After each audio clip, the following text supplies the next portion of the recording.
dancing around in high boots and a miniskirt, saying her boots are going to walk all over you, with Dave McPherson helping her out at the other end. Well, where it's come from since about 1957 till now gives me a great deal of pleasure. They're better than Olympic champions. They're absolutely amazing men and women that have come through and shown their skill and competed at world level. And I think that's something we can be proud of, that we've produced some athletic heroes. It was Bob Chamberlain when the Shears first started out, and he said the committee's going to have to raise, I think, £2,000 in order to run that competition.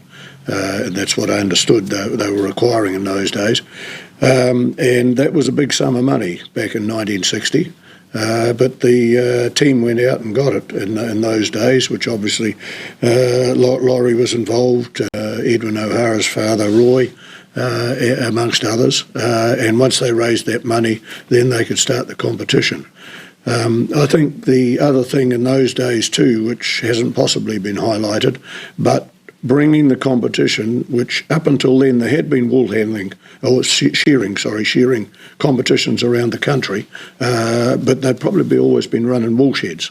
Now, what this was bringing a shearing competition and building a specific board and putting it in a stadium in Masterton so that you could have 2,000 spectators.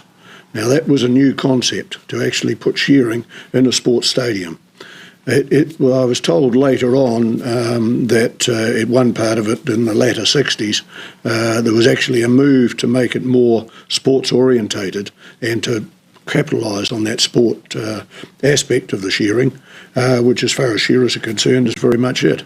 But from a farming point of view, it was something that was felt would actually glamorise shearing perhaps a little too much and take away from the actual basic fact that we need a sheep shorn cleanly and the wool to come off nicely without any animal health problems.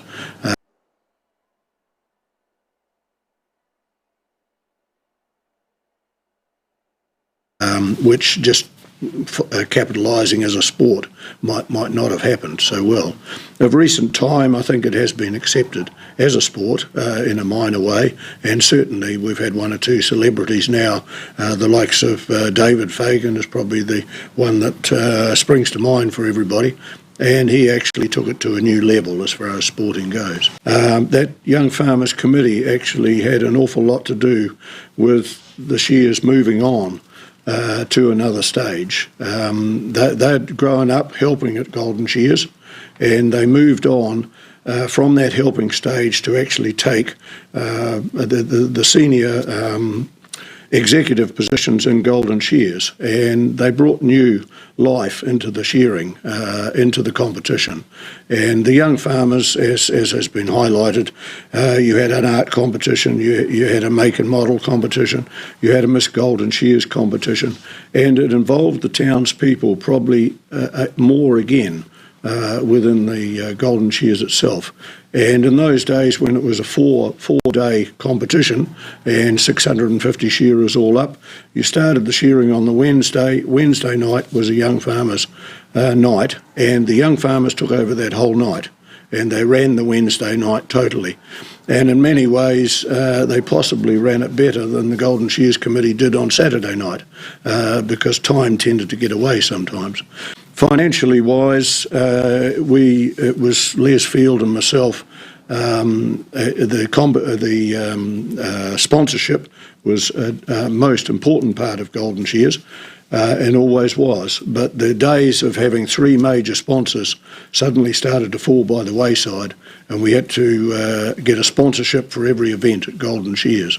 And I know, working with Les Field through the early 90s, and by the time we'd got into the mid-90s, every competition within Golden Shears had an individual sponsor, and that boosted our sponsorship base, because without that, the job would have folded. In those early 90s, if we made $300, we thought we were doing well. And I remember coming to the 96 World Championships, and we'd just been breaking even or making a few $100. That year, there was a sum of $70,000 in cash dropped in at the secretary's office on Monday morning after Golden Shears. We'd never seen that money before. And our secretary at the time was quite shocked too, because the Armour Guard people just dropped it off, and here she had $70,000 worth of cash sitting on her desk and no security. So it was quite a concerning time. We upped our game in that regard after that. The first Golden Shears I went to was when I left school and was probably about 16. And to get a ticket on the Saturday night, and I'd got in reasonably early, but I was at the back row of the show. I had help with tipping up earlier in the week, but and that's where a lot of us did start out, was tipping up sheep out the back. And that's something that possibly hasn't been highlighted, is the fact that tipping up out the back was on gravel in those first few years, just in the dust at the back of the stadium. It progressed from that to be under a marquee, and when I started tipping up sheep, we were doing it under the marquee. And then I think it was into the 80s when Golden Shears Committee raised the money to put the building to put the roof at the back of the stadium and have that area concreted. So we actually had a decent area to tip up the sheep and good pens. Before that, it was quite a major job. And now that the part of it's been streamlined again, that the sheep are tipped up as soon as they come down and judged individually straight away. And that through Kevin Applin and his expertise in actually building things. Kevin's done a great job there, and that has streamlined the outside judging at Golden Shears. It grew from a young farmer's interest in shearing competitions, and the first thing that made a mark was the fact that we ran a shearing competition at the Masterton A&P show, and much there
Good morning, ladies and gentlemen. We are about to start the Thursday session. And to kick us off, we have the Te Puni Kōkiri Senior Wool Handling Heats. Each competitor will be handling 3 long wool fleeces. Wool handlers seal time of 1 minute and 20 seconds, which I think is plenty. Semi-final will be held on Thursday morning. Te Puni Kōkiri Joe Hopkirk, can you report to the microphone desk? Te Puni Kōkiri Ministry of Māori Development was established to promote increase in the levels of achievement attained by Māori. It has a range of responsibilities from te reo Māori and culture through to social and economic issues, as well as the environment and natural resources. Te Puni Kōkiri leads Māori public policy and advises on policy affecting Māori well-being. The Ministry also monitors policy and legislation and provides government with high-quality policy advice. Whānau development and whānau-centred approaches sit at the centre.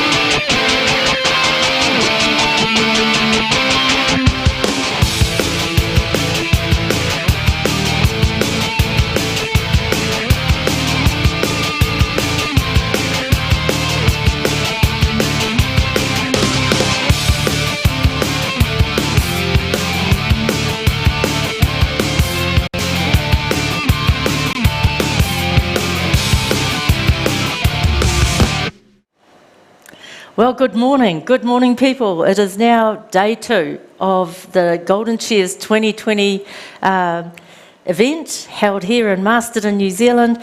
And with me is a special guest, a friend and a colleague who's certainly been around the traps for a little while and covered a lot of ground. And maybe I leave you to introduce yourself, Jules.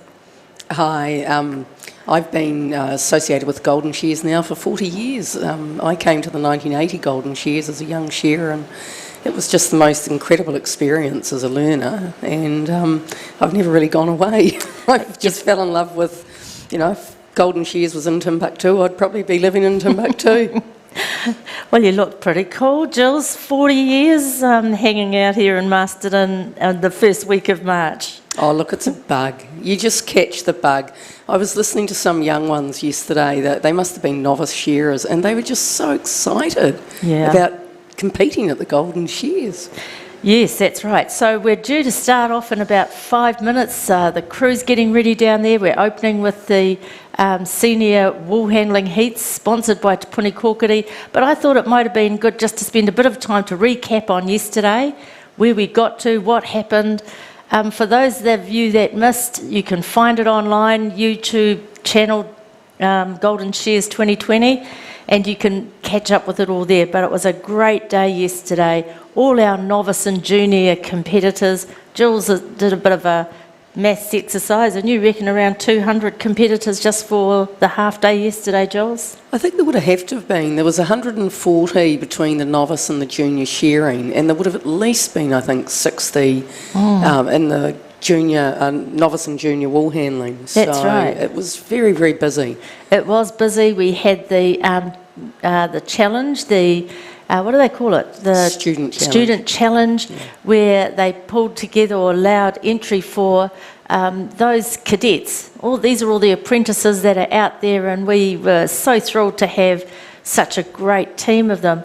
But just as a bit of a recap, so we had 2 prize givings last night, and the first one, of course, was our novice wool handling. Now, that was interesting, and the novice wool handling sponsored by Paiwai Mullen Shearing, so Aria, to you and Dannyvert, ka pai, thank you for your continued sponsorship and support of the novice wool handling. But that winner last night was interesting. We had young Laura Bradley. Jules. I think Laura's known for being very well prepared for these events and very competitive. She's come along from the beginning of the season. She did some early shows in the wool handling before Christmas, certainly up in the Hawke's Bay. I remember seeing her at a couple of events.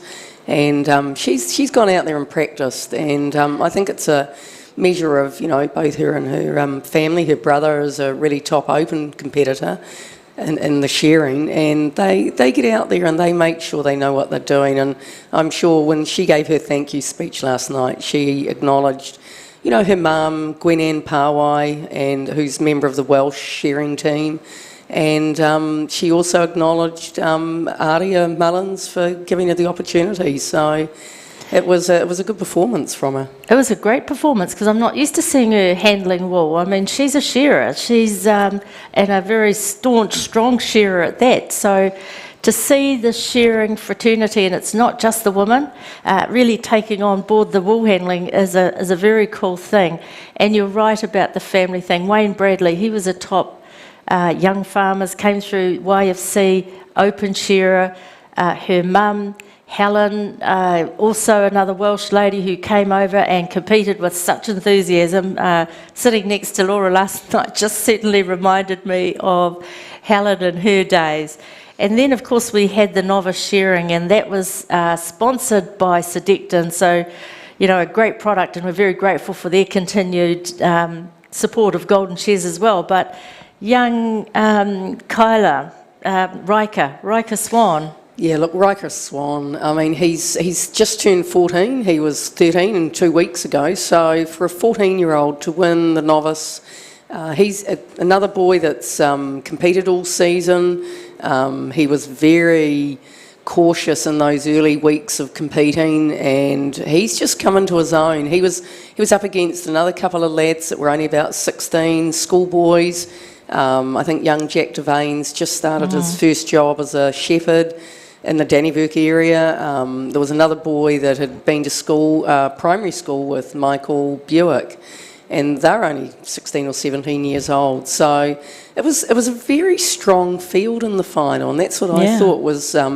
They shore really well, and it was anyone's game at the beginning of the event.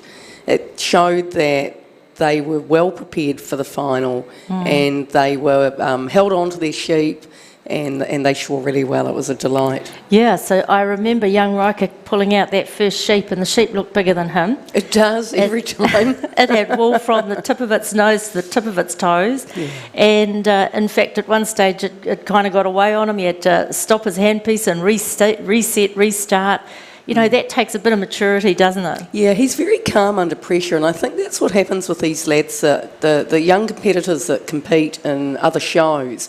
They learn to control themselves when it becomes a bit of a problem or the sheep gives them a bit of a hard time.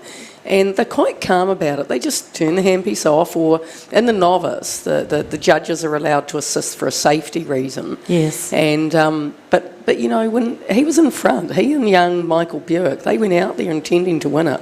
They certainly did, and that's such a cool thing at such a young age. I mean, that can take them absolutely anywhere. And then, of course, we had the junior grades yesterday as well, the junior Woolhandling, and a shout out to friend and colleague Fiona Gower of Rural Women New Zealand. They do a great job, and they've been at Golden Shears for a few years now. They supported the Women in Wool project in the Hawke's Bay, and those women were here competing in that grade. So the rest of the semis and finals will continue on today. Yep. And then the junior shearing, and great sponsorship there from Dean Williams of Farmers Weekly. They do a good, an amazing job of covering all the real stuff plus the goss through their magazine for the rural sector. So it's always a good read. So we'll be able to follow them on through the next couple of days. But Jules, you've got in front of you the program for today. Just give us a brief outline of what's coming up today. So what we've got this morning is they're starting shortly with the senior wool handling heats, and that's an open field. There's a very strong field there. There's another 7 or 8 heats there with three to 4 in each heat. So it's a very busy morning start. And then by about mid-morning, sort of 9 or 10 o'clock, they'll be doing the intermediate, which is shearing. There's another 6 or 7 young women in the shearing that are very competent shearers that is going to open this field up, international shearers in that field. And then we get into the semi-finals of the junior and the intermediate before the semi-final of the wool handling just before lunch. Yep, and then after lunch. In the afternoon we've got the Evergreens event, and the Evergreens event is going to be interesting because there's 3 grades this year. There's the 55 to 64, 64 to 74, and then the 75 and over. So my understanding is that there's 2 or 3 sheep each for these oldies, and I have to say that this is the first time I've ever shorn in the veterans event. I've graduated out of the open after 30 years of shearing here in the open, and it's an exciting thing to be involved and to encourage your families and your younger ones to come along and watch their parents and grandparents have a go. The Snow Harrison from Invercargill is the oldest competitor here. He's 84, and he was in the first final in 1961, and goodness me, he's still getting out there and practising shearing. Yeah, well, we'll certainly get Snow up here to the green room at some stage. But look, I think thank you, Jules, for joining me this morning. Thanks for the recap and just understanding what's going on today. Sign into the YouTube channel for Golden Shears 2020. If you want to have a check around the stadium, the 360 virtual is the one to have a look at, as well as just the static screen. But provide your feedback, send us some messages if that be the case. Love to hear from you. Good morning, everyone, and welcome to Golden Shears 2020, Day 2. Let's get down to the floor and see what's going on.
So that needs to go into another basket of its own. Then the shearer will drop down to the long blow. Now's the time when the wool handler should be going around behind the shearer, having a look to see if there's any wool there, and if there is any, sweep it out of the road, keep the shearer's work area clean. They turn to the last side. There's a cheek wool that needs to come off first. And then as the shearer works his way down the last side, there's to be no skirting of the wool on the board. They will lay that fleece out flat and pull it into themselves, and then they will grab the back legs and squeeze that fleece tight and hopefully place it on the table perfectly. Lovely throws there. Kylie. Vinny a little bit overhanging. That's a nice throw from Diane there on table number 3. Very good throws. So this is a senior class. These wool handlers are all very, very experienced. And it's kind of what we expect from these senior wool handlers. So they'll skirt around one side of the fleece, taking off all the first pieces. They'll get to the table closest to the crowd. They will remove the neck wool. They'll get back to the shearer, frib the belly, and it's all the same process, Nuki. I'll just call senior wool handling group number 2, Maiden Ellis, Anthony Tucker, Tyler Hira, and Christine Challenger. Could you computers please be ready after this meeting? Thanks. So now's the time when a bit of pressure comes on. These wool handlers have a fleece on the table that they need to process, and there's also another fleece coming off on the board. Vinny Goodger needs to lift that fleece up. That's the front leg. On the legs, they have a lot of colour, and they call that first pieces. The shearer will turn to the last side. They need to catch that cheek wool. Make sure it doesn't touch the main line, and they'll start working their way down the last side. This is when these wool handlers, they need to roll their fleece nice, tight and compact.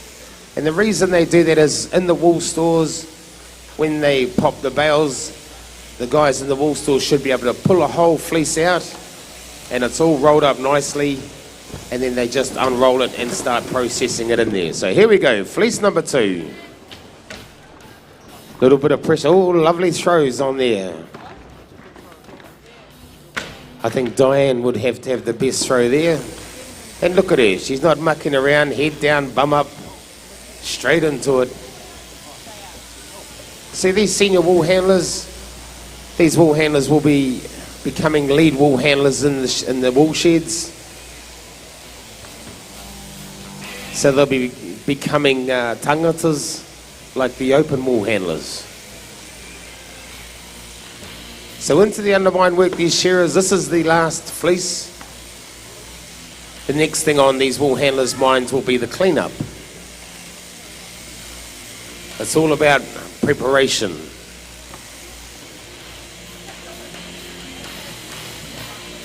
So Vinny's worked his way back to the fleece, pulling out those first pieces, trying not to overskirt. There's been a little bit of, well, actually a lot of bit of overskirting, but that's been in the novice and the juniors. The senior class, she's a whole nother level. You'll notice with these senior wool handlers as well, they're a lot more direct with the throwing of the oddments. We see Kylie Laris on table number 2. She's got a bit of wool to the side. That might be a bit of VM or vegetable matter. It's been very, very dry here. So there's a lot of dead thistles lying around. There's a lot of live ones too.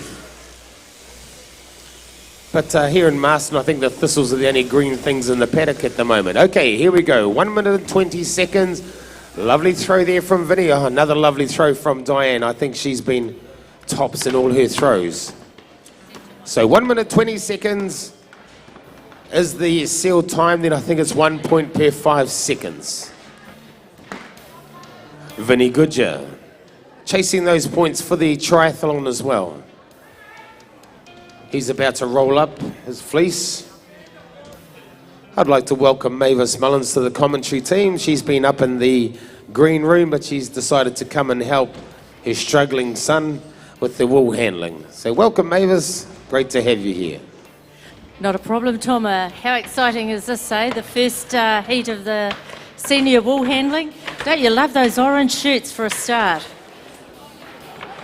Those orange shirts, they're really glowing. They look amazing on the live stream. If you haven't got family here, they can watch via the internet, www.goldenshears.co.nz.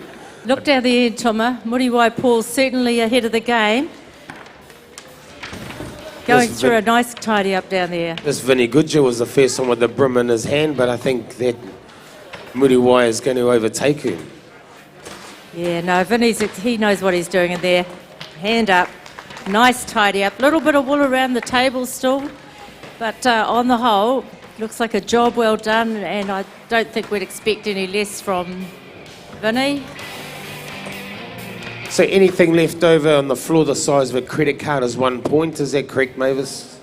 That's correct. There's two measures, the credit card, and that's really for around the board, and then of course the A4 piece of paper that size for any overthrow or bunching on the throw.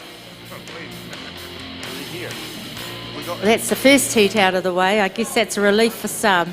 Well done, team.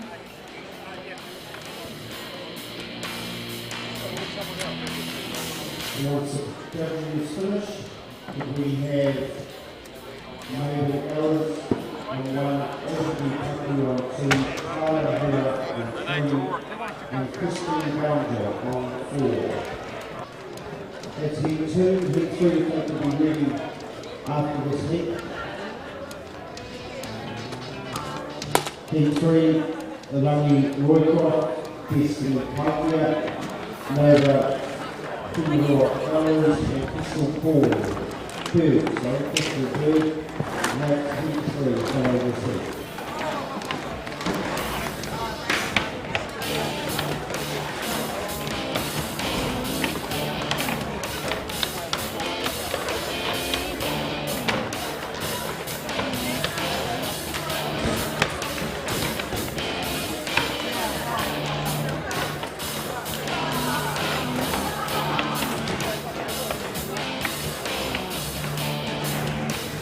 So while Heat 2's getting themselves organised, one of the biggest things with this wool handling is to make sure you start with an area that is clean, tidy and well set out. So, you know, the judging starts well before the handpieces turn on. These judges up on the board will be just making sure that their area is well prepared for the work that's in front of them.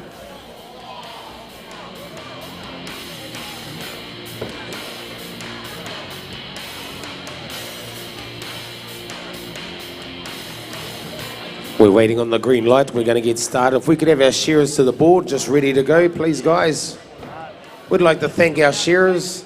Thanks a lot, guys. They come here, they shear. I think they shear about 800 or 900 sheep for these wool handlers. So if these wool handlers all could buy them a beer each, I think the boys would be fairly happy. We have the green light. Shearers to the board. Timekeepers ready.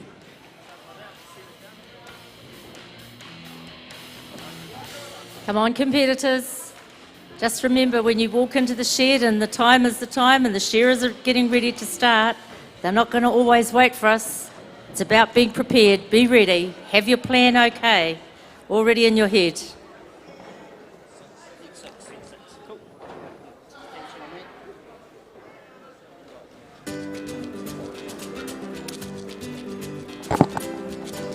All right, thank you. A very good morning to you, Mavis. Hey, down in the pressing here, we're ready to go. Can we have Ray Tuma King on press 1, down beside the grandstand end there, and Jamie Funnel on press 2, please. Timekeepers ready. Shearers, get set, go. Te Puni Kukuri are the sponsor of the senior wool handling. They've been great sponsors over time, haven't they, Te Puni Kukuri, and they have a new CEO at the moment, Dave Samuels, who's returned from overseas to continue the great work that they do. So we're really pleased to have them as part of the family of sponsors for Golden Shears. But Gerald, I see you're just about ready to get your team going. Yeah, we're getting really close here, Mavis, now. So once again, we've got a really big day in front of us, so I please ask all the pressers, men's, women's and the like, to make yourself known at the table here. Get in, someone has to be first, and we require your help to get this thing underway. So won't be long and we'll be having the click-clack of the old pressing game. A whole lot of action and a whole lot of fun down here. So plenty going on in the stadium. Meanwhile, back to Heat 2 of the Te Puni Kōkiri Senior Woolhandling. And yeah, just want to a shout out to Paddy Mason. You know, these shearers, they're putting in the hard yards here for the wool handling. This is all voluntary time. They're shearing, if I recall, Tuma, it's something like they'll do close to 1,000 sheep over the next 4 days for these wool handlers. They've got to be consistent and they've got to be sharp on their game, and they certainly are that. But here we go for the first, lining up for the first throw. This is where a lot of penalties can be lost. Turning, yeah. You can see that these fleeces are so well grown. Look at how they really just expand out. There's some overthrows, and a lot of that really is because they are so loose. They're so well grown. But lovely throw there, the two middle tables, Tyler and Azadee. Lovely throws, but you can certainly make up the quality on your way around. Well, I think the throws on tables 1 and 4, I think they really blew it. They're good fleeces, Mavis. Just walking down the front here, this fleece on table 2 doesn't look like there's too much work in that fleece. They're Table number 3. colour. Yeah, they look like they're quite heavy around the points. Yes. Yep, well grown. Well, so to hold these sheep in full wool that time, certainly very grateful to these farmers for putting in that effort and making sure that they're presented in such amazing condition here today. There's actually been a little touch of rattle come through on some of these fleeces, Mavis, and you know, we've had a big battle with rattle this season. They've changed the recipe in the rattle and it does not scare. That's right, that's right. Look, you can see these wool handlers getting under a bit of pressure here. There is a bit more work than it looks. If I could just interrupt there, sorry Mavis, just interrupt so I can just get this going. Hey, we've got Ray on press 1, Jamie on press 2, pressers. We're going for a 160 bale or kg bale, Farmland sponsored, New Zealand Woolpack sponsored event all day for all the pressing. On your marks, get set, go. Back to you, Mavis, thank you. So Tuma, down your end, we've got Maiden Ellis. Now Maiden's, she's quite an experienced wool handler. She's travelled and represented the Cook Islands at the Worlds, hasn't she? She's doing a good job down there. She's doing a wonderful job. She's a very, very good young competitor, this young lady. Her mother is an amazing mentor to her, and it really shows them with her work. I was just looking in her baskets and everything looks like it's bang on the mark with this young lady here on table number 1. Azeri Paku, it's table number 2. She's had a good season, Mavis. Done really, really well with the second share shows. I haven't seen her doing many full wools, but she's a very accomplished and skilled wool handler. So these wool handlers, they've got table, they've got fleece number 2 on the table, last one coming off now. 1 minute 20 seconds is the seal time. So these wool handlers, you know, they really need to be on their game and they need to have a good pattern around the table to really be efficient with their time. That's right, they do. And in fact, often that's where the 4 down comes. They can do a great job, but if they haven't planned their clean-up, where they're going to start and end, you know, it's pretty easy to lose the plot quickly. But we've got some nice work happening down this end as well with Tyler and Christine. They know what they're doing and they're being very efficient. If you look up on the big screen, you'll see the board points. So those points are penalties that they're losing right now as they work around the shearer. Oh, look at that. There's a really nice, probably cotty type fleece down here on stand number 4. Some big, loose, well-grown ones, but these girls are doing a fabulous job of putting these fleeces on the table. They are not easy. They are definitely not easy. So 1 minute 20 seconds once the shearer pulls the cord.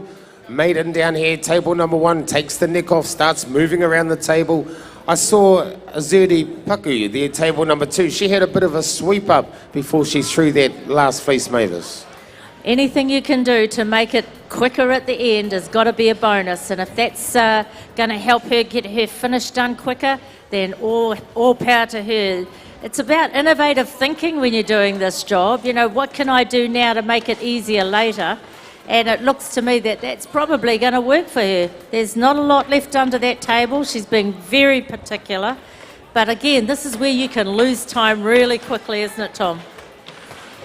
Young maiden down here, doesn't look like she has a lot of work to do underneath her table. Doesn't look like looks like it's all locks that she's sweeping up at the moment. So I don't think her time is going to be very, very far away from being taken. Zerdi Paku there, table number 2. Looks like she's nearly ready to put her hand up. These two ladies, holy smokes.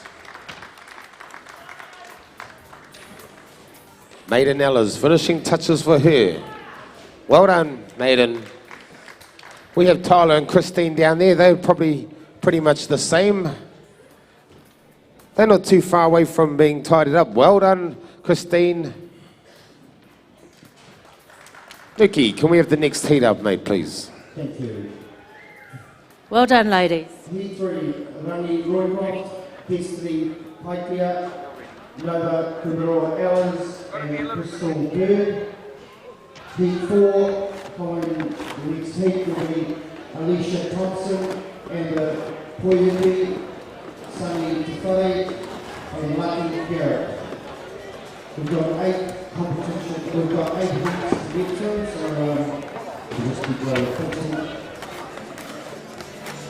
Awesome, Nookie, keeping us on the roll. But while these ladies are setting up, and don't think that means you've got a lot of time, let's get going, competitors. Perhaps Gerald, you might want to take us through what's going on down there.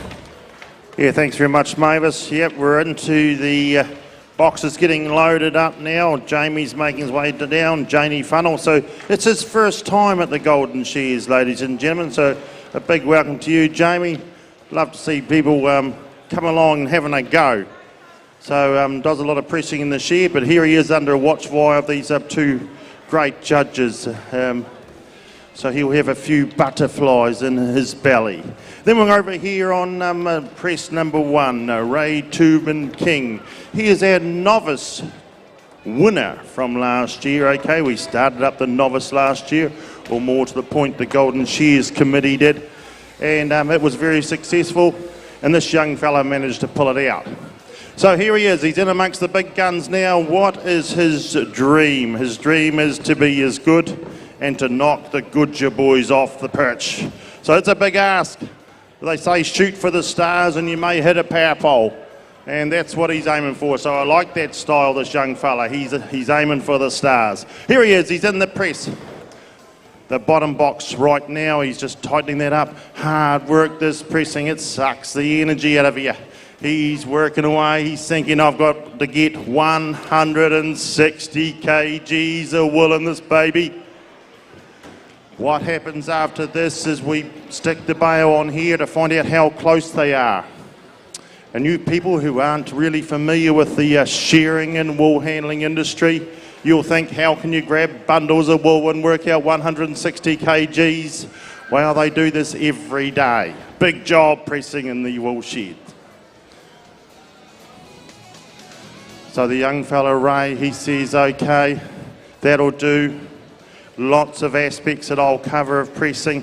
It's not all about a bale weight. There's a whole lot of other things going on as well. So we've got the tidiness. They've got to be tidy. They've got the technique, okay, of bending your knees before you take a huge big load of wool and stuff it into the press. All the health and safety issues of pressing. Here we go. We've got the big first wind up by Jamie.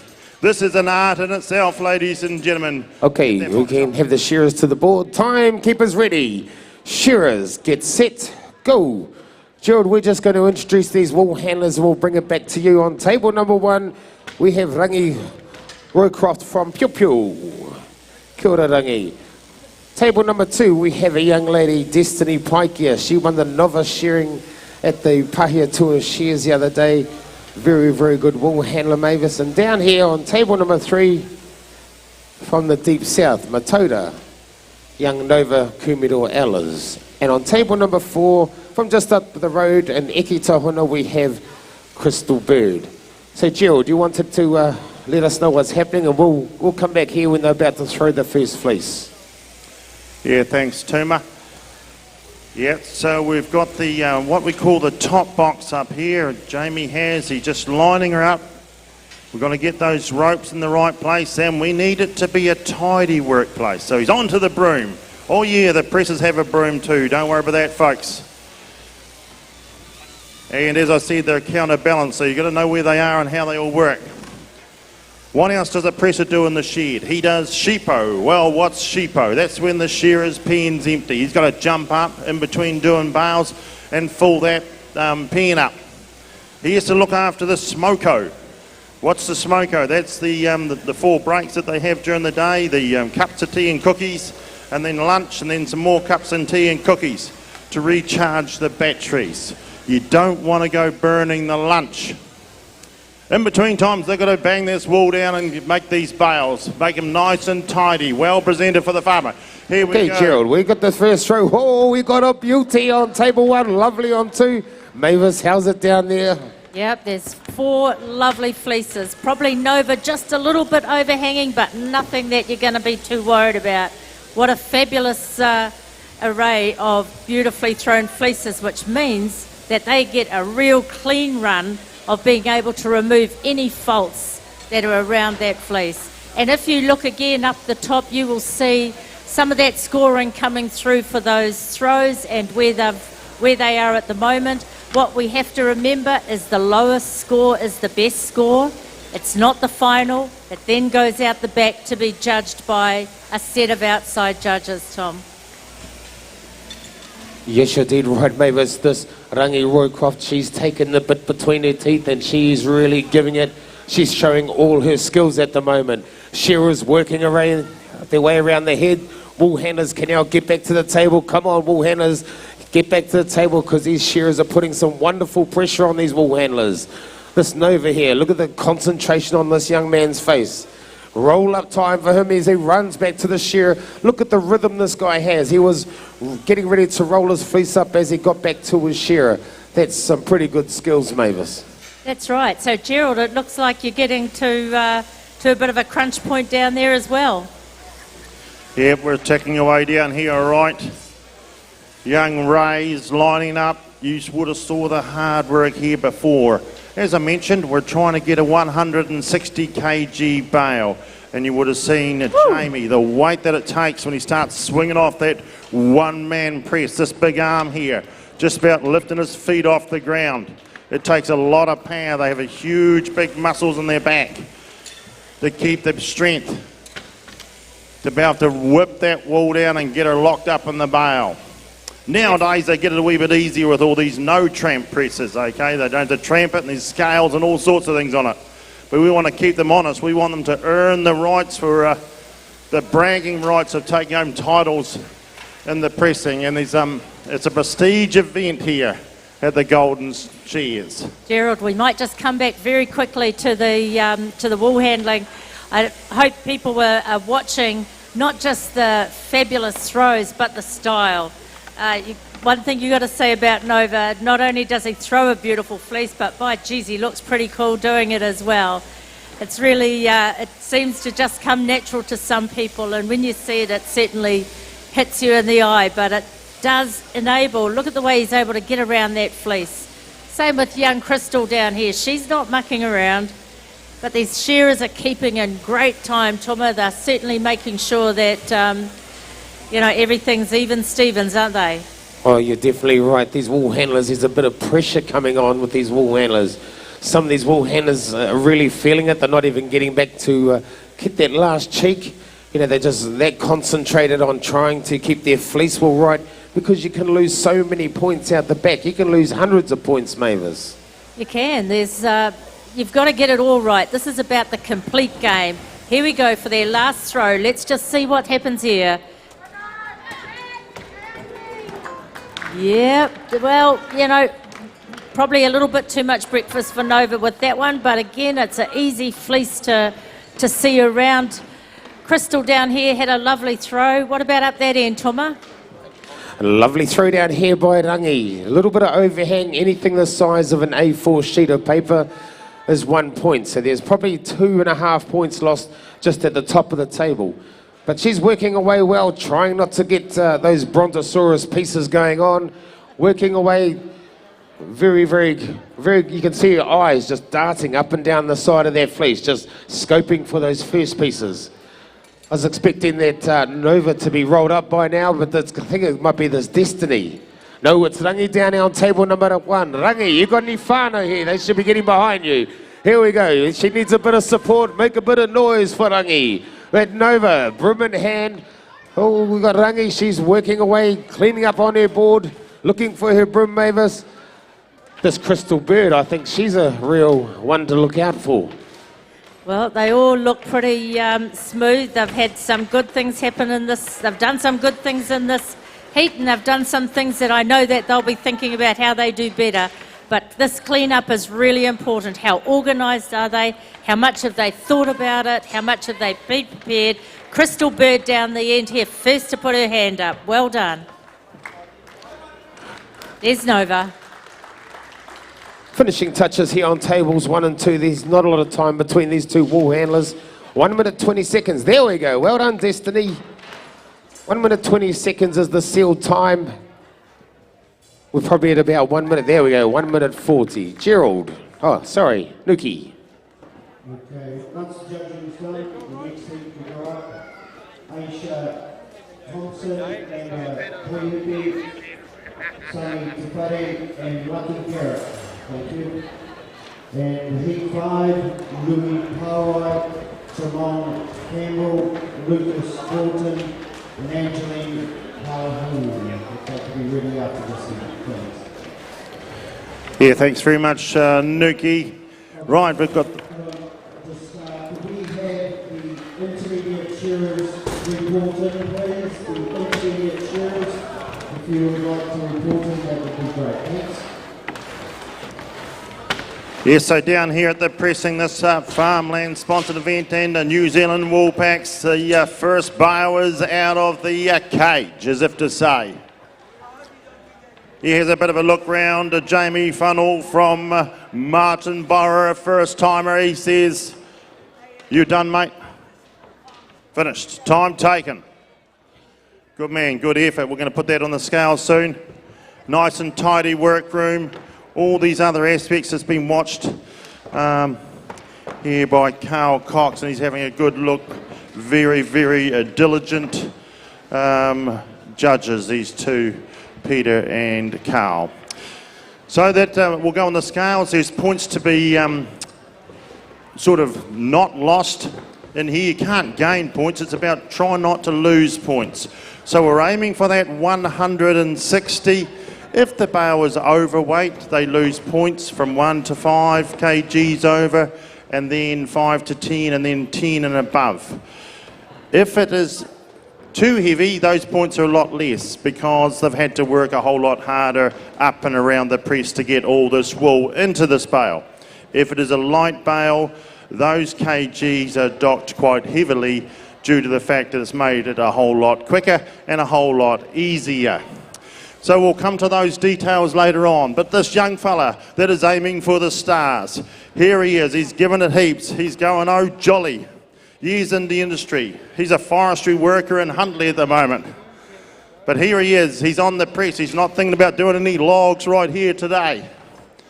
The pins are going to go through. You hit her a wee bit tight. Okay, you can pull it down a wee bit far and a bit much porridge this morning. You can't get those pins through. But he's have a green light, Gerald. Sorry, mate, we're just going to start this heat. Timekeepers ready. Shearers, get set, go. So let's just quickly introduce these wool handlers in the fourth heat of the Te Puni Kōkiri Senior Wool Handling. Toma, down your end, you've got Aisha Thompson. on stand number 1. The 2 middle stands. Got a couple of ladies here from Ōhai, Tēnā Korua from Ōhai, Sunny and Amber. And then down the end we have Lucky Garrett from Eketahuna, who's been, actually I've seen their names around quite a bit over the last little while. So another experienced team of wool handlers, pitching their stuff against themselves and each other. They would have watched the earlier heats. They would have seen how the fleeces are throwing. They would have been watching the shearer on the particular stand they're on. Just have a look. Does he face his sheep in towards the stand, or does he face it straight? All of those things come into consideration when you are wanting to put your best foot forward. Yes, you did right, Mavis. Even the way they set up their baskets, this young Aisha Thompson, she's from Napier. She's got her basket set up a little wee bit different to a lot of these others. You'll see some with 3 at the top of their table. One of these baskets is a spare basket, isn't it, Mavis, in case they have a bit of rattle or a bit of stain or something? There might be some black wool, there might have been some shed stain, but we also know that the team, Ken McPherson and the team that look after the sheep, do a bloomin' thorough job of trying to get evenness. Here we go, the first throws. Ah, lovely. Little bit of bunching at the bottom for stand 1. Little bits over, but actually not too bad. This would be quite a nice lot of throws to judge, Tuma. Bit of bunching down the end here, but at least it's all on the table. Yes, you did right, Mavis. These wool handlers wasting no time getting about their work, skirting around one side. Some like to skirt the left side of the table, others the right. So it depends on if you're left-handed or right-handed, but realistically, they should be able to skirt both ways with both hands. You know, a lot of these women are very, very talented like that. They can skirt walking backwards, walking forwards, sideways. Gerald, how are you getting on down there? You must be nearly finished. Yeah, we're getting close to an end run here. Ray Tooman and the King. He's his. Oh, she's hard work.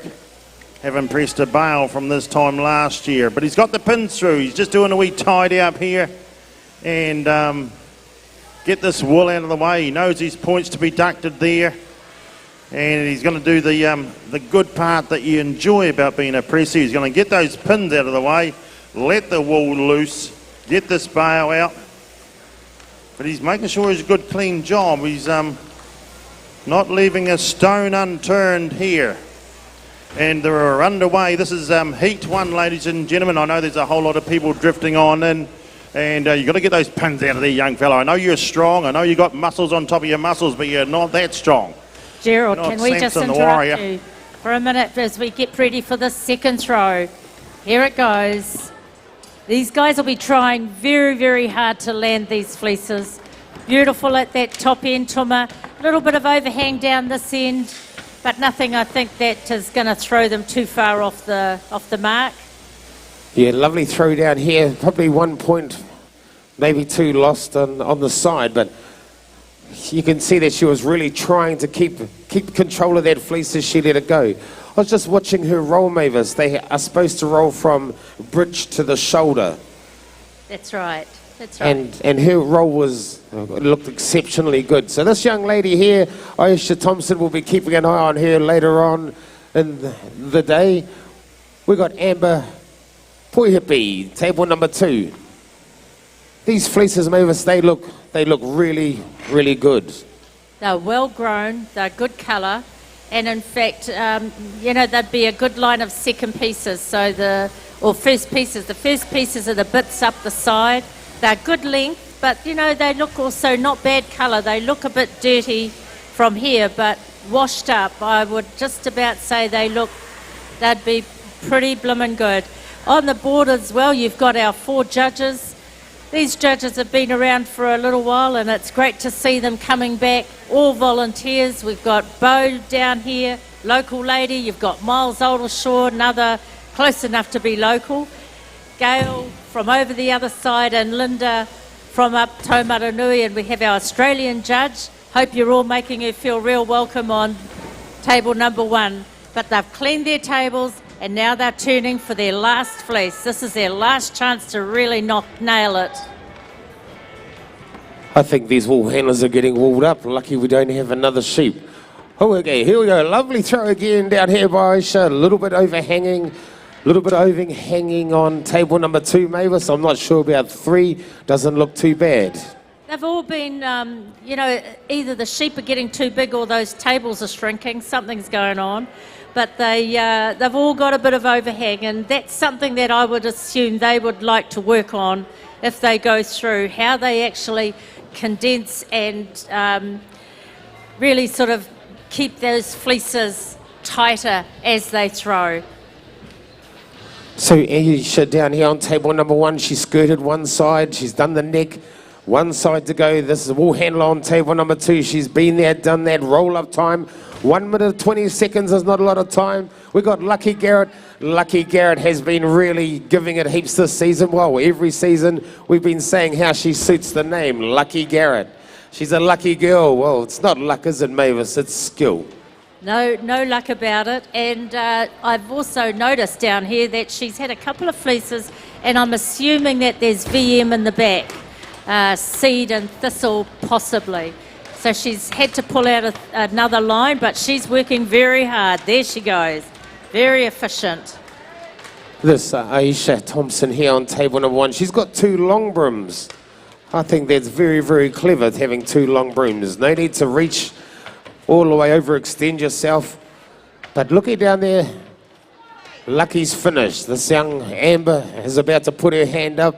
Her and Sunny are both on their knees. This young Aisha, not too far behind. There we go. Table 2 is done. Aisha Thompson from Napier, she's finished as well. So Sunny, yes, hand up Sunny. Nikki, back to you. Okay, once the wall has been judged, could we have Louis Kawai, Jamon Campbell, Lucas Thornton, and Angeline Calhoun. And heat 6 following that one will be Emma Mason, Shara Emerson, Jimmy Samuels, and Samantha Baxter. Thank you.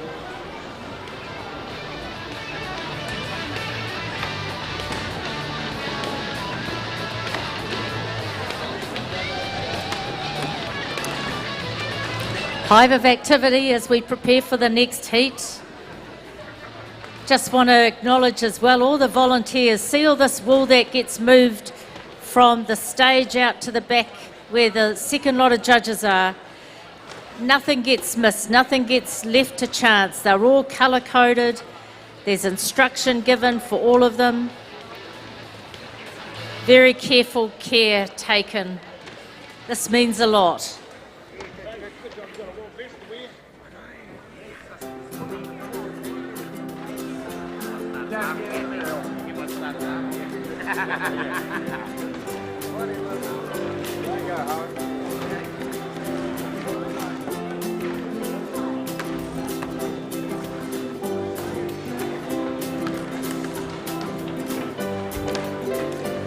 Could we have Harawira Edwards, Peggy Tohoroa, Emily Jones, Tony Darcy, and Atafai Hatfield to the intermediate shearing? Could you report in, please?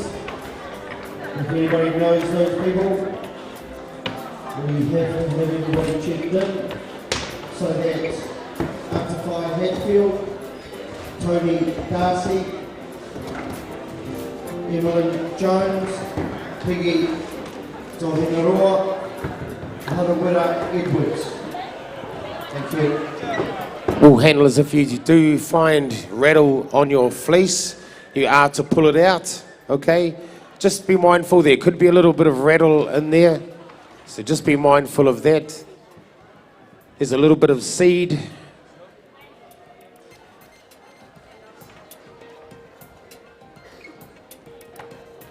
Also with the electronic clickers, sometimes there's a little wee bit of a lag in it. Okay, we have the green lights.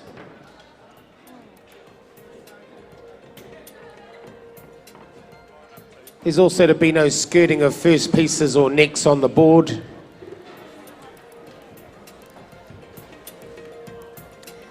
We've only just got our bins, so we'll give these wool handlers another 10 seconds. So, Tom, I'm just being joined by Mr. President, Sam Saunders. He's roaming around keeping a fastidious eye on everybody. Now I'm scared. Timekeepers ready. Shearers, get set, go. Do you need me to come over there, Mother, or are you okay?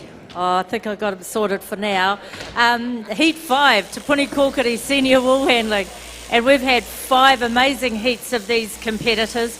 These are the people in the wool sheds who actually do the training. These are the bread and butter people. This is the engine room. They make sure that, our learners are getting or learning good habits, not bad habits. They're there supporting the presser. They're there just to always, they're the real deal for the wool handling fraternity. Our open, certainly there as well, but they're more in a leadership role. These ones here, this senior grade, yes, they're leaders, but they're also kind of the support team as well. And this is a pretty flash lineup we have here. Down the end, Toma, we've got Angeline. So I'd done a lot of work with Angeline. She used to be the secretary for Golden Shears, did an amazing job through a very busy time and was able to hand over the reins in certainly good heart to Deb Keats, our current secretary, but Ange is never one to back off, and so here she is having a go. And then we've got Lucas Broughton. He's a real flash wool handler. Not only does he do the mahi, but he looks good doing it. He travels New Zealand up and down. He's a very well-known name. He's a very accomplished competitor. And Tremont down there, where are you? We've been working with Tremont and Lucas the last couple of days at a shed called Hamish Delator's. And what a wonderful vibe these wool handlers, they bring to the shed. They, just good aura about them. Louis Pawai turns. We had a bit of an angry look. And I think that's why Harford went over the side. Lovely throw there on table number 3. Might just jump in there, Tuma, if that's okay, and just get this heat going. So we've got Ronnie Edahar on press 1 and Jeremy Goodger on press 2. Yes, you heard me. This is going to be a good one. So in that case, presses, are you ready? On your mark. Hold on. Break. Take a breath. So yeah, this will be quite exciting. So swing round seats if you want. This one here. Then we have last call. Harawira Edwards for the intermediate shearing. Tegi to Hingaroa. Edwin Jones. Tony Darcy. And Amplify Hatfield. This is the last call.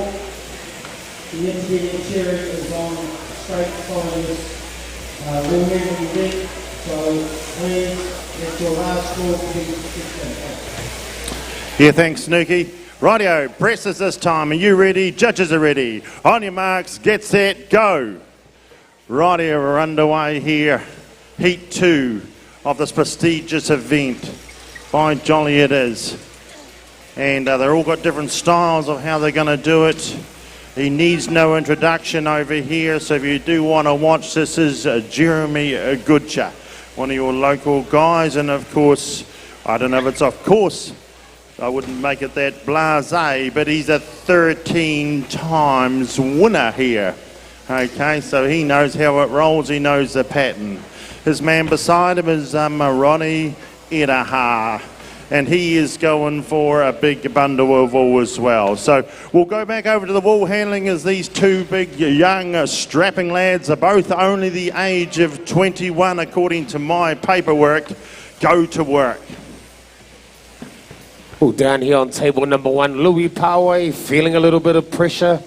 His wool handling, his shearers are a little bit too quick for him. I was thinking he would handle it nicely. He's been in the seniors about 20 years, but he actually a shearer, this guy. We got Tremont, nice throw down here on table number 2. A little bit of overhang. This Lucas Mavis, he looks like he's had the best throws. Yep, he certainly landed it very squarely, and that's the difference when you can hold those fleeces, especially these big loose ones. when you can hold them together and allow them to be thrown on the table without spreading. And it is a lot about technique, and you can see, even though it looks like a smaller fleece, in fact, in other hands, it could have been a bit of an overflow job. So that was a great job by Lucas. Angeline's just had a couple of very loose ones, but she's done the best she can with them. And I guess the big thing is when you're at this stage and you do throw one that, you know, you kind of look at and go, damn it, it's don't panic. Don't panic. Just set yourself back, reset, don't worry about it, keep going. You do see some that throw a terrible fleece, they roll their eyes, throw their hands in the air, and they kind of all but give up. You don't see that attitude in this grade. So they're heading back to the third fleece, Toma. They are heading back to the third fleece. Come on, Louis. I know you're chasing those triathlon points. You got the Vinnie Goodger, you got the Jeremy Goodger, you got the Jimmy Samuels. Oh, I think Lucas made a bit of a hash of that one. Tremont, a little bit of overhang, but most of it's on the table. Let's see what Louis can do. Yeah, these are not easy. They're not easy. And that's the difference. If you can handle the kind of tricky fleeces well, then, you know, that's where you go back to the wool shed. This is where you practice every day. You're always under pressure in the shed with, you know, the level of shearers we've got today. And it is about just ensuring that you don't panic, that you set up, that you're always looking to improve. And, you know, these guys will be a little bit disappointed, but then it seems like this is how it's going to be for most of them, Toma. Yes, you did right, Mavis. Tremont, roll-up time for her. Lucas Broughton has a little look over. Roll-up time for him. Louis the Great here on table number one. So all these wool handlers, they're all about the same, and getting rid of their fleeces now comes down to who's got the best clean-up, who's got the best system, who's been watching the Joel Hennares in his full wool clean-up, because there's no better in the business. So Louis Pawai stacks his bins up here, get them out of the road, give him a bit more room to move around, bit of wool on his table. Down there on table number 3, looks like she might be the first to finish. Oh, no, Lucas. I think this Tremont has got this all sewn up by the looks of it. There we go. Time on table number 2. Louis Pawai underneath the table, working away. Louis had a heck of a good main shear. He's lost a lot of weight. He's feeling pretty good, and that's why he's back down here. He wants to win that triathlon again. Time for Lucas. So finishing touches down here. Table number 1. Tom, if we just call everyone's attention as well to the penalty points up top, you can see the range, and it starts to give you a bit of a heads up as to how difficult these fleeces are. So, you know, you've got a range from 31 to 70. That's only half the story, though. These baskets with all of the wool then goes out the back to another whole set of judges. So it's only half the story. Heat number 6. Once the ball has been taken away, Emma Mason, Lashara Anderson, Jimmy Samuels, Samantha Baxter. Following that heat, we'll have Summer Pritchard, Aroha Edmonds, Jasmine Titoki, Emily Takapa, and heat 8. We'll have Nicole Tuma, Sarah Davies, Tamara Marshall, and Bianca Harwood. Thank you. Yeah, thanks very much, Nuki. We'll come on down here. The pattern of these two presses, both of them are full-time presses in the shed. This is what they do day to day. This is their job. They've got an incredible pattern. They've got great physique. They need muscles to be a presser. You've got to be strong physically and strong mentally. Jeremy doing a bit of tidying up. He knows you've got to have it nice and tidy around those edges when it comes to trying to stick those big pins in later on to lock that wool down. We need it nice and tidy to get them through. Ronnie says, oh, he takes a breath. Goes across to the cap. It's got to be nice and flat. Squishes it down. He's a wee bit behind in time at the moment, but hey, That's okay when you're up against Jeremy Goodger here in Heat 2 of this Farmlands New Zealand Wool Pack sponsored event. So wool flying, it's going round and round and round, this wool. As soon as we get her packed up and we weigh these bales, and the 2 bales previous to this, we were going for that 160, and in Heat 1 we come in with Jamie Funnell come in with a 152.5, so it's only 7 kgs. It's not a lot in a percentage, is it? What is that? About 3% out. And the young winner Gerald, of the novice just last jump in year. there, mate. Sorry, we're going to start this heat. Timekeepers ready. Shearers, get set, go. Okay, Gerald, I'll just introduce these wool handlers and we'll get back down to you in the pressing arena, the Farmlands pressing arena. Down here we're doing the Te Puni Kokiri Senior Wool Handling Heats. And on table number 1, local girl, Emma Mason. Give her a hand, there's a few locals here, I know there is. Table number 2, we have Lashara Anderson, she is from Invercargill. Table number 3, Jimmy the Superfly Samuels. Master dart player, soon to be a master wool handler. And on table number 1 from Pongaroa, we have Samantha Baxter. So that's our lineup here. We'll come back down when they throw the fleece. Gerald, back to you with those big arms. Yeah, thanks very much, Toomer. And I was just saying here, young Ray, this is from Heat 1, he pumped out a 157.5, ladies and gentlemen, when we're looking for 160. So a really good effort there. A lot of bounce and a lot of sponge in this wool. And you need to be working like Jeremy is here. Down to the 1 click, 2 clicks actually. That's how tight that bale's got to be to get a 160. A lot of, fight back in this wool. It doesn't want to go in there nice and tight. You've got to tramp it hard. Once again, lots of points tied up around these bale weights. Top box is about to come off for Jeremy. Ronnie's saying, oh, I've got a little bit of a dog's breakfast. I'm going to have a bit of a tidy up round the place. Got the broom in hand. Come on, Mr. Broom, get over the right way, please. Looking for a mocker. Add a bit of fire in the blood. Kicks a bit of wool out of the way. Top box sitting and begging to be bashed on down. Talking about bashing things, here we go. Jeremy Goodger, pin number 1. Locked and loaded. Let's go back to the wool handling for the throws. Beautiful throw down this end from Samantha Baxter. She's certainly been active around the shows this year, and it's showing.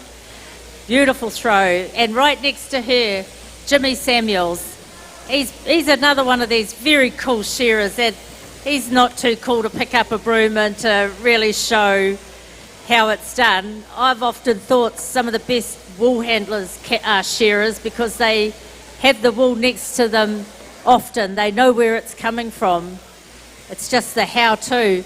And of course, Jimmy's probably been taking some advice from his niece, Shantaine, who certainly did really well yesterday. This family, pretty cool. They know their way around, Tuma. Your end.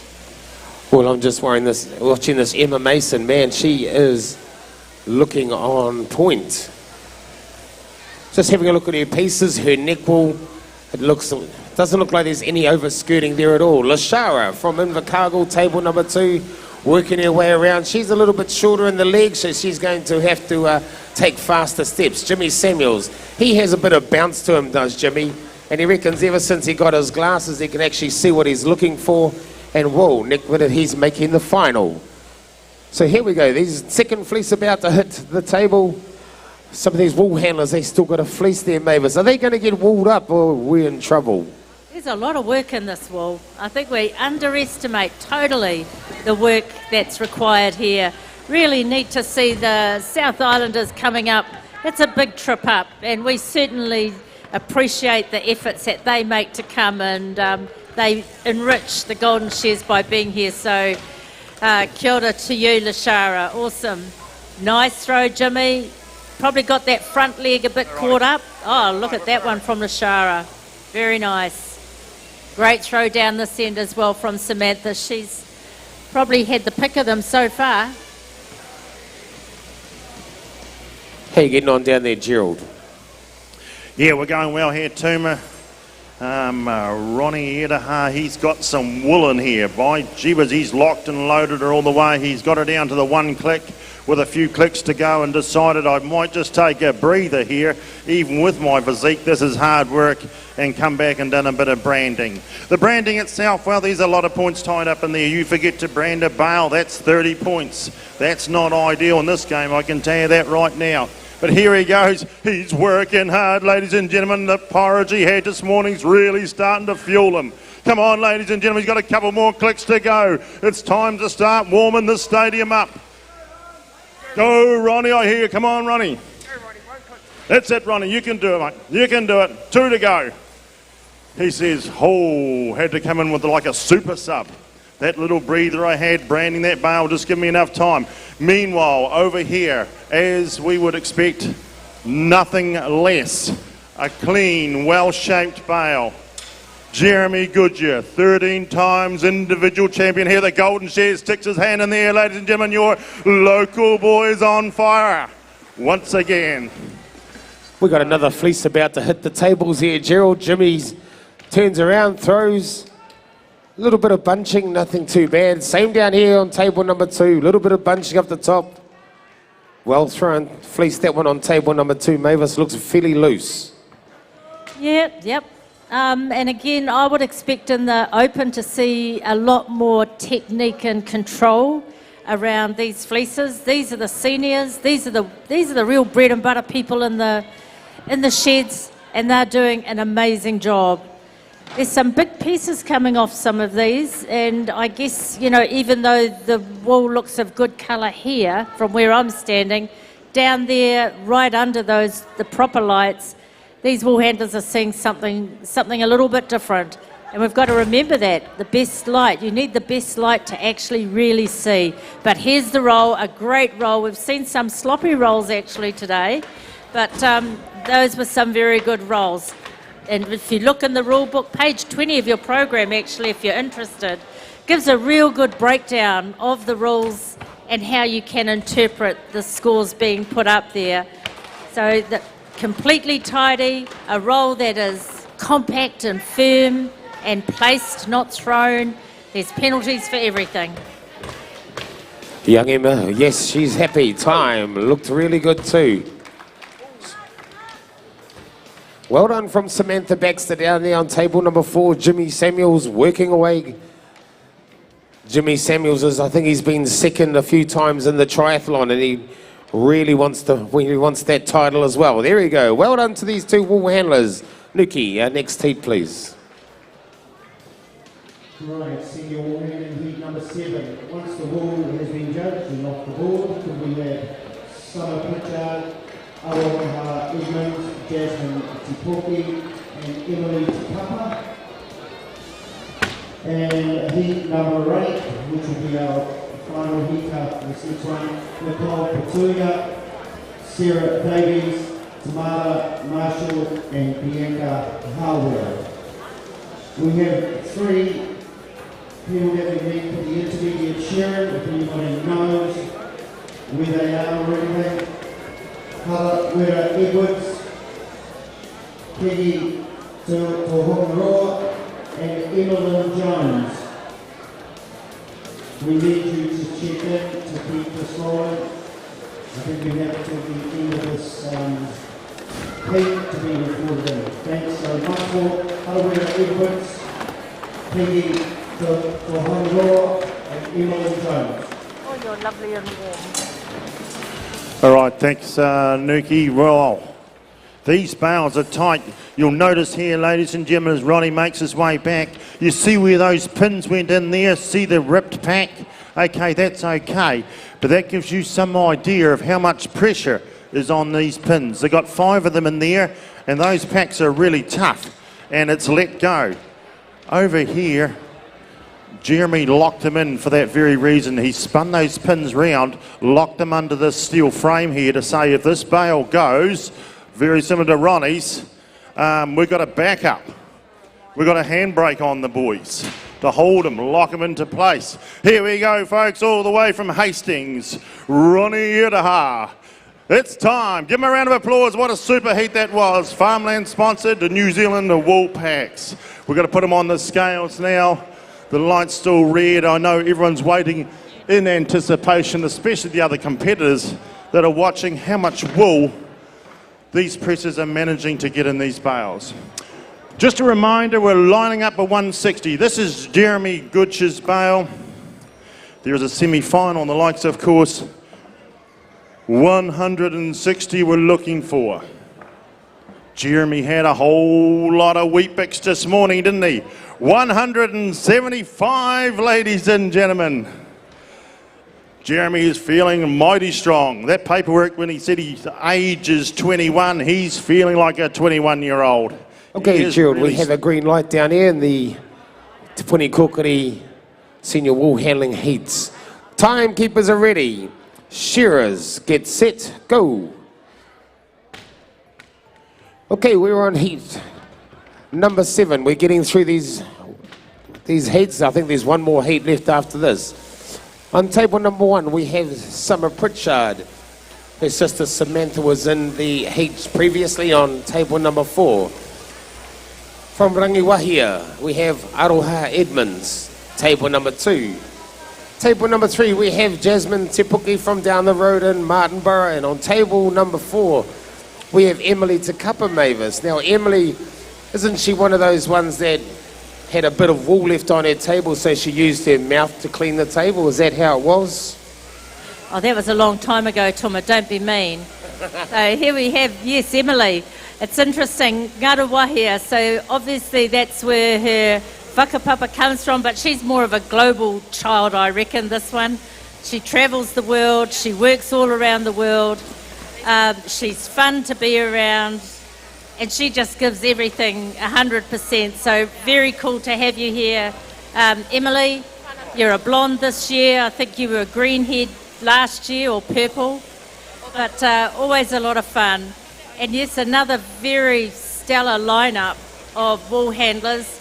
And you did talk about Summer Pritchard down there, her and her sister, but they're a really cool family, the Pritchards. They've been really well represented in the shearing and wool handling throughout the last few years. So lovely to have her here.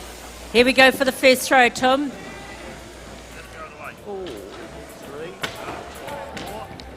Well, it looks like a wonderful throw here on table number 1. That's by young Summer.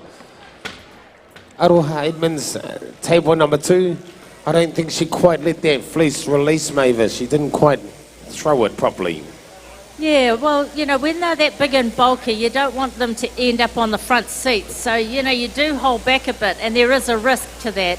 Probably the best throw in this lineup anyway has been Jasmine. You know, that's a bulky fleece too, but she's been able to hold it in, hold it together, and just give it enough of a flick out.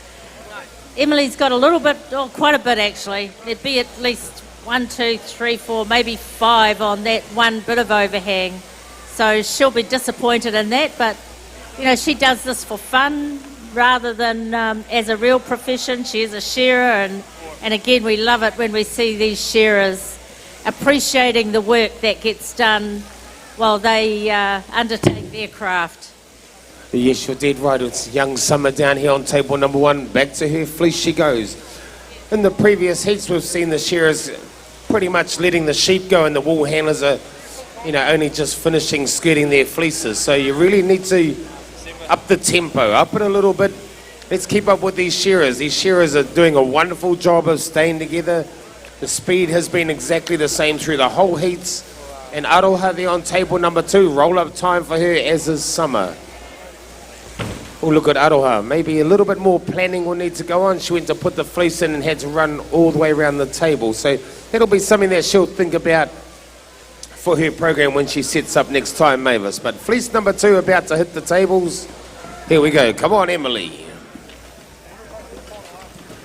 A little bit of overhang here on table 1. Lovely throw, but a little bit of overhang. Yep, that was a beautiful throw from Jasmine, and it's, even though it is a slightly smaller fleece, if you watch her, what she's able to do is really compact that fleece in when she's setting it up for pickup. The others are not quite getting the compactness of the front of that fleece, and therefore when they go to lift it, it's all falling out. And we all know what that feels like. It's not a very nice feeling when it starts to all come undone on you.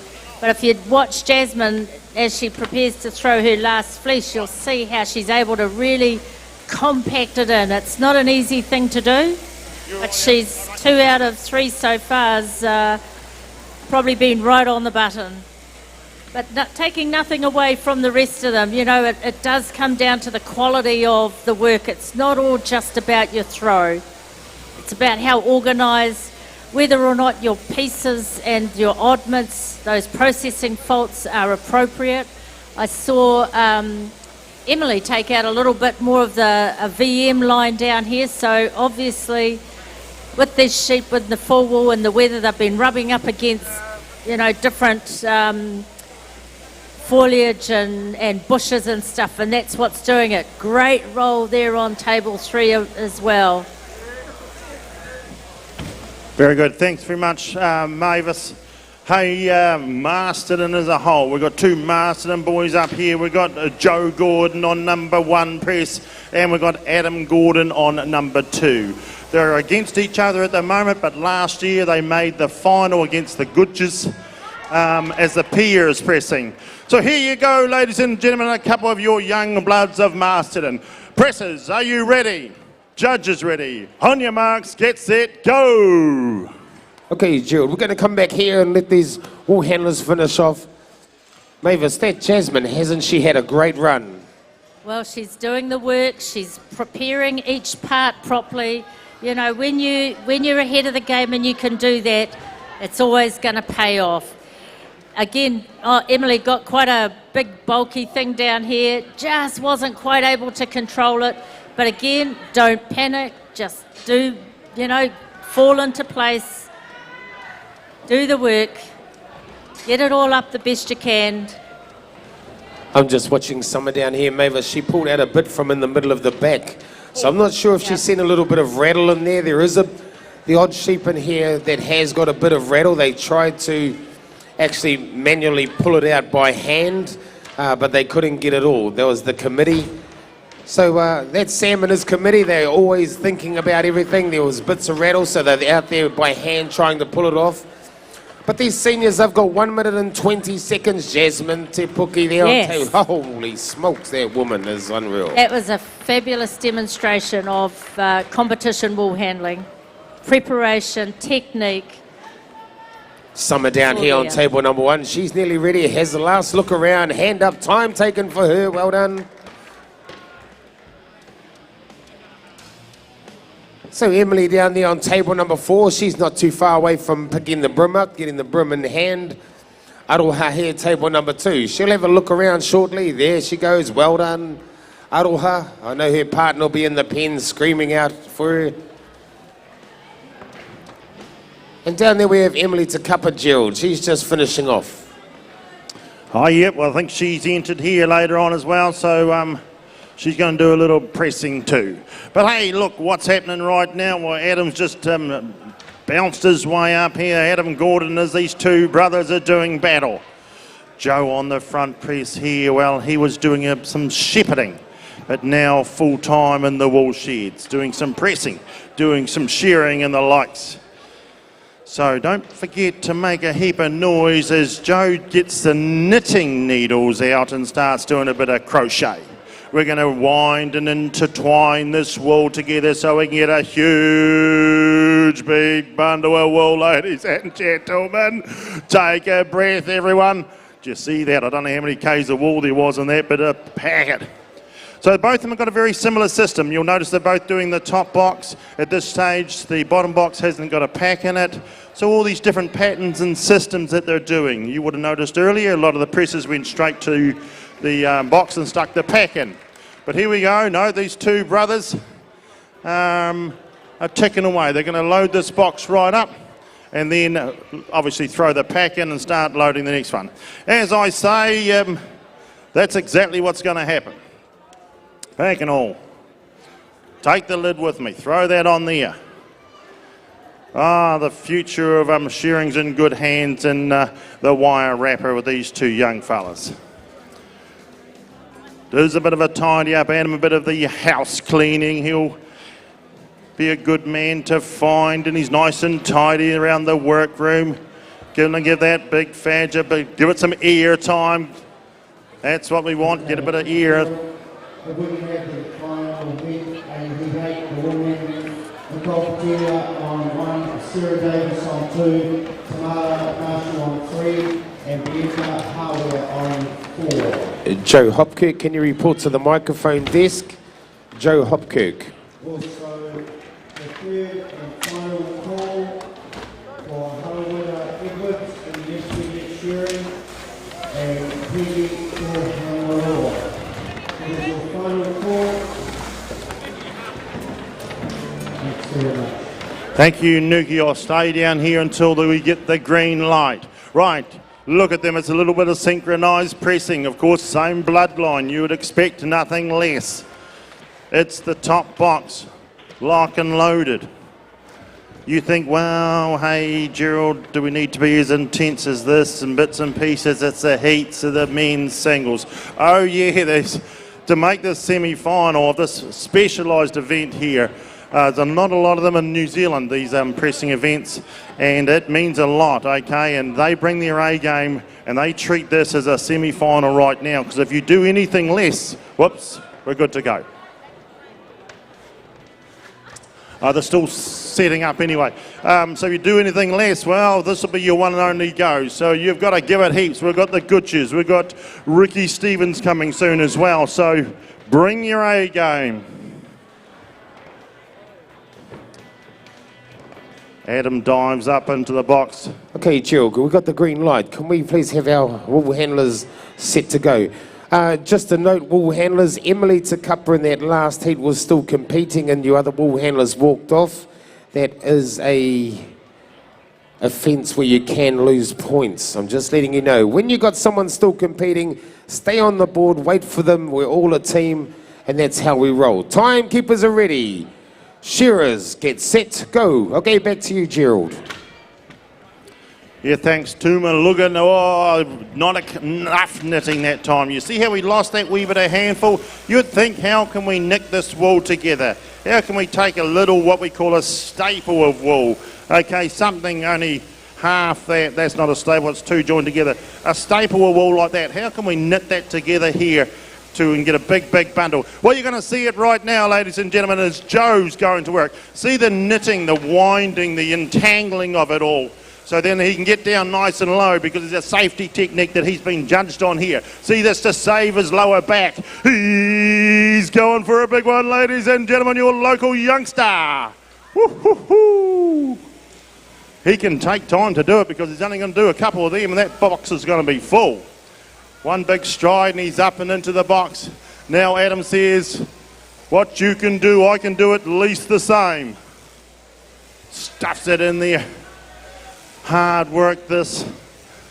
In a shearing shed belt now, you'd have the sheepo and you've got to head out the back and load the sheep up. Then it's all getting close to smoko. I better get the kettle on and the biscuits out. All these jobs they got to take care of. Make sure the hunt away dog's got enough water in the dish for the day because they're working hard too. As Joe starts doing a little bit of knitting again. Let's go back to the wool handling for the first throws. Yes, thank you, Gerald. Yes, starting to prepare this 8th heat of the senior. And again, another experienced crew. Sarah's turning quickly. Yeah, bit of overhang there. We got a lovely throwdown here on table number 1. A little wee bit of overhang, but Mavis, the intensity on this young woman, Petuha's face from Parongaho. Man, she is looking fierce. Table number 2, we have Sarah Davis from down in the south, down in Rerekaifatu. Rerewhakaitu, that's Rotorua Top. Table 3, Tamara Marshall. Waikaretu, that's the Welch country, isn't it? Sam and Emily Welch. And down here, local girl, Bianca Hawe. Bianca had a lovely throw, actually. number 1 and number 4 look like they got the bulk of it on the table, but again, we've been saying it all through the heats. These are not as easy as they look. They're big, bulky, well-grown, and because they're well-grown, they don't have those binders, which are kind of the half staples that hold the fleeces together easier. They don't have that, so they're very big and loose, which does create a challenge. Well, Mavis, because we haven't had a lot of rain as well, it's the rain, the wets that makes the fleeces stick together more, like maybe a bit cotty. But because we haven't had a lot of rain, the fleece is more loose. Yep, and they're good colour. Another indicator that it's been a blimmin' good season for them. Greater daylight hours, second throw on.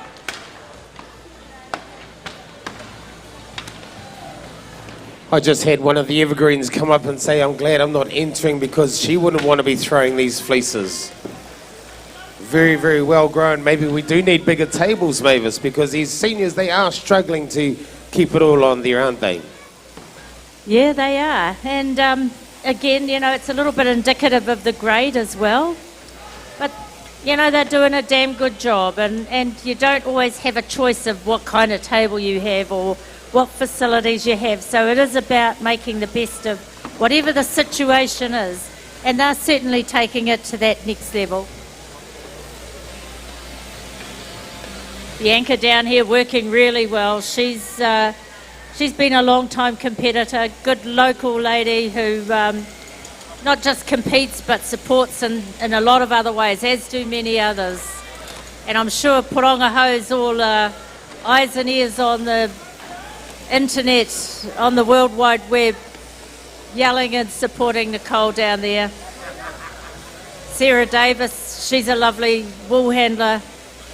Had the pleasure to have done some work with her, and she's just solid.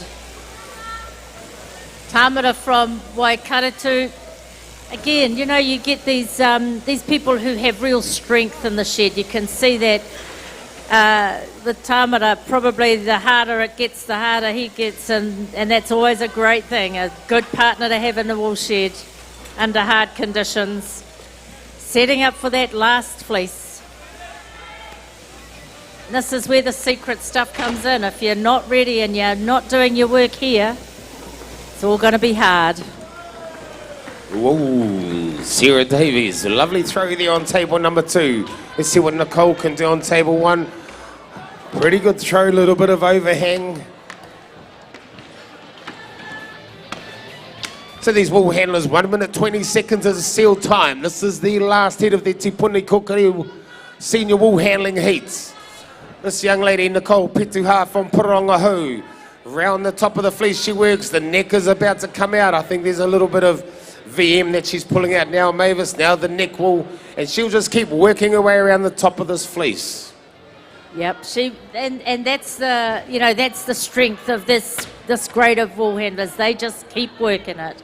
Doesn't matter what it is, how hard it's getting. They just keep working it. All those oddments there are all different processing, have to have all different processing,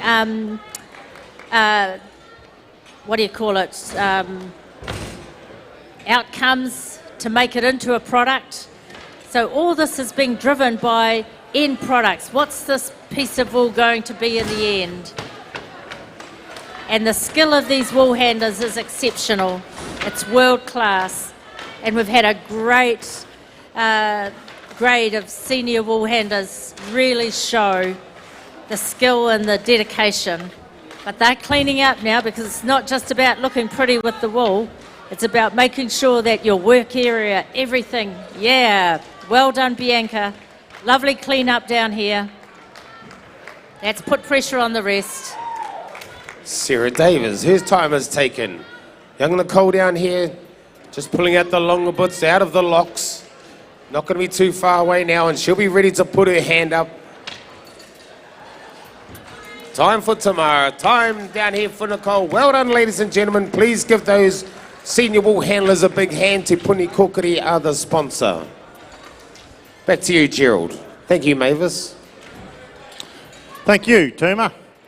Yeah, look, very hard to judge this, to sit back off the coalface, you know, that helicopter view, to say roughly how heavy these bales might be. I did have a feeling that Jeremy's was way lighter than that, and Adam has got a heap of wool in here.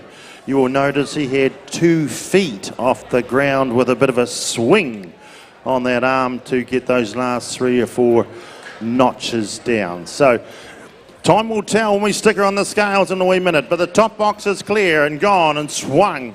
The one-man press. The presses before this were 2 men. 1 man on each side, 2 little bars. They were Reed and Grays and Donald presses, and they would whack them down. It would be a race, clickety click, click, click. If one was too slow, the pack would get away off angle and it could ping off.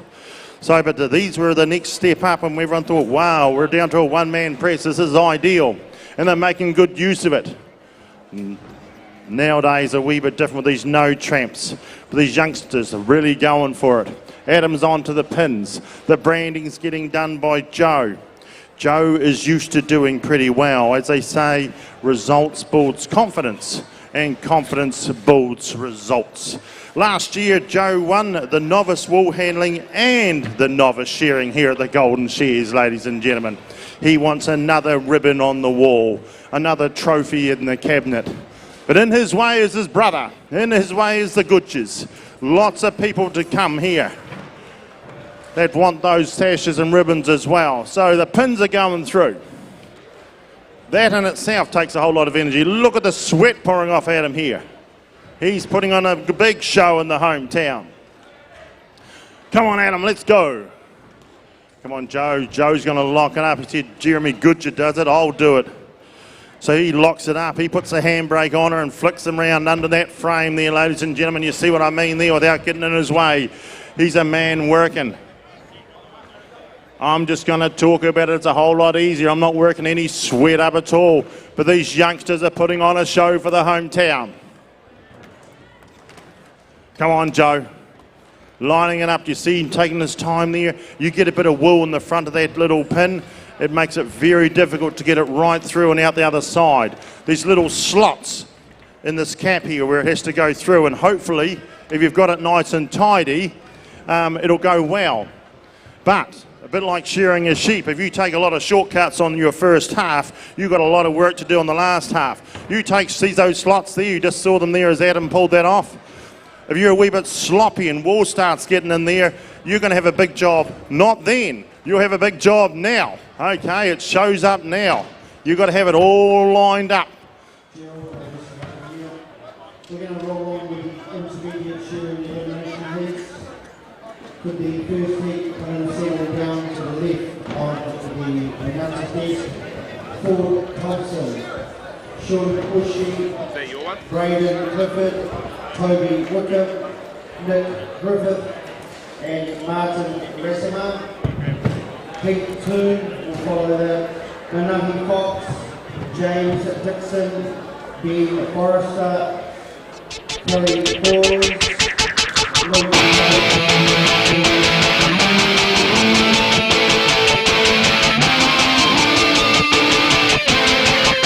Yeah, thank you, Nuki. So the cap comes off.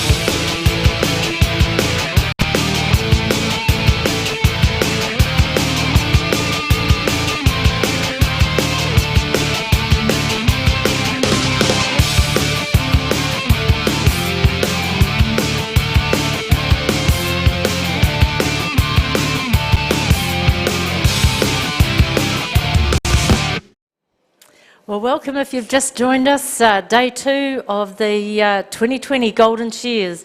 And I have with me here Tuma Mullins. He and I have just finished commentating through the senior wool handling heats. Te Puni Kōkiri is the sponsor, so we want to mihi to you, Dave Samuels, and your fantastic team throughout the country for the tautoko, or the support that you give for Golden Shears and for the wool handling, the wool sector in particular.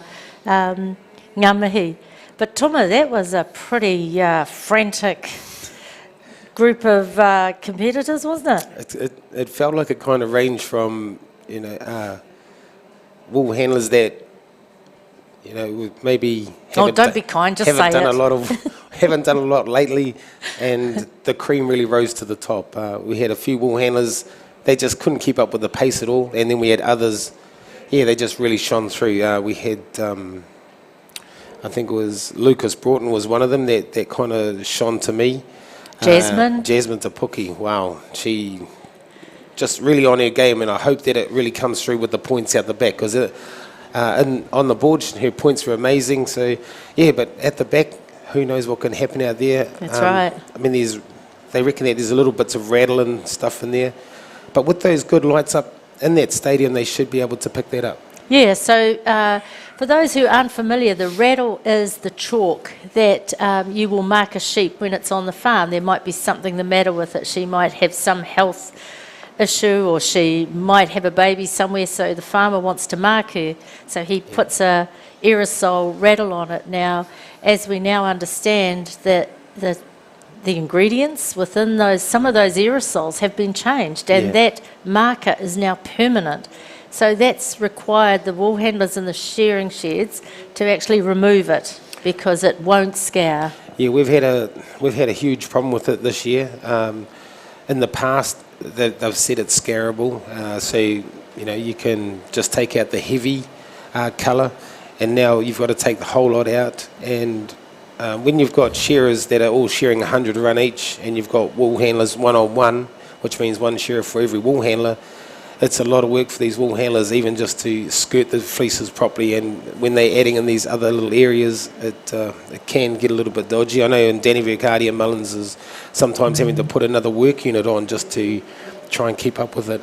Yeah, no, it's certainly an issue. And again, it goes to show the calibre of these senior wool handlers and the expectations of them in the industry, and how something as small as a bit of colour on the back can have a huge influence on the price of wool, which is already pretty limited anyway. But that was a great series, that senior wool handling heat. So now, Tuma, the other thing I need to just say is, so those sheep were supplied by White Spurs, a local property. To keep those sheep in order, in such fabulous order through the summer we've had, is outstanding. And so we want to say to these farmers who are supplying sheep to Golden Shears, amazing job, thank you so much. Yes, most definitely. It's been dry. We've had little bits of rain, and every time you have a touch of rain, you'll get the fly blow will come in.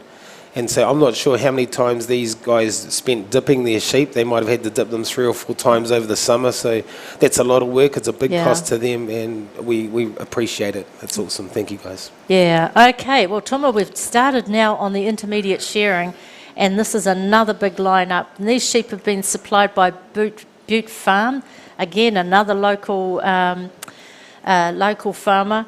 And so just to give you some context, an intermediate shearer is a shearer who has a shed tally of up to 305 sheep in an 8-hour day. So if you've done more than that, then you go into the next grade up. So that just gives you an indication of the hierarchy, if you like, of what's happening in the shearing. But this first heat is now on, and let's get back to the stadium and see how that all pans out. Join us again soon. Kia ora. Into the pen, sheep 2 on the board for him. Shonoshi.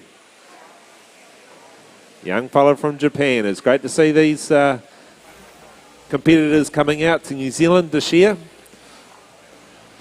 Shun's been to the Golden Shears probably many a time before, actually. He's shorn within New Zealand for quite a few years.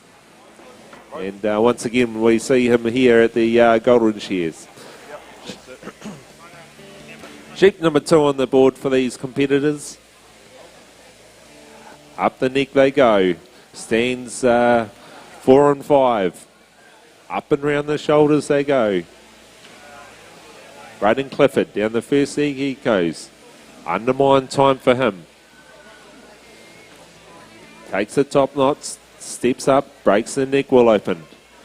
He'll take the cheek will and work his way around the shoulder. Shonoshi. Undermine time for him. Takes the top knot, and he'll step up and break the neck will open. But it's still the boys on 4 and 5. Down the last side they go. Shearing blow for blow. Heat number 1, John. Good start though, aren't they? Yeah, it's a good start, all right, for the first heat. You're talking about Shuanoshi. He has been here a number of seasons. And I was down in Invercargill at the World Champs a few years ago, and he there competing for Japan as well. So he's been around a little while, and nowadays he's actually bringing a few offsiders with him, and we had a couple shearing here in the younger grades yesterday. So good to see that he's a good ambassador for the sport. He just loves getting up here on stage. He'll be in the pressing later on, no doubt. He's also competed in the triathlon before, so he's a multitasker as a young Shuan there on the front, on the 2 stand. There we go, Braden Clifford changes the hampies, wasn't quite happy with that cut. He says, just glossing over a little bit of wool and need to keep it down and make these sheep look inky pinky. Every fibre of that natural lovely luster has got to come off the sheep. If they don't take it off on the board, they'll get hit out the back with the outside judges. Just a little bit about the scoring system up there. If you look on page number 20, I think it is, there is a quick overview of the judging system, but I'll give you a quick rundown now. We have the time points of the first column on the big board up there above the shearers. They are calculated at 3 points per minute. That's 1 every 20 seconds. The second column on the screen is the number of demerit points on the board. That's a second cut. A second cut is where you cut the wool staple twice to get it as close to the skin as possible. Anything the size of a credit card will be deemed a second cut. And of course the third column is the outside judging, the pen.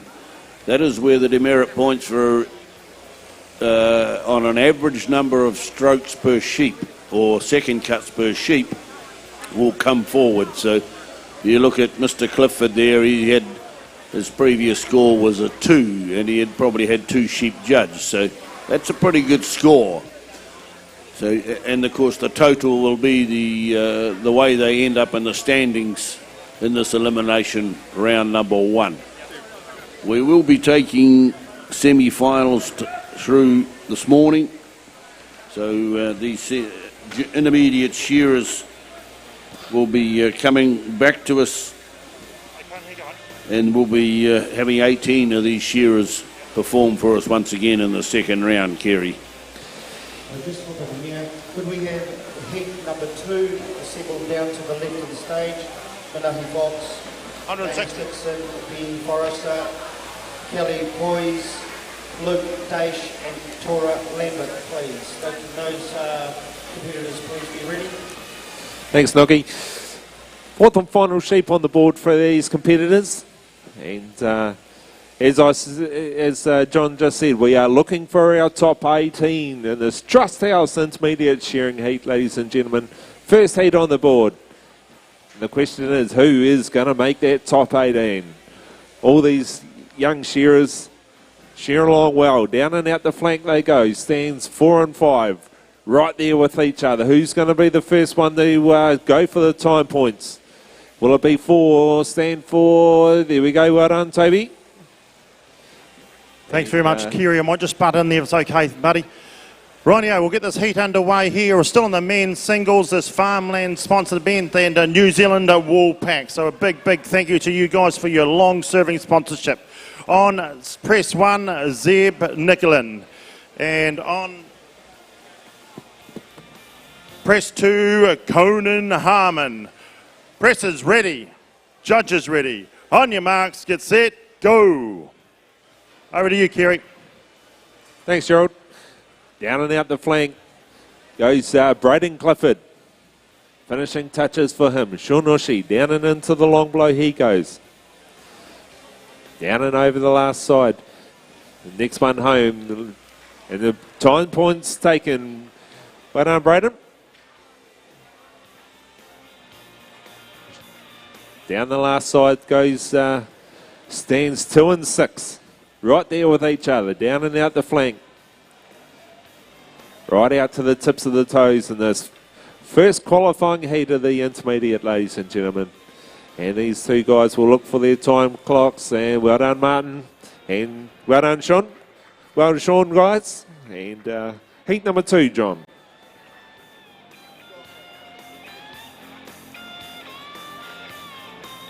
Radio. Could we have heat up number 2 on the board, please? Manahi Fox, James Dixon, Ben Forrester, Kelly Boys, Luke Dash, and Tora Lambert. Can those 6 competitors please hop up? We need everybody to be ready, thanks. We just cannot wait for everybody to get their stuff. Heat number 3, can they please be ready? Richmond Larangione, Gabriel Winders, Matthew Thompson, Ford Alexandra, Jake Carruthers and Philip Price. If you 6 competitors can come down here to the left of the announcer's desk and be ready for the next heat. Thank you, Anuki. So, yeah, down here until we get the green light. And please, we've got to keep the whole show running. So just interrupt John and Kerry when you're ready to go. So on one here, as I introduced him, Zeb Nicolin from Ropanga. Okay, he's 41 years of age, and this is his first time at the Golden Shears. So a couple first-timers here. So this 60-year anniversary really has inspired a whole lot of people to come and partake. There's been something... Ford Thompson, come to the announcer's desk, please. So it has really, you know, rattled a few cages, if to say. He's actually a teacher. He's not a presser by occupation. He's a teacher over in Palmerston North. His favourite sport is basketball, probably one of the biggest growing sports around the place. And years of competing, I've mentioned that to 0. And his ambitions and goals is to write a book. That sort of rolls along with the school teacher, doesn't it? The word, very powerful things, words, especially the written one. Right, and beside us here, we've got Conan Harmon. Okay, Conan the Barbarian, as we call him. He's your local boy. He's got his correct age down here of 28 years of age.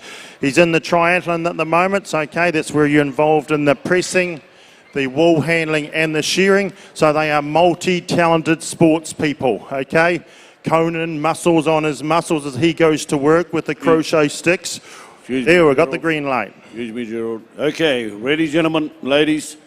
Timekeepers right, judges, competitors, go. Into the pen now on the heat number 2 of Trust House Intermediate Shear. On the front stand we have Manahi Fox from Masterton. From Matara, James Dixon. From Leithfield, we have Ben Forrester. On stand number 4, Kelly Bowles from Makara. Luke Daesh from Ekatahuna on stand number 5, and down the far end we have Tora Lambert from Australia. An international field once again. It's good to see all our cousins from over in Aussie, and back before when Gerald was talking about that sack of wool down they call the wool bale. It was the Australians that invented the flap system for the bales and the clipping system. So we borrowed it from them. Here we go. Around the back of the head, down on the first stand. Down towards the first shoulder they go. There's Manahi Fox, into the long blow, James Dixon. By crikey, they're pretty close together, these ones. We've got the Ben Forrester. Kelly Poles a little bit back off the pace, but round the back of the head into that most difficult part of the sheep. Down the far end, Luke Daesh. Sweeping blows across the back of the head. He'll get all that top knot wool off, because that's been the wool that won't take the dye. So into the first off shoulder they come, but the Australians putting the pace on down the far end by the look of it, Kelly. And look at him come, Kerry, as he puts the big blows down. She puts the big blows down the last side, doing a marvellous job. Down and out the flank she goes, the young girl from Australia. It's down there on stand number 6, ladies and gentlemen. Heat number 2 of our Trust House Intermediate Shearing qualifying heat. We are looking for our top 18, John, and these young shearers, all of these want to be in that top 18, but I'm afraid to say the nature of our competition, we will be losing some of these competitors as we go. But that is the nature, as I said. And so down the first leg goes these three shearers on 1, 2 and 3, pretty much sharing along with each other. Ben Forrester, off comes the belly for him. Down the first leg. And down the first leg goes the James Dixon as well, into the undermine. Stands 2 and 3, leading the way at the moment. Tora Lambert down there on 6. Right there with these two boys on 2 and 3. Manahi Fox, up the neck he goes. He's not only a whisker behind as well. Up and round the shoulders they go. Kelly Poles, sheep number 2 on the board for her. We'll just make sure we got heat number 3 ready. So Richard Narangioni, Gabriel Winders, Matthew Thompson, Ford Alexander, Jake Carruthers and Philip Price. How are they going down there in the pressing, Gerald? Yeah, we're going well down here. Just we weighed those bales earlier, the 2 local boys, the heat just before this. So just letting you know what they are. So we've got Joe Gordon. We're looking for the 160 kgs, remember. And he come in with a 157.5, Masterton. And Adam Gordon, well, he had a heap of porridge. And he came in with a 1690. So very hard to judge this wool at this stage. Time will tell. Once again, you lose more points for being a lighter bale than if you are overweight due to it took more effort and work to produce a lighter bale. So that's how it all rolls. And the other point system, of course, is we've got all the safety aspects and technique. Okay, I discussed earlier when young Joe was grabbing huge big handfuls of wool that you had to make sure that you lifted them correctly. A bit like Precious McKenzie, the weightlifter, you know, to bend those legs and keep your back straight and all those sorts of things. So you'll have longevity in the industry. It's a big push right throughout any work area really is safety and well-being. Well-being at the moment, well, Conan is on fire. He's had a couple of coffees before he walked in here. I went over and said, just to remind him, it's 160 kgs, Conan. He says, I'm ready to go, Spainy, not a problem. And here he is. Top box is just sitting there empty now. And he's going to wind it up and get it out of the way. Our first time, Zeb is thinking, oh, yeah. This is hard yakka. He likes basketball and he's got his basketball shoes on. Excuse me, Gerald. Okay, there's no... Could we have heat number 3 ready, please? Come on, guys and girls. We need to run the show. We've already dropped 1 shearer this morning. You don't want to miss out. Get down here to the bottom of the stairs and we'll wait for your next heat. I have just called your names previous. So get on with the game here, guys and girls, and we'll keep the show ticking along. Thank you, Gerald.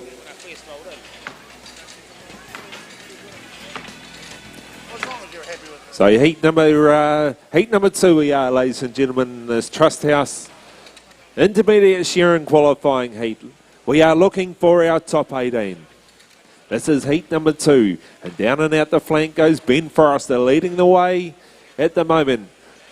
Tora Lambert down there on 6, right there with Ben, just a couple blows behind. Under the final shoulder and down and out the flank goes James Dixon. Manahi Fox, down and out the flank he goes, making a very good job too. Very, very good board points and good pin points in this qualifying heat. Of course, there's still 1 more sheep in the pen for him. Ben Forrester, 4th and final sheep on the board for him. Tora Lambert, 4th and final sheep on the board for her as well. Breaking the belly will open. Down the first leg goes Ben Forrester, leading the way at the moment. 1, 2, undermine time for the boy from the Rangiora. Takes the top knot and he'll step up and break the neck will open. James Dixon. Sheep 4 on the board for him. Off comes the belly. Down the first leg he goes. Down and out the fluke. Down and out the flank goes Luke Dayish. Into the pen for his fourth and final sheep. Down and out the flank goes Kelly Poles. Once again, it's great to see your female competitors in our mix going toe-to-toe with the guys. Forrester into the long blow, he goes. Dixon works his way around the shoulder, drops on down into the long blow. Manahi Fox, up and around the shoulders he doing. Once again, making a very, very good job of that sheep, John. He's good little shearers on the board at the moment, isn't there? Well, it's not all about size and strength, it's about skill when it comes round to get them out quick. We've had some big shearers and all they do is get muscle bound and tight, and the sheep senses that with a little shearer. They'll just let the sheep float along and just roll it into position. They know they haven't got the strength to fight it, so they've got to do it with the brain. And then a good shear there from Ben Forrester as he stops the clock in 8 minutes and just over. Close on his heels, though, they're not giving him much room, is James Dixon and Manahi Fox. Down the far end, Tora Lambert and Kelly Poles. The last two come around the back of the head and into the first off shoulder now. Long blow time now for Luke Dayish. He turns for home, the money side of the sheep. There's a good shear. Oh, look up that board there above. There's some good scores this morning that shows that these sheep from Butte Farms are performing well here on stage. The cut is nice and clean. There's enough grease in it to make the comb float across the skin and remove that woolly fibre that we treasure so much in this sheep industry. Just a pity we're not getting paid a decent dollar for it. As somebody said yesterday, one day they'll wake up and say, we have this beautiful natural fibre, why can't we get some more for it? Under the shoulder and down out to the flank, the last of our competitors in heat number 2, doing pretty well. Kelly with heat number 3. Straight up, please, shearers. Rangione, Winders, Thompson, Ford, Carruthers and Price. How are those presses going down there, Gerald? Yeah, we're going well. Conan the Barbarian is just wrapped up. He made a good tidy job. He tidied his corners up and stuffed it all in bits and pieces. Of course, not shy of the bright lights of the Golden Shears. He's made the 2 times doubles champion he's been. So he's used to hitting the bright lights and he goes well. And he's in the triathlon and a super sportsman. Right here we've got Zeb Nicolin still working away on press 1. Hey, we're not worried about that, buddy. We are absolutely rapt that a lot of you first-timers have come along to see what happens under the bright lights in the red carpet of the Golden Shears. He has done a good job, ladies and gentlemen. He likes basketball and he's going for a 3-pointer, I reckon. Says, hey, young hook, you're not supposed to be down there in the ground. He hauls that baby out. I don't know about you folks, but it's been an absolute pleasure. You have pressed really well. For a school teacher from Palmerston North, ladies and gentlemen, this will be very interesting when he whacks us up. He's got to get that bale to stand on its own, and he says, we are getting close to being done. He's having a last wee gauge around. Please, a good warm congratulations from Masterton, please, for Zeb Nicolin. Well done, young fella.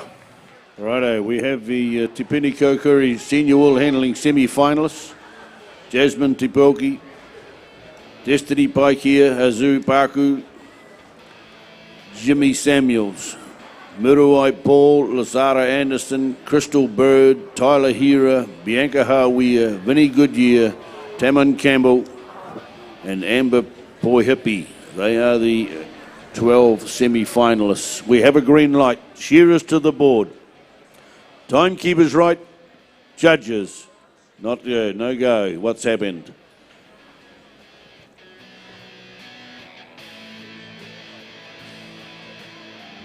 Right, we've just got the referee busy up there. So, hey, once again, we're going for a 160 kg bale.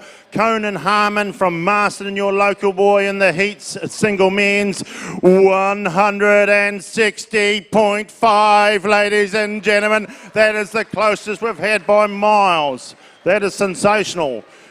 Well done, Conan. Let's bang this other bale up while we've got the go-ahead now, John. Yeah, we're all good to go. Okay. Timekeepers are good. Judges, competitors, go. So into the pen now for heat number 3 in Trust House. Intermediate. Richmond Narangione here on the front stand from Gisborne. Gabriel Winters from down in the deep south, Oamaru. Matthew Thompson from Ward on stand number 3.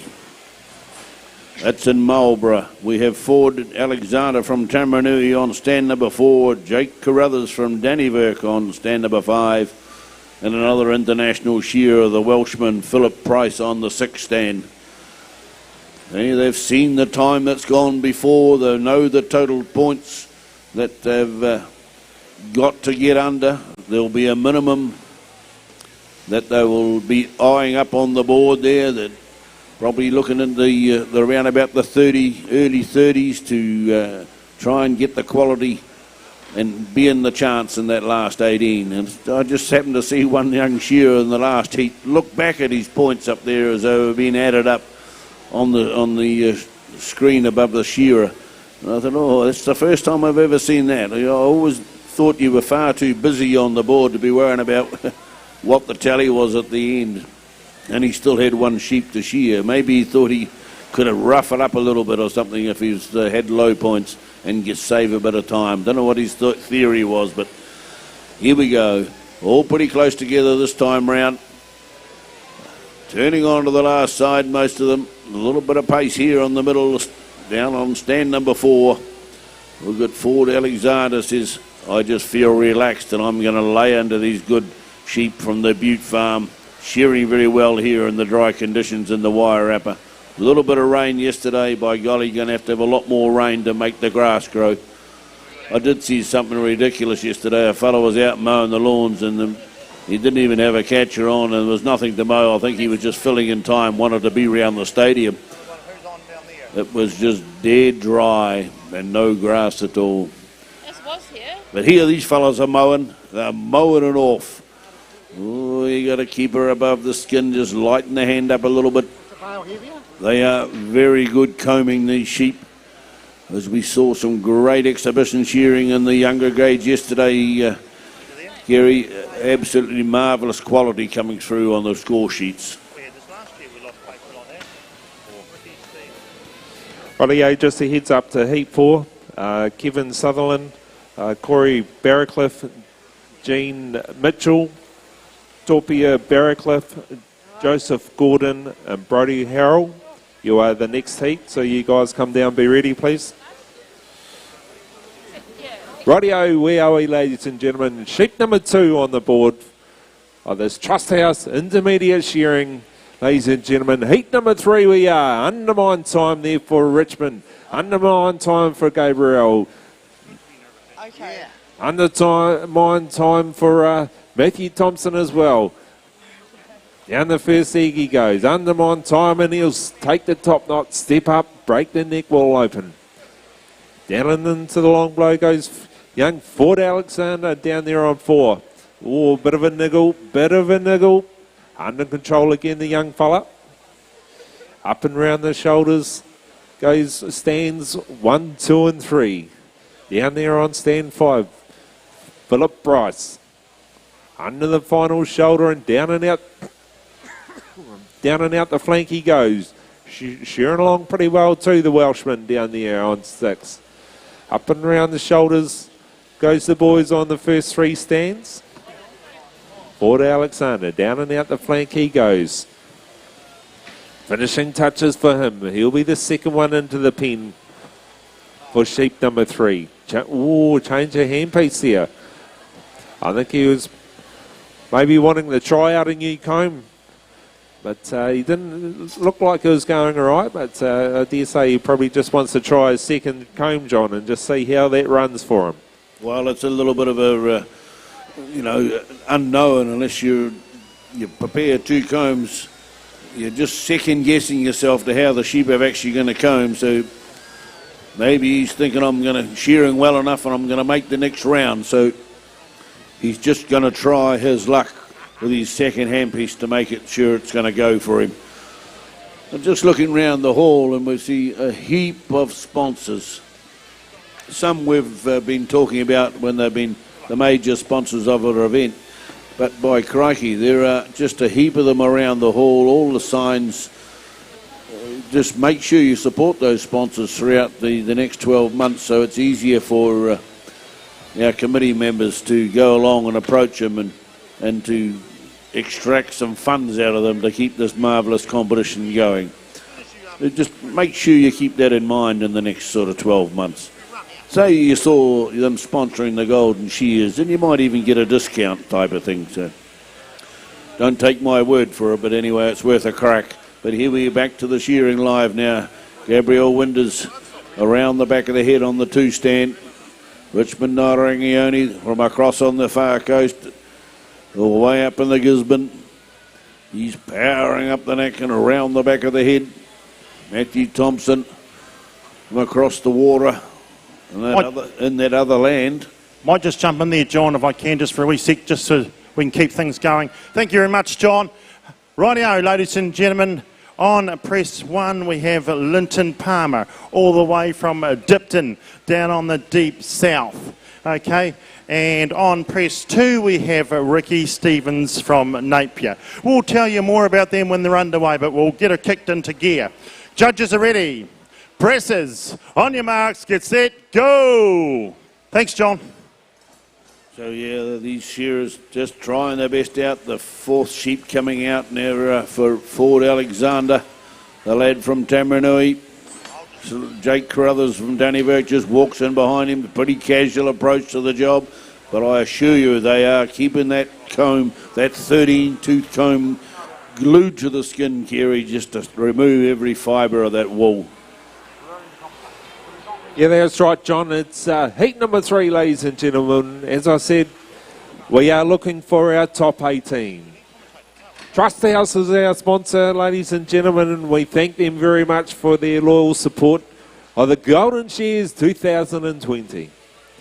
Down the first leg goes Gabriel Winters on 2. Undermine time for him. Sheep number 3, done and dusted there for Matthew Thompson. Into the pen he goes. Sheep 4 coming out onto the board.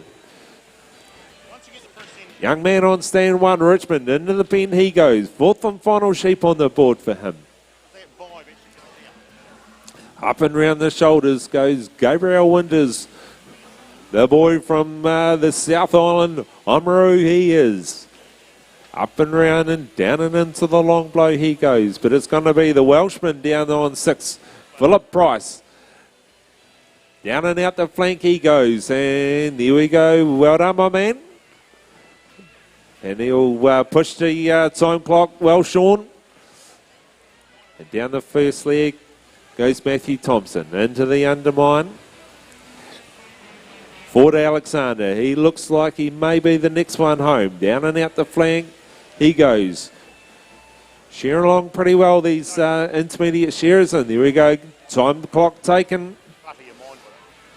Up and round the shoulders goes Matthew Thompson, but it's Winders. 4th sheep on the board for him. Down and out the flank he goes. Finishing touches, and he'll be looking for the time clock as well. This 3rd qualifying heat of the intermediate. I'm not actually. Well done, Gabriel. Well, Sean, my man. And Jake Cutters there, takes his time as well.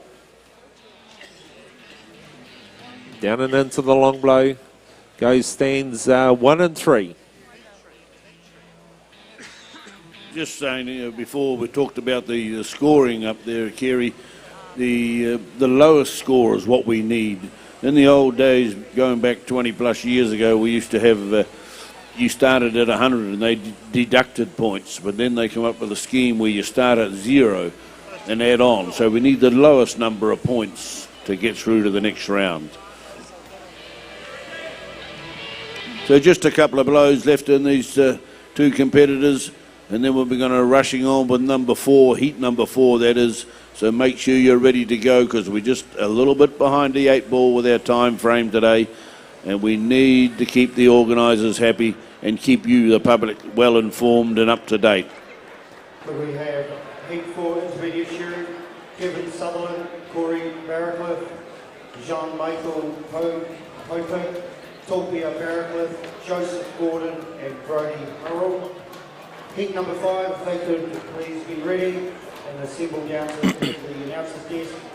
James Broyan, Lizzie Thompson, Alan Lawyer Evans, Cullen Pritchard, Matsuri Monday and Liam Pritchard, please. Thanks very much, Snooky. Hey, look, we're back down here in the pressing arena. Once again, the sponsor being Farmlands and Woolpacks New Zealand. Long-serving sponsors here. Hey, look, I've got Monica Potai with me, and she's going to do some co-commentary. So, Monica, look, this young fella here, been in the triathlon a number of years, and comes all the way from Dipton, so he doesn't come up here for a can of tui, I don't think. I think he's the real deal, and he's a big, strong, strapping lad. So, big welcome to the commentary team, and I know you've got a big day tomorrow as a top open wool handler, but here we are. Let's give the audience a bit of an understanding how many muscles this guy's got as he starts loading up, Monica. Okay, Lyndon Palmer, all the way from Dipton. Yeah, he's got the big arm loads. He's just dropped his safety for his fadge. But on the other side, we've got Ricky Stevens. He's on to about his 3rd arm load on his box. They've both got their wind-up boxes full. And you can see that they want to get the wool into the box without making a mess of it. Yeah, thank you. Thank you, Monica. Well done. That's a fantastic start. Once you get that out of your way, you're just flying. Good work. Pleased to have you here. Yeah, Linton Palmer. Talking about work, look at these legs. What have we got about him? I've told you he's from Dipton. Well, he's aged 32. He's been in the industry about 13 years. His other occupations, of course, farming, and a big frame like that is rugby and some cricket and ambitions and goals. He's just not sure. He's shooting for the stars as well, ladies and gentlemen. He hauls another big pile in there. He is a great competitor, great sportsman. And thank you, Gerald. Here we go. We're all to go. Timekeepers are good. Judges, competitors, go. So into the pen this time around. More international shearers. Kevin Sutherland from Scotland on the front stand. From Pio Pio, we have Corey Barracliff on 2.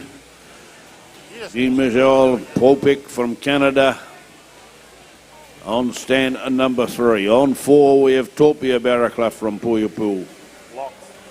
Joseph Gordon from Masterton on stand number 5, one of the local lads. And we have Brody Horrell from Gore down on the far end. I don't know.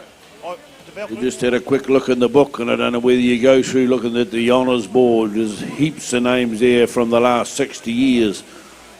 But one springs to mind is Brody Horrell, because he won the junior competition last year. And he just adds a little bit more tension and comes around the back of the head. Swings it towards that first off shoulder, so he knows what the winning circle's all about. And he's going to be trying to make every post a winning post, Kerry, and good luck to him and the rest of his fellow competitors. Yeah, that's right, John. Hey, just a heads up to all shearers, just be mindful to keep your handpieces and any dirty gear off the seats, please. Need to be mindful of people that come along and sit on them after you've finished. So, just heads up to those shearers. Keep your gear off the seats, please. Rightio, ladies and gentlemen, we are Trust House Limited Shearing, Intermediate Shearing. Heat number 4 we are on. And sheep number 1 on the board for these shearers. Down and out the flank they go. Nothing really separating the field in at the moment. Joseph Gordon, first one in to the pen for his second sheep, sorry. Crikey, Dick, what am I saying? Sheep number 2 on the board for him. In goes the young Torpia Barracliff. Sheep number 2 on the board for him. Brody Horrell won the junior section here last year. gone up a grade into the intermediate. I think he's from down in Gore too. Great to see these guys travelling around. Down the first leg goes Corey Barracliff. Undermine time for him. Takes the top knot and he'll step up, break the neck will open. Sheep 2 on the board for all 6 competitors. Kevin Sutherland, he said, easy, sweetie, easy, you just hold the phone. I'll just take the belly off. There we go. Into the first leg he goes, well kept under control. Down the first leg he goes, undermine time for him. Corey Barracliff, up and round the shoulders he goes. Takes a trimming on the back side of the leg and down and into the long blow he goes. Jean Michel, up and round the shoulders he goes. The man from Canada. Once again, it's great to see these international shearers, John. Golden Shears 2020. You just can't say no, can you? Well, this is one that he'll tick the box on, and sure as heck is Jean-Michel Paulpick, and he comes up the long blow now, making every post a winning post he hopes, but it's all about getting through to round 2. Couple of experienced competition shearers, the young Barracliff lads from up in the King Country, rolling out the last leg pretty much blow for blow. 5 and 6 are doing the same thing. We have Joseph Gordon and Brodie Hurrell. Oh, it's pretty tight here as they go in for sheep number 3. Corey Barracliff leading the way. Brodie Hurrell next in, followed by Torpia Barracliff. In goes Joseph Gordon. Hey, the Gordon family are well represented here in Masterton. Been into the pressing arena, been in the Woolhandling arena, been on the microphone arena. By crikey, doing a powerful lot of work here in the Wairarapa. Thanks very much there, John. We might get in there just for a wee second because plenty of action happening down here as another school rolls in. I am so pressed every year I come up Masterton how these this local township supports us, a tremendous event. So we've got Ricky Stevens here on press 2. He has been in the final of this individual men's the last 2 years. Okay, been the bridesmaid both times. He is lining up the big win this year, hopefully. But he has been the triathlon winner. He is a multi-talented man. He's an open shearer. He's an open wool handler too, Monica, this man. Of course, he's pretty sharp. And the years competing here is 5. Ambitions and goals, ladies and gentlemen. I mentioned earlier in number 1 heat, take out the Goodgers. The Goodger name, as you'll see, Monica over here, you've said, how long's this been going? Well, if you look at that board over there, the key is the amount of years it's been going, but the key is the amount of names of the Goodger name out there. So look at this big, strong Linton Palmer. He's giving it some stick, Monica. Yeah, he's really working hard to get that bale down. She's going to be heavy. Oh, now he's got to keep everything safe. The judges watching closely to make sure that he's safe and that everything is okay. But Ricky down there, he's got his pins in. He's nearly ready to clip that bale up. Thank you, Gerald. Yeah, you've got to get those pins in. You've got to lock her down. When he takes that cap off, it's going to release hopefully 160 kgs of dynamite. Boof, and it's going to want out of there big time, look like a steam train. We're going to open a valve up. There we go, we're opening the valve now. Something's got to hold her in there. That's those pins. Ricky's doing a super job here. He's nice and close and clean. Look at that. Linton Palmer, he's got a bounce in his step. He says, holy smoke, you're going about the points on weighing, you're on points on cleaning, you're on about points for safety and technique. What about the time, Spaney? I'm with you there too. You've got to have a quick time. You've got to be on your toes. Talking about toes, John O'Hicks will be arriving soon and he'll be tap-toeing around the place here, flat stick. Oh, Monica, look at this. Look at that tidy bale there by Ricky. Isn't that sensational? That's going to be easy to pin up. You would have helped out the press of the odd time in the wool shed. If you don't get that right, it goes a wee bit bad, doesn't it, from there? Yeah, it sure does. And it can just be a real hassle when you don't get the bits right. Yeah, it can. Of course, if you lose too much there, what happens to those little top caps? They are short, aren't they? They're a bit short. You can't hook them together. and you've got to start, putting clip on top of clip on top of clip, And just to that try is- to get the bale locked up. And that is not ideal for when the bale gets into the wool store. That's really, really annoying for the people in there. It's so hard for them to get it apart. But Ricky's doing a beautiful job over there. Linton's here. He's just starting to put his pins in. His bale, it's going to be a good one. Linton's a shearing contractor in Dipton, I think. So he knows what is required for the pressing of the bales. Yeah, well, he's banging those pins down. We'll go back to the shearing. They're under the finishing. In fact, a couple have finished. Corey Borracliff, he says, been there, done that. And the international flavour on the next one, John. I'll let you bring those last little bits home, John and Kerry. They're doing a bit of a marvellous job over here. Young Joseph Gordon, he's had the sheep from hell on this one, and it's given him jip right from the time he pulled it out of the pen, but he's kept his cool. And he's trying to keep his score down. Just keep an eye on that score. That was a very difficult sheep to shear, and it's still got 2 or 3 blows in it. But he's just made a marvellous job, and congratulations. He lost a little bit in time, but he kept his cool, and he hits the button. That was well shorn from the Masterton, man. By golly, I felt for him all the way through that sheep. It wouldn't behave. Here comes our Scotsman. Over the last he goes, Kevin Sutherland. Good shear from there. That's heat number 4 out of the road. Where's heat 5? Heat 5, we have on board, please. James Boyd, Lizzie Thompson, Ella Jevons, Colin Pritchard, Marty Monday, Liam Pritchard. And if heat 6 could please be ready, and then assemble down to the left of the announcer's desk. Tom Darcy, Coden Gray Harmon, Matthew Hunt, Stuart Walton, Kushla Abraham, and Matthew Smith. Thank you. Thanks, Snooky. Well, we'll come down here till we get the green light. Linton is starting to build up a sweat here now. Monica, aren't these men? Aren't they so tidy? Are they this tidy in the house, do you reckon? Or is this just a show for the old 60th year at the Golden Shears? I'm sure that they're this tidy in the house. We've got Ricky's wife over there, and I'm sure she could say he keeps the floor all clean like that. Ricky's finished up here. We're just going to weigh his bale, and Linton's not far away. He's putting those clips in. You can see he's got this little tool to help him keep things safe. And he's been working very hard. Sometimes in the wool shed, we like to cheat when we're pressing and not put all the pins in and stuff like that, but not today. We've got to have everything right if we're going to win. Yeah, that's right, Monica. You mentioned that little tool. When these first come out, these packs, I know a lot of those tools weren't round, and it was the old bale hook, wasn't it?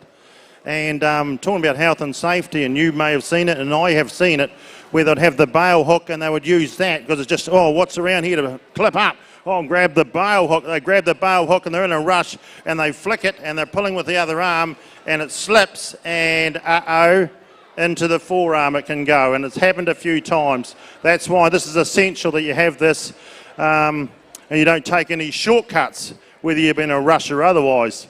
That way if it does slip, and we saw it earlier, and that's okay. It's no bother, and you'll even notice that it's turned the other way. Okay, John? Thank you, Gerald. Everybody on the board. Timekeepers right. Judges, competitors, go. Into the pan now, heat 5. Working away. We've got 8 of these to get through, so we'll just keep trucking along. From Ireland on the front stand, James Boylan. Lizzie Thompson from England on number 2. Ellen Evans from Wales on number 3 on 4. We'll give Callum Pritchard from Pongaroa.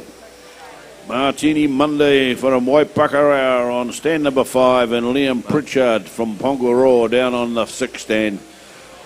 Keen as mustard, these young people. Once again, we have overseas visitors of 1, 2 and 3. The locals who say we don't want our trophies to go overseas. We need to get up there and defend. And defend they will with all their might. Their finesse and their speed. So let's see how they pan out. Good score from young Joseph Gordon, the local man in that last heat after that difficult sheep in Shearing number 5. And he was the top qualifier out of that heat.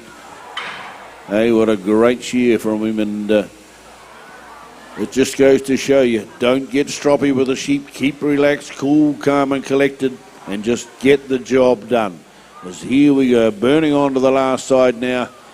One or two of these overseas visitors are going to be in with a bit of a chance, Kerry. They're actually shearing very well. They've come to New Zealand to hone their skills, and here we are at the big one, the Golden Shears, and this is maybe their time. Well, that's right, John, but the facts are that all of these competitors have to earn the right to go through to the next round. There's nothing a given in this show, ladies and gentlemen. The fields are so big. Any slight niggle of a sheep we've seen in the last heat, just a little difficult sheep, a little bit of a squirm, bit of a wriggle, 1 or 2 second cuts too many, and they're just going to put these shearers out. So they have to be mindful to be on their job, and it is all about the top 2 inches in this show. And it's all about the mental preparation. It's all about the gear preparation. And the facts are, do the hard work and the results will come. Down and out the flank they go. James Bryan from Ireland, ladies and gentlemen. Lizzie Thompson. Down and out the flank she goes. Young lass from England. Sheep number 2 on the board for most of these competitors. Up and round the shoulder goes stands 3 and 4, right there with each other. Oh, a bit of a niggle on stand 1, well kept under control. Big strong sheep they are, ladies and gentlemen, in this Trust House Intermediate Shearing qualifying heat. Number 5 we are on. Lizzie Thompson, out to the hole she goes. Very, very well shorn, that too.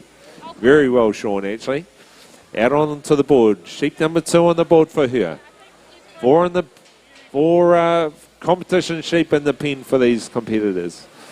Liam Pritchard down there on 6. Into the pen for his sheep number 3 on the board for him. Martini Monday. Down and into the long blow he goes. Shearing along well as well, the young fella down there on 5. Down and out the flank, Cullen Pritchard. Right out to the tips of the toes he goes. He'll be looking for his 3rd sheep. Into the pen he'll go. The Welshman there on 3. Under the final shoulders, down and out the flank he goes. Lizzie Thompson, off comes the belly for her. Down the first leg, undermine time for her. Takes the top knot. Bit of a difficult sheep there too that she's got. He's just giving her a little bit of jandle. Just being a little bit nervous. Down and into the long blow goes James Bryan, the man from Ireland. Works his way around the long blow once again. Just a little bit of a niggle. Just not quite settled, these sheep, are they, John? They take a lot of holding on to these sheep. They giving these intermediate shearers a bit of a challenge, aren't they? Well, they're a good workout, all right. The sheep from Butte Farm, as with all the sheep in the Wairarapa that normally come to the shears, they are magnificent beasts. They are wild animals, not sedated in any way. And I was just thinking a little while ago, the number of females that have joined our fraternity in the shearing game, that's as a shearer as well as wool handlers. How many moons ago it was when they would be expected to be sitting at home with a bit of needlework and sewing on a couple of buttons and maybe cooking the odd feed here and there. And here they are out in the what we used to call the man's world, or dominated by men anyway at least, and they're in the shearing game and they are jolly good. There's no doubt about it. The finesse and the class they show, they have learnt the skill, as you can see with the Lizzie Thompson, the English lass, coming down that last side now. She just readjusted her sheep to get that last leg off. Did it without a blink. It was just part of the game. The sheep started to wriggle, so she shot the head forward but in front of her knees instead of behind the knees. And now she's thought that, well, my gear's playing up a little bit, so the sheep's a little bit jittery, so I'll put a fresh cutter on. So they're thinking about the game, and they're really adding a little bit of class to some of these shearing competitions around the country and around the world. So I take my hat off to them. They've come a long way from small beginnings. When I first started shearing, there was not many of our female gender in the game as far as shearers go. There are heaps now, which is good. The shearing industry needs people to keep coming up forward and being tough and fronting up to work every day, because it's a hard game, but by heck you can have a lot of fun around the world if you're deemed to want to do a bit of travelling. Here we go. We've travelled to Masterton from all over the country, from all over the world, and the 2021, the 60th, she's a biggie, and these fellas want to make every post a winning post now. Sheep number 4 out there for Martini Monday down on the 5 stand. He's just leading the field. He's got a little bit of a break. He's just a little bit behind Callum Pritchard there as he turns for home. He's almost 2/3 through the 4th sheep as he comes under the shoulder, down and out to the flank, working across the shoulder on the last side. Evans, the Welshman, on 4, into the off shoulder now, down to the long blow. Boyan happy here on the front stand. He comes across the shoulder on the last side, still got one in the pen according to the tally. There goes Liam Pritchard finishing touches there. He has a quick look at his score. That is not bad. He's got a 22.3 in time. He's only got a 0.8 on the board. That's an average of not even 1 second cut per sheep. That is a marvellous shear. And some of his sheep have been judged outside, so he's got a 3.3. A very low score there at the moment. As I said before, we need to be hovering around about the 30-ish, early 30s to get through to the next round. And these young people are trying their best at the moment. Thanks very much, John. We'll just get this heat started if you don't mind. So we're still on the men's singles, okay? Great entries as it's been all the time. Farmland sponsored and Woolpacks New Zealand event. Okay, we've got 2 brothers up here. We've got Cameron Hicks on press 1.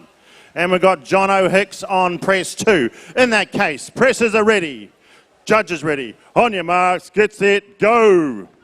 We're underway. Gerald, just as a question, how heavy was Linton Palmer's bail?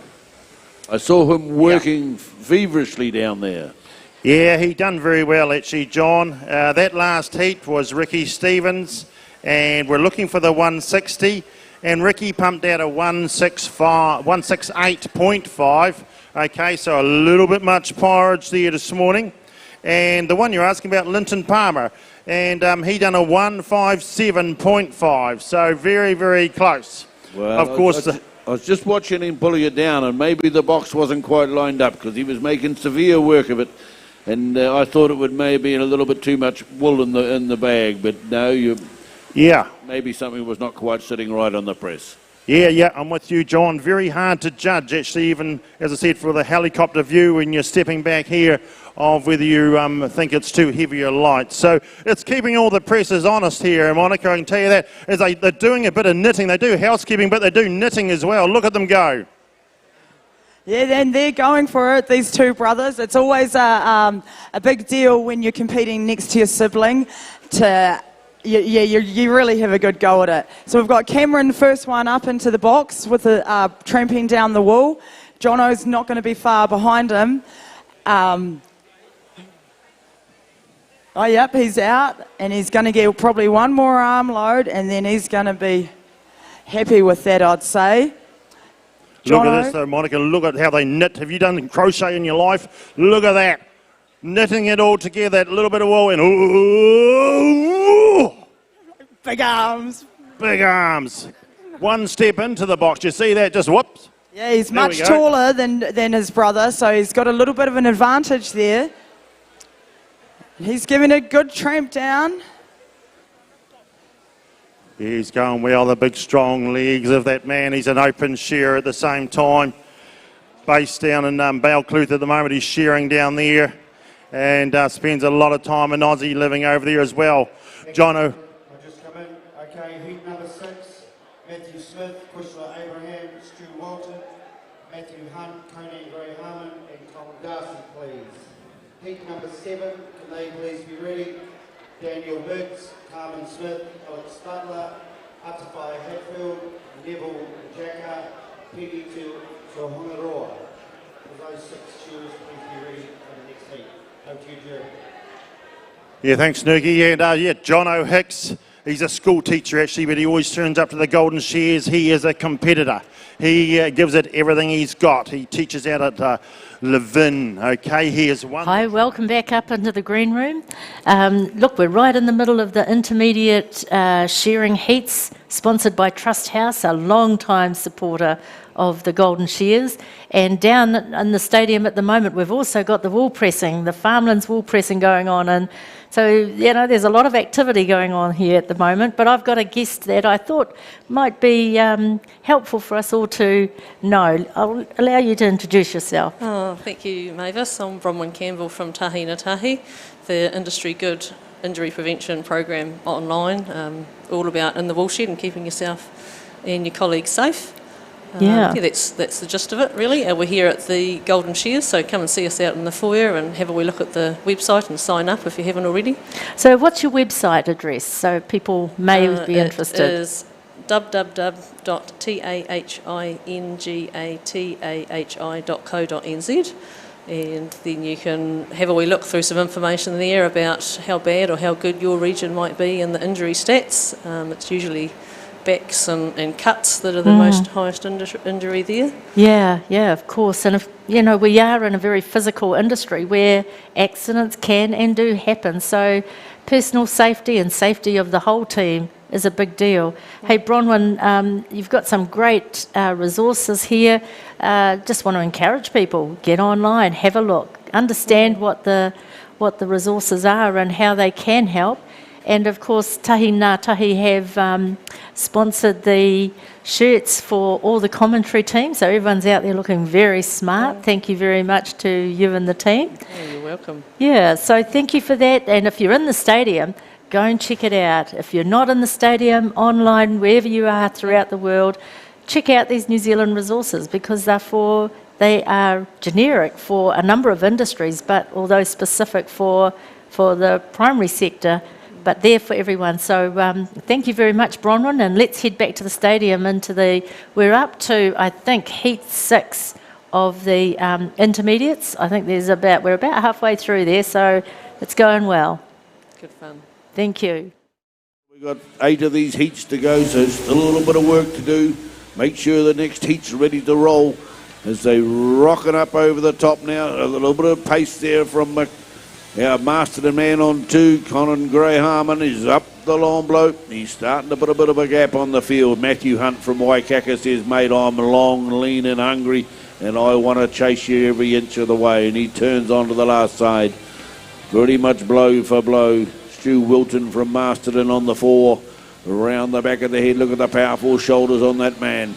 Swooping down into the off shoulder now. On it.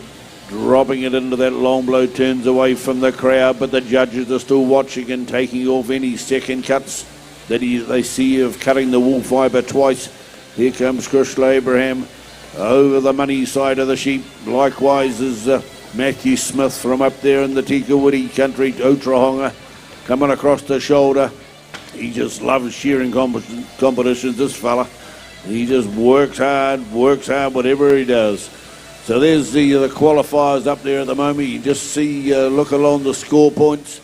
Don't count Mr. Ford up the top there because he didn't actually shear Mr. Ford Thompson or Miss Ford Thompson. So you just take the second one down. We're looking for 18 at the moment. As we come down the last side on stand number 4.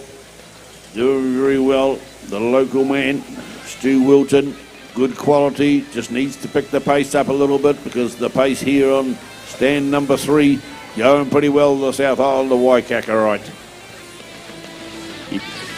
Yeah, it's a heat number 6, ladies and gentlemen, Trust House Limited Intermediate Shearing. We are in Darcy Tong. Out goes sheep number 1, into the penny 2. Probably didn't have the best run on that first sheep, just didn't really kick, but it didn't really let him flow either. But down into the long row goes the boy from Masterton. Up and around the shoulders and into the long blow. Takes the cheek wall. Down and over the brisket he goes. Matthew Hunt. Down there on stand 3. Under that final shoulder and down and out the flank he goes. These boys on 2 and 3 going blow for blow. Out to the tips of the toes. Both of these young shearers are looking for a place in that top 18. Down and out the flank goes Conan.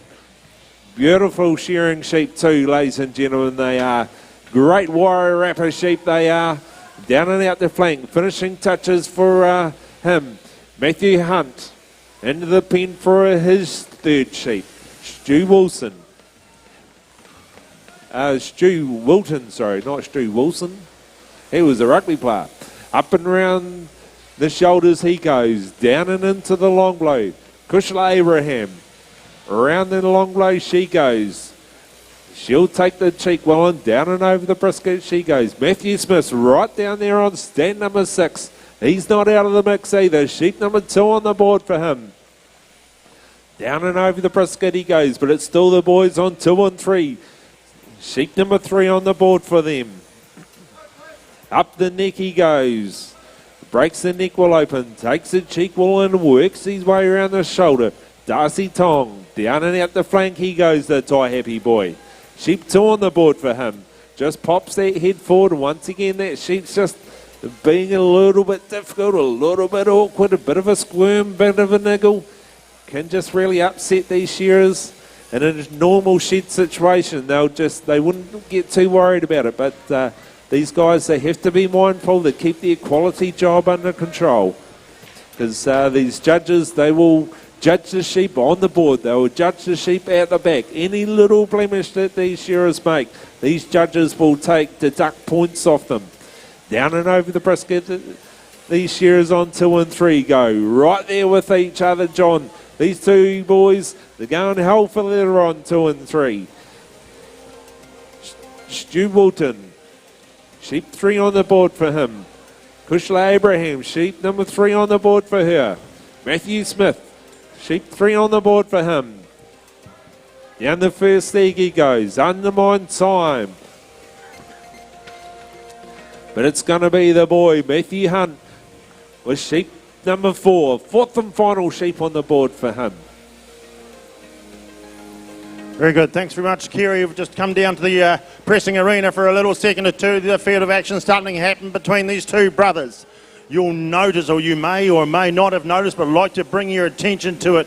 This is the lowest the pack has sat on the top box. Okay, when that was round the other side, the cat was sitting nice and low, which means Jono made a wise, educated decision to say he's not going to put as much wool on that top box. And why would he do that? Of course, he's got to wind that baby up and swing it round. So he's trying to stuff more in the bottom box by using those powerful legs of his. And then he's got to pull it from there. His brother Cam says it's time for some H2O. Monica, hydrogen and oxygen. Now that is as much power as you'll ever find, because he's got this last hard little bit to do. How many clicks do you think he'll be down to? You would have pressed a few bales in your day when you're helping out. Do you think you do 3 clicks at a time or 1? Well, he's about down to 3 at a time right now, but he's having trouble. He must have really tramped that wool in there. His big arm loads and his big strong legs tramped it right down. And he's had a bit of something's going on over here. I'm just going to stand back. His brother, he's coming right up behind him. He's about to start his crank down as well. He's just making sure everything's all sorted out over there. But Cameron, he's on to the 2 clicks. And he's working hard to get it down. Oh, she's going to be a heavy bale. It's going to be a tight bale, you're right. It's not unlikely in a wool shed for people in the audience where a wool handler comes along and joins in, and we get a bit of a team effort to whip that down. You've got the presser on the end here and the wool handler in nice and close to get that baby. That's going to be a tight bale. But it was going to take more than a team of wild horses to stop him. He just kept on smoking it, didn't he? Holy smoke. He said, I've got a few watching me. I can't renege now. And here we go. Monica, we're over here now. We just stay with the pressing for a wee minute. We've got John O'Hicks, and he's down to a couple of clicks early in the piece. Oh, they've both worked really hard. Like I said, when you're up against your sibling, I've competed next to my sister before, and it always makes things a bit more, a bit more pressure on you. You've got something a bit more to prove, I suppose. Yeah, well, he won't be going to the gym tonight to do some high-intensity training, I can tell you that. No weights tonight and mirrors in front of him. It's people. Look at this. He is going to have to work really hard to get this down. And I really just want to jump on the end and help him, because that's what we do. That's the Shearing and Woolhandling family, isn't it? People probably don't realise, and presses, it is actually a team and a big family, New Zealand-wide and worldwide. But in the shed, you are a shearing team, shearing Woolhandling team, where you help each other out. And normally you would dive in here right now in between doing a bit of wool handling and give Jono a hand and say, here mate, well let's get this down. We've got a fair bit to get through today. And we've got to do a cutout, okay? That means everyone's going to work really hard. The boss says, don't come home until that shed's finished. Okay, we've got a new shed to go to tomorrow. Don't come home. There's 3 shearers. We've got 1,200 lambs to do.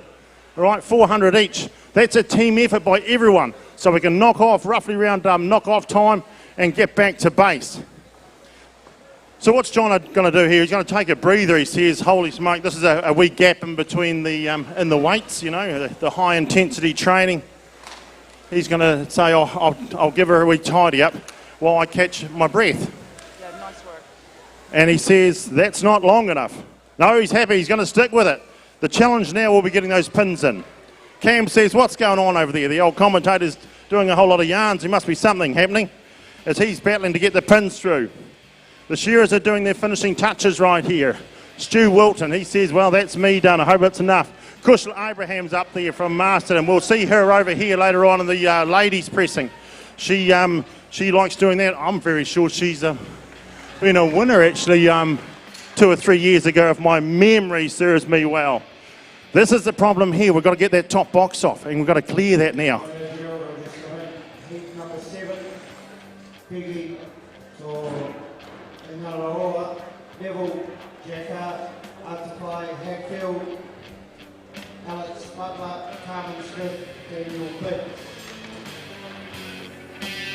And heat number 8, the final heat after this one will be Josh Hopkirk, Keith Swan, Casey Reed, Tanya Paul. Which means that pin is going to be higher on the far side than here, which is then he's going to run out of the flap, isn't he, to be able to join them. We mentioned earlier about sometimes in desperation you'll put a clip on a clip to make like a monkey chain to be able to reach. See, he's going to be pretty tight. But Jono's pretty inventive. He'll improvise because that's what he does. He hasn't made finals and been a winner here in the peers without being a wee bit clever at the same time. But over here, his brother's just about finished. He's pulling those pins out. He's got his bail clipped up. Oh, he's just pulling it apart. Shows you the weight. Look at the old, the press is moving as we're trying to get those pins out. Cam Hicks. Green Wow, light. wow. Cam Okay. Hicks, good to see you here, mate. Thanks We're for good coming. to go up here in the front. Timekeepers are good. Judges, competitors, go. We're in the door here on heat number 7. And we have Daniel Biggs up on the front from Mangamahu, Carmen Smith from Waipakarau on the 2, Alex A Butler lot of wool in there.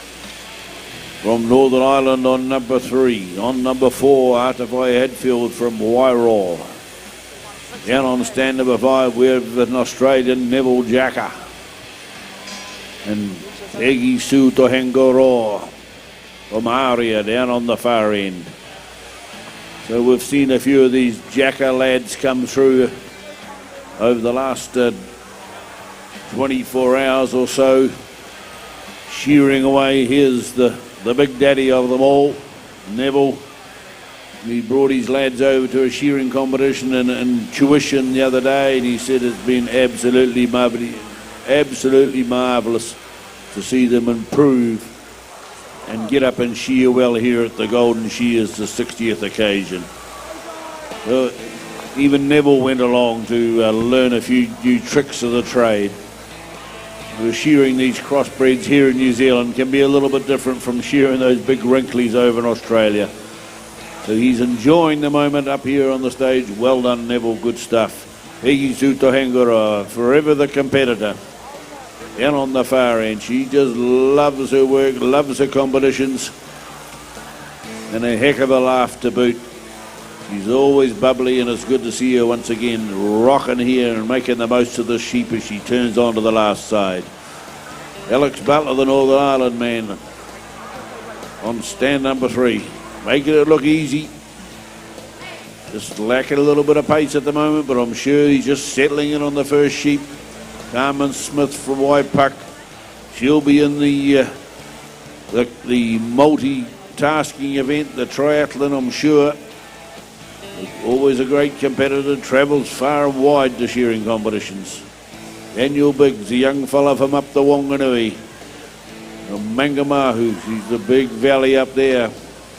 His father's been on the statistics here at the Golden Shears. You'll see that the Biggs family's been well represented over the 60 years or so that it has been in operation. Peggy Sue not happy with her cut. She puts a new handpiece on. So she just thought about it. Artify Hadfield just cruising along the young man for Wairarapa. He's been here probably 4 or 5 years now, and he started as a youngster. Here he is in the intermediate grade. Slowly pushing the 13 tooth comb up along the backbone. Sheep's not lighting it too much. Maybe just dragging a little bit, maybe starting to think about, oh, she's just a fiery little tart from up the road. Come on, get on top of her, Artie, and just keep your cool, mate. You know how to do it. Is Ricky Stevens in the audience? Would he like to come to the microphone table, please? Ricky Stevens. Thanks, John. Heat number 7, ladies and gentlemen, Trust House Limited, intermediate shearing we are. We are almost coming to a completion. We have one more heat to go. We are looking for our top 18, ladies and gentlemen, to go through to our quarter-final. Sheep number 2 on the board for majority of these competitors. Alex Butler down and into the long blow he goes. Carmen Smith down there as well. Young Artify Hadfield. Down and into the long blow he goes. Our Australian entry Neville Jacker. Undermined time for him. And he takes the top knot and he'll step up. Break the neck wall open. Down and out the flank. Daniel Biggs. Down here on stand number 1, ladies and gentlemen. He'll be, change a handpiece. Change a handpiece. These young guys, they'll be a little curious to know how their second handpiece is going. It's probably not a bad tactic to do either. Just give that handpiece a run and just see how the comb goes. Because if they make that top 18, they're going to need as much gear as they can cluster to pick from. And if they know that they've got 2 combs that go well, it just sets them up well for the semi-finals and hopefully the finals to come. Alex Butler, sheep 3 on the board for him. Artify Hadfield, down and out the flank he goes. Sheep number 2 on the board for stands 4, 5 and 6. And sheep 3 on the board for the first 3 stands. Yeah, just could I cut in there, please, Kerry? I've had a request from the organisers that if you're one of my people, we're smokers, and what we're doing is we're smoking outside the building. Now, there's a wee problem with that because it gets sucked up into the ventilation system and it gets chucked around everywhere. So what we need to do for all those smokers that are smoking out the front need to go across the road into the park. Don't burn the park down, but so could you please refrain from smoking out in front of the stadium because it gets into the air duct system. Thank you for listening. Here we go, down the last side now. Neville Jacker, the Australian, just keeping it very quiet and sedate.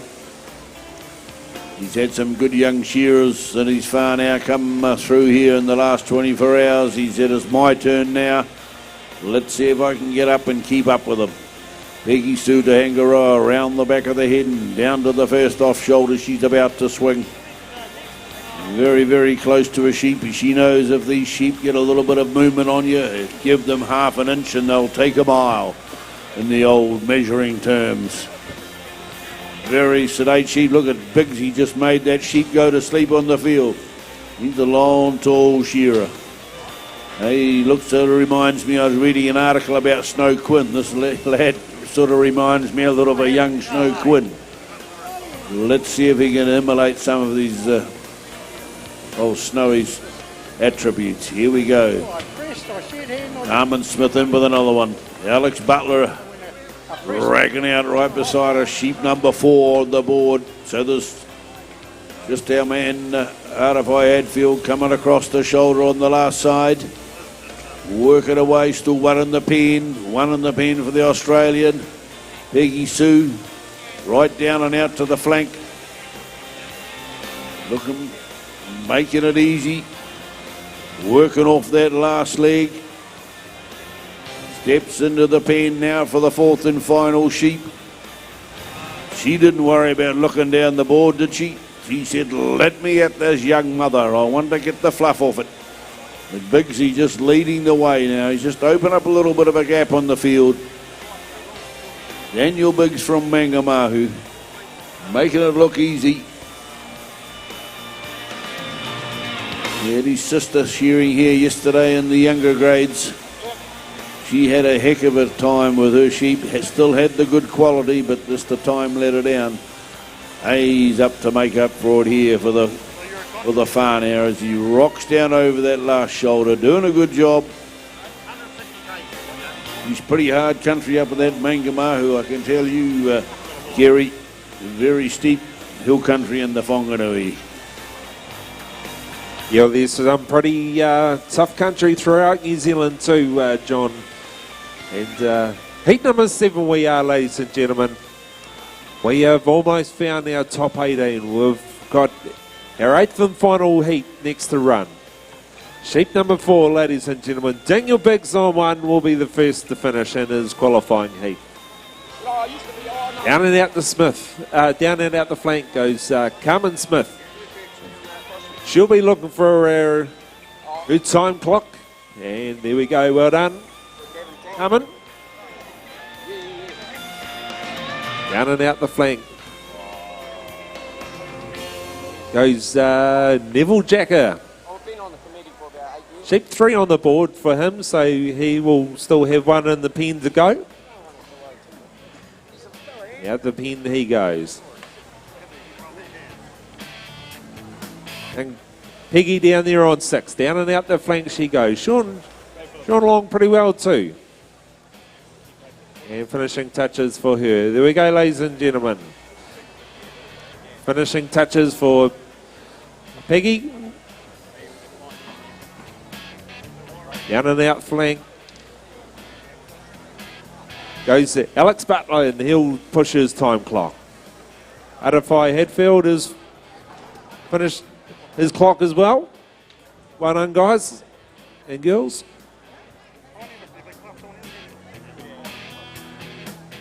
So our Australian entry, Neville Jacker. Up and around the shoulders he goes.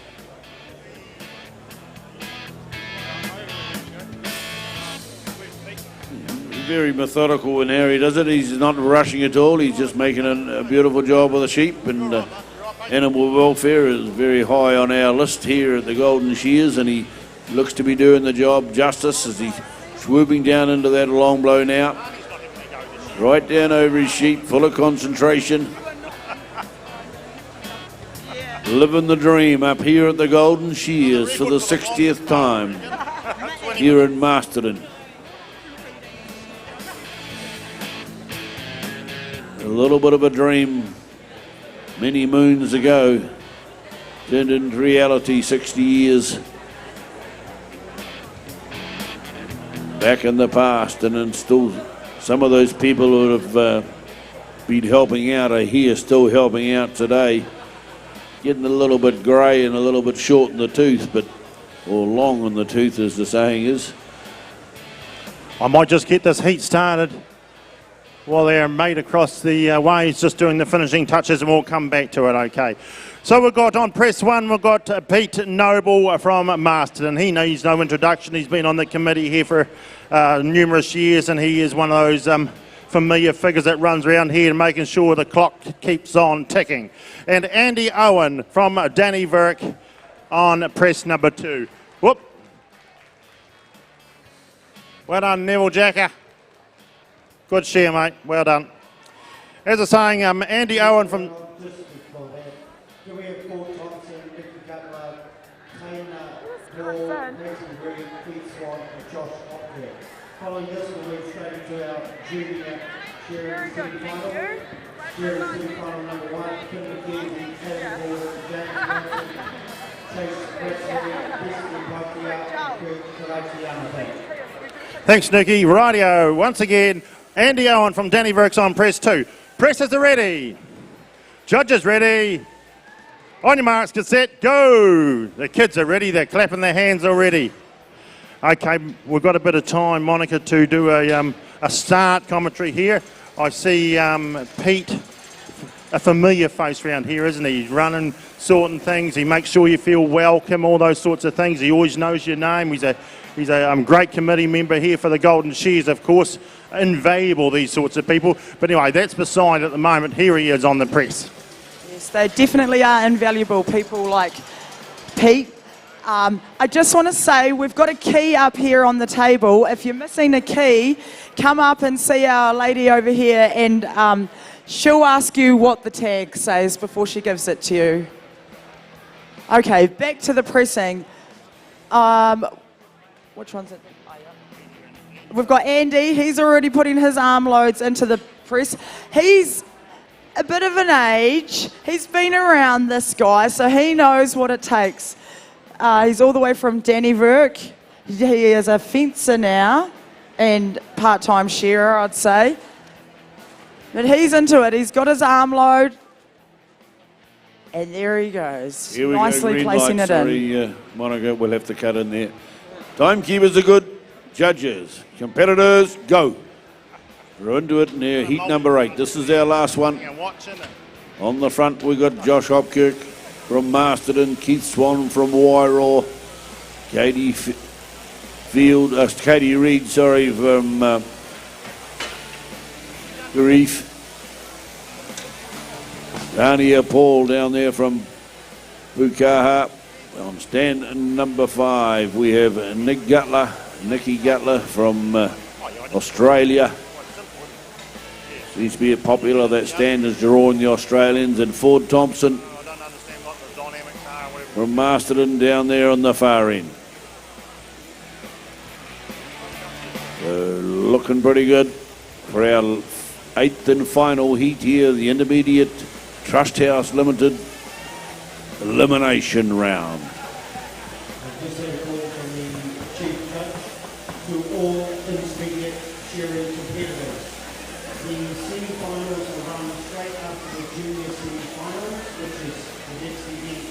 So I would advise the intermediate shearers that are looking at making the semi-final to not leave, because we are carrying straight on after the junior semi. Thanks, guys. Thank you, Nuki. You good, John? Kerry? Yep, thank you. Okay, we're down here shuffling the old paperwork.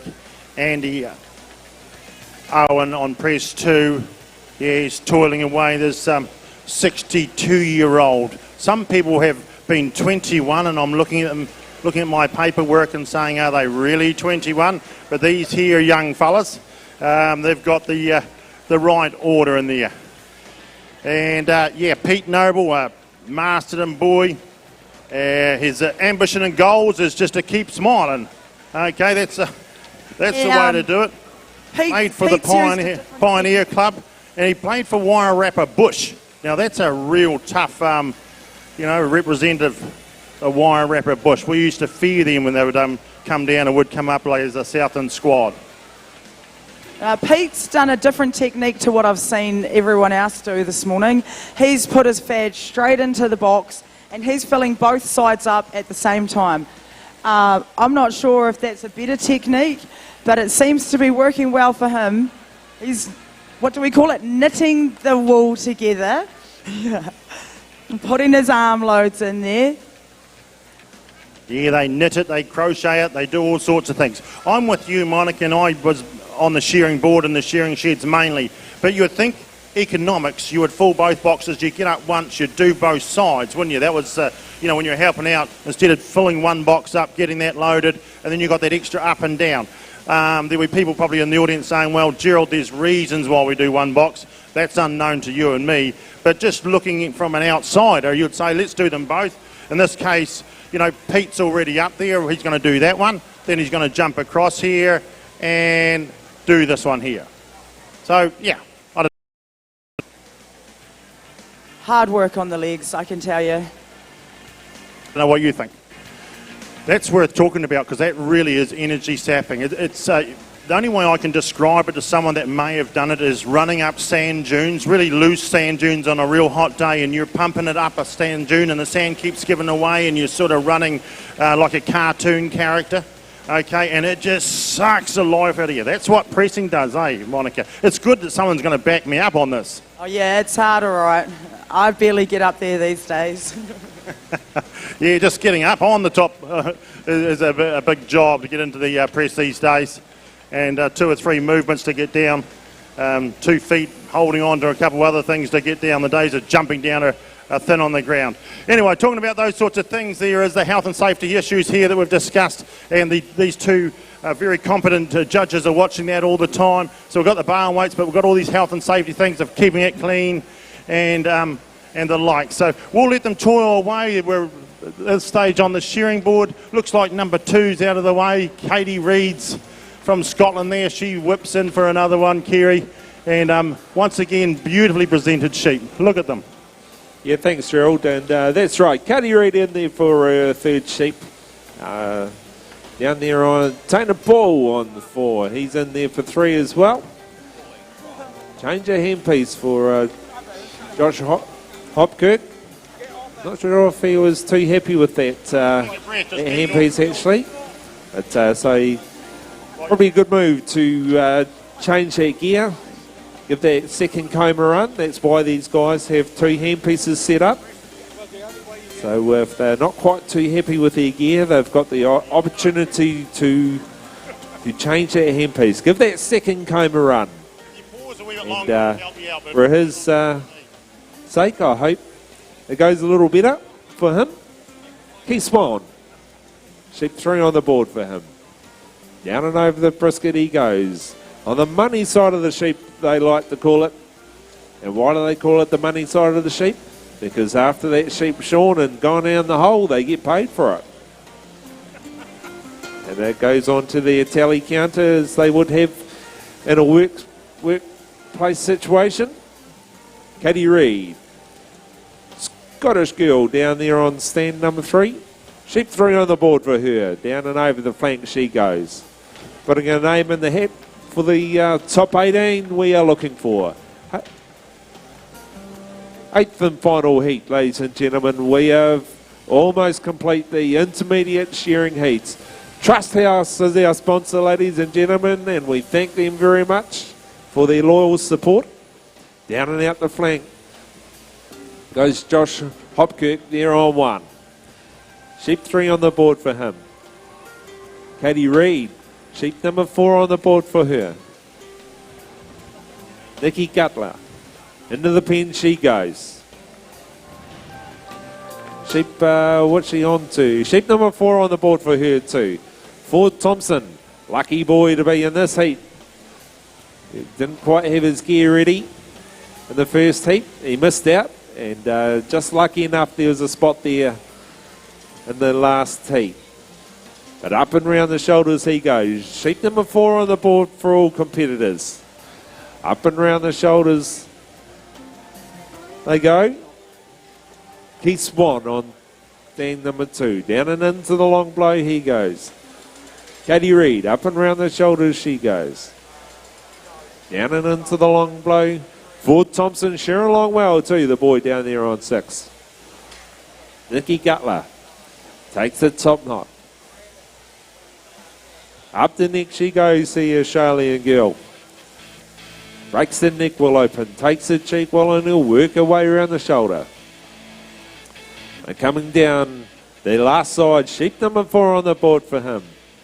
Keith Swan, ladies and gentlemen, oh, bit of a niggle, under control again. Finishing touches and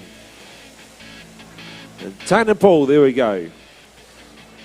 Sheep, stand number 4, sorry. Finishing touches for him, and Keith Swan will be the next one to push his time clock. Ford Thompson down there on 6, he'll finish as well. And Katie Reid, she'll push her button as well. And stand number 1 will finish. Well done, Josh. All right, thanks very much, Kerry. While the finishing touches are happening there, we're getting ready for a bit of a crank down here, Monica. So talk us through this, this house cleaning side. Yeah, when they're neck and neck over here, they're just sweeping up all the wool around the press to keep it tidy. You know, generally the head wool handler will come along and help the presser in the shearing shed in a wool shed situation to do this. So they're really working hard, these guys. Here on stand, Pete Noble. Oh shit, he's got his first side up on the box. This is his first time competing here at the Golden Shears, so he's doing a really good job here. And if I was pressing, I'd be watching the weights and looking at how much wool's left on the floor to try and get an idea of how much wool I'd want to get into the press. But I'm not pressing, I'm just here talking about it.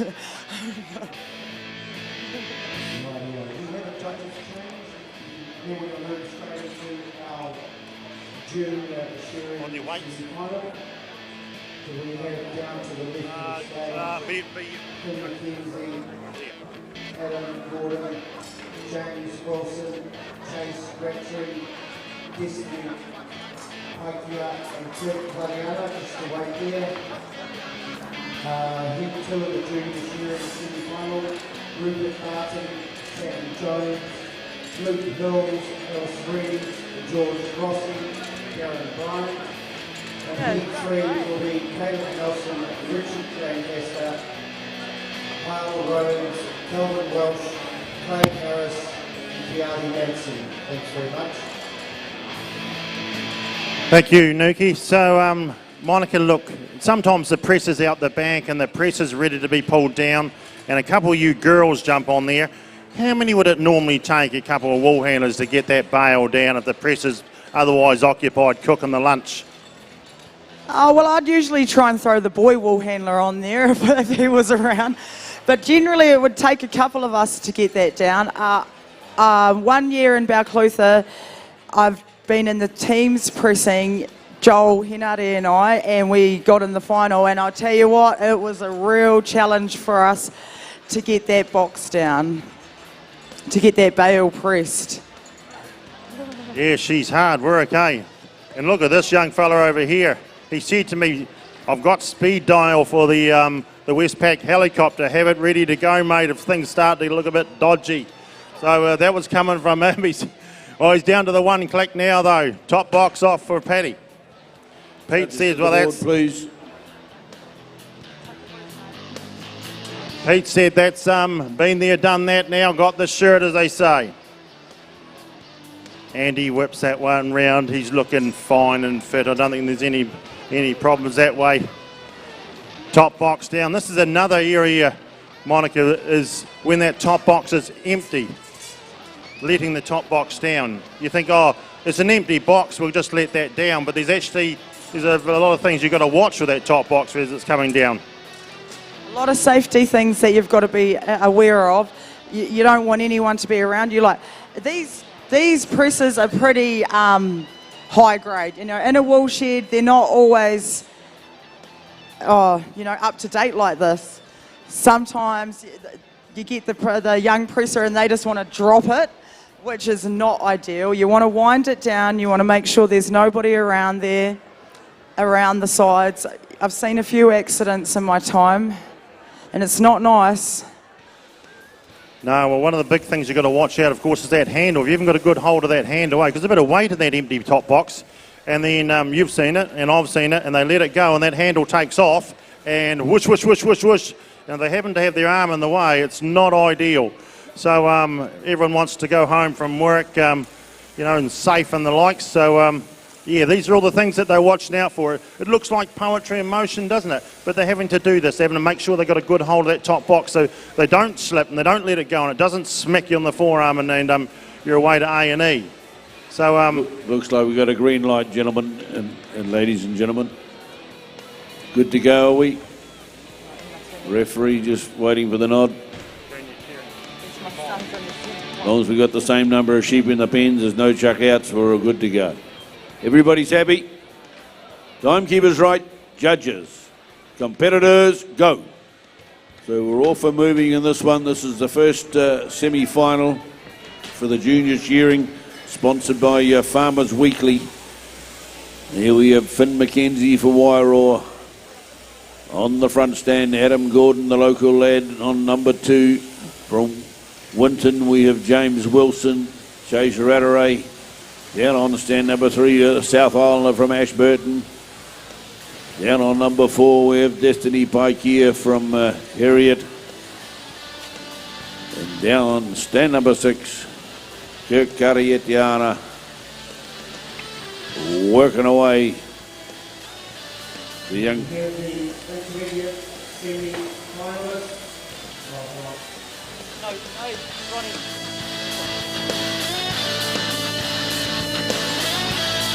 Once again, we're just carrying straight on with the intermediate semi-final.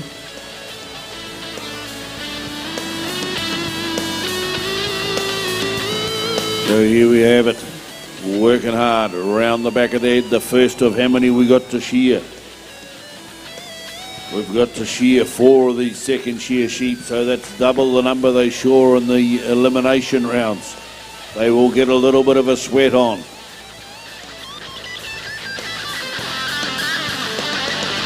What do you think, Kerry? These young competitors are stoked to be here, but now the pressure comes on. Around the back of the head to the last side, Adam Gordon. Got one that's shifting on him a little bit. Just trying to lead the way, but it's all about good control.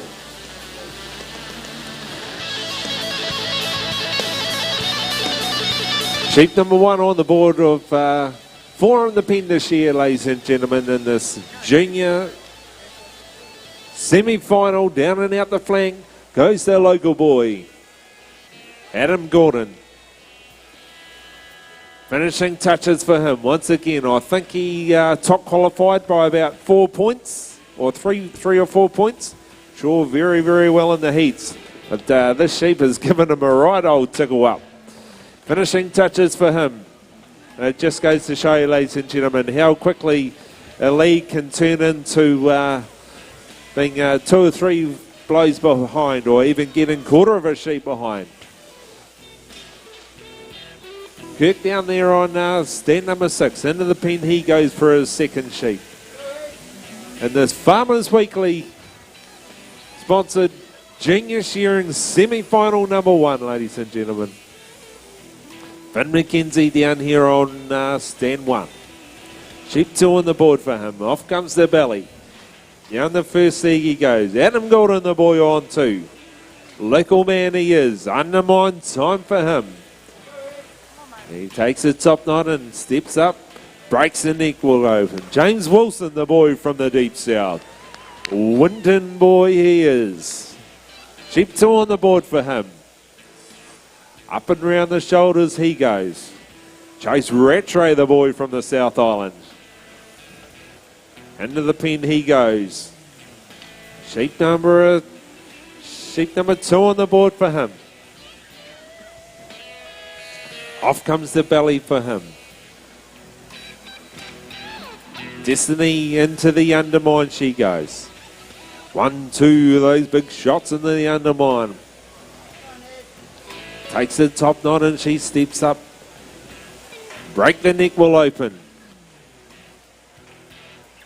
Kirk down there on 6, down and into the long blow he goes. Right there with the leaders at the moment. But it's still the boy on stand number 3, James Wilson. Down and over the brisket he goes. Adam Gordon right there with the field as well. Down and out the flank he goes once again. Doing a very, very good job of that sheep. Down and out the flank.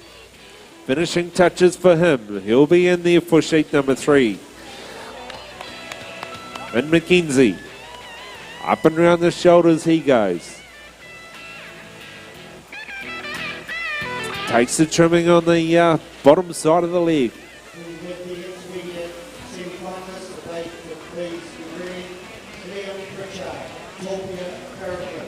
Joseph Gordon, Braden Clifford, Elliot Evans, Brody Coral, Keith Swan, Tony Graham, Corey Barrett, Vicky Cutler, The Nothing Spot, Nick I thought it'd be a bit lower than that.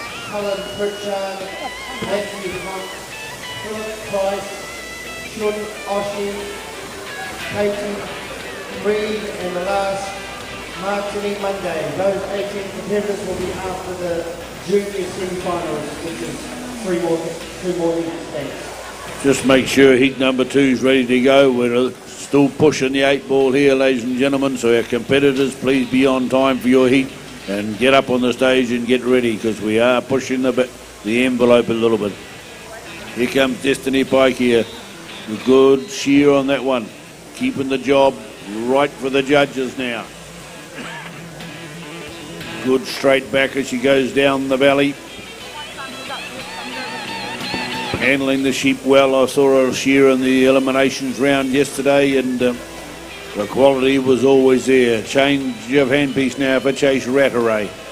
Big, powerful young man. Out with sheep number 3. All got 3 on the board now. There's still 1 in the box as they drop into the off shoulder there. James Wilson from Winton. He's starting to power it on. Across the shoulder on the last side, the Masterton lad. On the 2 stand, Adam Gordon. Wairarap's Finn McKenzie says, just sit still, you little sweetie. I want to get up and just take your gear off. Round the back of the head and down towards that first off shoulder. He swings with every blow. Far end, Kirk Tahana over the shoulder and down and out to the flank. Working away down the last side. He's doing it easy. Keeping the pressure on the 2 stand he is, and right there close at hand is James Wilson as well. So we've got to keep going to get, they've got 4 to shear. 4 to shear. Is the card not right?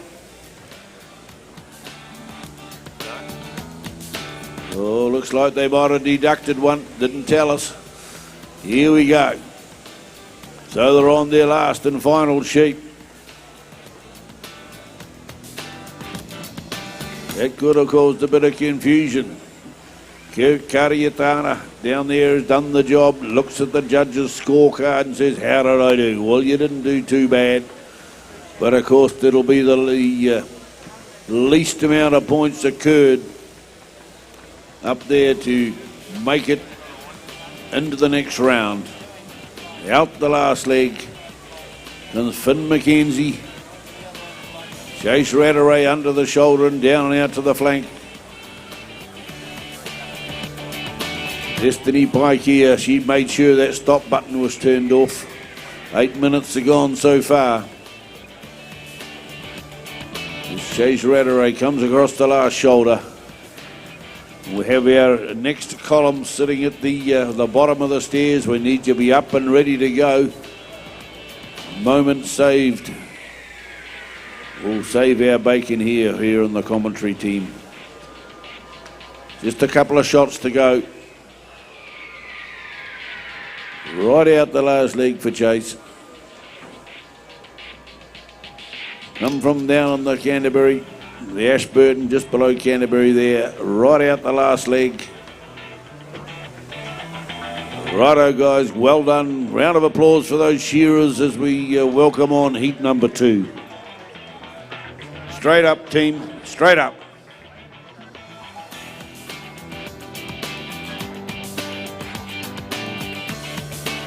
Shearers off the board, please. Heat number 2, junior shearing Sydney, Darren Ryan, George Grossi, Alice Reeves, Luke Hill, Sam Jones, Rupert Martin, please. Junior senior number 3, today please be ready. Caleb Nelson, Richard Lancaster, Rule Rhodes, Kelvin Welsh, Clay Harris, and Gianni Menson.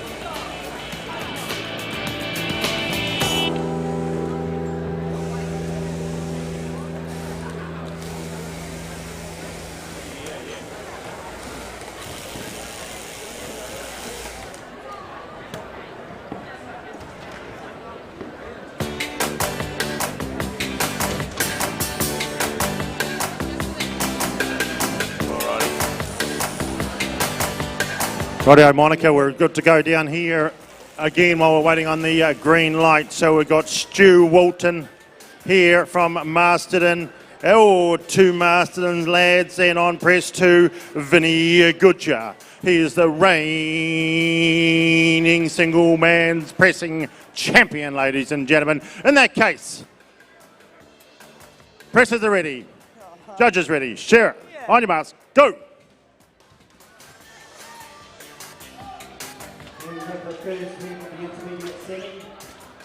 Sorry. Who?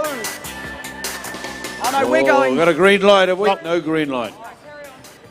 Sorry guys, pressing was.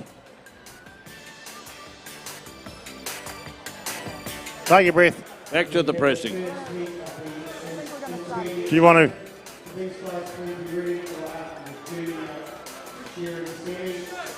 Sean Oshie, Megan Pritchard, Keith Swan, Martin Monday, Joseph Gordon, and Conan Gray Harmon. Thank you. Sorry about that, guys. Yeah, go.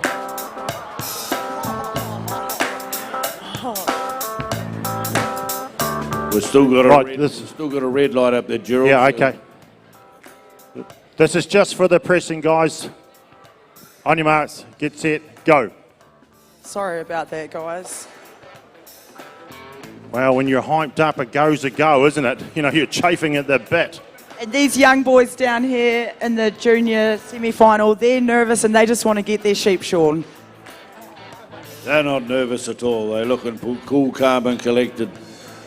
It's all unfazed. That shook the nerves off them anyway. Okay, let's go down here, press 2 until we get a green light. Vinny Goodger, the reigning champion from last season. One step and into the press he goes. Starts stuffing it down. Stu Walton, another local man. He's got muscles on his muscles too, Monica. He's only 25 years of age, and here he goes. Bit of knitting. Bit of knitting. Vinny's got the height. That always helps a bit. I've been noticing. But this guy here, they look like they're cousins.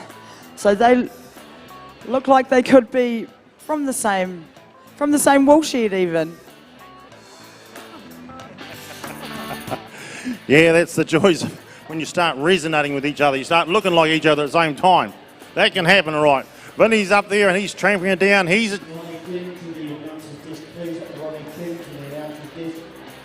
He is only doing the one box at a time too, and maybe there's a ruling in there, and I think we should discuss that with the judges later. Maybe there is a ruling when it comes to the competition side of going from one box to the other, and there could be points docked if you step across. We'll find that out soon enough, and we'll let you know in the audience.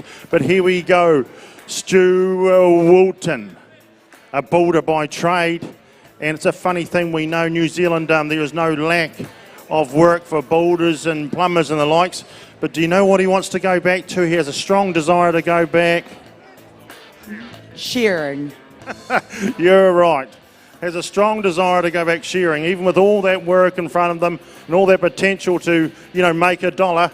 That thing that's in your blood, you know, whether you be a wool handler, a presser, a shearer. It's like a cat wants to catch a bird. a shearer, wool handler, presser wants to get in a shearing gang, get in the van, go to work, isn't it? You have the same thing? Well, I used to. Yeah, you just want to get in there. You want to be part of the team, part of the whānau, the shearing industry. You know, when you're part of the shearing gang, you become a family. You work together, you eat together, you live together. And sometimes, you know, people get married, and I'm part of a long line of shearing people, probably 4 generations in my blood. My son will be here today shearing in the juniors. But over here, this is why this guy is the reigning champion. We're not even 10 minutes into it, and he's just about got this bale ready to crank down. Yeah, they don't muck around with speed, I tell you that. And well experienced. The Goodyear name dominating the honours board. And he has got that huge limbs and that huge wingspan.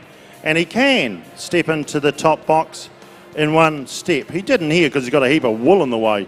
But if it has not jammed right up, it's just one big giant step, and there he goes. And so that saves a lot of time and energy, of course.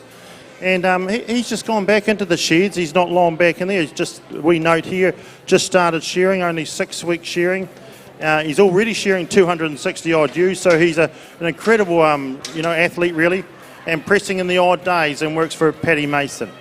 So yeah, it'll be very interesting. But then we've got this young fella here, of course, Stu, and he's just toiling away, and thinks, right, we'll get that pack in there and get that sorted. Once again, that's got to be sorted correctly done, otherwise it can be all bad. And there he goes, knitting the wool together. Big arm load straight in there. Now he can hear next door that box has been wound up and that his cousin is about to start cranking down. So he's just keeping his cool. He knows what's good. Pushing that wool in. He's going to do probably one more big arm load and then get his big strong legs in there to tramp it down. Vinny on the other side, he's already got his box wound up, pulling his pins out. Now, have you ever seen anyone press the pins, Gerald? Many a time. Quite enjoyed it normally because it means there's a few free beers we can get in the van to go home. But there's normally a 24 pack, isn't it? And you'll notice here, you talked about it a minute ago, when they're pressing it in with their hands, in this case Stu, of course they go for the corners, don't they? And then they start pushing all the wool in the corners. Green light. We have a green light, thank you. Gentlemen, attend to your stations. Shearers, you're ready. The alarm's gone off. Timekeepers are right, judges. Competitors, go. So we're up and moving. Slight technical issue, we've got it sorted. Okay, we're here with this heat number 2. Rupert Barton on the front stand from Masterton. Sam Jones from Wales on number 2. Luke Hills from Matara on the 3rd. Alice Rees from Wales on the 4th. George Grossi from the UK. The Englishman down there on stand number 5. And Darren Bryant from over the other side of the hill in Levin. Now, once again, you get to see some of these names coming forward from years back.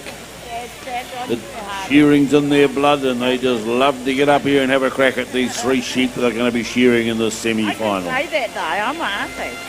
Wow. So as we drop into the first off shoulder, Sam Jones, the Welshman, he says, let me at this young mother-to-be. I'm going to just rip the wool off it in a workmanlike fashion, gliding across the pelt of the sheep, not making any little bruisings or leaving tufts of wool on. That's his mindset at the moment, and he's making the most of it as he comes down the last side now. And don't you forget about the young Welshman, Alice Rees. Coming down and out the last leg, puts the shots in. He's going to drop into the pen. What a minute 36, minute 37, pretty good. for these young competitors. George Grossi down the last leg, he comes.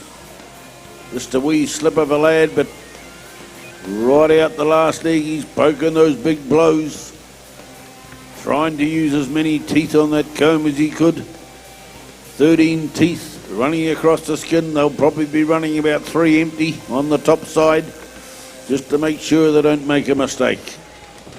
Oh, that sheep was a bit tough to get down the porthole for Sam Jones. He says, but I've gone to the next one now. There's only one left in the box, and they'll make the most of it. Here goes the change now for Rupert Barton here on the front stand. He's pretty cool. He's just walking into his pen, stooging along. He's got the mindset, though, to beat these other fellas up the top. What do you reckon, Kerry, in the top 2 inches? Yeah, that's right, John. Shearing well, aren't they, ladies and gentlemen? This Junior semi-final shearing time. Heat number 2, proudly sponsored by our Farmers Weekly, ladies and gentlemen, and we thank them very much for their sponsorship once again. And Sam Jones, sheep number 2 on the board for him. Up and round the shoulders he goes. Breaks and neck will open. Rupert Barton. Ooh. Bit of a niggle there on that first leg. Got it under control again. Down the first leg he goes. He'll look to hit the undermine. And 2 big sweeping blows up the undermine. He'll go. Sam Jones. Up and round the shoulders he goes. And not having it all his own way either, the Welshman. These New Zealand sheep, they are set to test some of these overseas competitors, ladies and gentlemen. Luke Hillis, sheep 2 on the board for him. Up and round the shoulders he goes. Takes a trimming on the back side of the leg and down and into the long blow. Ellis Rees, the fellow Welshman in the... Oh, he's got a bit of a niggler too. Off comes the... Oh, no, bit of a niggle there again. Off comes the belly for him. Down the first leg he will go. Sheep number 3, I think, will be for him on the board. Into the pen goes George Grossi. The man from England. Down the belly he goes. Darren Bryant down there on 6. Sheep 3 on the board for him too. Off comes the belly. Down the first leg he goes. All these shearers have just had a little bit of a niggle with their sheep. Big, strong Wairarapa ewes they are, ladies and gentlemen. Down the first leg he goes. 1, 2, under my final shoulder. Our man on stand number 4, Ellis Rees. Yep. Down and out the flank he goes. Third and final sheep on the board for him. The man from Wales. Showing along pretty well too. He'll look for his time. And there we go, ladies and gentlemen. First one home in this Farmers Weekly semi-final number 2, ladies and gentlemen. Up and round the shoulders goes Luke Hillis. Share along well too. Down and out the flank, George Grossi. He'll be the next one home with the completion of his 3rd sheep. Finishing touches for him. And there we go. Time clock taken for him. Darren Bryant, down and out the flank he goes. He'll look for the time clock. Well done, my man. Sam Jones, once again, just a bit of a niggler. That sheep has given him a bit of a tickle up right the way through. Just never really been too settled, that animal. Little bit ticklish. Down and out the flank he goes. Finishing touches for him. A young fellow from Wales, ladies and gentlemen. 3 time clock, well done, my man. And that leaves stands 1 and 3 in this semi-final. Heat number 2 it is, ladies and gentlemen. One more heat to go until we find our top 6 in this Farmers Weekly sponsored Junior Shearing semi-final number 2. And finishing touches there. Well done, Luke. Well, Sean too, my man.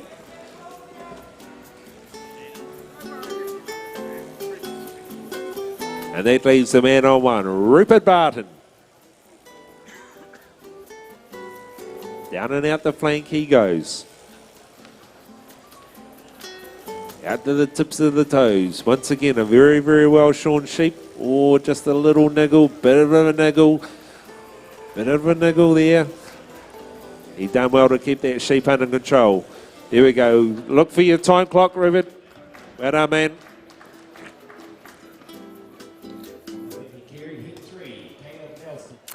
Well, hi, another little interlude while we move through the heats of the intermediate and into the greater program for the day. But I've got a guest here, good mate from way back.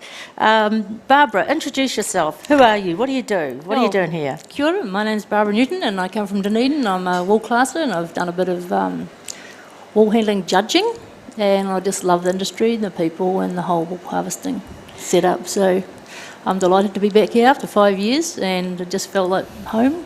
Walking back through those doors yesterday and seeing the stadium full of people and action and those bright coloured singlets and shirts. They are bright. They're fantastically bright. They're awesome.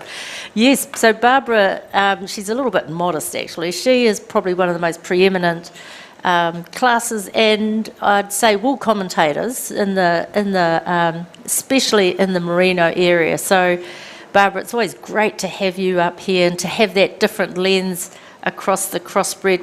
We're struggling in the wool job at the moment, aren't we?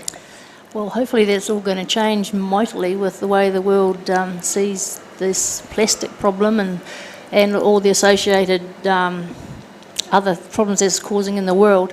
So I'm very positive that we're going to see a big lift in this crossbred industry across the whole board. I mean, we've got so many different avenues to use this wonderful product, and it's a shame that it's taken most of the world a long time to realise this.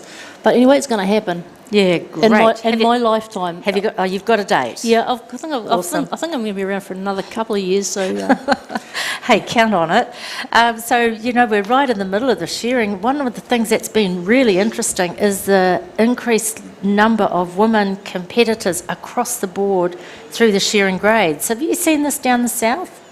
Yes, to a certain extent, of course, more shearing-wise up in this end of the country. But yes, it's very pleasing to see the number of women who are actively being encouraged. Of course, in the old days, I was just talking to Yvonne Abraham down here earlier this morning, and Rose Puha, and they were saying that they weren't encouraged to shear. They wanted to be a shearer, but no, that women don't shear. So we've got away from that old-time thinking now, and the women are in there with a vengeance. So yeah, I'm really looking forward to seeing a lot of these young ladies and women competing during the day. No, that's awesome. So we've started now on the heat 3 of, I think this is the semi-final. Yes, it is the semi-final. Goodness gracious me, not keeping up with things terribly well here, too busy chatting to good mates and acquaintances. But let's get back down to the stadium and take part in what's going on down there. Cheers. On cranking along every year. We're adding new events, extending the program this year because such a magnificent array of entries last year was even this year's overshadowed that. And the combination of hard work, good competitor, goodwill, we have a top competition lined up in the next few days. On the front stand we have Callum Nelson from Masterton, Richard Lancaster from England on the second stand, Kyle Rhodes from Wairarapa on number 3, Kelvin Walsh from Snell's Beach on stand number 4. On number 5 we have Clay Harris from Pew Pew, and down on stand number 6 Kahari Mason, also from Pure Pew. So they're working away at their game. 3 sheep this year once again. And the last chance of any of these fine athletes to put their name on the Winners' Cup. They've got to qualify for that final. So it's a 3-heat semi-final. We don't go down to a quarter, don't go to a quarter to a semi. We just go from a semi straight down to a final. So no pressure, but just give it all you got. You can't leave anything out in the car boot here in this one. We got the first one, Sean. It's a shade over 2 minutes. Young Caleb Nelson from Masterton.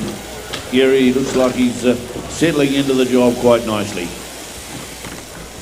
Yeah, well, that's right, John. It is semi-final number 3, ladies and gentlemen. These young shearers, they have absolutely no more chances. We are looking for the top 6. These guys, it is all or nothing for them now. Kihari Manson down there on stand number 6, down and out the flank he goes in this Farmers Weekly, proudly sponsored too, ladies and gentlemen. Semi-final number 3, they have 18 shearers at the moment. We are looking for their top 6. Down and out the flank he goes. The man down there on 6, out he comes. Sheep number 2 on the board for him. Into the undermine goes Richard Lancaster, leading the, oh no, not quite leading the way. Caleb Nelson. Down and into the long blow he goes. Sheep number 2 on the board for him.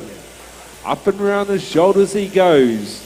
Richard Lancaster chasing the boy on 1. Around the shoulders he goes. These young shearers just got to be mindful that they've got their quality job to do, but it is semi-final time and the time clock will be their biggest enemy against a lot of these guys. A lot of these guys have a good quality job, but sometimes their time can let them down a little bit. Down and out the flank, Caleb Nelson, finishing touches for him. Sheep number 2, ladies and gentlemen, done and dusted the boy from Masterton. Into the pen he goes. Sheep number 3 on the board. 3rd and final sheep on the board for him. Richard Lancaster, the boy from England. Another overseas entry, ladies and gentlemen, and it's great to see them here. Golden Shears 2020 in the Farmers Weekly sponsored Junior Shearing semi-final number 3 we are on to. Down and out the flank he goes.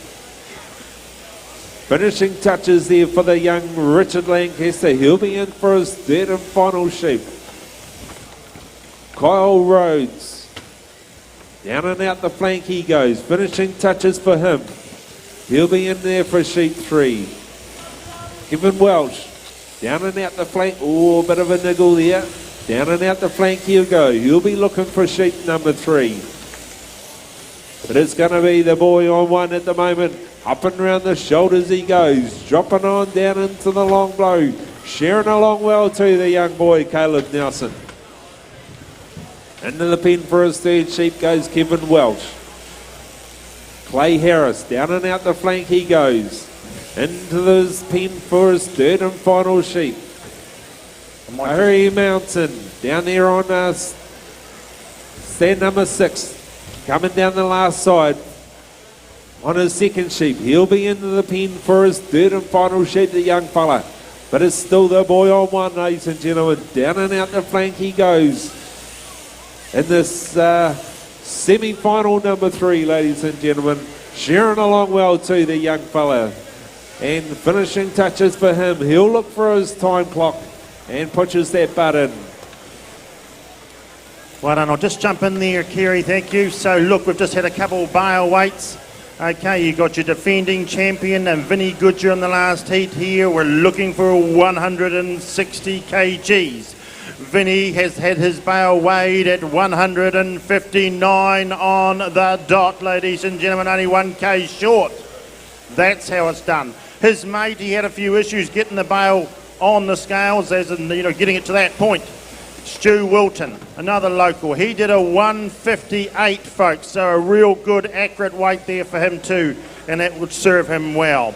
So go back in these others, because I haven't mentioned then Pete Noble, your Masterton man. Okay, he done a 152. The man that was with him, Andy Owen from Dannyburg, from Owen Shearing Contracting, 147.5. Okay, and of course the 2 Hicks brothers. They had a wee battle 3 heats ago. And Jono Hicks, the bodybuilder, and he was too strong on the day with a 173 kgs. Sorry? Thanks, Jono. He's just trying to confuse me there. And Cameron Hicks over here on the front one. Again, we're looking for 160, and he came in with a 160.5, ladies and gentlemen. That's how it's done. That's how it's rolling here. Okay, that brings us all up to date. Thank you very much. Cheers, Kerry. All right, it looks like we've got the finishing touches here. Hey, we're done and dusted. Clay Harris, Kahari Manson, rolling up the long blow now. The last of these Farmers Weekly Junior semi-finalists. What we're going to be doing is running on with the intermediate semi-final as soon as we get our green light. So we'll just get our shearers to wait at the bottom of the stairs until we call. So intermediate shearers need to be at the bottom of the stairs waiting for the call. Down and out to the flank we have Kahari Manson, all the way from the King Country. Got a nice easy style, just a young shearer. Ladies and gentlemen, put your hands together for those junior shearers and their Farmers Weekly sponsored semi-final. Well done, young fellas and lasses. Been a good show here this morning, good quality shearing. So Gerald, you got some more lined up down there in the wool pressing? Yeah, we have, thanks, John. Just looking for Eli Parku. Oh, Parkai, sorry, there. And Jared England, okay. Eli Parkai and Jared England. And also a Shane England, okay. So make your way down here to the pressing arena and we'll go from there.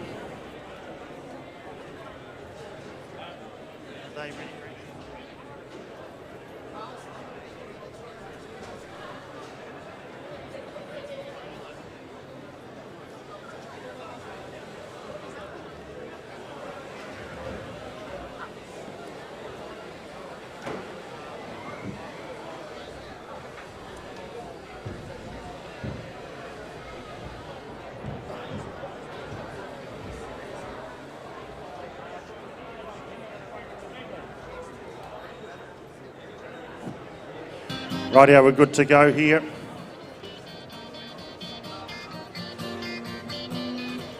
On press one, Louis Pawai. Welcome to you, Louis. And press two, Jimmy Samuels from Martin. In that case, after a good handshake, presses are ready. Judges ready, on your marks, get set, go. Well, there's a little bit of paperwork on Jimmy Samuels here, Monica. Apparently... Age 21. Yeah. Years in the industry, 1. Occupation? Supermodel. I've been seeing him in the odd magazine, young Jimmy. Favourite sports? Curling and bowls. Ambitions and goals? To beat Jono Hicks. Oh.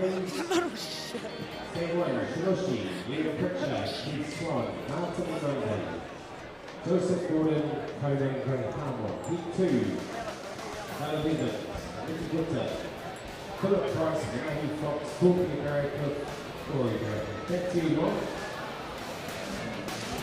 Yeah, so just a bit of a cut in there. So ambitions and goals for Jimmy Samuels is? We got that, to beat Jono Hicks.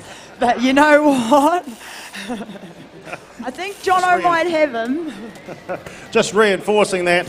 Anyway, that sort of humour goes along with Jimmy. Of course, the smiling assassin, we call him. He's an upbeat, positive sort of chap with a constant smile on his dial.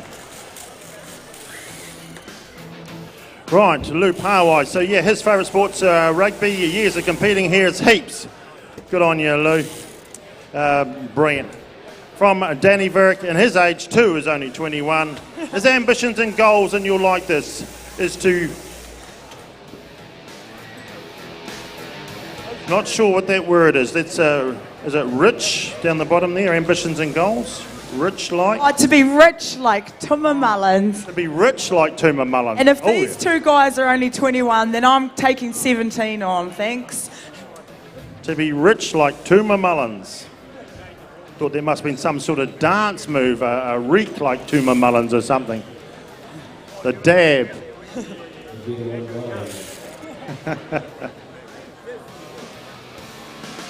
Anyway, back to the pressing. Here we go. Let's talk your way through this while we've got some ear time. Parwai says, let's do some knitting. Monica. Farmlands Cooperative are the proud sponsors of this event, and we're very grateful to have them sponsoring. These two, they're real characters, so it's quite neat that they're in this heat together. But they are both working, because as much as they are characters, I know that they want to win.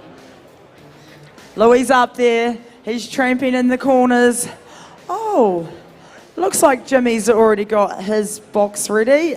He's got the cover on, keeping it down under the edges so that when he winds it up, it's safe and it doesn't fall off.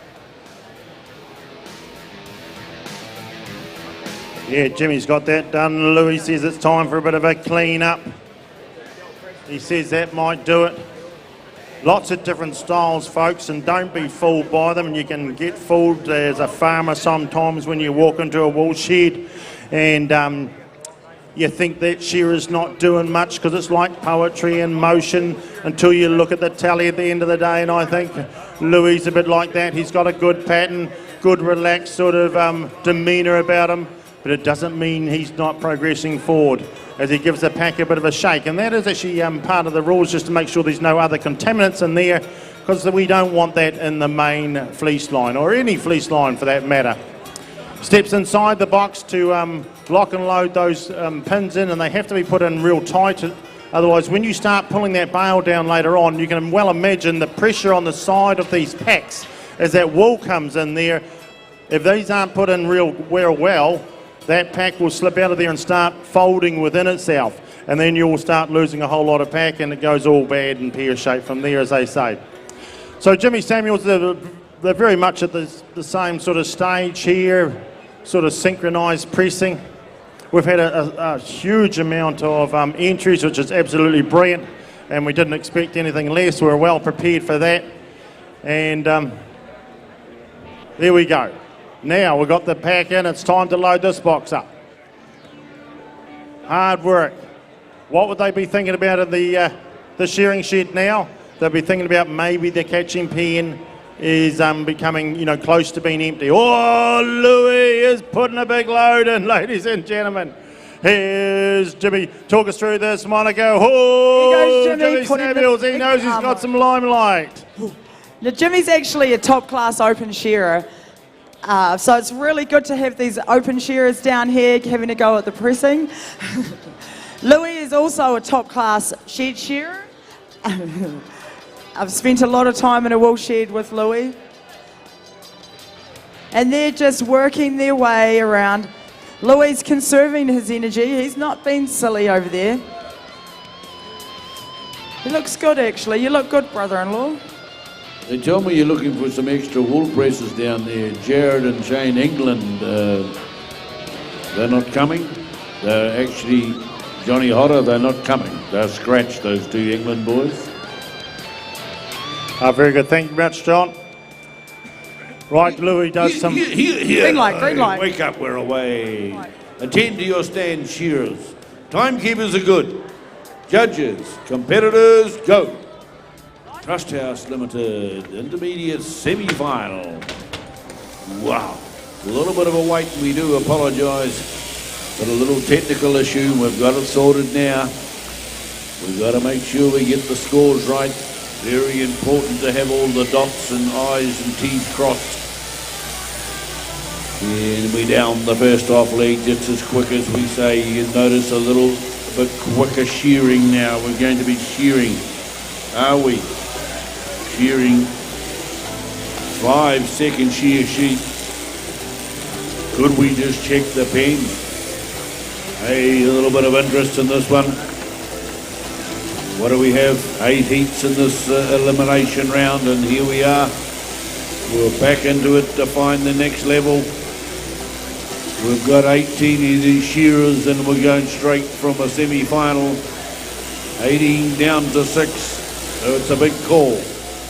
Get the job done, get it done quick, get it done right as we are into the long blow there on stand number 5. We have Shuanoshi up on the front stand from Japan.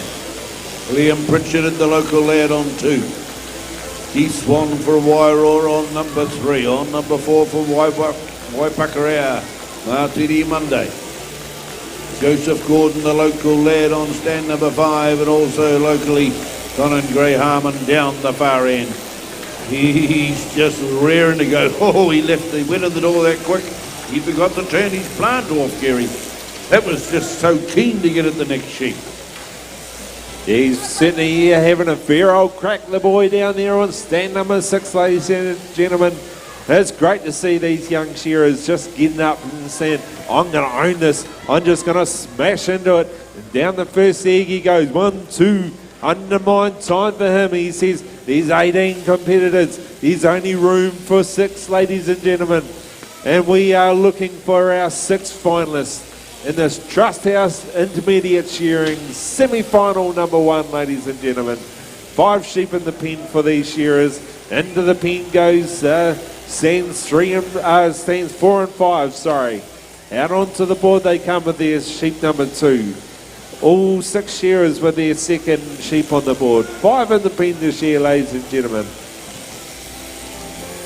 Shaunoshi, the man from Japan, down here on stand 1. Off comes the belly for him. Down the first leg. Undermine time for him. Liam Pritchard, local boy he is. Up and round the shoulders he goes. Takes the trimming on the fourth side of the leg and down and into the long blow. Keith Swan, down and into the long blow he goes. Takes the trimming on the back side of the leg and winds himself up. He said right there with Liam Pritchard. But it's still the boy down on stand number 6. Conan Gray Harmon. He says, I'm having a fair old crack. I want to be the top qualifier into this final, ladies and gentlemen. Into the pen he goes. Sheep number 3 on the board for him. Pulls that out and down the belly he will go. Liam Pritchard, down and out the flank he goes.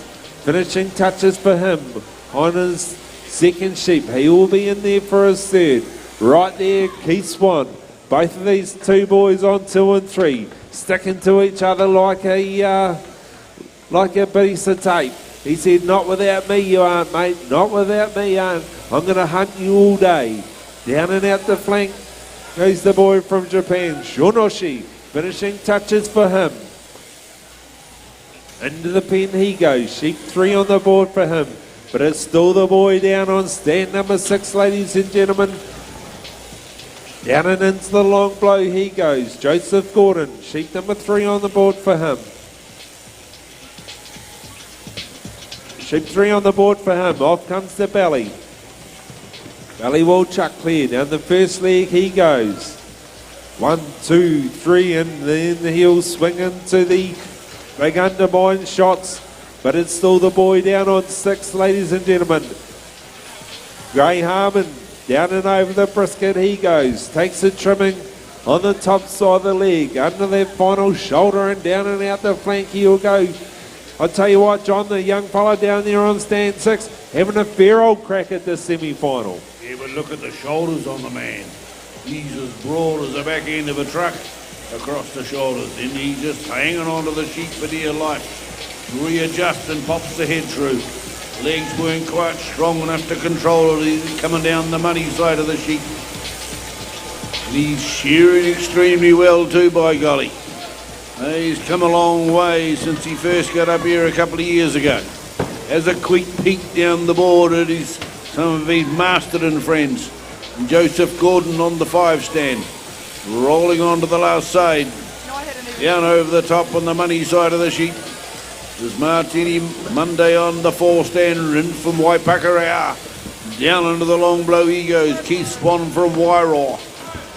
He's right on the money at the time stakes at the moment. Sheep number 4 for him. One left in the box. Liam Pritchard's got 4 and he's done the undermine.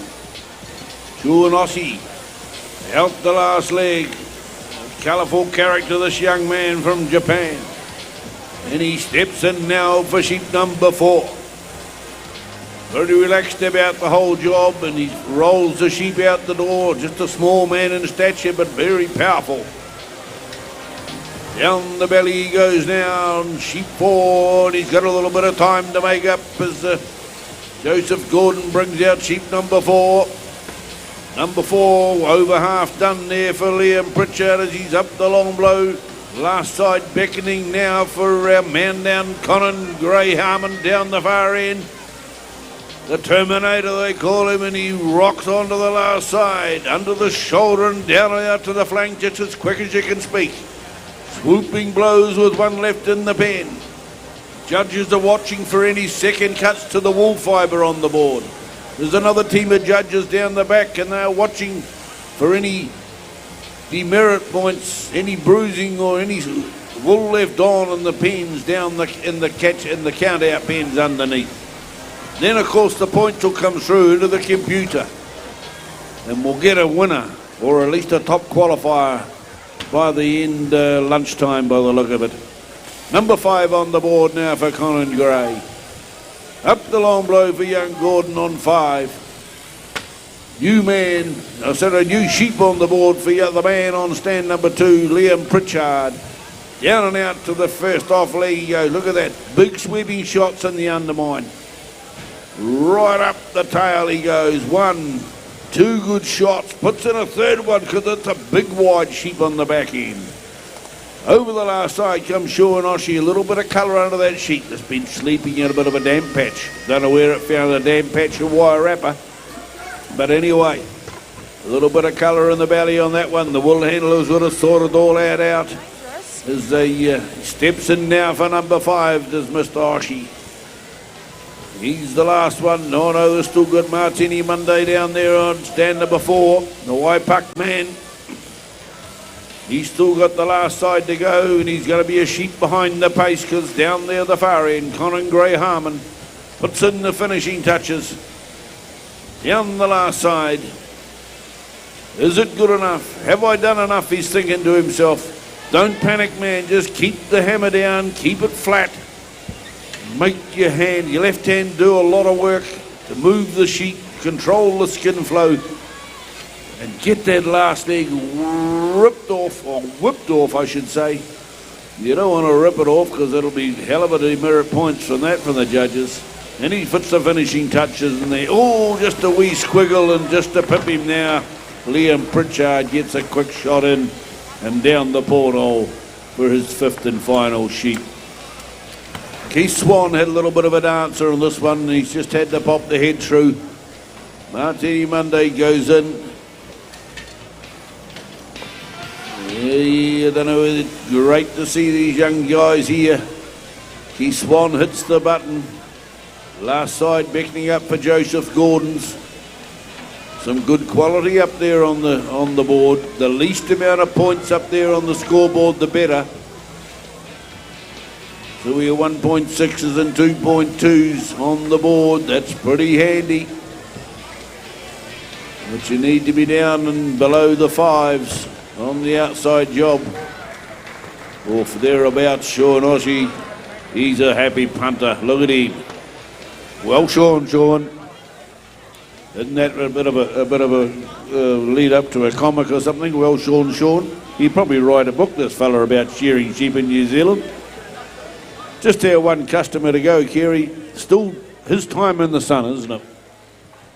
Yeah, you don't count these guys out, ladies and gentlemen. They might be a little bit behind on time, but these sheep are judged on the board. And they're judged out the back as well. It's not all about speed. These shearers have to take every little bit of wool off these sheep, and that's done by our judges, of course, and we thank them very much for their services throughout the 4 days. And the Golden Shears 2020 we are, ladies and gentlemen. Best shearing event in the world, I reckon.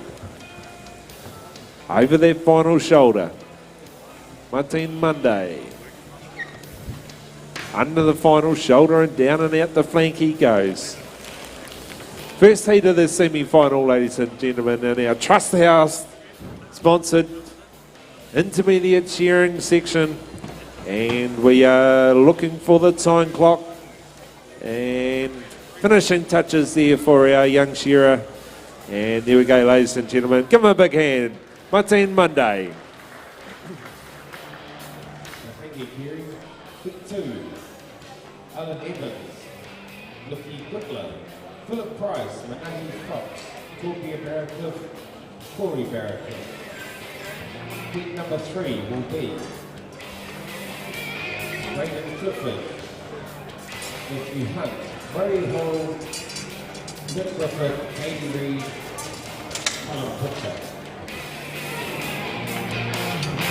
How's it going down there in the pressing? Gerald, you busy or what, Monica? She up and left you. We're just waiting for you guys to give us a bit of a chance. There you go, Monica. Now's your time. There you go, Monica. Let's talk us through this. So we're just about finished now. Oh, there we go. Jimmy's over. Louis not going to be far behind him. These two have done a great job. There he goes, Louis Pawai. Thanks, guys. Well done, Louis. Hey, look, let's keep this up to date. These bait whales, I've given you a bit of a rundown before. Let's get this player on here. What are you thinking, Monica? That we know that they've been up and down. There's actually been no consistent saying, hey, they're all overweight, or we've had 2 or 3 really close. We've had Conan, we've had Cam, and Vinny. I reckon we're going to be 161.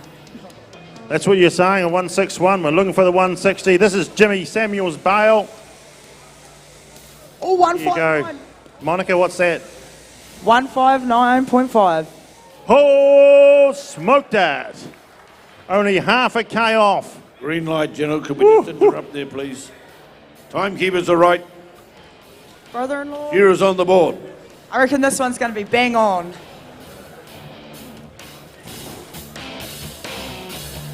Come on, people. Thank you. Timekeepers are good. Judges are good. Competitors, go. Thank you, guys. Righto, you can have a bit of a watch your weight down there, Gerald. Yeah, we were a bit light with that one. Everything is square and done. So Louis Pawai 141.5. So yeah, we'll roll that, flick it off, mate, and just put it back on. But it hasn't. Just a double check on it. Looks a good solid bale, doesn't it?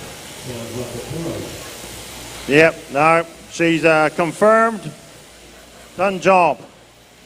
So there we go. What was Jimmy? 159.5, Monica. That is the go. Look at that. Unbelievable. Good stuff. Back to the shearing. Thank you. Righto, we're here and cracking onto it again. We've got the Welshman, Alan Evans, up on the front stand. The Australian lass, Nikki Gatler, on the second. Another visitor from the Wales, Philip Price, on stand number 3. On number 4, we have Manahi Fox from Masterton, the local lad. On 5, Torbjörn Barracliff from Peel. And Corey Barracliff, the brother, on stand number 6. So a little bit of a brotherly challenge down there. They've been doing it on and off all their lives in the shearing game. And here at Masterton 2020, it won't be any different. Great to see them here competing. Fox is going to be the first in there on stand number 4. He reckons, crikey, I've got the bit between my teeth. I know how to shear these sheep. I talked a little bit too quick. That one's wanted to just smash his handpiece to bits. But let's hope it hasn't damaged his comb anything. She's livened up this one. Here we go on stand number 2. They're stepping into the pen. Sheep number 2 now for our Australian lass, Nikki Gutler. Good strong arms on her, and she'll be over to handle these sheep. But just looking at the wool there before, Kerry, it was at least 125 mil long on that last sheep in the last heat. And that's a good length for a sheep that was shorn in the springtime. Oh, beautiful sheep, ladies and gentlemen, and they're a credit to the Wairarapa farmers, of course, ladies and gentlemen. It's not all about the people that support the shows. It's all about our farmers too. I tell you, ladies and gentlemen, without our farmers supporting our Golden Shears, we would not even have an event. Between, what do we share, Tama, 3,000? Yeah, 3,000 give or take from around the district, and we thank our farmers from around the district very much, because without their support we don't have a show. And we're into the intermediate semi-final number 2, ladies and gentlemen. Just House Limited. It is down and into the long blow. Sheep number 2 on the board for our competitors. The two Barracliff boys down there on stands 5 and 6 going blow for blow each other. Down and out the flank they go. Young Manahi Fox, probably pretty lucky he didn't break a comb on that sheep when he pulled it out. Give him a fair old tickle up, but he's come back well. Down and out the flank, here he goes. Philip Price right there as well. Into the pen he goes. Sheep number 3 on the board for him. Ella Evans, the boys from Wales, into the pen he goes. Sheep 3 on the board for him. The Australian girl, Nikki Clutter. Down and out the flank she goes. Beautiful job on that sheep too. Absolutely stunning shearing there by the girl on 2. Down and out the flank she goes.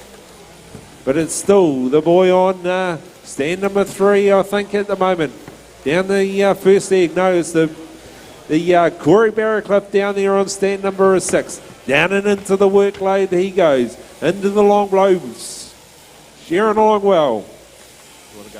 Righto, we're coming in here now. We've got the Golden Shears Junior Final, sponsored by Farmers Weekly. Top qualifier, Sam Jones from Wales, Destiny Pike here, Alice Rees, Adam Gordon, James Wilson and Kyle Rhodes. They are the top 6 qualifiers for the Junior Final later on in the program. Well done, competitors. Good to see some action up here. I just watched Torpia Barracliff. He sprinted into the pen. He made it look easy, and he come out just as fast, dragging that big 70 kg and he settled into the job, and over the last side he comes. But Brother Corey is out in front. Coming across the first off leg, the undermine, down and out to the flank. He's about to go. The big shots right to the backbone, cupping up right up over the tail. Oh, she gives a bit of a wriggle and a dance. He got 3 in up there, I think, and he'll need to do it, because the last side can be a landmine when you do that last leg. Here goes the Welshman Evans, and working away. Sheep number 4 for him. I'll just jump in there, John, if you don't mind. Sorry, I've just got to keep this going. We've got lots and lots of entries down here. Hey, on press 1, we've got Waiomio Pa Whenua. I'll get that better than that as the time goes on. On press 1, one of your local boys from Masterton. And Tyrone Oliver on press 2. Press is ready. Judges ready. On your marks, get set, go. Back to you. Thanks, John. Righto, we're here, back to the live in the shearing. 4th sheep on the board for all the shearers now. Change of gear for our men, Torpia Barracliff down the far end on the 5. He's settled into it. He wants to make up a bit of time, but he's a good half a sheep or 3/4 a sheep behind his brother, the pacemaker. Next in line will be the Welshman, Lee Evans, up here on the front. Turns onto the last side. Down and out to the flank. And out the last leg here on the number 1. The Welshman, he's loving every moment of it. Look at it rolling out that last leg. But number 5 on. Heat number 1 either, but down and out the flank we go. We have 18 shearers, ladies and gentlemen. We are looking for our top 6. We are looking for our top 6 intermediate shearers to fight it out for the Golden Shears title 2020, ladies and gentlemen. And down there on stand number 6, Young Corey Barracliff, he said, I want to be that one. I want to be the winner of this intermediate final. Into the pen goes young Topia Barracliff. Corey Barracliff. Brothers they are, ladies and gentlemen. Under the final shoulder he comes. Oh, oh, oh, oh, oh, oh, oh, oh, oh. Settle, settle, settle. Oh, oh, oh. And just a little bit of a kick, a little bit of a niggle. It can really upset these shearers, ladies and gentlemen. But he said, Corey, mate, not in this day, mate, not in this day. Yeah, down and out of flank he goes. Recovers very well on sheet number 5, ladies and gentlemen. First one home. And looking for his time points will be Corey Barracliff. And then the next one home will be Ali Devon Jones, the boy from Wales on stand 1. And then Philip Price, the boy on 3. We've got to be a bit worried about these overseas competitors. I hope these young New Zealanders are doing their best up there, because they're scoring all right. Oh, they're shearing well. And it's great to see these overseas contestants here at the Golden Shears. Go, Gerald. Right, thank you very much, John. Wairarapa says, oh, let's get this cap on. We've got a couple of youngsters here, Monica. We're looking for someone before I fire that too, sorry. Jazz Kenrick, if you can report to the Secretary's table down in the pressing arena. And once again, like to mention our sponsors, Farmlands Cooperative and Woolpacks New Zealand. Now, Monica, what do you think? I've got 2 youngsters, 18 and 17, I think they are of age. Oh, neat. Tyrone Oliver down here on stand 2. He's only 17 from Eketahuna. Now, I do believe that this is his mum over here. Where is she? And she does very well in the women's singles pressing. Yeah, she's a real star up on this stage as well. So it's so neat that we're bringing our babies through to keep this competition and industry alive. On stand 1, Wairarapa Pai Whenua, Masterton. He's 18. He wants to be a shearer, and this is his first time in the Golden Shears, so welcome, and it's really nice to have you here, bro. He's just working his way around.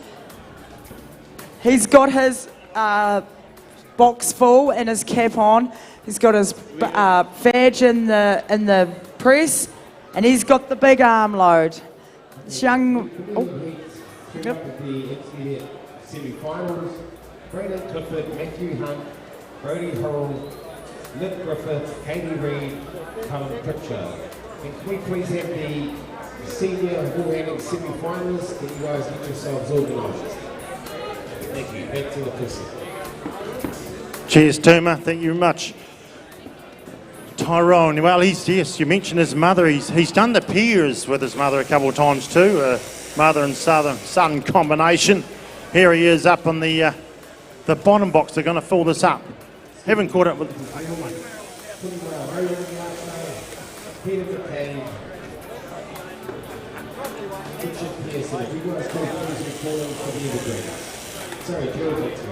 Yeah, good.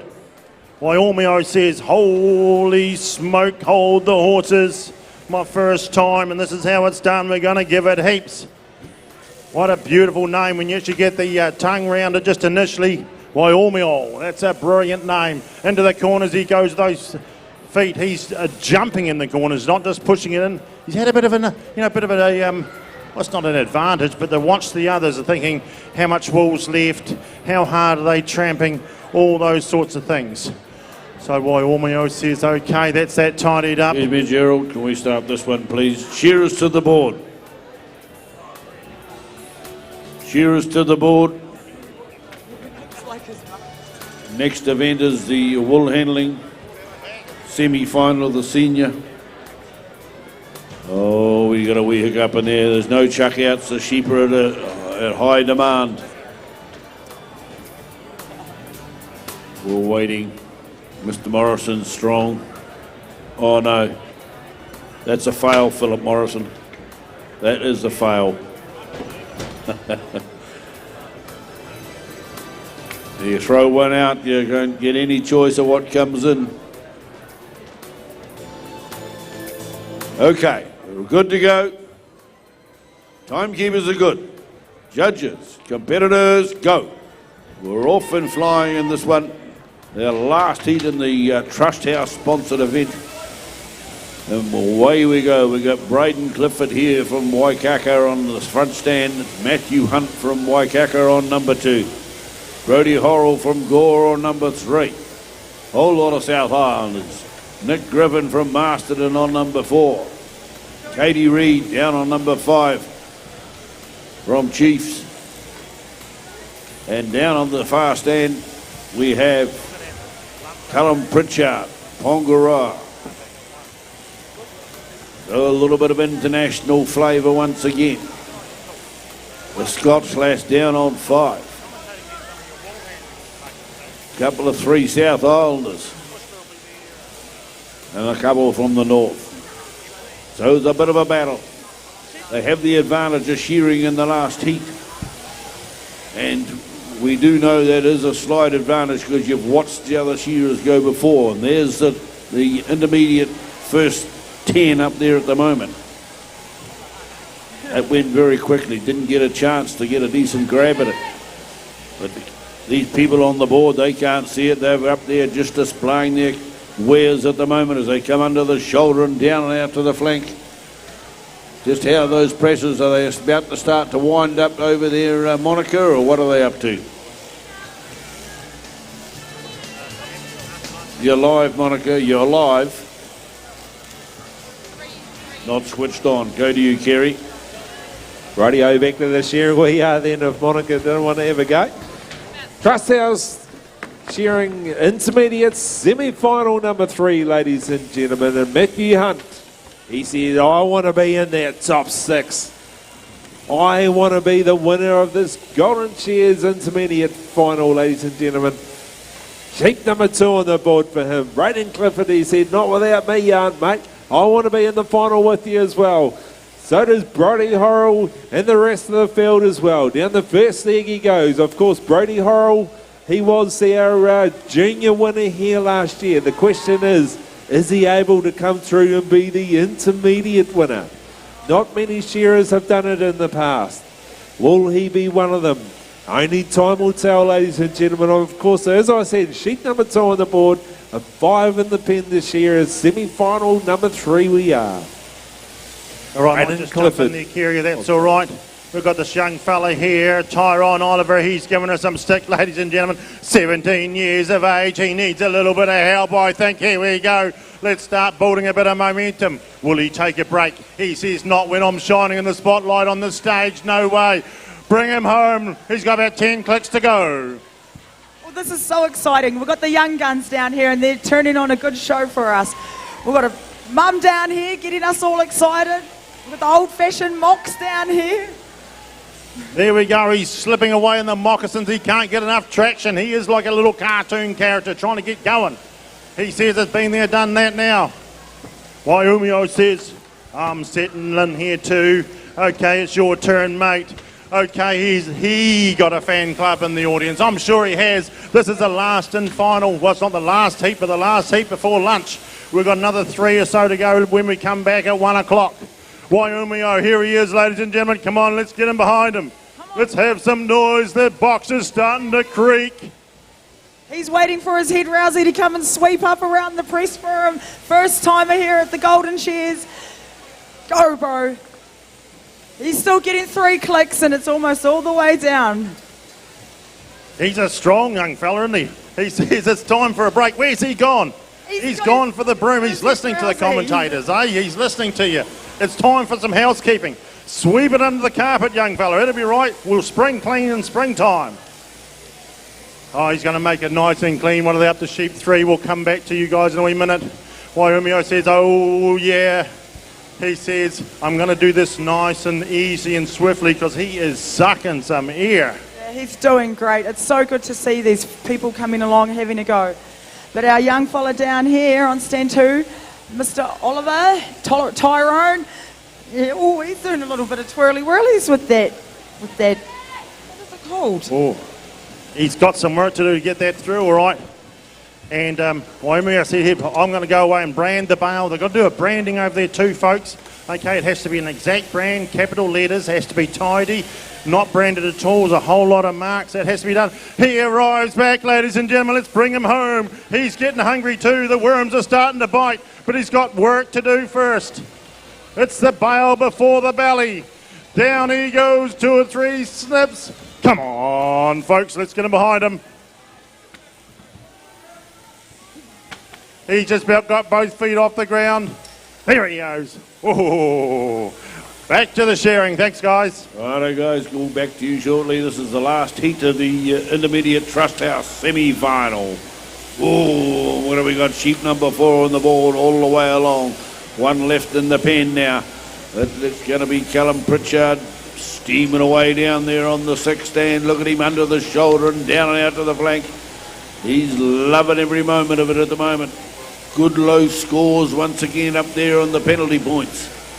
And outside don't look too bad at all either. And it's just a lot of pressure still to go. One sheep left in the pen. Is it going to behave for you? You don't know. You got to get it out and have a crack. Up over the tail now comes Katie Reid. All the way from Scotland. Stepping forward up the neck and snugs in and right in hard against the sheep. Wraps those knees and ankles and calves muscles right around the body of that sheep. Down and out to the flank there for Nick Griffins. Keeping the job nice and flat across the skin on that last side. Likewise as the Waikaka man on the front stand, Braden Clifford. Oh, a little bit of a dancer for Maddie Hunt. She says, sit down, my sweetie. All I want to do is get your nightgown off. Down the belly and off the first off leg. The undermine beckons for him and punches the big shots down towards the backbone. Right and swooping 1, 2 good shots up over the tail. Katie Reid hits the last side down on the 5. Into the long blow, the pacemaker though, it's Callum Pritchard. 7 minutes are gone. He's making it look pretty easy over there. He's got a handy lead across the rest of the field. Swooping down on the last side. Up the neck punches Nick Griffin from Masterton. Round the back of the head he goes. Still a good style. And he's throwing him in pretty quick and hard. Got to keep breathing and keep the brain ticking over as Katie Reid comes down the last side, but she's a sheep off the pace. Out the last leg now comes Callum Pritchard. He's just too sharp for him. Matthew Hunt's come back at him on the front on the 2 stand, but it's Callum Pritchard gets his done about it just over shade in 8.5 minutes. As Katie Reid steps in for the 5th and final. Waikaka Clifford. Braden Clifford from Waikaka comes over the last side, but Matthew Hunt had a little bit of a dancer there on that last one, but he completed the job nicely. Masterton's coming home there as Nick Griffin has a quick look along the board to see who's still working. Rody Horrell holding the quality he hopes. You know that the rest of them are going to be doing their darndest to chip you off. What happened last year doesn't count for absolutely jack nothing this year. Sweeping touches. Round the last leg he goes. Trust House, one of the richest employees in town. They employ over a couple of hundred people and they keep this little town ticking over in Masterton. Katie Reid, you can't complain. You come all the way to Scotland, you made the semi-finals here. Can you go one better? Looking good for you, all right on the board at the moment. Still the outside judging to be done, of course. As Katie comes down under the shoulder, swooping blows. Next up is the Woolhandling semi-final for the senior. Out the last leg now for Katie Reid. Ladies and gentlemen, round of applause for all those shearers that are taking part in this morning's events. Thanks very much, John. The calm before the storm. Hi, back with my co-conspirator, Doug Lang, as we work through the program today, Thursday, for the Golden Shears 2020 60th birthday. So Doug, the program's going pretty well. We've just completed the intermediate semi-finals. Yeah, indeed, that's a good indication of how the event's going to the stage. Getting into those upper stages of the various events, as we know, we had 3 different finals yesterday in the novice grade and that student challenge. Now these guys have rushed through this morning through the heats and the semi-finals of both the junior and the intermediate grade. And I guess at this time it's pertinent to mention to everybody they need to be down at the stadium here well and truly on time. Some people have had to miss out. They've paid their entries in advance and they've missed out this morning because they haven't been here on time. Everybody needs to be there to queue up for their singlet and their registration and stay around the stadium. It's a point that the chief referee has made this morning. Do you think it's all these the young ones? I mean, you don't kind of have that same issue in the senior and open grades. Is it just these young fellas a little bit distracted maybe? Yeah, the usual, parental control and all that sort of thing, Wouldn't know what you're talking about. Wouldn't know what you're talking about. But it has rolled on quite smoothly. We're now just about ready to start the Te Puni Kōkiri senior woolhandling semi-finals, and then, the rest of the day really starts to roll out into getting closer to that sharper point, isn't it, Dave? Well, exactly. The big focus at the end of the day comes down to those open finals on Saturday night, the woolhandling and then the shearing, and everybody will be interested to know the TAB yesterday opened the pools on those events. Joel Henardy going for an 8th consecutive woolhandling title. He was paying $1.35. Roland Smith even hotter for the shearing title. He's at $1.16 last time I checked, and the second favourite's something like $8, I think. Wow. There's guys like John Kirkpatrick and co. And so you want to get onto the TAB's website and suss it all out, and people pointing out there that you can also take those sort of multiple bets. So if you've got a favourite horse you want to back and see if you can get the Golden Shears winner at the same time, you can have a crack at all those sorts of things. It all helps in the profile of the game here. Yeah, it certainly does. Not my kind of real preference, Doug, but I'm a minority. I understand people really do enjoy, having a bit of a punt. But we are also really working up to the after lunch program with the Evergreens. I've seen a couple of them out there already, and they're looking puffed up and ready to go. Yeah, exactly. We've got Ian Harrison, or Snow Harrison, he's known from way down there in Southland.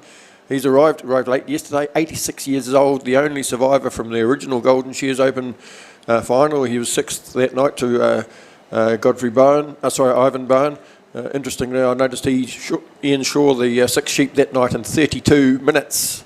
And the comparison of the gear and everything else that goes along, the last man off the board on Saturday night this year will probably be not a hell of a lot much after 16, 17 minutes. Yeah, full of interesting facts, aren't you, Doug? That's always good to have. And the other thing, before we sort of start to cross over to the woolhandling, I noticed one of the young Portai boys who is following in the footsteps of his great-grandfather, Mac Portai. Indeed, there's just multi-generational family representation in this whole event, and it's one of those things that does really make it the feeling of whānau and togetherness and everything else is just quite remarkable. And I often say that anybody wants to sort out some problems at home, they can come here for a few days and see how they can do it. Yep, no, totally agree. I guess the other thing is we just want to acknowledge Noise Production for the fabulous coverage that they're providing with all the technology. These are the tech kings here we've got around us at the moment, allowing this live streaming to go global. And to our global audience, welcome to Golden Shears, welcome to Masterton. I hope you're enjoying it. Don't be shy to give us some feedback. We're always up for that. So, Doug, anything before we head over to the woolhandling? No, it's a bit like, let's hit the action. Let's just go. Thank you.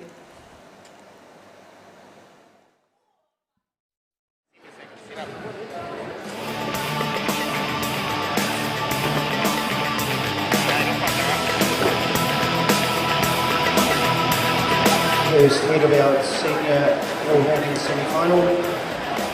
Vinny Kutcher, Tremont Campbell, Whitawai Paul, Sarah Anderson. Heat 2, Esther Paikia, Jimmy Samuels, Bianca Hawea, Emma Toihipi.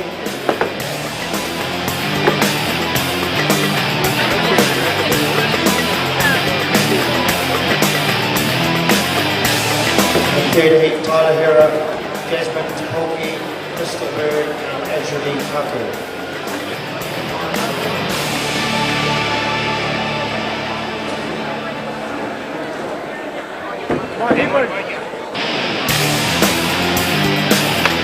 Jeez. So, where's my little lady? I don't know. Yeah, nor do I don't know.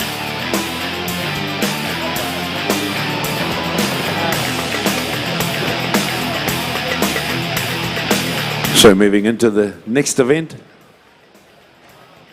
Senior Woolhandling Semi-Final, proudly sponsored by Te Puni Kokiri. And just give our competitors a couple of minutes to get set up, and we'll be underway very shortly.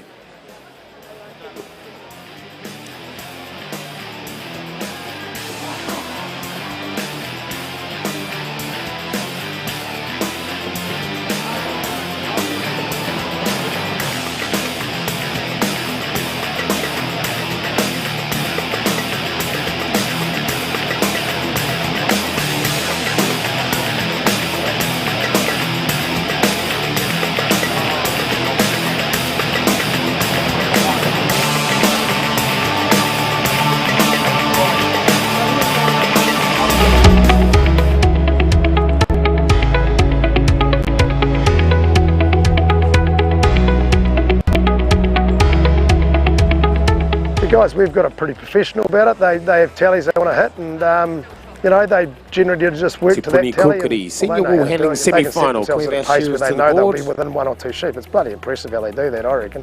I mean, it's bloody hard work though. I mean, they're running a marathon every day. My main message to farmers would be good toilets, good facilities, maintenance, keeping the maintenance up for everybody. That includes like catching pen gates and holes in walls and springs on doors. It's just common sense stuff. That's all shearers want. When I was still shearing, I walked into a shed one night about 9 o'clock down in Hunterville, and the place was just gleaming, and it was polished, and everything was just gleaming in the shed. That was the first time I'd been there, and I thought to myself, sure, got to do a good job here, mate. Business, it's all about the people. If we don't have good people, well trained, with good facilities, good resources and clean... There should be at least a line of wool. So in the belly we have the frib wool and the main belly wool. Shearers move around to the crutch and undermine. Around there is short wool, sock wool. There can be a little bit of stain, maybe a dag or two. And then the shearers take the top knot off, and that wool has its own little basket as well. There's to be no skirting of any neck wool or first pieces on the board. That is to be done on the table. So the shearers, they'll shear the long blow, they'll turn to the last side, they need to grab that cheek wool. And then the shearers will start coming down the last side, Norm, and the wool handlers will start setting up their fleece. Now this morning in the heats, a lot of these wool handlers were throwing off to the side of the tables.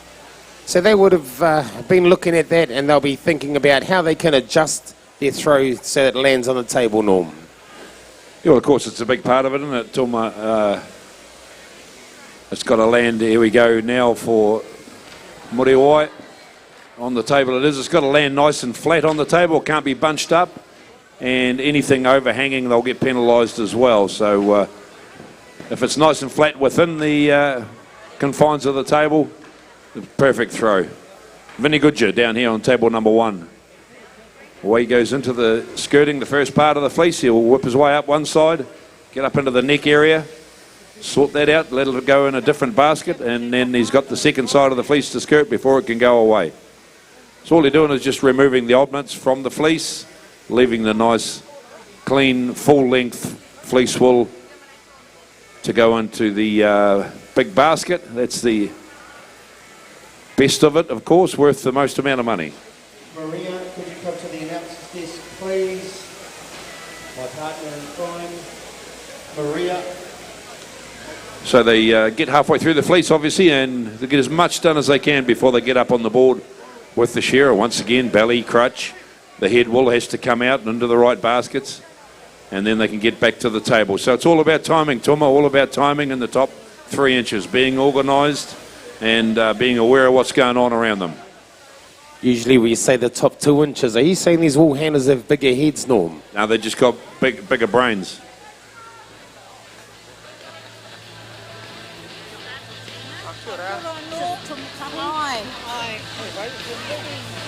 Some of you fellas can only use the top 2 inches. Some of us make use of the top 3 inches.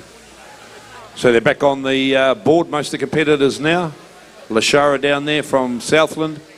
Back up she goes. So Vinnie Goodger lays up. Oh, not a bad sort of a throw there up to one corner of the table. Out it goes.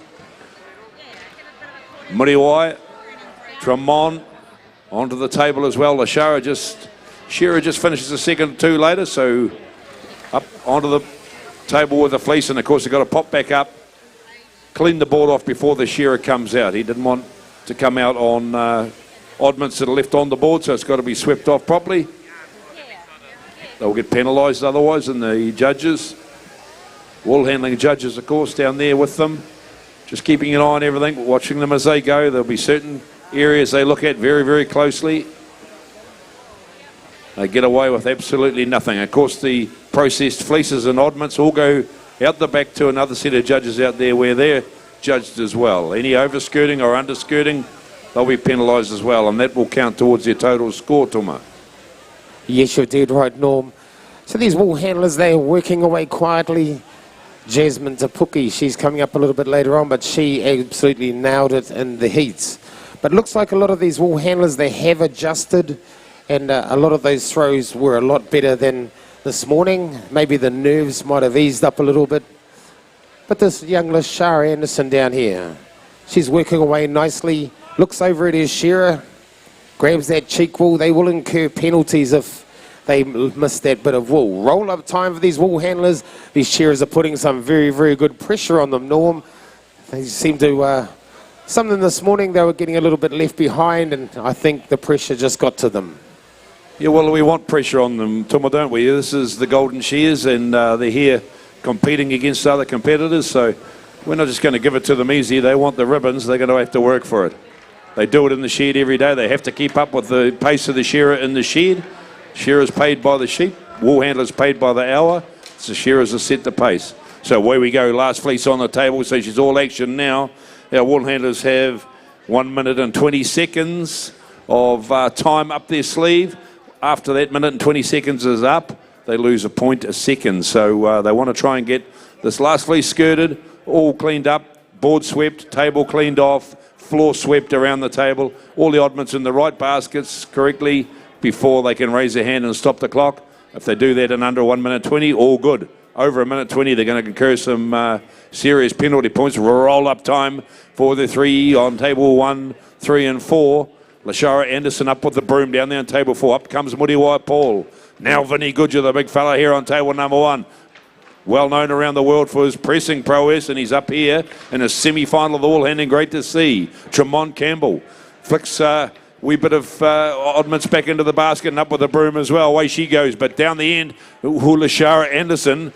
Time clock stopped on table number 4. Good strong finish from that girl from the deep south, Toma. It was a very good finish, and these other wool handlers a little wee bit behind her in time. I'd say that she was probably about 1 minute 30 to 1 minute 40. Well done, Vinnie. Some good pressure up there, Norm. These are well-grown fleeces. They don't hold together very well. I think it's the dry conditions that have done that. Usually when you get a bit of rain. Well done, Tremont. When you get a bit of rain, it's sort of the fleeces seem to hold together a bit better. Yeah, that's right. So there's heat number 1 in the senior wool handling. Of course, this one proudly sponsored by Te Pune Kokiri. And we're just going to get heat number 2 up on the stage.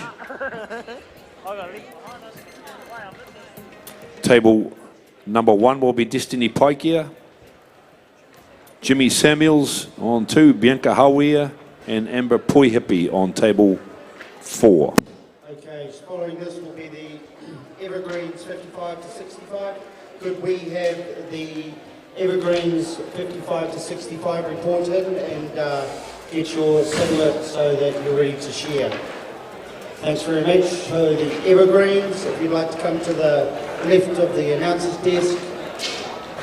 Section 1 is 55 to 65, so if they could come and get their singlets and report in, please. Okay, I'm here with Auntie Tina, and she's just going to have a little kōrero about what her mahi is here at the Golden Shears. Oh, kia ora, ngā mihi atu ki a koe tūma. Kia ora everybody, my name's Tina Te Tau and I work up at the Wairarapa DHB in the Māori Health Directorate. My team are here today just to come around and to promote the bowel screening program that's been rolled out within Aotearoa. Some of my whānau in the Wairarapa would already be familiar with it. If you're in the ages between 60 and 75, you would have been sent a kit in the mail that looks something like this. For those in other areas, you will have been sent one or will be when it rolls out in your area. We're just asking for all of our whānau to please don't throw it in the rubbish. Please do the kit, and it's in the safety of your own home, in your own wharepaku. It's a kit that you send back to Bowel Screening New Zealand, so it's not about sending it to your doctor. We just want to know that all of our whānau know about this, and it's to keep ourselves and our wellness in check. We can't blame the health system for everything that goes on in our life, because we can be responsible for our own health and well-being so that we're around for our muckles for a longer time. So I just want to thank you. Have a great week this week, and all the best to all of those champions that have been on stage today. Kia ora, Tina. Okay, we have the green light. Shearers to the board.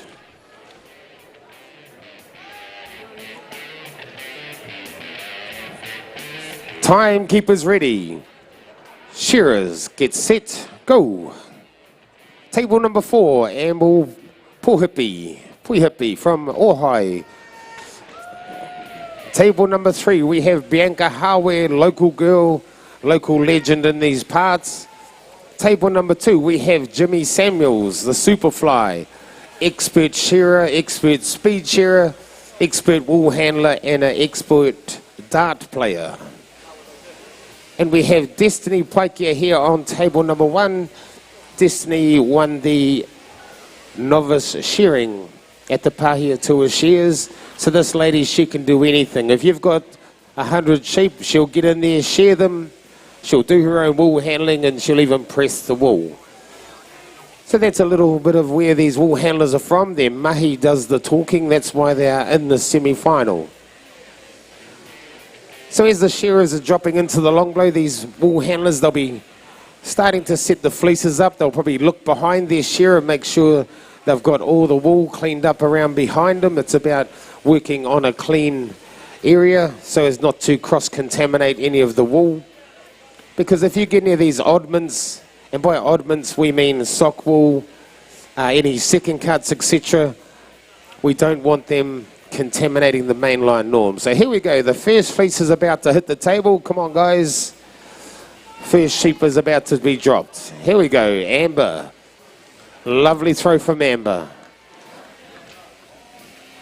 Lovely throw from Bianca. A little bit bunched up the top. But these are well-grown fleeces. They have been very, very challenging. Jimmy. Lovely throw there down there as well, Norm, by the looks of it. Yeah, not bad all across the board. I think Amber might have had the best one there, but I'm not the judge. So just quickly, if anyone's lost their bank card, can you please go to the Secretary's office if you've noticed that you've lost your bank card? There's one waiting for you at the Secretary's office if that's yours. So back up onto the stage, Te Pone Kokere. Senior wool handling semi-final. Heat number 2, folks, is on the board right now. Destiny Paikia from the South Island, from down there in Heriot, working swiftly as the shearer works his way into the top of the head, so the head wall's off. Destiny's also a very, very talented young shearer, competing strongly in the lower grades of the shearing. Just checks the belly, double checks the belly. A bit of cheek wool got to come off there and back to the belly. So the frib's out, into the basket for the belly and into the basket for the frib. Wee bit of locks on the board, swept onto the floor, and away she goes into the skirting of the fleece. Fleece number 1 it is on the table. And Jimmy Superfly Samuels back up onto the board with the shearer. And he flies back down to the table, finishing the skirting off of that fleece. But Amber Poihipi down there, roll up time for her already, as well as Bianca Hawea from Masterton here. Back up to the shearer they go. Look like they're pretty well organised, these two. Jimmy's got his fleece in the basket. He's just gone across the top of the table, removed anything that was there. Don't want to contaminate the next fleece with oddments from the last fleece. And to the end of the table for Jimmy Samuels, up high, down it goes. Well done, Bianca. Well done, Amber. And Destiny down here, nice throw as well. So Tuma, they're working their way through. Last fleece still stuck to the sheep at this stage, but not for long. They've got to get this one removed and ready for the next one, so they've got a good, quick clean-up. Yes, you're dead right. This Amber, she lost the neck wool when she went to throw it. It dropped down and it got stuck underneath it. But these are senior competitors. They will know exactly how to deal with that. Jimmy the Superfly, back to the shearer. He goes. We got Bianca Hawea. She's just having a real good look. There's been a little bit of rattle in some of these fleeces. So these wool handlers, they've got to have that eagle eye. They've got to be able to have a look at the fleece, watch the shearer, because the shearers are not going to stop. This is how it rolls in the shearing shed, ladies and gentlemen. The shearers will not stop. If a wool handler gets behind, the wool handler's got to pull their finger out and get stuck in. So once the shearer starts the long blow, these wool handlers, they'll get back to the shearer. The next thing on their mind will be the cleanup. They need to, the 1 minute 20 seconds, Norm, as you were saying, these wool handlers have got. And then after that, it's 1 point for every 5 seconds. So Jimmy Superfly, the rose amongst the thorns up there on table number 2, runs back to his shearer. Look at that, in a single bound, he's back on the board.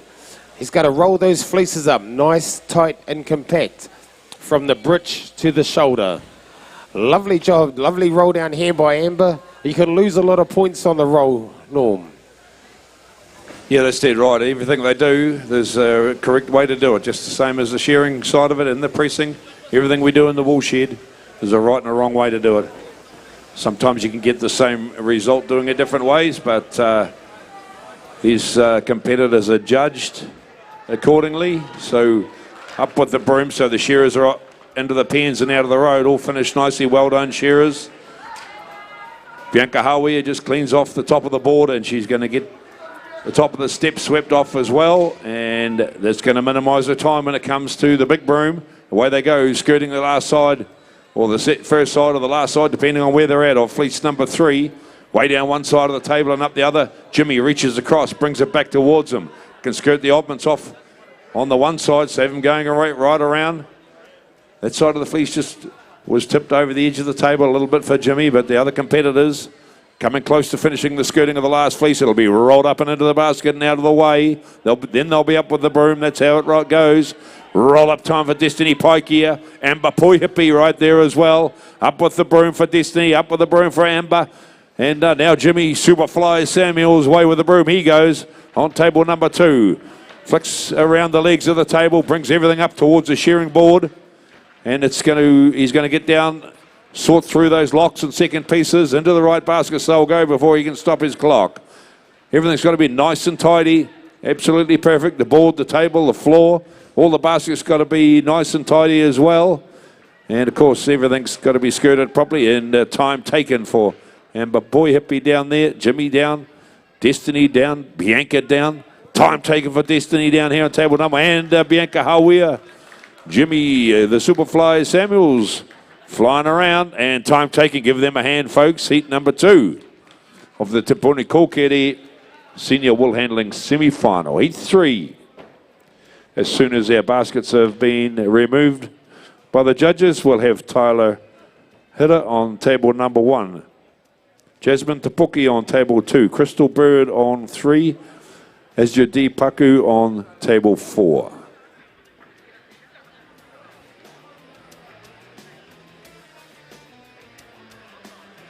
This Amber down here on table number 4, Norm, she looked pretty sharp. Real sharp. So you picking her to go through, is that what you're saying? Well done, Amber. You got the support of Tom anyway. And no doubt a lot of other people, so well done.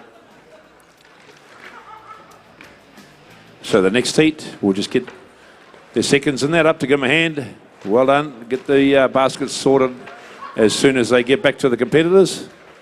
We'll be underway with heat number 3, the third and final heat of the Te Puni Kokiri Senior Wool Handling Semi-Finals, looking for the top 4, Toma. Is that right? Top 4 will go through and compete in their big final, Senior Wool Handling Final.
Well, we have the green light, so if we could have our shearers on the board.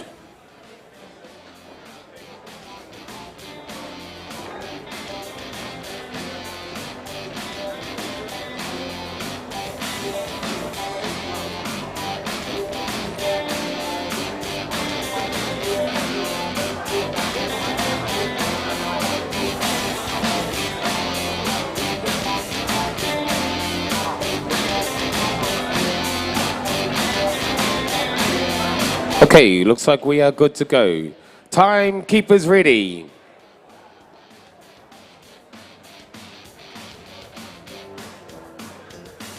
Shearers, get set, go. Third and final semi-final up here, Norm. This is the chance to make it through into that final. We're only taking 4 through, so she's pretty hard. We've got a Zerdi Paku here from Masterton on table number 1. Table 4. Table 3, from just up the road, we have Crystal Bird, Eki Tahuna, Jasmine Tapuki. The head wall comes off, just the very top of the crown. And then the shearer can get up the neck and away. There'll be a bit of cheek wool to remove, and then the wool handlers, competitors, can get back onto the table and carry on. This is how it works. Usually in the sheds around the country, ladies and gentlemen, the wool handlers working hard to maximise the farmers' profits. Profits aren't great from crossbred wool for our farmers at the moment, which is a real shame for such a fantastic product. But we still don't want to slip. We don't want to lose the quality and the work our wool handlers do. We just don't want to go away from that, because eventually, hopefully, wool's going to be worth a wee bit more. We need to be in a position to capitalise on it. By having the wool handlers not know how to handle it properly in the future is going to be detrimental for our farmers in our country. Onto the table with the next fleece, table 4, table 3, 2, and then 1. Oh, good throw, table 1 and 2, just a bit off the top end on both those tables. How are we looking down your end, Toma? You just here with Hezidi. She had a fairly good throw there. She's a monster. Actually, all these throws look like these fleeces are big monsters. So all these wool handlers, they've got their work cut out for them. 1 minute, 20 seconds, not a lot of time. Looking at Hezidi's fleece, there doesn't look like a lot of first pieces to be pulling out. So she'll be looking at rolling up pretty smartly. Here she goes. Roll up time down here on table number 4. Azerdi. She's a Masterton girl. Where's all the support? Get in behind and make a bit of noise. Here we go. She's the first with broom in hand. She's probably about 8 to 10 seconds in front of these other wool handlers at the moment, Norm. She's under her knees, on her knees, underneath that table. I bet she's never done that before. No, she does it every day at work. Here we go, sweeping up around her board. These are the wool handlers. Oh, there's Jasmine Tapuki. Here she comes as well. So these wool handlers, come on, let's get it on. Let's go, come on there. Azadi, you're tea-toying around because there's Jasmine. She's going, why, jingos. Here we go. Azadi, there we go. Time here on table number 4. Finishing touches on table number 3. Crystal Bird. She's not far away from putting her hand up. I see she's got a few extra lines of wool. I'm not sure what she's got. Whether there's a bit of skin or... There we go. Time on table number 3. And Tyler down here, not far away, just sorting through the locks and seconds, making sure everything's where it should be. Double checking. Time taken there for Tyler Hitter. Give them a big hand, ladies and gentlemen. All our senior wall handling semi-finalists. Really looking forward to seeing who's going to go through into that big final later on. And a big thanks to Te Pone Kōkeri, our sponsors of that event. And a big thanks to our resident shearers, ladies and gentlemen. Give them a big hand as they leave the stage. Thank you guys very much.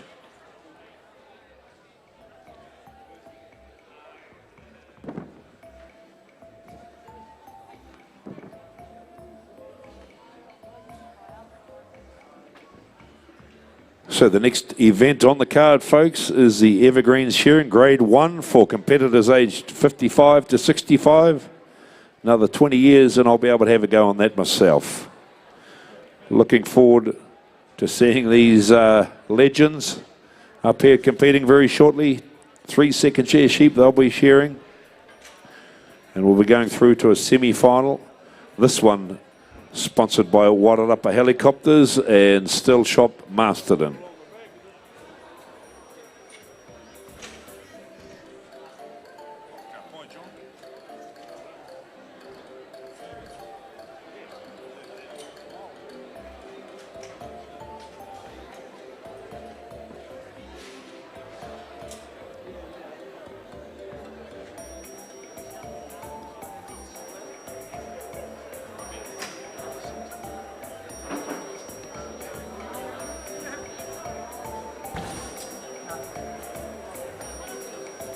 Just a reminder, if you've lost your bank card, there is a bank card up at the Secretary's office. No, it's not you, Jimmy.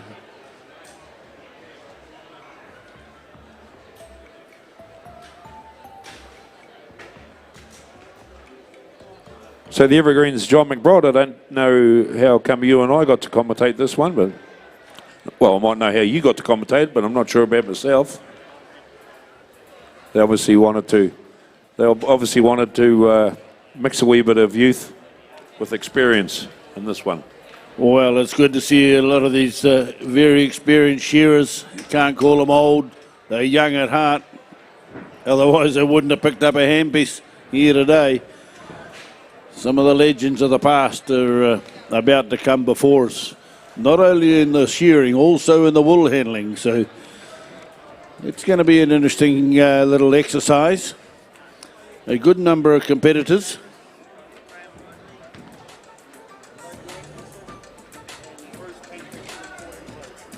So we need the following competitors to report in, please. Bruce Pankhurst, Logie Atkinson, Graham Rodley, Peter Davis. Can you report into for us, please? Yeah, of course, you need to get your singlets and get an estimated heat what you're in, that you're going to be in. So very important. You turn up and register. You've done the hard part and you've got here. Let's finish it off. We'd hate to leave you out. If to report in, you come down to the left-hand side of the commentary area where our young ladies dishing out all the freebies. Aye. Just down here. Yep.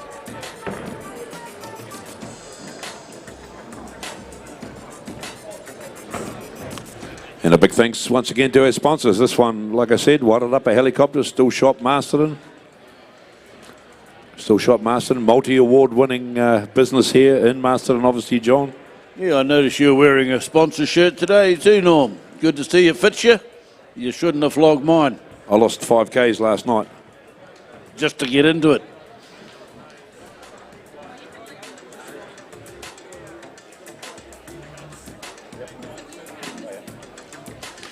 So just bear with us for a couple of seconds, folks. Just getting ourselves organised down here. The old veterans, John, time they wander up to the stage to report in. Well, we've got to get the mobility scooters down the aisle, don't we? Yep, and the old frame. The Zimmer frame. The old Zimmer frame. So the sponsors for the commentators this year is Ta Ngāti Tahi. So great, they tell me they one of these health and safety firms. Very important to health and safety in the industry these days. Be fit and ready to go to work. Be good and fit and healthy at work. And especially be good and fit and healthy when you go home.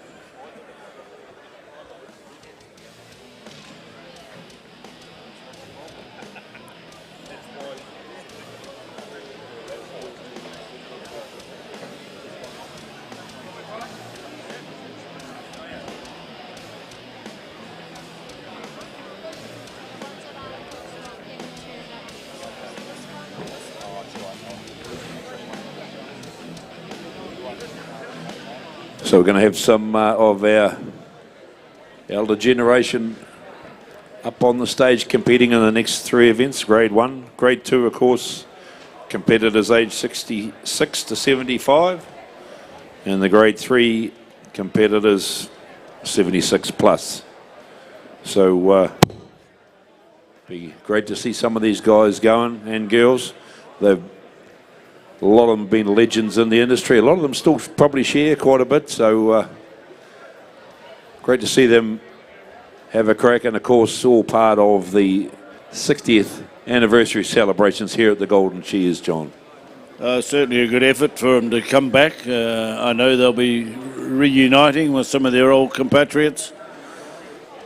Yes, they'll be just taking the opportunity to share a nice cup of tea in a scone. While memories to be made in the shearing industry, you make one every day when you go to work too. There's somebody who always has a bit of fun, and that little story will live for a long time, and you relive it 20 years later, and it always seems to get better, and especially over a couple of quiet ones. Cup of teas these days for a lot of them.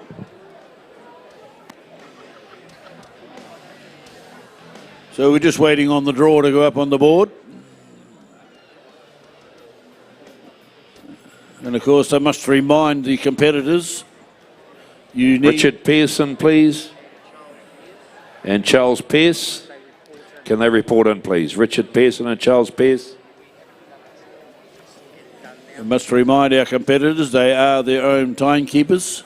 So when you completed the task, push the button on the side of the board hole, the red button.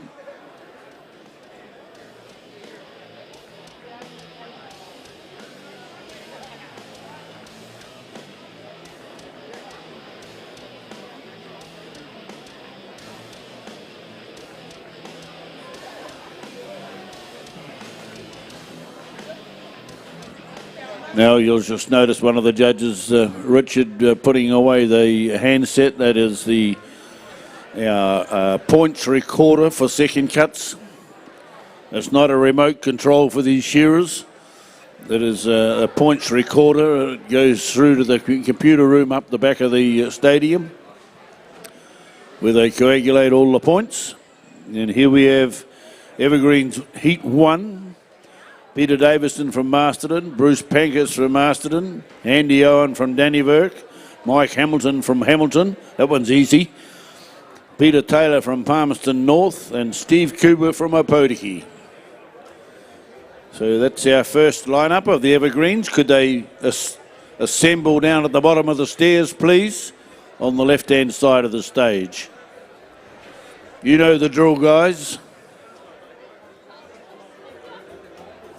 So just help them out, people. If they're locked into the audience there, kick them out and down to the side of the stage.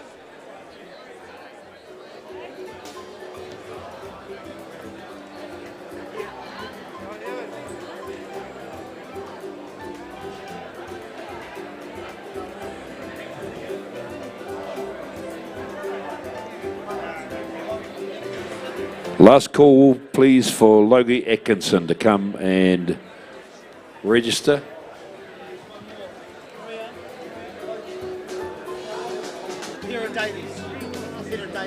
Peter Davies, if you're here too, must come and register now. Last call, Logie Atkinson and Peter Davies.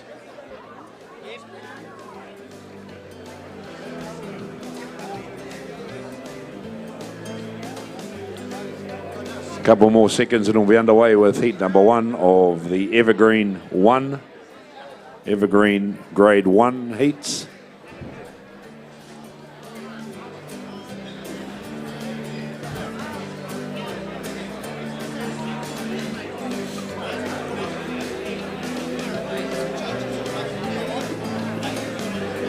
Righto, judges, could you take the stage, please? Let's get this show on the road. Ronnie, kick your team up there.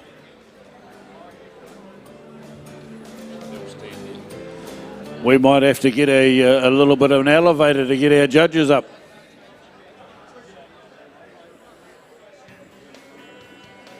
Same one that's going to be getting some of our competitors up there, I think.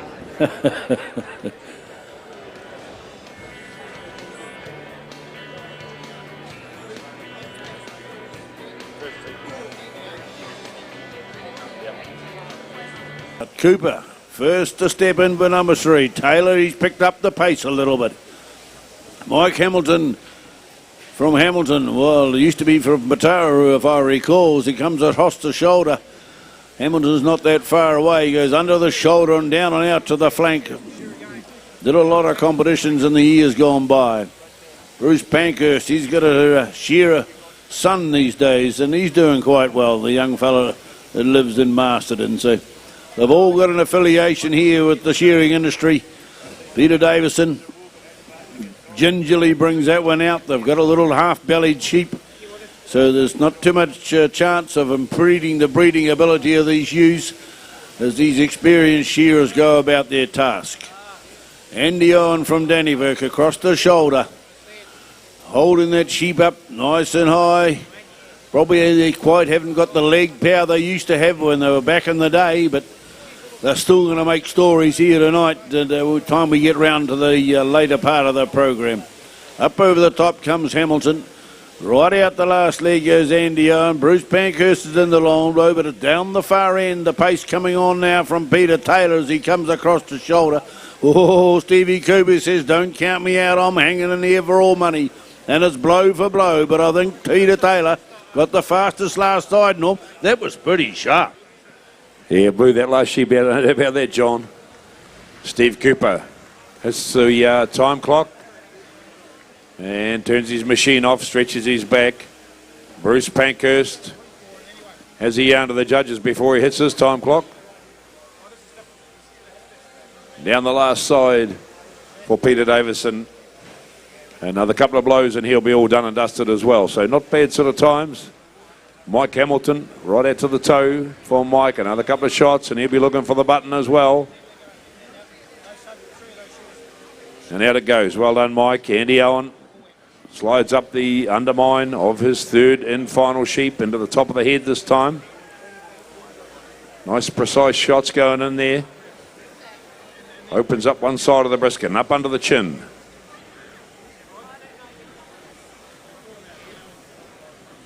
Round the back of the head he rolls, finishing each blow very precisely as he works his way through into the first front shoulder. Like you said, John, blows just on maybe a wee bit of a different angle or footwork a bit different to some of the young guns nowadays, but still very effective. Long blow time now. 2 short blows and a big sweeping blow going to go right through to the base of the ear. If he can, he'll lift that right leg up and still, there he goes. Beautiful move. They're not too old, these fellas, John. Well, you never forget, do you? You know, it's just a matter of they would have done a little bit of practice at home and in ensuing few days that have been in front. So they've reignited the passion for the game. And with an effort of making it here for the 60th celebration, meeting a few of their old cobbers and chewing the fat, as we so to speak, as he Comes out the last side as Andy Owen. And still managed to get the job off in a very good style. Maybe the eyesight's not quite as sharp as following the handpiece back to where it should start again, but good round of applause, ladies and gentlemen. That's heat one of our first age group. Heat two is Steve McDonald, Nuku Gordon, Kevin Buckman, David Hodge, Willie Wicker-Smith and Greg Drew. Off to the right, gentlemen. Off to the right, Mike. Other way, Mike. We don't want to smother at the bottom of the stairs. And it could well be, because this next lot are just waiting there ready to rip up onto the board and get stuck into it. They can take the stage, please. Greg Drew on stand 6. I think there was a little bit of a complaint. Neil Fagan's one of the younger judges, and Mike Hamilton says, I wanted some older fella and I could talk to him. And Neil was pretty quiet and too efficient for him. Yeah. So Greg Drew on 6, Willie Wicker-Smith on 5, David Hodge on 4, Kevin Buckman on 3, Nuki Gordon on 2, Steve McDonald Shearing on stand number 1. Oh, now we can give a bit of ribbing, can't we? Yeah, that Nuki Gordon on stand number 2. He just got his nice new pants on, got the fresh singlet and just had a haircut. Thanks very much there, Norm. We'll take you till you get the green light, eh? So I've got Monica Potai here. She's doing some wonderful co-commentary with me. So Monica, what's this young fella Eli Parker been up to? He's a local, of course, too. He's just been working away quietly down here. He's got his mum on the sideline supporting him. He's doing a great job. I think that the Paku name is a big name in this community, in the shearing world. They've been here forever. This is their tūranga waiwai, and it's really neat to see these people, the locals up here having a go. He's almost ready to start cranking down that bale. He's just getting his sides up, making sure that everything's safe and everything's on there properly. Our mate down there on stand 1, Jarlin from Pongarore. I just had my first experience in Pongarore, actually. Did you? Perfect. Not far up the road, apparently. And I'm interested here, the Paku name, he's aged 23, it says years in the industry. We've got some paperwork here, years in the industry says, what does it say? Since he was a child. Well, yeah, when we're born into this industry, we're just about born in a wool shed. Our mums leave the shed, go to the hospital, push us out, and then they just take us straight back there, carry on working. Get parked up on a bale and everyone just looks after you. You know how the whānau environment goes in the wool shed. But back to these guys. Still waiting for the green, guys. Carry on. They're working really hard, cleaning up. No head rousey down here to sweep up after you, mate. Yeah, you did right, though. The amount of times as a youngsters we've slept in the wool, haven't we? The shearers are in town and all the kids are there and we're all sleeping around in the wool, and in those days you're good to go, Norm and John. Okay, let's get these guys, you young fellas, ready up on the stage, please. Heat number 2 it is of the Evergreen Grade 1 machine shearing heats. Timekeepers ready. Competitors set, go. Oh, we can get into some of these fellas. Some cheeky ones up here on the board at the moment, by golly. But let's introduce them along the board. Steve McDonald from Masterton, Nuku Gordon from Masterton, Kevin Buckman from Avity, David Hodge from Wakatani, Willie Wicker-Smith down there on stand number 6 from Mahia. And down the far end we got the Australian Greg Drew. So a bit of woolly whisker down the far end, just showing that they're old enough to get into the local hotel, have a bit of grey beard on. Kevin Buckman, he's looking to get on with the job. Nuku Gordon, he's been working with us this morning. He's been very quiet in his job, but he's about to just saving himself for this veterans event. Rolling it up and onto the last side now. He's about to turn. Steve McDonald dropping into the first off shoulder. Turns away from the crowd, but the judge moves around to the door to keep a strict eye on him. Oh, Wooly Wacker says, I'm coming after you, Nuku Gordon, as he comes down the last side. Very fit-looking athletes up here. They've looked after their body. It's a pity Norm and I haven't done the same, but that's why we're not up there shearing. We're talking about it. That's what we do best. Under the shoulder and down out to the flank for David Hodge. Shearing judges, commentators, doesn't matter who you are, what walk of life you're pursuing at the moment, retirees or what have you, you get up there and have a crack, because there will not be another 60th Golden Shears. Steve McDonald steps into the pen, full of concentration. David Hodge has a look along. How am I doing for pace? He's thinking to himself. He hadn't got time to look along the board, Hodgie. Just stoke it off, man. Kevin Buckman, second to last to get his sheep on the board. Down the far end of the Australian. Drew goes into the pen. Come on, Greg, he'll be thinking to himself. Let's get the fluff off this one. Oh, she's a boxer. She wants to throw things around. See how he does it Australian style. He tucks that front leg way up under his belt there. Stretches the sheep out to take the wrinkles. Used to shearing the big merinos. That's how they get the belly off the merinos, by stretching the wrinkles out of them. And then running the handpiece down across the skin. Here they go. Wooly Wacker Smith turning for home. Nuku Gordon's got away from him this time. Kevin Buckman, rolling around the last side he goes. David Hodge into the long blow. You'll notice that they just do those little jobs a little bit different. Hodgie was going down under that first shoulder and he rolls the leg forward, whereas the modern shearer grabs hold of it and twists it just to keep the skin hard up against the bone. Under the shoulder now for Stevie Smith. Down the last side to Steve McDonald comes, putting the big blows in. Smith down on 5, right out the last leg comes Willie. Down the hole with another one. One left in the pen. Nuku Gordon's on his last bit and going strong. Not much of a top knot on that sheep. Quite open around the points for him. The modern day Romney around the back of the head. Kevin Buckman thinks about a little bit of a tension tightened up. In he goes, a strong competitive shearer in his day. Hodgie's out with number 3. Still the Australian. Greg Drew down there working hard.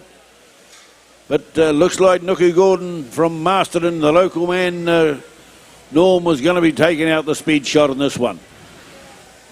Yeah, he knows how much of a hard time he would get if he come down here and he was beaten by everyone.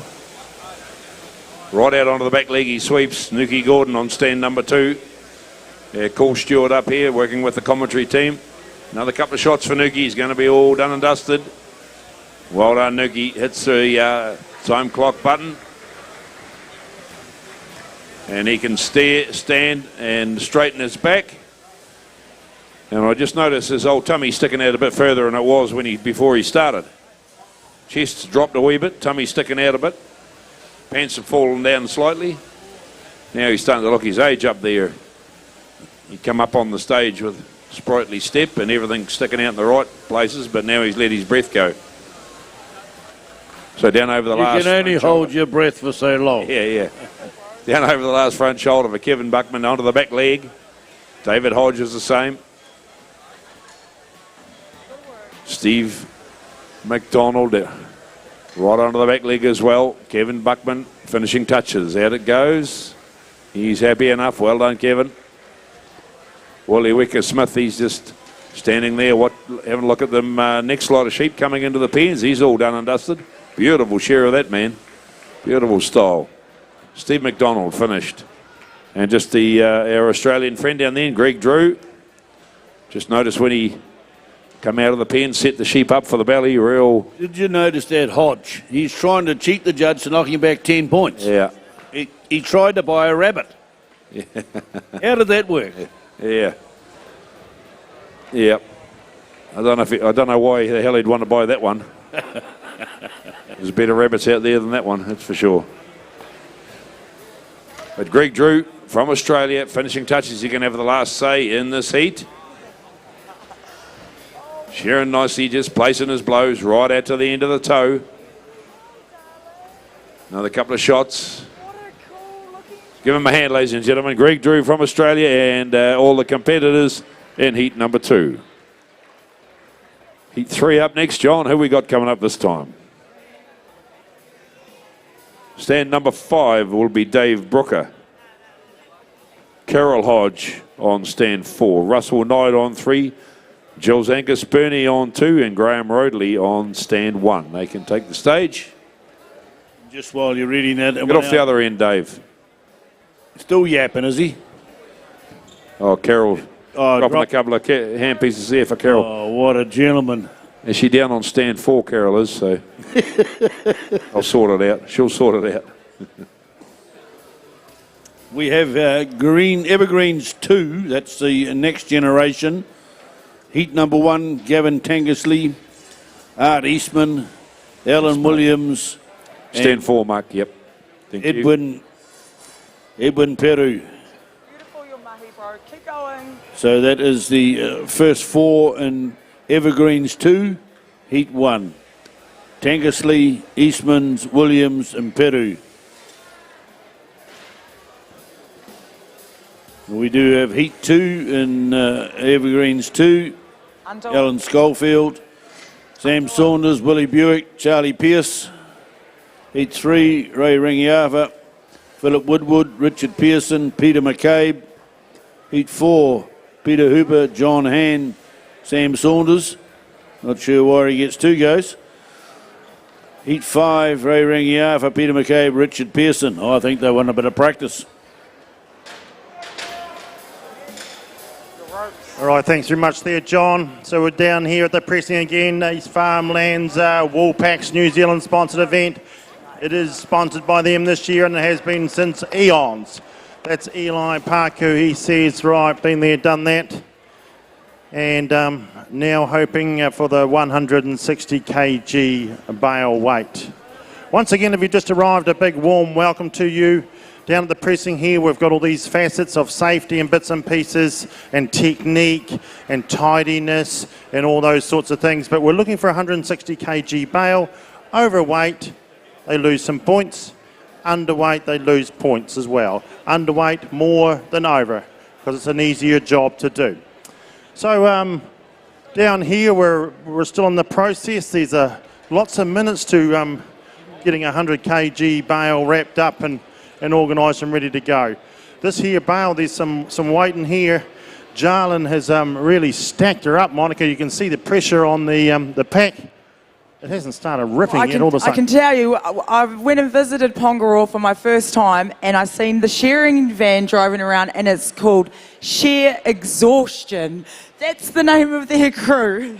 I thought, well, I never want to work in that crew. Might just butt in there quickly, guys, if that's all right. And we'll get these guys alive. We can come back to you. Heat number 3 it is. Timekeepers ready. Nearly there. Competitors set, go. Up here on the front stand, we got Graham Rodley from Wairarapa, Jules Angus Burney from Masterton, Russell Knight from Apathy, Carol Hodge from Whakatane, and Dave Brooker from Rangiora. Just handed in is a set of keys found at Morley Park. A set of keys found at Morley Park. If somebody feels they're missing some keys, they are at the announcers table. Come and identify them, please. Okay, back to the pressing. Oh, yeah, thanks very much, John. We'll let them get to work. So, yeah, the pins are flying now for Jarlin. Sheer exhaustion. Well, that's how it rolls in a shearing shed then, isn't it? There's no give me dollars in a shearing shed. You got to work real hard, long hours. Not many occupations you take a towel to work to sweat on, is it? And that happens in the shearing shed.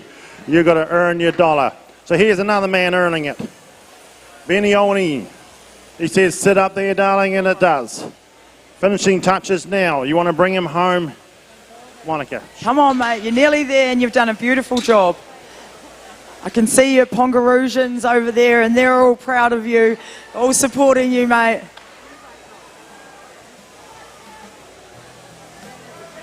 Yeah, I'd be calling out to that leading shed hand. Come over here and sweep up. Yeah, you think it's time to call in the cavalry? Say, come on, girls, get over here and give me a hand to get this swept up. That's what would happen in the team environment, of course, wouldn't it? It's all go. There's no sweeping it under the carpet, though, is there? She's a clean job. There we go. We're up to about heat 12. We've got 3 or 4 to go, ladies and gentlemen. This men's singles. Well done, young fella. That's a really big effort. Good work. Sheer exhaustion. Back to the shearing, John and Norm. Righto, very good. You'll notice that maybe I doubled up on names before when I called out those heat draws. The reason for that being that we need some extra shearers for the wool handlers in the next grade. So that was all about. So thank you to those shearers that are taking part a couple of times. So back to the live here. Wairo's Graham Roadley. Beautiful sheep there. He shore that very well. No rush into the pen, he says. 164 for Pongaroo. It's good going. Yeah, that's jolly good going. Jules Angus Bernie from Masterton, sheep number 2. Dropping into the first off shoulder now, swinging it away. In a record tally holder in the day is Jules Angus Bernie. Russell Knight into the long blow down on 3. Carol Hodge. Oh, she's going to show us how it's done. Husband Dave was up there before. I think he might have made a meal of it. Carol's about to really get amongst them. We've got some scores up now. We can keep... Oh, they've taken them off. They didn't want us knowing what was going on. So here we got sheep number 3 on the board down the far end. And he's going all right, Dave Brooker. Big shots into the undermine. He got one with the old belly completely off it. How did that happen? But he still shore it. Put the blows in. Changed the colour of it. Around the back of the head he starts to swing. He's big, lean and hungry. Look at him go. There won't be an ounce of sweat on this man by the time he finishes number 3. Rolling up the long blow. He's still pretty capable of throwing the old bog around. Look at he's whipping up that long blow, Norm, making it look easy. Just stroking it off. Done it for many years. She just all comes back to them. Like you said earlier, John, they're probably shorn 1 or 2 just in the shed lately somewhere. Just to get their hand in. Once you got your hand in, she just all comes back to you. I wouldn't say it's like riding a bike though, John. If you're shearing the sheep's like riding a bike, I'm never getting on a bloody bike again. Well, you'd be right. And some of the backsides on these sheep are pretty large to get over. A bit bigger than what we used to see in the 40 to 50 kgu. Now they're 60 to 70. That's right. There's a bit of weight difference. Looking at some of these old shearers, there's a bit of extra weight in them too, though, so it should just compensate, shouldn't it? Well, there's 1 or 2 that have kept their frame a little bit. We won't come back any further than the shearing board before those comments, will we?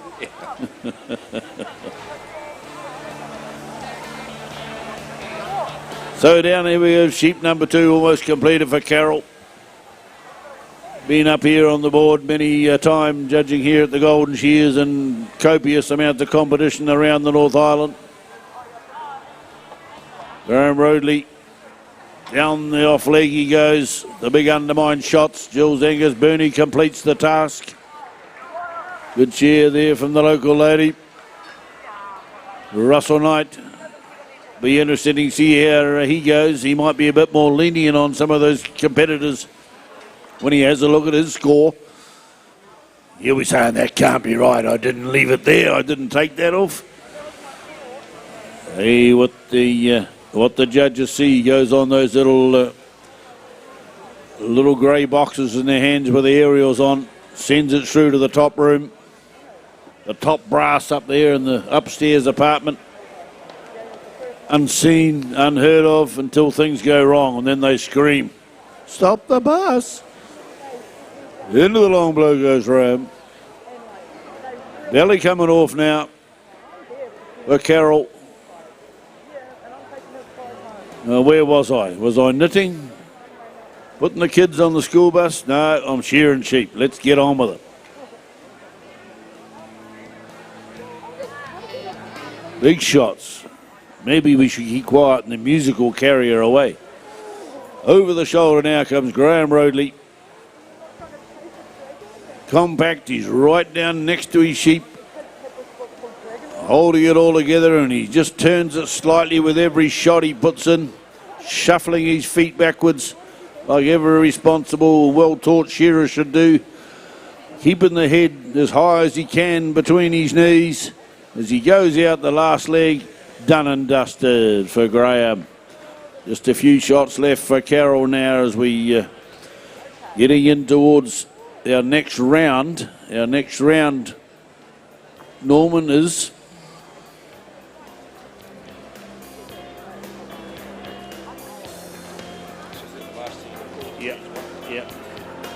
So moving on to Evergreens 2 next. Heat number 1 in the Evergreens 2 is Kevin Tankersley, Art Eastham, Alan Williams and Edwin Perry. That's in grade 2.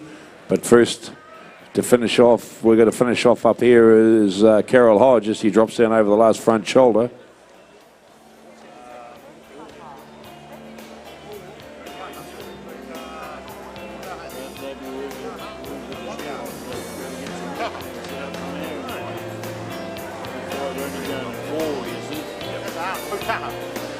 Carol finishing touches. This is their last heat in grade 1, the 55 to 65-year-old age group. Carol's obviously on the bottom end of that age group. She just looks young. Very good. Got to say that, eh? Give him a big hand, ladies and gentlemen. That's the way. Out the last sheep goes.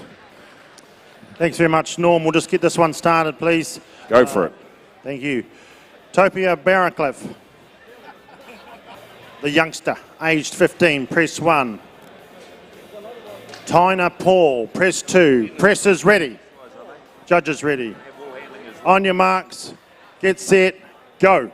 No, you're right, mate. Hold, pause, pause, pause, pause. Pause, mate. Torps. Pause. Torps. Torps. Sorry. Wind it down. Hold. We're doing a Braveheart movie. Hold. This youngster's thinking, I'm ready. Hey, I'm ready. He was born ready, that one. We're born ready. We're good to go, mate. We're good, Carl. That shook the nerves off. This time, presses are ready. Judges ready. On your marks, get set, go. Could we have those wool handlers through for the first heat, please? Doran Greta, P.Y. Barnia, P.Worry, Greta Doran, Rose Puha and Rangi Roycroft. That is the first 4 wool handlers. Go, Torps. So I guess we're going to have to set, what, are we setting tables up or what are we doing here? Second chair. Second chair on the board. They won't want to be using the... Won't want to be using tables, second chair. Won't want to be using those fedges either, will we, or what? No, you need to get those trucked out. So our shearers just wait down the bottom.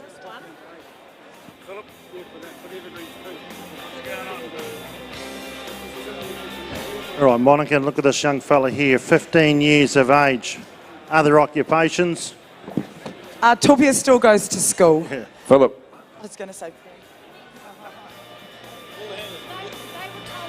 Yeah, this man still goes to school. Favourite sports is rugby, and he's in the triathlon. He's been in the junior wool handling, intermediate shearing. He's having a really busy time here at the Golden Shears. So, cool, calm sort of demeanour, hasn't he? He's a very relaxed sort of fella in a big stage for a 15-year-old boy. He's a real athlete, this kid. Topia's my nephew, so I'll be biased. He's very focused, and when he puts his mind to something, it's not very often that he comes out second.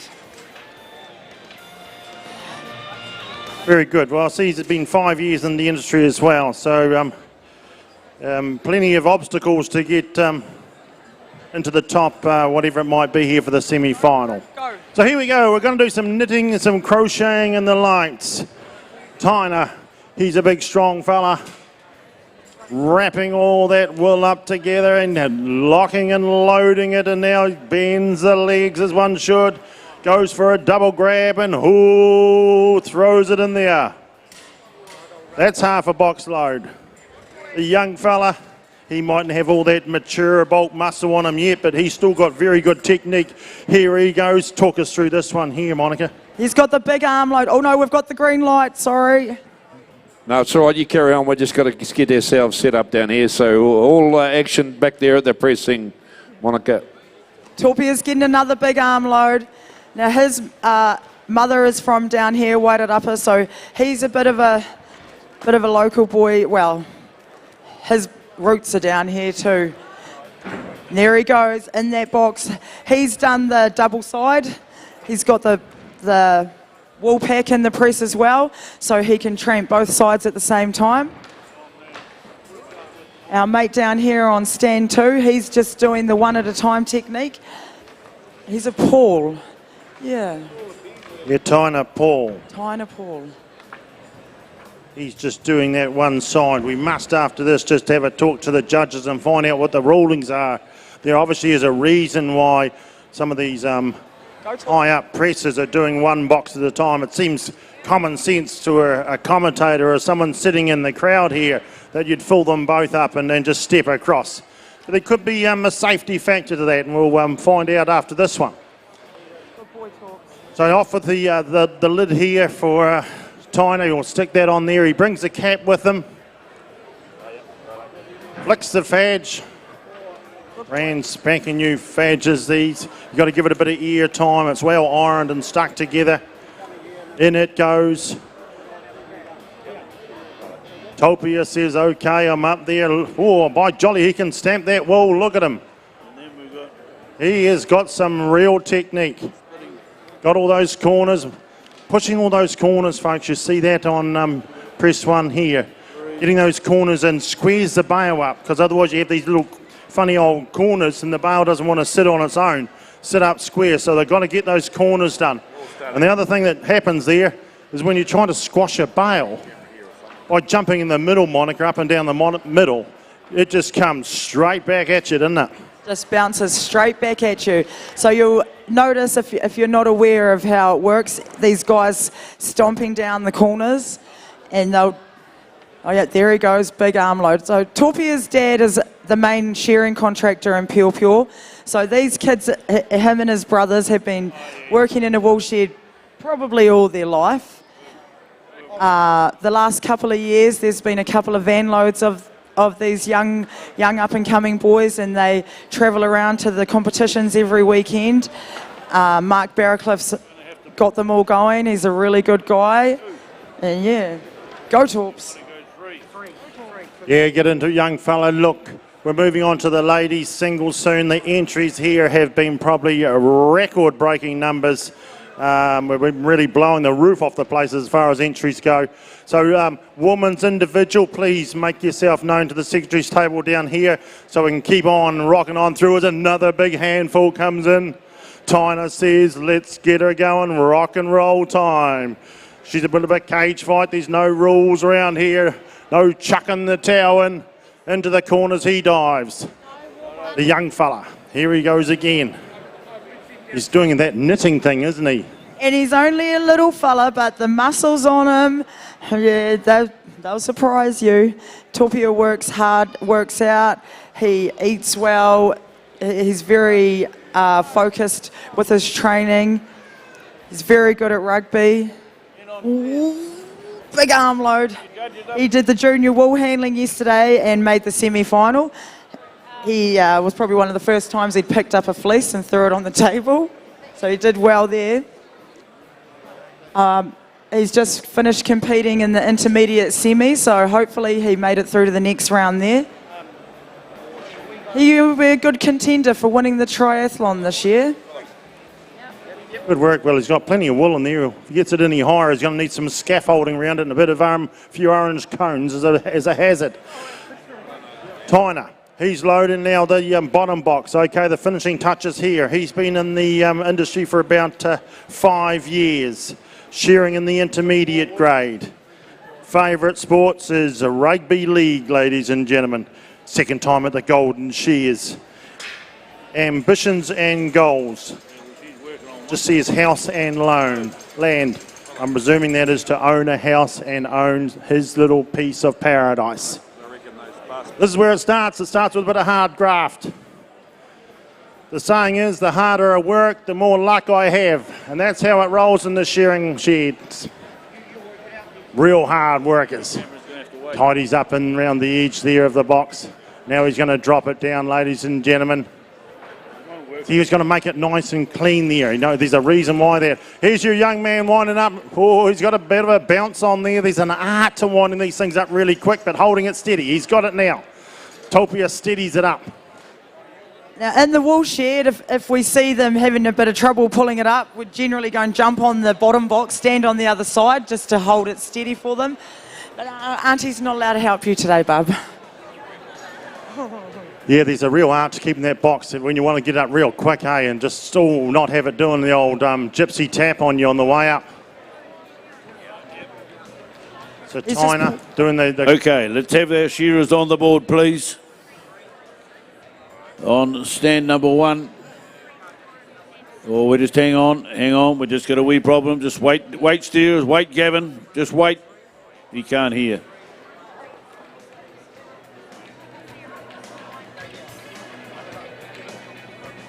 Shearer on stand number 1, Gavin Tankersley. On stand number 2, we got stand number 4. Go down 1, Art. No, Gavin, you're on 1. Art's on stand number 3. Ellen's on stand number 4. And down on number 5, we have Edwin. 6. Edwin Perry down on number 6. Sorry, number 6. I couldn't get I only had 5 fingers. Yeah, that's the trouble with you people from Taranaki. You got 2 thumbs and not enough fingers. Yeah. So we're as clear as mud. Okay, so just a note to our wool handling competitors, if you listen up, girls and guys, our wool handling competitors, just blend the fleeces and leave them in the pile, in your blending pile. You don't have to worry about putting it in the fadges. So all your oddments in the baskets, come to the end of it, blend the fleece into the blending pile and just leave it as is. Okay? I bet none of them heard me, but we'll sort it out as we go. Looks like we're almost ready to rock and roll. The shearers up there. Gavin, Art, Alan and Edwin. And if we just get what sort of colour light we got going up there in the scoring side of it, a red or a green?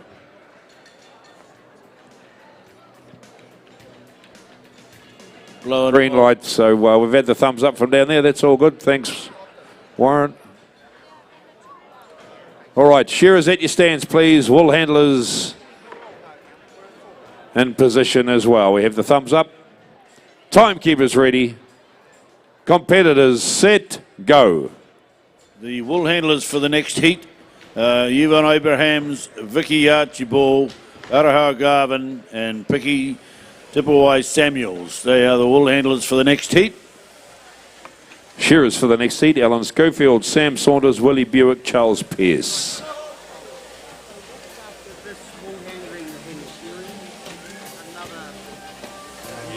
So these are the Evergreens. The 65 to 75 age group. They didn't look as though they're handling the job too bad by Karaki. We got Rose Puha, the wool handler, on stand number 1. Rangi Roycroft on number 3. On number 4. On number 4 we have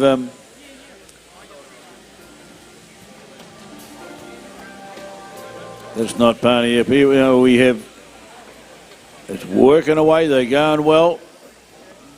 Greta Dorovan on the stand number 4 and down the far end. Pania Pifori. So they're working away. These expert wool handlers have been, a lot of them have been helping out here throughout the competition.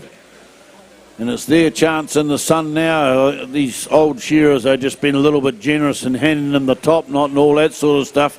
You just get on with your shearing, you old codgers, and we'll see how these wool handlers handle the pressure. Hey, they're used to it. A lot of them are still in the sheds, day in and day out, loving every moment of it. I noticed the wool handlers are mostly younger than the shearers, so that just tells you a little story. A lot of second shear done throughout the country. Not so much a lot of shearers now are shearing 8 month wool because the farmers have pushed out the shearing dates, try and cope with a few of the costs. But there we go, Alan Williams rags out sheep number 2, gets right in under his dropper, so he doesn't have to pull it so far back when he gets it to line it up for the porthole. Just facing his sheep away from the wall a little bit. Different styles of the older generation. Pokes the big shots down the undermine now. Tankersley, he's a past president here at the Golden Shears, been on the announcers table. And he's rocking it up and around the back of the head. There goes Art Eastman. How's that for you, Rangy, he says. I know they're not chatting up the Rousies as much as they used to. Well, it was only you that did it, John, I think. None of us did. So Art Eastham out on the board. Sheep number 2. Rangi Roycroft just flicking through that fleece, giving a good old blend up. The rest of the wool handlers just up there working with the shearers. Rose Puha on stand number 1. Working there with Gavin Tankersley. Down over the last front shoulder for Gavin. Sheep 2 it is on the board. And chasing hard is Edwin Perry down the far end. Working there with Pania Piwari. Last front shoulder also for Alan Williams on stand number 4.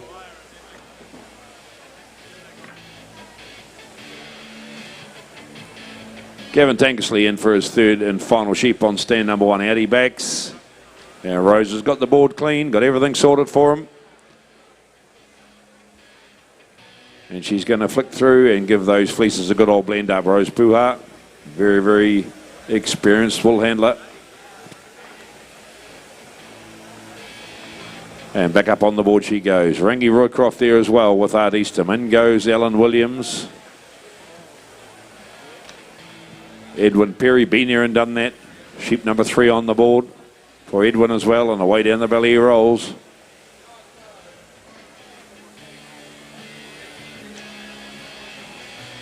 And Greta, the wool handler on stand 4, just having a bit of a tidy up. Back up onto the board, she hops with her shearer. Belly's out, she can skirt that and put it away. And she'll be working on the crutch and the top of the head very shortly. Gavin Tankersley up the neck, breaks it open. About 2 blows ahead of Edwin Perry. Edwin Perry steps through, and now up comes Alan Williams. Under the chin, cheek comes off for Alan. And Greta's right there to take the cheek wool away. In the right place at the right time. Around the back of the head for Alan.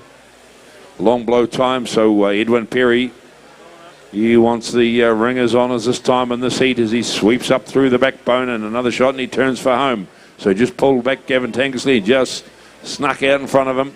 Stand number 6, Edwin Perry, down over the last front shoulder. Pania Piwari working in conjunction with Edwin down there on stand number 6. She has a bit of a clean up. A lot of these wool handlers, of course, working as resident wool handlers for 4 days, so a big 4 days for them. Right out to the toe for Edwin Perry. Down comes Gavin Tankersley, so neck and neck, blow for blow. Art Eastham there as well. Art, another couple of shots, and he's got that sorted. Edwin Perry, though. Ooh, Gavin Tankersley and Art Eastham right there as well. And finishing touches for Alan Williams. Back out onto the board with his third and final sheep, just as Alan Williams drops number 3 out. I'm just a bit worried some of these guys might still be on pin drive handpieces, Dawn. But anyway, they've obviously talked to the younger brigade and said, no, we need the spline drive. So here we are in the Woolhandling. We're having a bit of a shake up and rattle and roll. Of course, they're on a little bit of a time frame after the shearer finishes. It won't be put Rangi at a disadvantage with her shearer being a little bit slow. The time will be taken from the time the shearer finishes to the time the wool handler raises a hand. Rose has been the mother of wool handling in and around the Manawar 2 and what have you for a number of seasons. Pania Pivari down there, she's finished the job as well, along with Greta. Have they made a tidy enough pile? Have they taken the right amount of oddments out? Of course, the main line is where you get all your dollars and cents from. So you want as much wool on that main line as possible, but you do not want those oddments to be standing out when the grab sample comes out of the bale.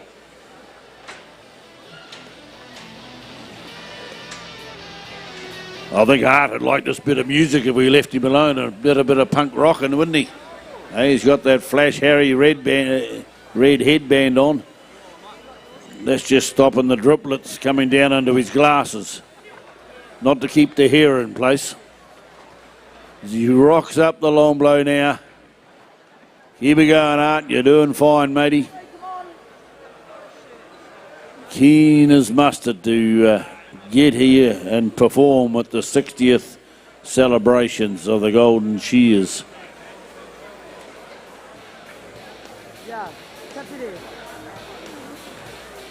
Remember our next heat, Norm, where we got lined up?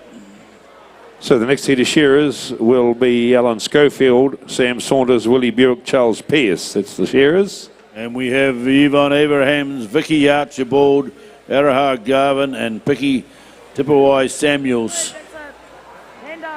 are the wool handlers. So another fantastic lineup in the next heat. But we'll just get this one out the way first. Art Eastham, last leg.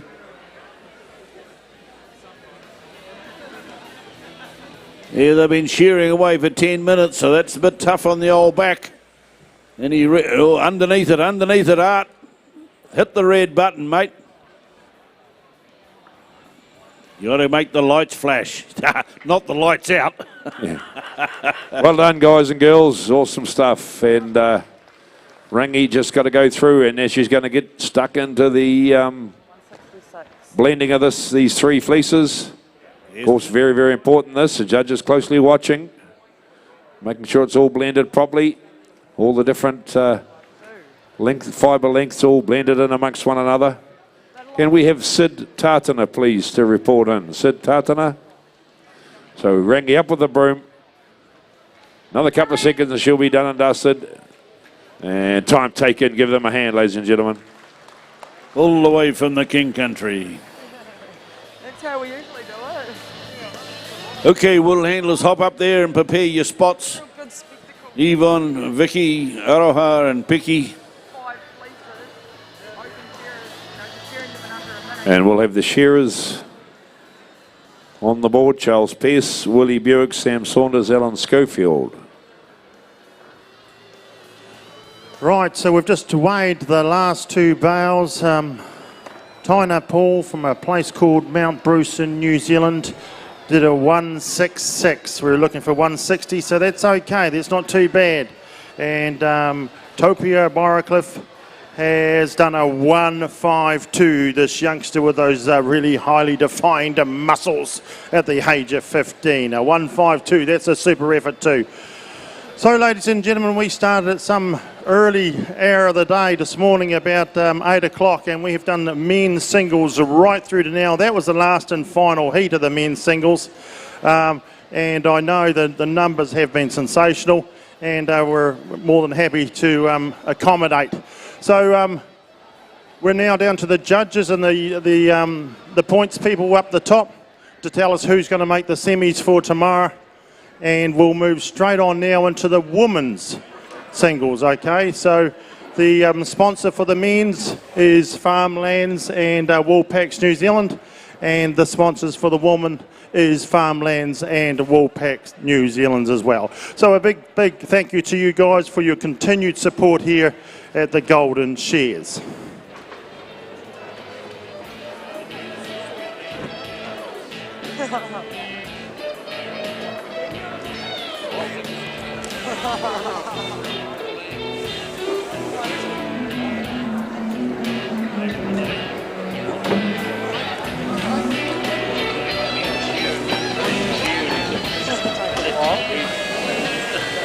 Oh, God. It's really boring and tiring. All right, so we have a green light up on the points desk. Our Shearing referee, are you happy? What about the old girls down in front? Oh, ladies, I should say. Yeah, that was John McBride with that comment. No. Not Norm Haraway. Woolhandling referee, is our Woolhandling referee happy? Well, no one's saying they're not. Let's get them going. We can't be waiting all day. Timekeepers ready, ladies and gentlemen. Competitors set, go. And away we go. They got the door open all right, Normie. They heard you. Hey, look at him, Alan Schofield. Yeah, he said, I'll just gently saunter in here. Lean right over and just put my extra little bit of tummy on top of the head to stop the sheep bouncing up and hitting me in the teeth. Sam Saunders, the current president. You haven't got time to throw that belly out, Sam. These wool handlers will swoop round the back of you and knock your ankles just to get it out. Sam, as I say, the current president. He's been on the committee for a long, long time. And next to him is Willie Buick. Another great stalwart of the shearing industry here in the Wairarapa. He has now got sons and grandsons shearing in the bigger grades, the open grades and the novice grades, the juniors. A good effort that he's still keen and recovering after a little bit of a setback a little while ago. He's back up here on board and making the most of it. Wool handlers on stand number 3, Vicky Archibald. And of course the wool handler on stand number 4 is Araha Garvin, who defected to Australia, they tell me, a few years back. But good to see you back here up in front of Golden Shears, people. Down the far end with the wool handlers, Piki Tipawai Samuels, and the shearer, hard to recognise, Charlie Pierce, who shore here many, many moons ago in the Lamb's Invitation shear when he was actually a record holder of some 600 and something sheep at that time, 600 and something lambs he shore. Of course, that sort of tallies have been well eclipsed and added another couple of hundred plus on it. But things have changed and altered a little bit in the modern day records. Charlie Pierce, I'll give you down there on stand number 6. Little wee stint over in the UK back in the 70s. Working away, look at him, just making it look easy, these guys. Sammy Saunders has got to turn around and put his tie back on after he's finished competing here today. He's actually going to come back and shear another couple of lots for us because we're a little bit short of shearers due to the number of wool handlers we got in this grade. So under the shoulder, Kim Schofield, Yvonne Abrahams, that's a name from the past in the wool handling industry, Norm. And it's good to see they're fit and healthy, these people, and still got a smile on their face. Oh, no doubt about it. They'll have a smile on their face here. They'll be loving it at the Golden Shears. Alan Schofield pulls his old strides up, heads in for sheep number 3. Yvonne Abraham, like you said, top competitor back in her day.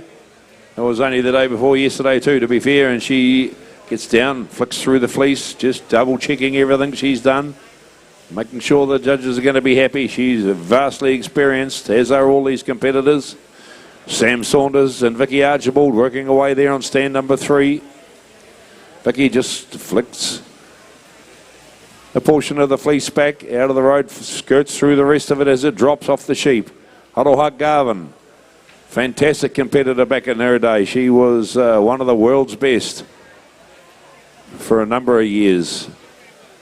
From Western Australia nowadays, but still a Kiwi at heart, no doubt. Willie Buick, your local man, winds his way up the backbone. Cheek comes off. Willie, hugely experienced shearing judge, been around for a long time, done a lot for the sport, put a lot back into it over the years. And down the far end, Charles Pearce hits the top of the head and steps through and up the neck. And Piki Tipiwai Samuels just reaches in under that leg for the top knot as it drops, works with the shearer. Quiet and calm, nothing to get too excited about. They've played this game before, ladies and gentlemen. This is not their first rodeo. Wooly Buick, right out to the toe, another couple of shots, and he'll be looking for sheep number 3.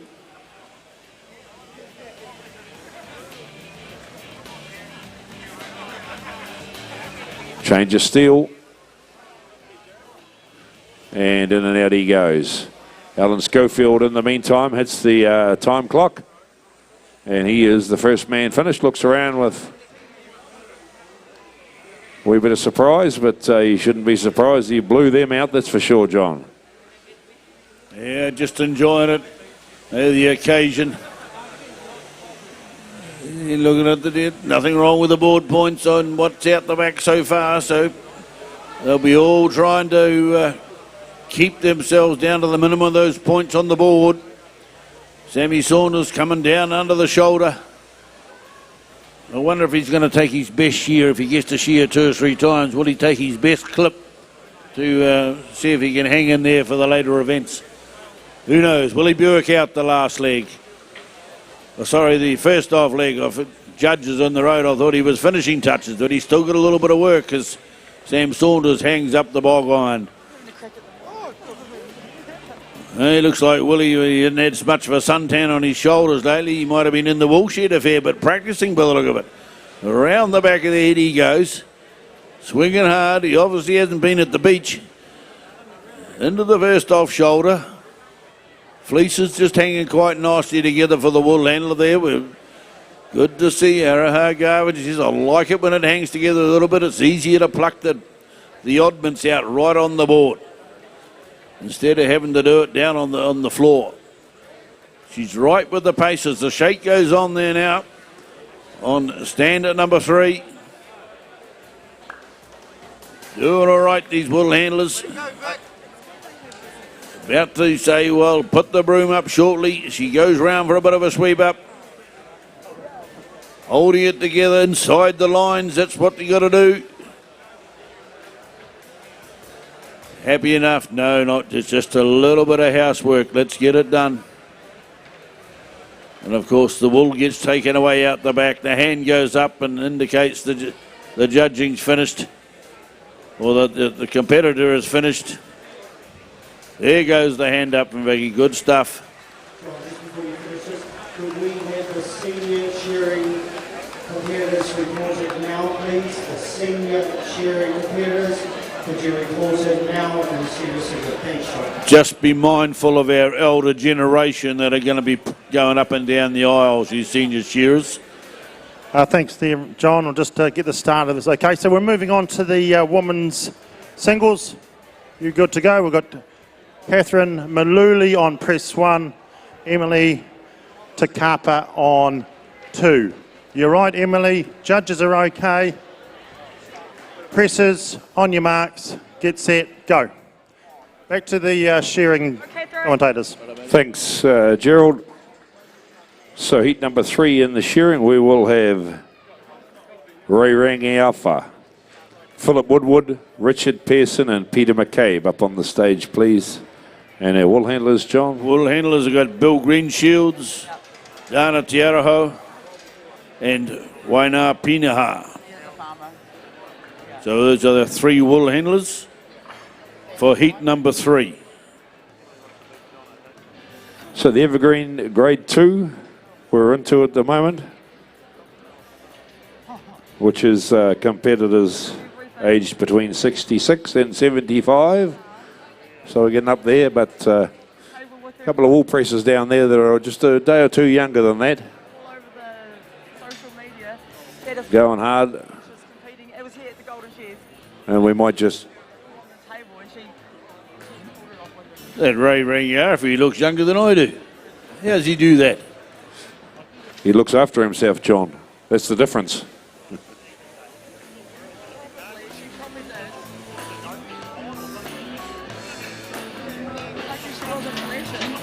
quite an entertainer. She's a really good shearer. So wool handlers getting set up. Billy Greenshields, Dana Tiahu and Waina Piniha. 3 very well-known competition wool handlers.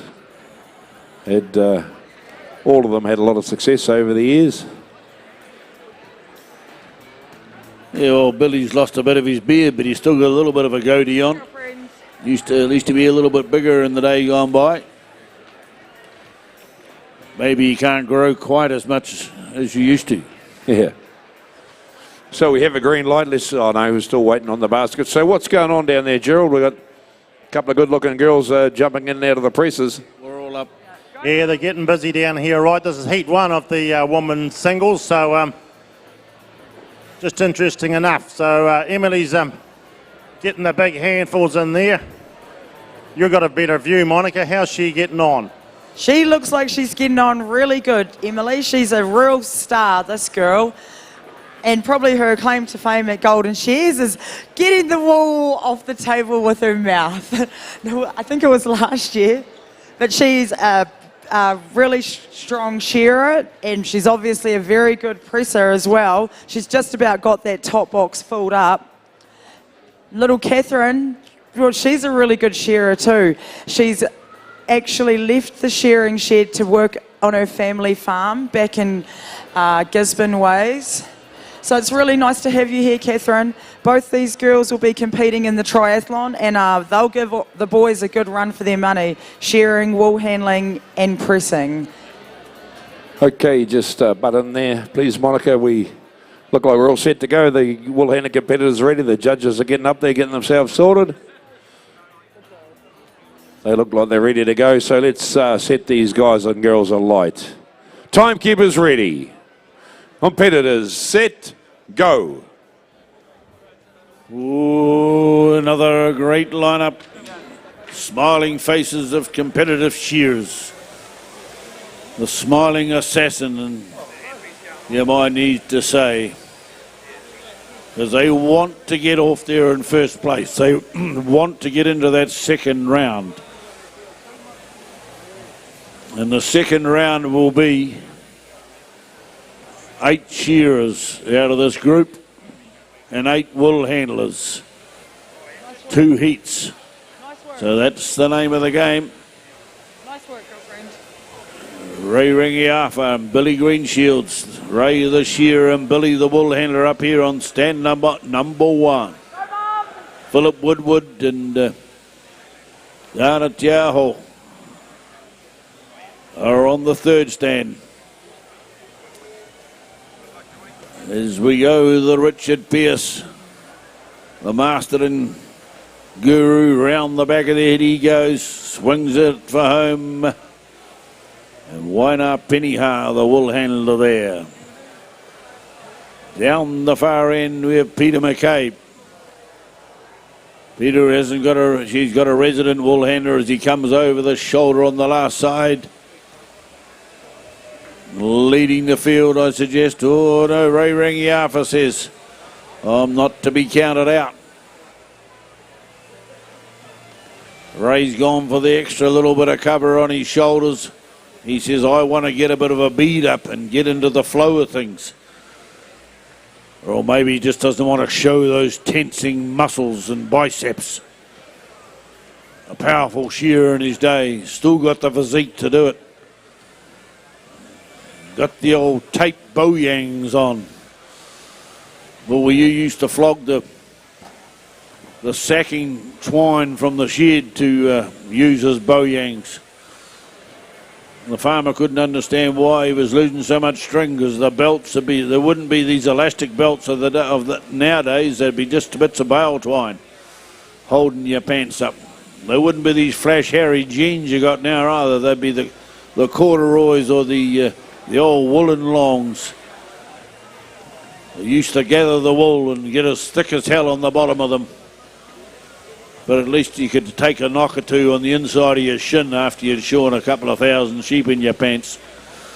A little bit of a protection guard around the back of the head. They'll be reliving the times of making moccasins out of the wool packs, the old flax wool packs or the hemp wool packs.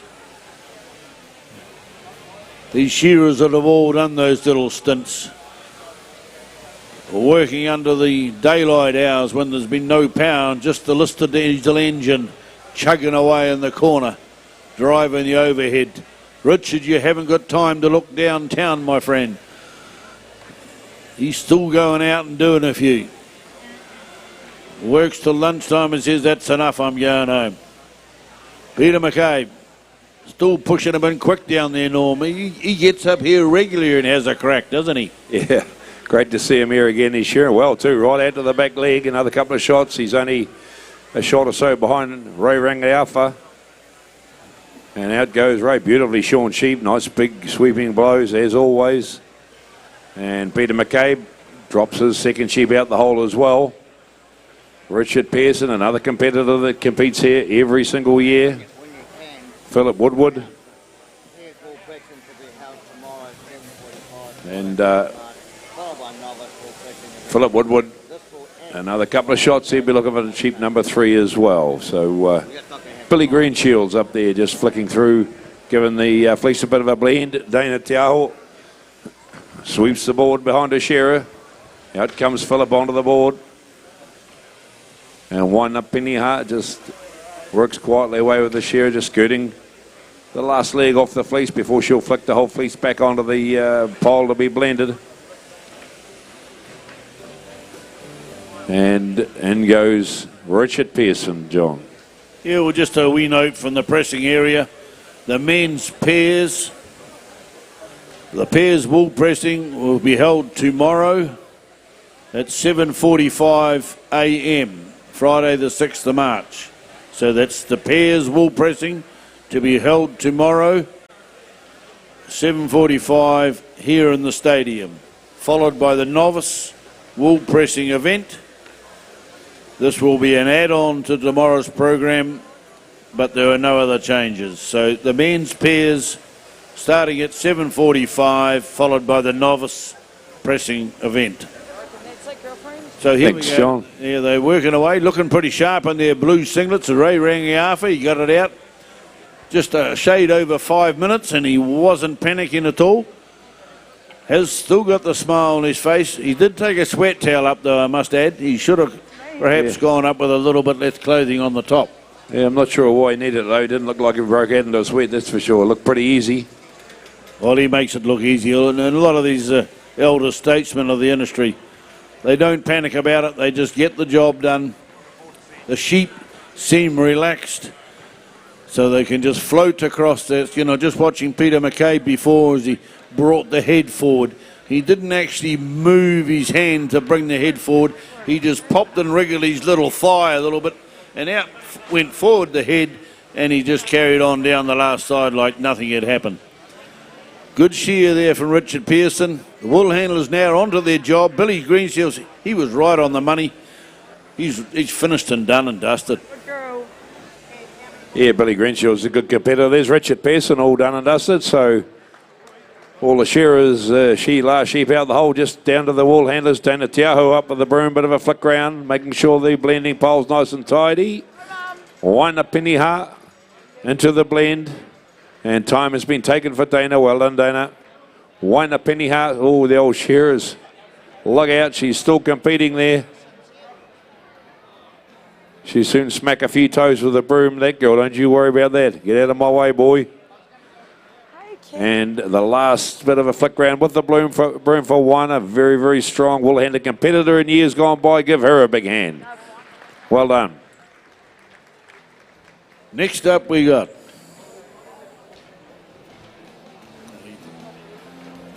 Peter Hooper from Masterton on 1, John Han, Australia on 3, and Sam Saunders is going to have to share again for the wool handlers. And we have wool handlers Missy Riddle, Josie Ronganui, and Tangaroa Stewart. Tangaroa. Could we have the senior jurors that have I could just be like, yeah. Could you report in ASAP, please? Oh, lucky girlfriend. Pauline Smith, Brandon Wairarapa, Megan Whitehead, Daniel Shee, Tana Hollis. If you guys could please report it now. Thanks, Nuki. Okay. What was happening here, Monica? We've got the big wine down here by Emily. Come on, Emily. Give it some stick, a bit of that Scottish Braveheart stuff. She's a real star, our Emily. She's always keeping everyone on the edge of their seats. You just wouldn't know what she's going to do. She heard a wee click there and thought, what the hell's going on? Took a breather, didn't do a circuit to double check, just thought that's pretty normal. Here we go, bring her home, ladies and gentlemen. It's not very easy. Heroes take the board, please. Going for a 150 kg bale. She's still going for 2 or 3 clicks. Monica, that's good going, isn't it? It's good going. Look at the big strong arms on her. And I've seen this woman shear, and she's amazing when she's shearing too. Little Catherine over there, we'll see how she goes up against her. Sam Saunders, up on the board, please. There we go. That's the hard bit done. Up you go, Sam. Emily said, oh yeah, I'm going to take a breather over that. I didn't want to take the breather while I was under the spotlight. I'm just going to dig it in. But she's a way to do a bit of branding. Branding. Go, Cat. Catherine is pumping that bale down. Up you go, John. She's off to a flying start, isn't she? We've got another heat coming up. Catherine's given it heaps. She's at the halfway mark and takes a big breath. And we're getting some air time here now, ladies and gentlemen. Come on, Catherine. This is a halfway mark. What do we do from here, Monica, when this situation arrives? When the cavalry's not allowed to come in? I don't know. Move down, John. I don't know what you do then. You look away for a couple of seconds, don't you? As part of the Shearing family. And next one, John. About now, you get right in amongst it. And next one, John. She's got it though. She has got it. Come on, ladies and gentlemen, let's have some noise for Catherine. She's giving it heaps. Catherine Malulu, whoa! She's down to 2 to go. I bet she was thinking about doing a bit of branding halfway through too, but she thought if Emily can do it, I'm going to do it with her. We're both in the triathlon thing together. She's got only a couple more clicks. And one more is the call from the audience, and she abides by that and says, holy smoke. Green light, Gerald. Okay, green light there for heat number 4 it is. Peter Hooper, John Hand, Sam Saunders. And we've got Peter McCabe up here shearing for our wool handler, Missy. No, like for the likes of my... And where's our wool handling? No, we've only got judges. The 3 wool handlers this time round. Missy, Josie. We need one more judge though. So Sam, you can even stand down.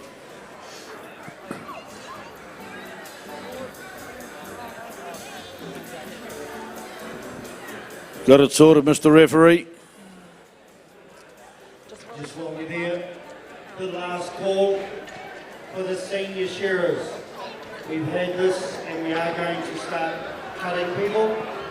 Kieran Devane, you need to report in. Tan Hollis, Megan Whitehead and Paulie Smith. We will need your registration or we will be wiping your name. Thank you.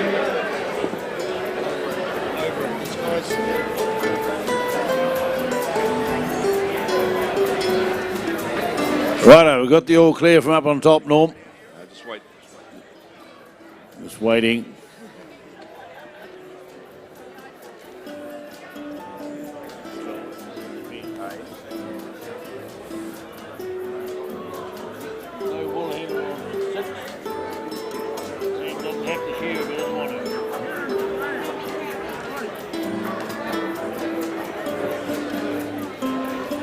So, Sam, I don't think you have to shear if you don't want to. Thank you. So we have Peter McCabe.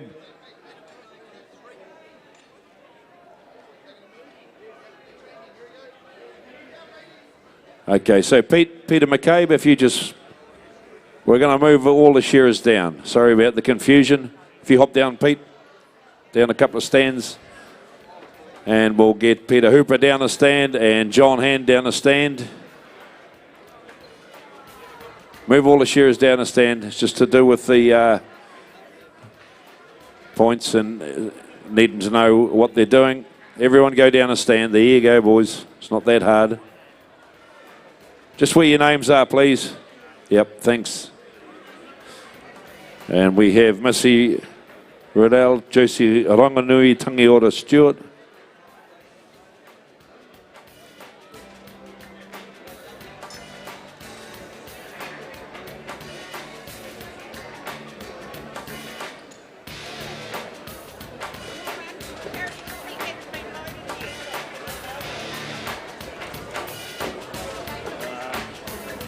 Good girl, that's it. No, John. Oh. Loosen it up.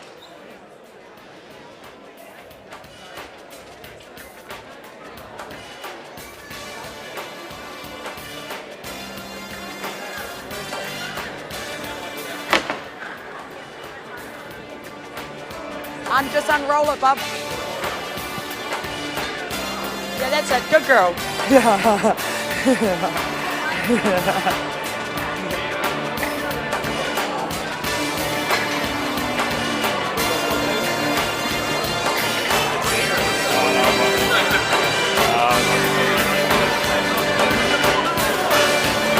All right, Monica, well. We're good to go.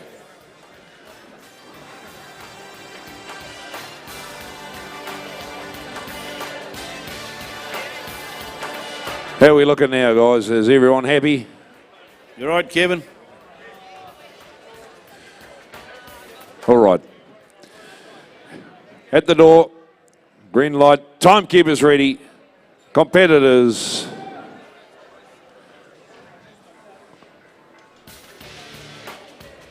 We might need some sheep, maybe. They were there, now they're gone. Now they're back again. He's going to use the hook. Somebody's had a senior moment. Forget the pun. Yeah, good on you. Should I tell her there's a sign? Good on you, John. So we're, I'd love to get these guys going before the close of this heat of pressing. We're going to flick back to Gerald maybe for a second. What's happening down there? Gerald, things are coming in pretty close. Yeah, we've got lots going on here, Norm. No problem that way. Plenty of action happening in the stadium. Emily down here, she had a lot of problems getting those pins through. Yeah, if we get a bit of wool cord on those, pack those little slides, you can see the cap sitting over there. You see those wee slides? It's got to go through there, and if you're just not tidy enough when you're actually lining all that up, the wool gets in there and it's very difficult to get it through. But she used some power. I was watching it from over there. She has got some Braveheart blood in there, eh? Half Māori, half Scottish, is she? Yeah, that's got to be one of the Braveheartest breeds you could get. So just waiting for the green light from the up the back for the start this heat of Evergreens. Emily Tikapa, Catherine my lovely, getting close to finish for their women's wool pressing heats. Yeah, so this is just the first heat here. So toiling away, it's hard yakka. They've been going probably 15, probably 20 minutes now, so really starting to build up a bit of perspiration. if that's what you want to call it in polite terms. Good old-fashioned sweat as they jumping around the place, a little bit of holy smoke, ladies and gentlemen, here we go, the lights are shining. Oh, the thunder and lightning. Emily says, stand back. Boom, boom, boom, boom. That's the pins been and gone, done that. Green light. Let's get these guys going while those two girls are just finishing off. Timekeepers ready, gentlemen and ladies. Competitors set, go. So let's get back down to the pressing just for a second, Gerald, while they get sorted. Yeah, thanks, Norm. Well, did you see that, Monica? Did you see that action? Wasn't that just like a series of guns going off? Boom, boom, boom. Catherine, there's nothing in it. Who's going to be the first one up? By jolly, how could this happen after 20 minutes, Monica? They're going to be down to the wire. It's like playing 18 holes of golf and it comes down to one putt on the 18th. Catherine got it. Oh, Emily's right there beside her. And it looks like Catherine sunk the short ball. Here we go, onto the broom. They know how to handle the broom too. Emily has a big sweep up. This is going to be interesting. We're lining up 150 kg bail if we can pull it off. Remembering those points are crucial. We'll come to the weigh in a minute. We'll go back to you, Norm and John. Well done, Emily. Well done, Catherine. That was a super finish. Let's put them on the scales while they're doing a little bit of shearing up there. Right. We'll whack this one on for you. This is Catherine Maluli's bail. Here we go. Looking for a 150... Peter, is it? 150, isn't it? We're looking, 150. 141. Catherine Maluli, 141.5. Well done, Catherine.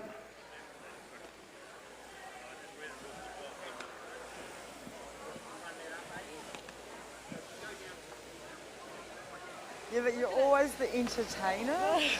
Okay, this is Emily's bail. Emily T. Kappa. Still looking for that 150. Is she going to lift the roof off the place? It's getting close. 146.5. That's a good effort. Give them a round of applause, please, ladies and gentlemen. They have been toiling away for, I should put the watch on them actually, for a long time. Okay, over to you, Norm. Thank you. Thanks, Gerald and Monica. So just back up on the stage. And Missy Riddell just sorting the belly wool out up here on stand number 3. Peter McCabe, the shearer, but he's just shearing for Missy. He's already had his competition share. Peter Hooper it is on stand 4. And Josie Honganui all competing there on stand number 4. John Hand That's good as. down there on stand number 6, sweeping up the backbone of the sheep. Didn't even see me, eh? Tungi Order Stewart just working with him as he drops down over the last front shoulder. Tungi Order just going to flick a bit of wool back onto the pile of mainline wool. Right out to the toe for John Hand. So Tungi Order just keeping up, just skirting the last leg as he sweeps out to the toe. Missy brings some wool back round towards us just so she can flick it over, have a quick look. Hugely experienced wool handlers, these three.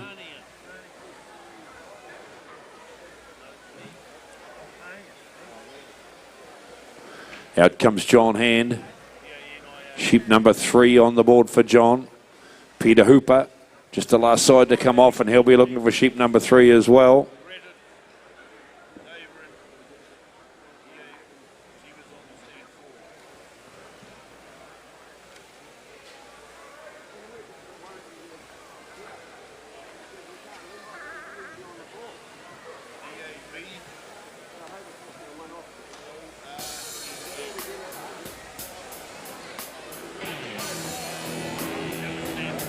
And Missy just cleans the board in front of Peter, or behind Peter, and Addie comes onto the board with these third and final sheep. Missy just flicks through her locks, making sure everything's in the right basket. Josie Does the same as Peter Hooper comes down the last side. Drags it back towards him, just keep it under control. Right out to the toe he rolls. John Hand, though, smoking down over the last front shoulder. Tangiora Stewart down there, flicking through the last side of her last fleece. She'll be getting that back into the big pile, John, and then having a bit of a blend up. She'll be all action there for her for a minute or two, and she'll be able to stop her clock. So the shearer's finished. Well done, John Hand. Tangiora back onto the pole. Bit of a clean up of the board. So the time clock has started for Tangiora now. And she'll get through, flick through that last... Doesn't appear to be in a rush, though, does she? No, she's not too worried about anything. She's played this game before, I guess, so nothing to stress about. Yeah, no, they're working away at it. Look at it. A good little blend up. Just making sure it's all evenly coloured right throughout that fleece. Might be a little bit of dust or something. It starts to stand out as each individual fleece is put into the pile. And around with the broom. Making it look easy. About to put the hand up. There we go. Time indicated to the judges. Still a couple of sheep to be shorn. Down and out to the flank. Peter McCabe shearing there. Missy Riddle in the striking pink. Works out the last leg. About to pick a little bit of sock wool up there. As Peter went out that last hock. Big round sheep. Easily shorn. There we go. Now we'll get out of the way, you shearers. Look out, Peter. You'll get your socks blown off.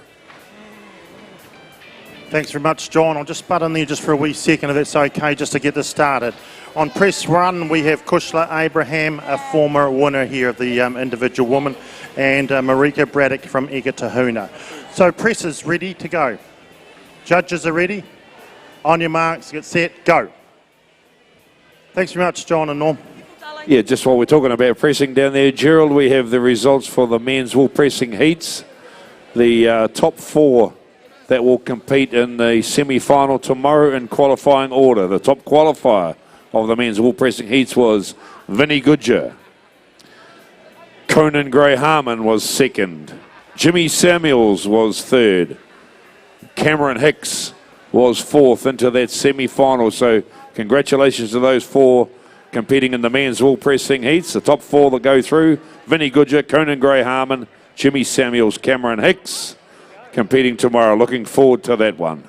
So back up on the stage, Josie Longanui just flicking through. The shearers are finished. It's just Josie and Missy left to go. Josie giving it a good old blend up there. There's a fair old way to fleeces now. I'm sure they never used to be that heavy, she thinks. Getting in amongst it. Now Missy just going to do the same very shortly. Bit of a sweep up with the broom. Josie, good old blend up. She's making sure that all the fleeces, all the differing fibre lengths, Missy all done and dusted. Time taken for her. Josie not too far away. And time clock stopped. Well done. Give them a big hand, ladies and gentlemen.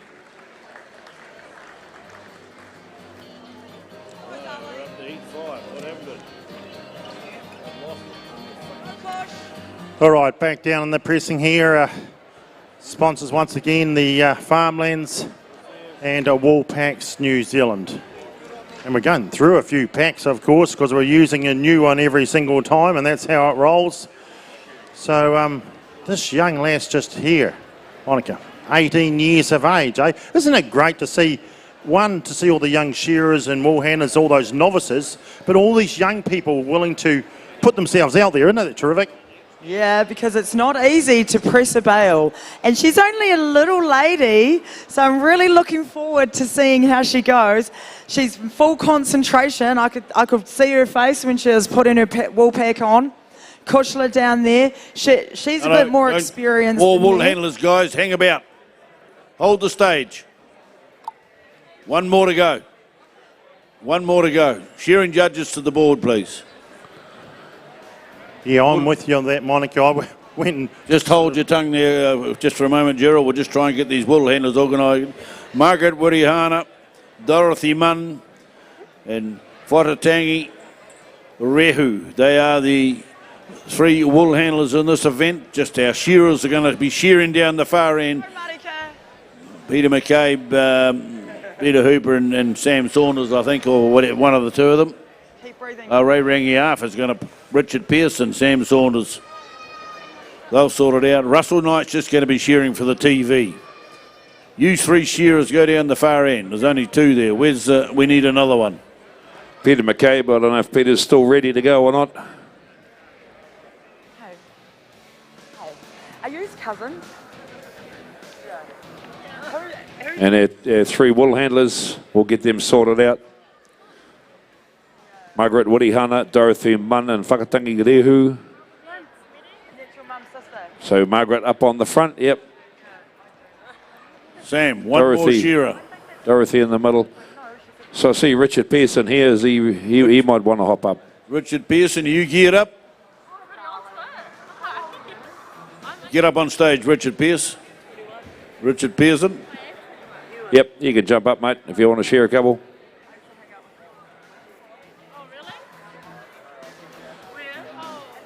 Dorothy Munn in the middle, so I think we're just going to use the bottom three stands, is that right? That's right. So Ray, yeah, move down one. Sam and Richard, right down the bottom, Richard. Where the colours are, gentlemen.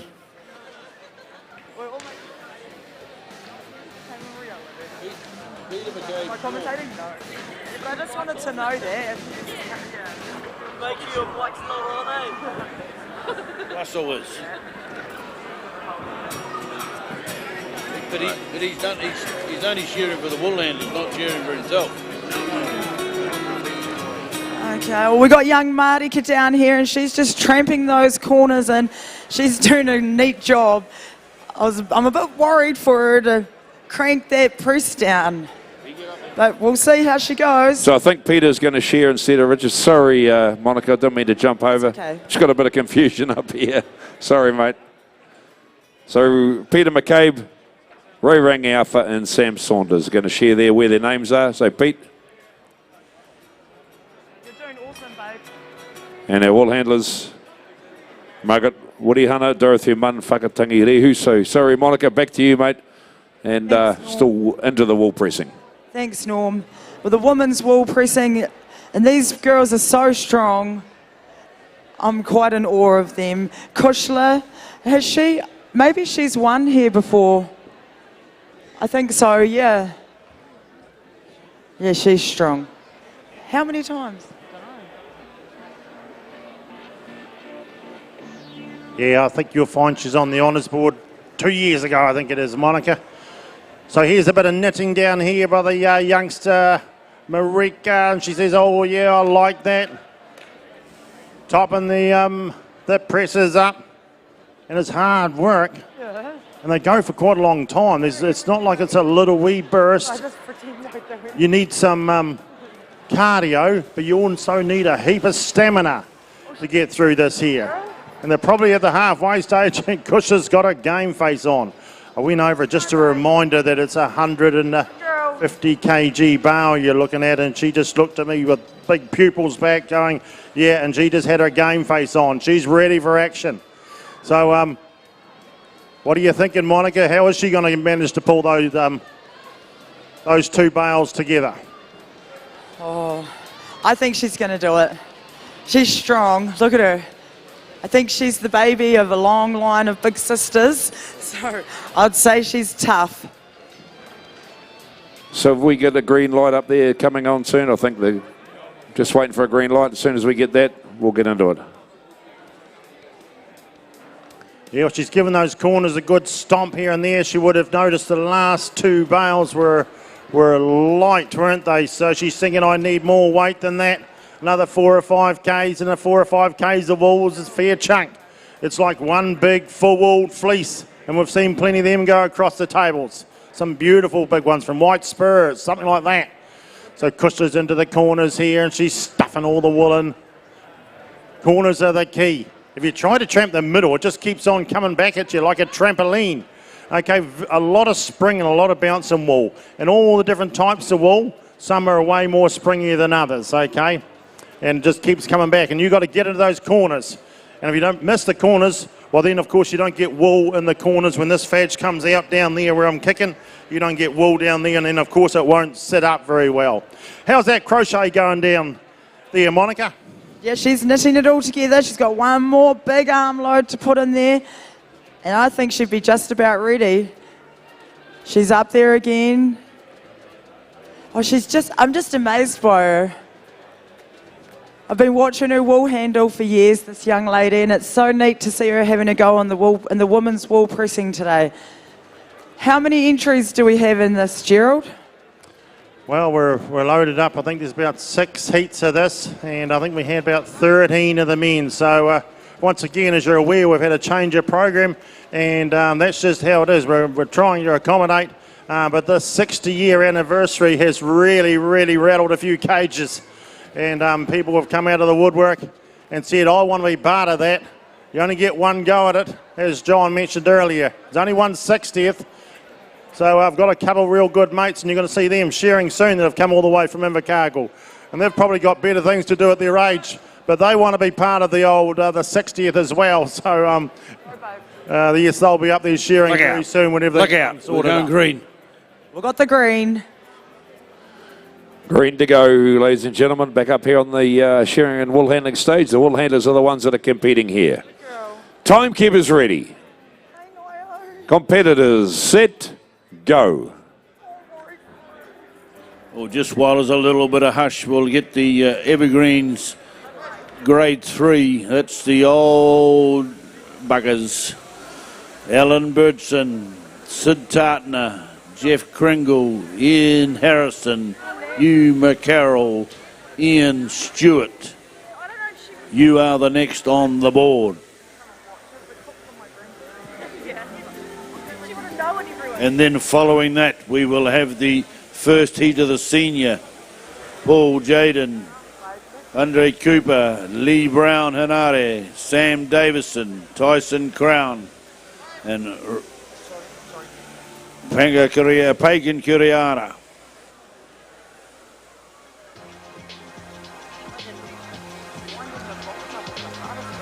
So away we go. So the shearers up there for Ray, Peter and Sam. They've all shorn, so they're working for the wool handlers this time.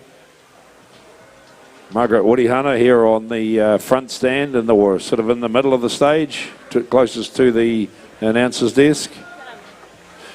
Just working with the shearer. He's coming down over the last front shoulder. She flicks the fleece across, spreads it out, gets a real good look at it, making sure all the oddments are coming out, all those first pieces are coming off.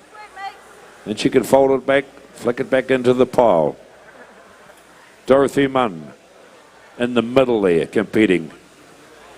Working with Peter McCabe as he comes down over the last shoulder, so she does the same. She just checks, double checks and triple checks everything she's doing before she flicks it out, before she's happy. And Whakatangi Rehu down there on the far stand. Sam Saunders is the shearer, just finishing off for her. And she's done all she can do. She'll check it again before too long. Sweeps the board. Nice and clean for the shearer to come out onto. No contamination on that board at all. Into the right basket for those set of oddments. And she'll hop back, have a quick check over the fleece, and the belly comes off, so she's up there with the shearer. Yeah. And as they're working away quietly, they've got sheep number 2 on the board. So Gerald, another couple of very, very capable girls down there. Looks like both boxes, top boxes are up. Yeah, we're getting close to that stage of Good girl, doing the big, the big crank down thing. So, of course, Kushla here from Masterton, part of the family shearing gang, Abraham Shearing and Pirata Shearing. Occupations, a shearer and wool handler, and of course right at the moment a presser. Favourite sports is rugby, so she likes to mix it up a bit. Years of competing at the Golden Shears since she was 16 years of age, so she's come through all the grades, and that was 14 years ago. What's her ambitions and goals? Well, to be the best mum and wife that she can be. So she's into it. Let's go, Kush, I hear. Marika, did you see all the wool that she stuck in there, Monica? That was a lot of wool she's got in there. I don't know how she's going to get that down when I was looking from here. Time will tell. We'll stick with this one just at the moment. Howie, come on, Kush, I hear. The local girl, she has won this 2 years ago. She wants to get another ribbon. Yeah, you don't get to be a really good shearer and a really good wool handler without having a very, very competitive streak in your blood. But she takes a break and says, I've got other jobs. I'm going to go back and do some light duties, we would call that. Some light duties. How are we going down there, Monica?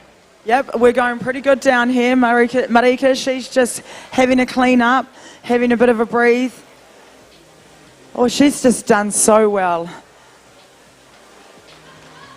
She's getting all her bits and pieces all together. She's all ready for the crank down, the big crank down. Her mum's sitting here watching with the... Oh, she looks more worried than me. Yeah, I think she's going to have some fun when she gets halfway down there. I've got a strong feeling. But she's a powerful young girl. Come on, Kush. Come on, ladies and gentlemen, get in behind Kushla. She is toiling away here. She's down to 3 clicks with a couple good smacks at it. Okay, we'll go back to Norm and John to the wool handling at this stage and the veterans. Well, Evergreens are called nowadays something polite. Thanks, guys. And just working through the fleeces for our wool handlers. Margaret Woody Hunter just gets all the fleece wool out of the road, so her share is all done and dusted. She's just got the blend and the clean up to go.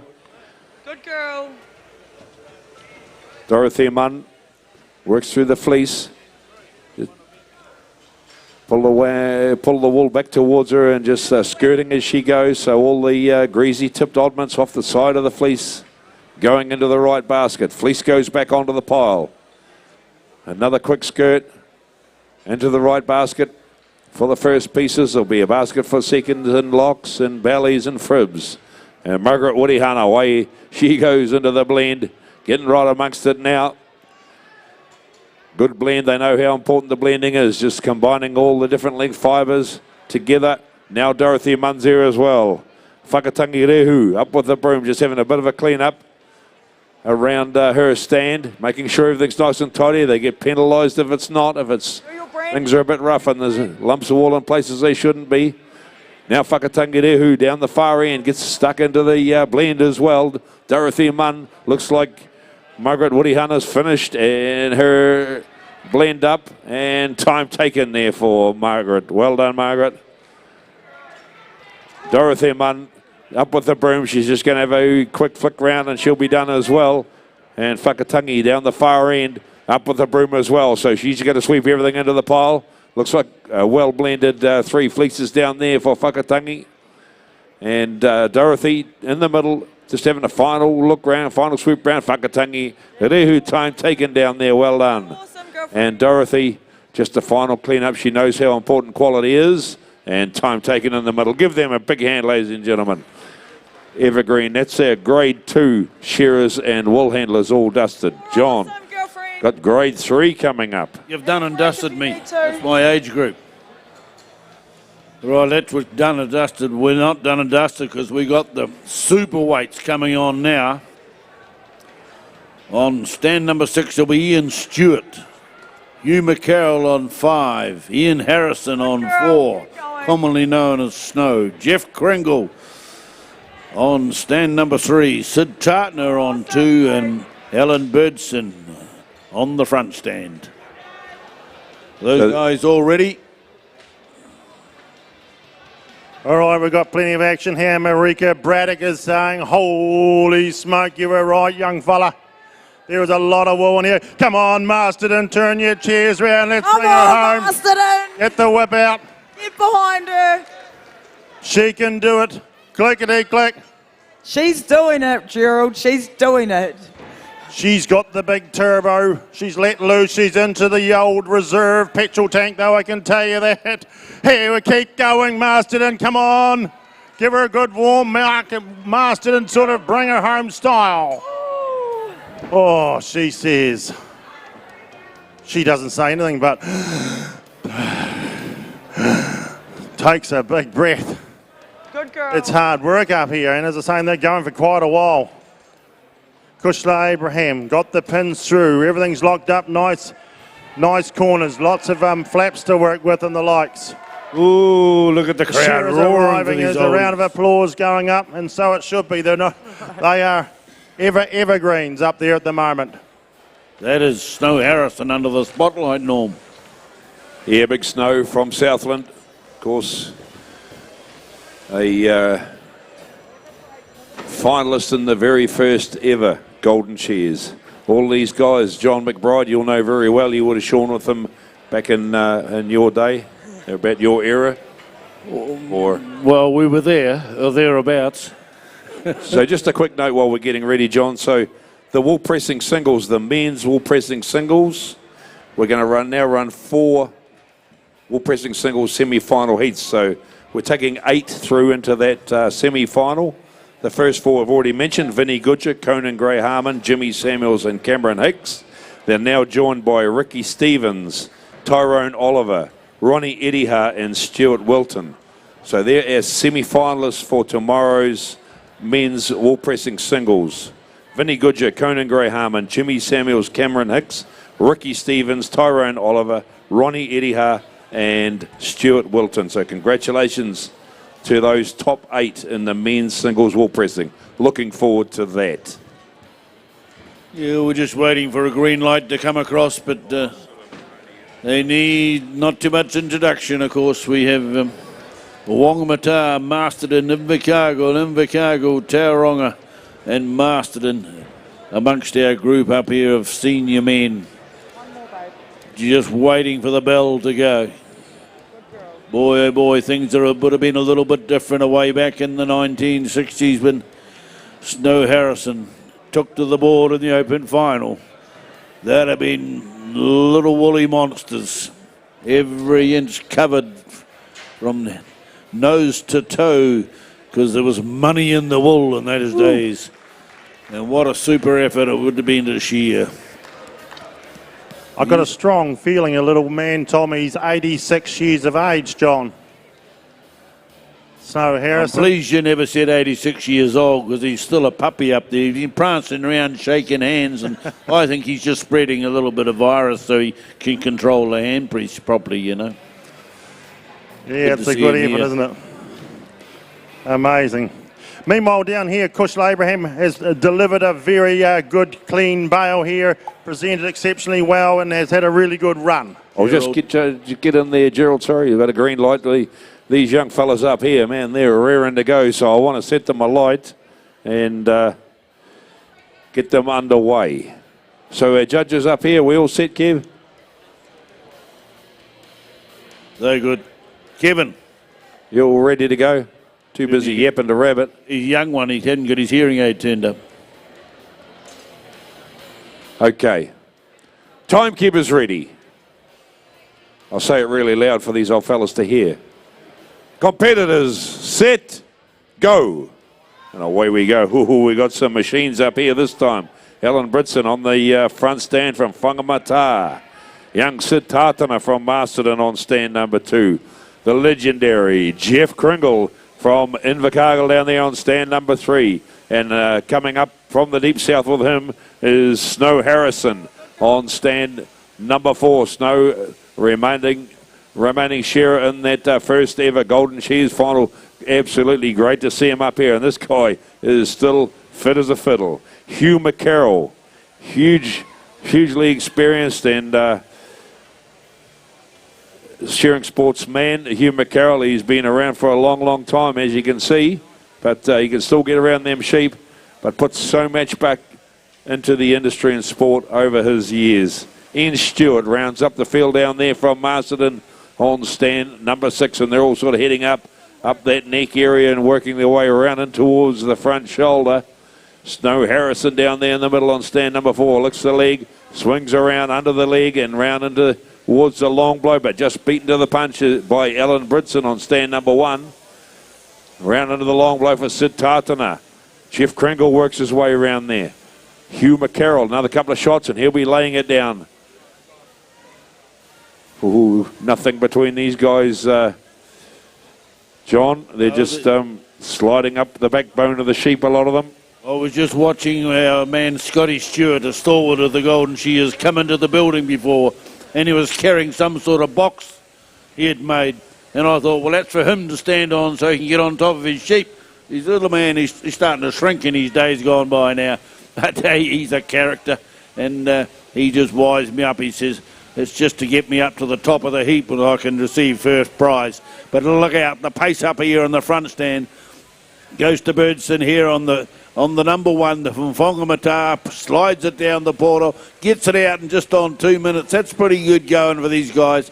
They are no spring chickens, ladies and gentlemen. I think you should start to roar and clap for the guys that are up there. Snowy Harrison's lets it down the portal. There goes Sid Tartner, a great quality man from years gone by. Here goes JJ Kringle coming out the last leg. Hugh McCarroll out the last leg. Come on, Scotty Stewart. Bring the town home. Down the last side comes Scotty Stewart, and he's firing the big shots. Putting them in, make it out, mate. Come on, keep up with the voice.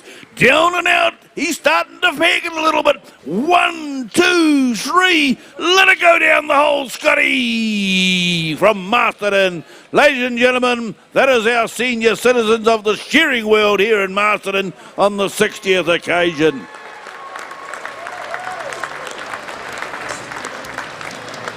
Legends, everyone here. 6 legends up on the board. Well done, guys. So that's the end of our Evergreens shearing heats.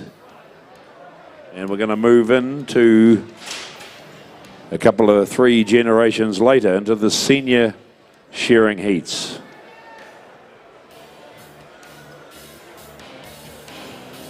Very good. Thanks very much, Norm and John. And congratulations to those Evergreens. What a terrific sight that is. Well, talking about sights and someone who's earning their keep. Monica, how's this young lass getting on? She's got it on. She's done an amazing job. She's just about finished. She's going to stand that bale up and lock the door, and then she'll have her hand in the air. Awesome work, girlfriend. Awesome work.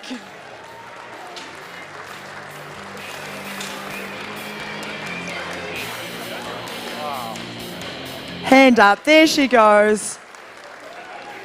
I think there was heat 2 of our women's wool pressing. Wow. Right, we'll get some bale weights, eh? Auntie Chelsea?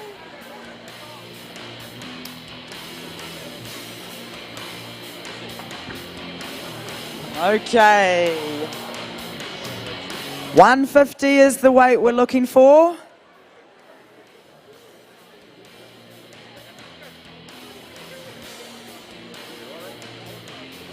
All right, Monica, talk us through this. Marika Braddock's bale. She's just got it wrapped up. We're looking for the 160. Braddock. 165.5. No wonder it was so hard for her to crank down. Where is she?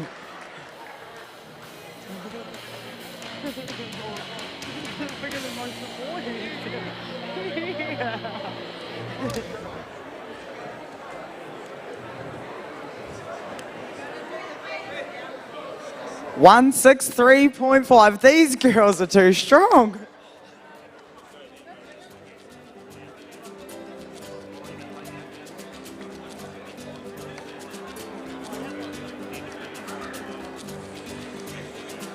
If you're in the semi-final competitors, you need to make sure you have your same singlet from the heats. You do not receive another singlet for the semi-finals. Okay, this is Kushla Abraham's bale. 136, the local lady. 136, that's the call. Well done. Yeah, do it again.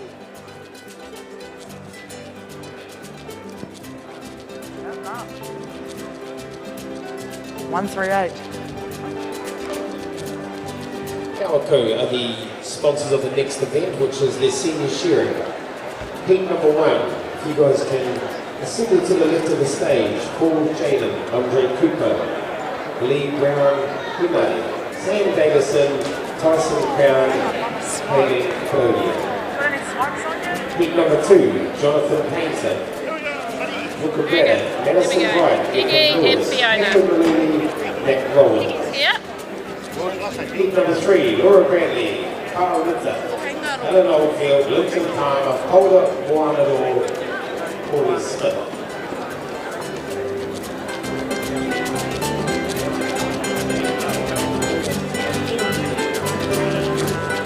Testing. So these shearers, they'll be shearing, I think it's 5 sheep. So these shearers will be shearing 5 competition sheep.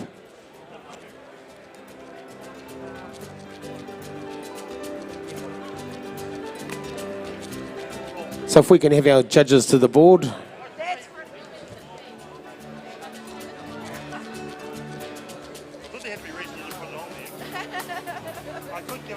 Two.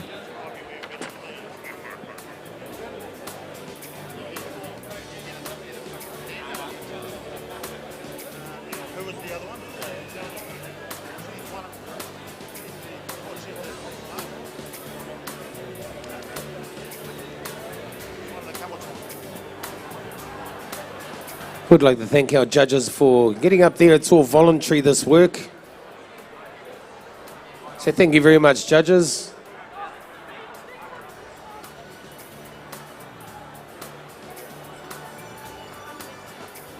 PowerCo, sponsor. So we have a big field of seniors to get through. I think we have 8 heats. 8 or 9 heats of seniors. So seniors, we're going to push you through as fast as we can. We still need to wait for the green light to get started. They've got sheep in the pen, so can we have those shearers to the board, please?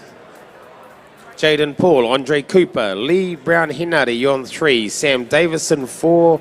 Tyson Crown, 5. Pagan Claudia, you're on stand 6.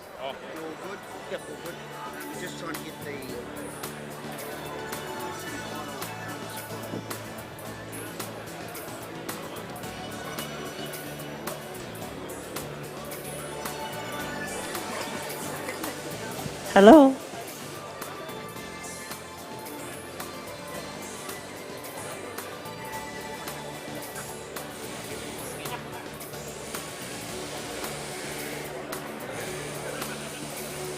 Well, I'd like to welcome Kerry back to the commentary team. Kerry, what did you think of the Evergreens?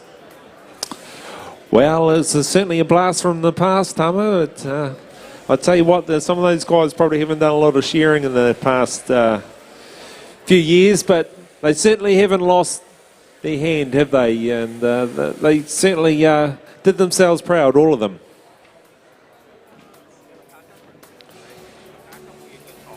Just as we wait for a start in this PowerCo senior shearing heats. I think 9 heats we have, so once again a very good turnout. And Radio Tamo, you have the green light if you want to start them away. We have the green light. Can we have our shearers to the board? Shearers to the board.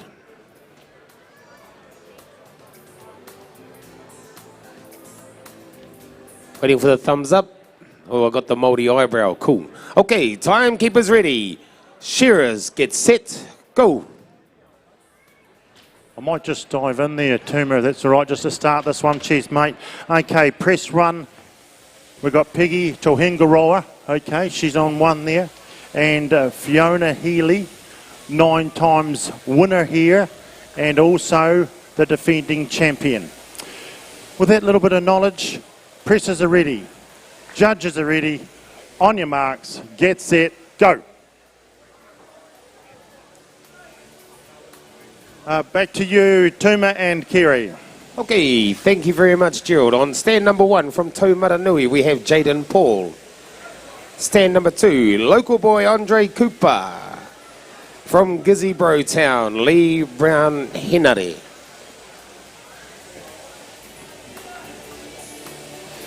And stand number, what are we up to, Tama? Stand 5, what's that? Sam Davidson and Tyson Crown will take 6, and Pagan will be down there on stand number 6. Well, I tell you what, Kerry, these women, they're really starting to really make an impact on the shearing industry. We had those 4 women that went and set a record just not long ago on lambs. You know, so they are really stamping their mark. And look at this Pagan Clodia down there on stand number 6. She's going to be the first one in for sheep number 2. We're on 1 minute and 25 seconds. Oh, no, it's not. It's Tyson Crown. Tyson Crown goes in. Pagan not too far behind. Andre Cooper dives in for sheep number 2. Not a lot between these guys at the moment, guys and girl. But I expect there's 5 sheep, so we may see a little bit of a gap open up between the top shearers. Piarco is our sponsor in this heat number 1, ladies and gentlemen, of the senior shearing competition. And we have sheep number 2 on the board. And Pagan down there on stand number 6, she knows that she's got to have a good shear if she wants to make that top 18. Down the first leg she goes, undermine, time for her. Jaden Paul, he says, not without me you don't, Pagan. Up the neck he goes. All 6 shearers pretty much right there with each other at the moment.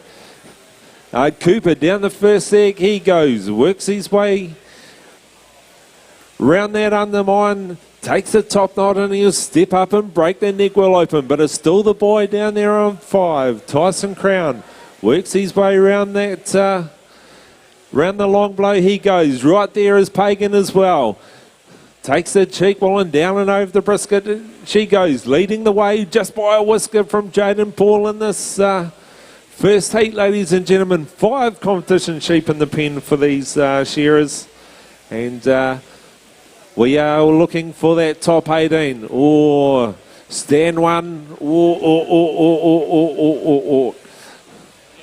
Stand 1, he's got a bit of a niggler at these Masterton ewes. Big, strong sheep they are. Really not playing the game. Radio Jaden under control, man. Down and out the flank you go. Get that sheep back into position. There we go, good boy. Down and out the flank he goes. Getting his rhythm back in the style. Tyson Crown. Off comes the belly for him. Pagan down on 6. Leading the way at the moment. Undermine, time for her. She's coming out of swinging the girl down there on 6. Up the neck she goes. Breaks the neck will open. Works her way around the shoulder. Takes the trimming and down and into the long blow she goes. Pagan, she comes from a pretty good line of shearers and wool handlers in that family, doesn't he, Tama? Oh, yes, you're dead right, Tina. The mini mother master wool handler and her father, Dion Morrell. Very, very good breeding stock this young lady's from. I had the privilege of being at the Māori Sports Awards when her and Sheree Alabaster took out the overall award for the best team. And what a privilege it was to be up there and get up there and support these fine athletes. But down the last side, look at this Pagan. She is shearing like an open shearer, letting it go. No holds barred. Last side for her. She's going to go for sheep number 4. We're only on 4 minutes and 30 seconds. She's really putting up a cracking pace. It's one of the disadvantages of shearing first is that usually the heats get quicker. So you've really got to get in there if you want to make it through and really make a statement in that first heat. And that's what Pagan's doing. Tyson Crown, he goes in for sheep number 4. So these shearers, they're going to be handling 5 of these big woolly monsters. And they come from Bankview. So thank you very much to the farmer from Bankview. Thank you very much to the shearers that prepared these sheep. Wonderful animals. Been told they're a little wee bit dry cutting, but that's to be expected from this area. So into the undermine work, these 2 shearers down there on stands 5 and 6. Pagan steps up the neck. So we have this young Andre Cooper. He's a local boy. Any locals in the room, Andre? Any your whānau here? They should be yelling out for you. Yelling a bit of support. Jaden Paul, Taumaranui into the undermine. He works. Tyson Crown down there, stand number 5. Little wee bit of a kicker. I wonder if these young guys are going to be in the speed share a little bit later on, Kerry. Oh, I doubt. I would say so. A very, very good practice for these young shearers. And of course, ladies and gentlemen, there's a speed share later on in the evening for the senior and the open grades. but it's still the girl down there on stand number 6 at the moment. Okay, I've got the results for the Evergreen Shearing Grade 1. Semi-finalists, Russell Knight, Nuki Gordon, Dave Brooker, Stephen Cooper, David Hodge, Peter Taylor, Kevin Buckman, Bruce Pankhurst, Graham Rodley, Jules Angus Burney, Mike Hamilton, and Willie Wicker-Smith. So congratulations to the Evergreen Shearing Grade 1 guys and making that semi-final. Back to you, Kerry. And we see handpiece has changed here on stand number 2. Andre Cooper just probably changing that handpiece. Maybe he just wasn't quite happy with that comb, or he wanted to try out his second handpiece. There's a lot of variables in this sheep. You know, you can pick out a comb out of your comb pouch that you think's going to suit the sheep, but then it just doesn't go, and that's why you have 2 handpieces set up.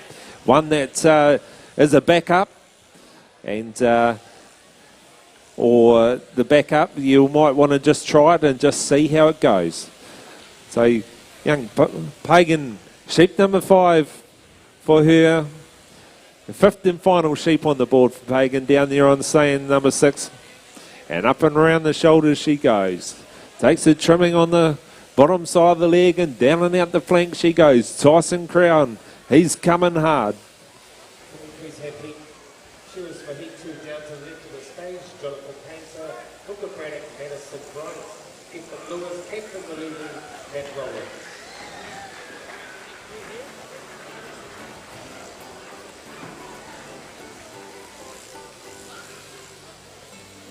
So Pagan Claudia, her time has taken these other shearers. They really need to, come on guys, get with the program. Pagan setting a track, you just need to follow her. Tyson Crown, his time has taken. Well done, mate. Jaden Paul. Change of handpiece, so it was a good move. His gear cut a lot better. Andre Cooper, his time has taken. Andre, have you pressed your button? Yes, he has. So we come to the end of Heat 1. Heat 2 shearers, you should be down at the side, ready to go. Heat 2, Jonathan Painter, Wooker Braddock, Madison Bright, Ethan Lewis, Captain Maluli, Matt Rowlands. You guys should be to the left of the stage, ready to go. Can we get Heat 3? Get yourselves organised down to the left of the stage. Stand 1, Laura Bradley, Carl Litter, Alan Oldfield, Linton Palmer, Hold Up Wanador, Paulie Smith. So Heat 2, can we have you guys onto the stage? Heat number 2.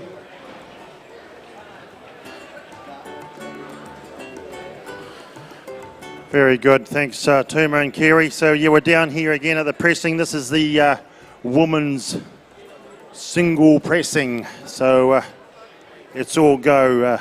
We've got Peggy here on the front one, Peggy Tohingaroa, and she is getting busy.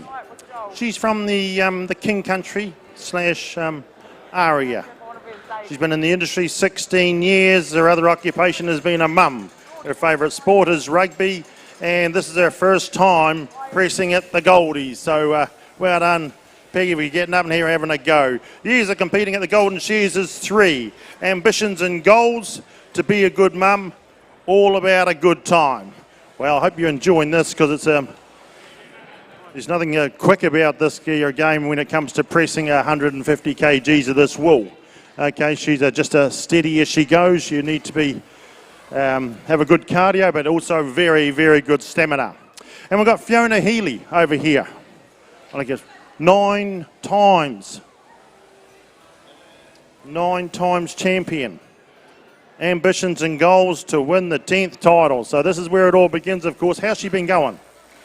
She's going pretty good. She's got her top box up. She's all in control. This is quite a faster heat, I feel like. Peggy Sue down there just winding up her top box.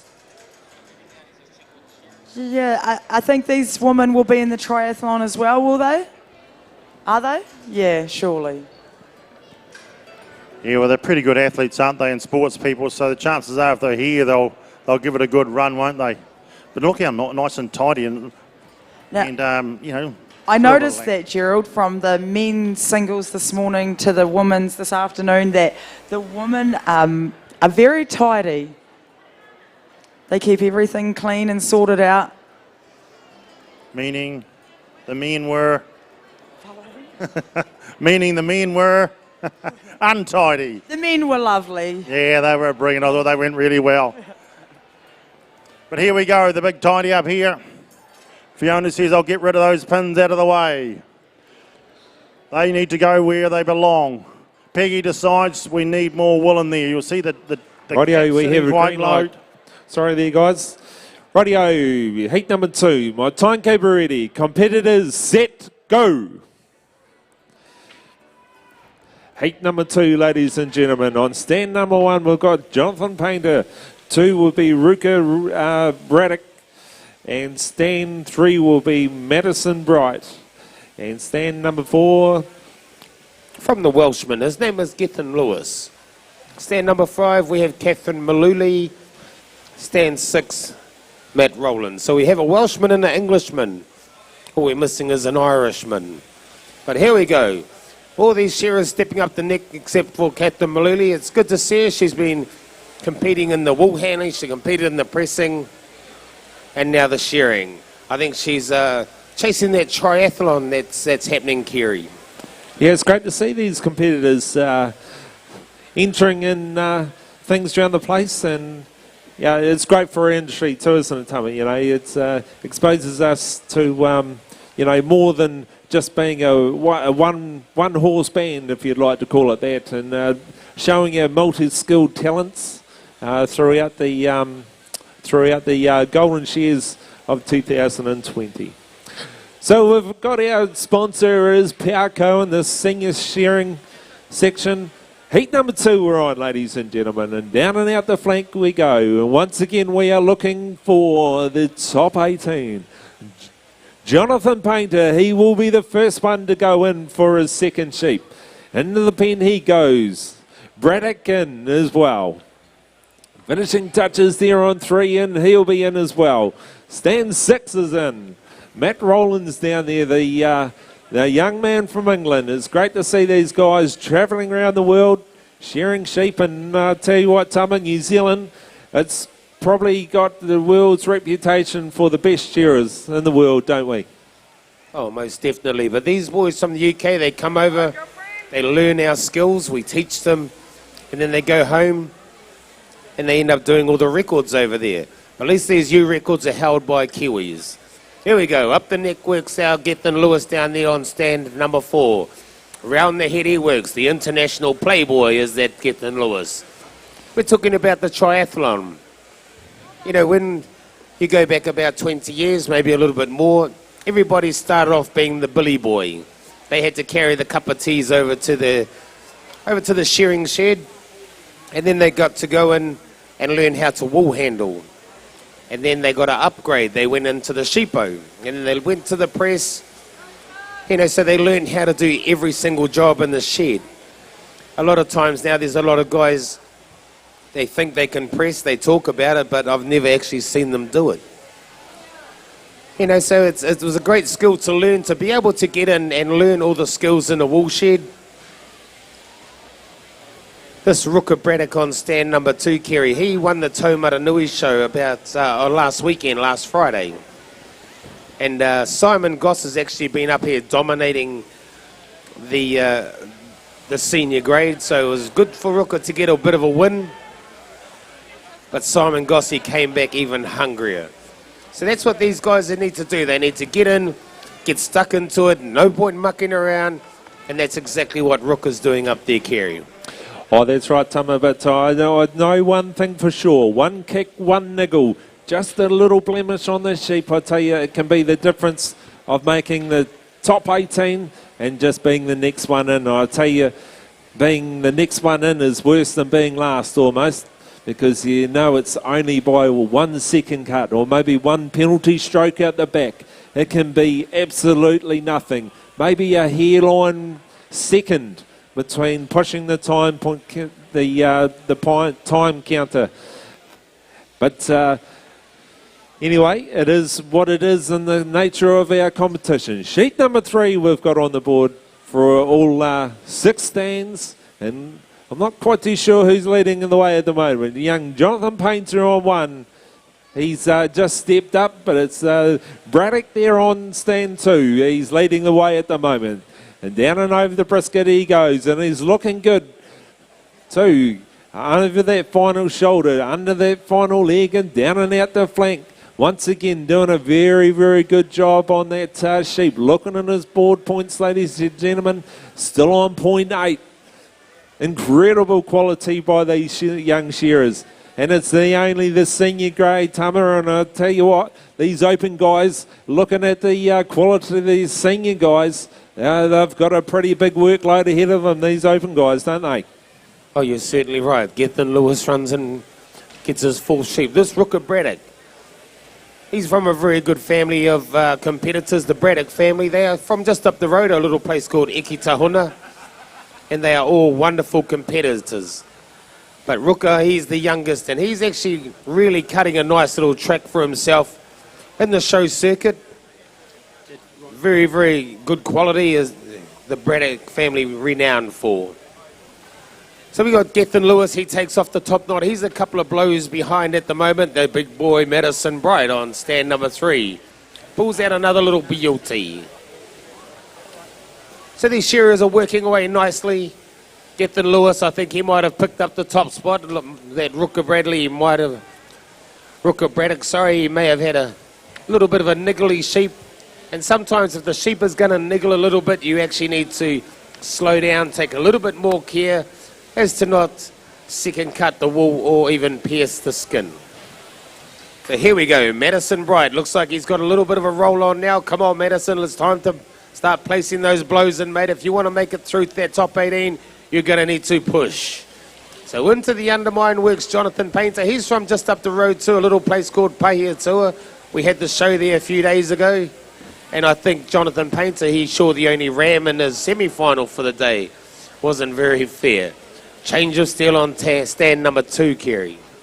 Yeah, he changed, and I don't think he's. I think he's pretty happy with that comb too, because it didn't seem to be going too badly. I think he just wanted to have a look at that second comb and just see how it's going to run for him. And it's just a good mindset to have going into that. That semi-final, just thinking, I know that my comb's going to run good. I know both my combs are good. It's a good mindset to have. You'll see some of these guys won't change, and they'll be guessing quite what their second comb is going to do. But you see, Rooker Braddock, he changed, and he knows exactly what that second comb's going to do for him. So you see, down on 5 and 6, they're out with their 5th and final sheep. Jonathan Painter, down and out the flank he goes. Still got numbers 4 on the board, but he's clearly relying on his quality job to get him through. And down and over the last side he goes. The man on 2. Leading the way at the moment. Down and out the flank. Coming up P3 to the left of the stage. Laura Bradley, Carl Gitter, Alan Oldfield, Linton Palmer. Holden Wairarapa, Paulie Smith. Heat number 4, Pauline Bonet, Geordie Grant, Ross Thompson, Enos Goodwin, Liam Norrie, Louis Power. Rightio, as we've seen, stands 2 and stands 4 have finished. Here, time has been taken. And down the last side goes Madison Bright. A big fella under the final shoulder he goes, and down and out the flank he goes. Once again, another beautifully shorn sheep from the Bankview station, ladies and gentlemen. Down and out the flank they go. And finishing touches there, Wairarapa man. Good job, well shorn. And that leaves Catherine down there on 5-1. And also Matt Rowlands from the UK there on stands number 6, ladies and gentlemen. Jonathan Painter, down and out the flank he goes. Oh, bit of a niggle Bit of a niggle, under control again. You just see how he poked that head forward. It's a good little move to make when these ewes decide they're going to play up. There we go, well done, my man. Your time points have been taken. That completes heat number 2. How will it go? Heat number 3, Tama. Thank you, Kerry. If we could have heat 3 to the board, Laura Bradley on 1, Kyle Litter 2, Alan Oldfield 3, Linton Palmer 4, Holder 1 and all 5, Paulie Smith on stand number 6. If we could have heat 4 down to the left of the stage. Ready, please. Pauline Ballet, Geordie Grant, Ross Thompson, Dennis Goodwin, Liam Norrie, Louis Powell.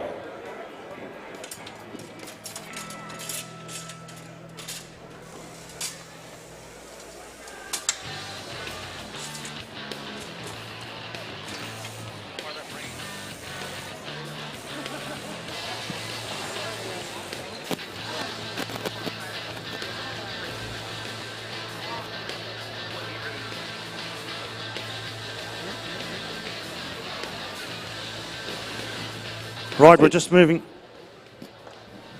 Thanks, Tim. You're just moving on to the branding side here for Peggy Tohingaroa. She has not taken these shortcuts. She has had a very tough road for the last 20 minutes. She signed up for it. It hasn't frightened her. She's not worried about a few speed bumps in life. But she's at the last and final stages here. Keep going. She could have quite easily just said, oh, look, I won't worry about branding. Is anyone going to notice? But no way. She's not going to drop short of the line. She's going to... That's it. She's hands up. Hand up. It is. Are you in the stadium? Aroha Garvin, can you report to the microphone desk, please? Good work. Well done, Peggy. Right, we might be able to get these bales weighed up before we get the green light, eh? So we're right up to date with keeping the audience highly entertained and admiring the work ethics of these ladies in this case and their skill and athleticism and all the likes, but also how are they getting on with the points. So, Peggy Tohingaroa, we're looking for the 150. Excuse me, Gerald. We're just going to get this heat started. We have the green light. Timekeepers ready. Shearers, get set, go. Back to you, Gerald. Thanks very much, Tima. Yeah, hey, we're looking for 150 and it's a 1335. There we go, well done, Peggy. Good effort. Then we move on to Fiona Healy. She's trying to line up her 10th title. So she's been under the bright lights numerous times before this. She's had a gap here and there between motherhood and the likes. Has she still got what it takes? Looking for 150 and it's a 147 on the dot, ladies and gentlemen. There's only 3 Ks in it. That's how it's done. Well done, ladies. Back to you, Kerry and Tuma. Thank you.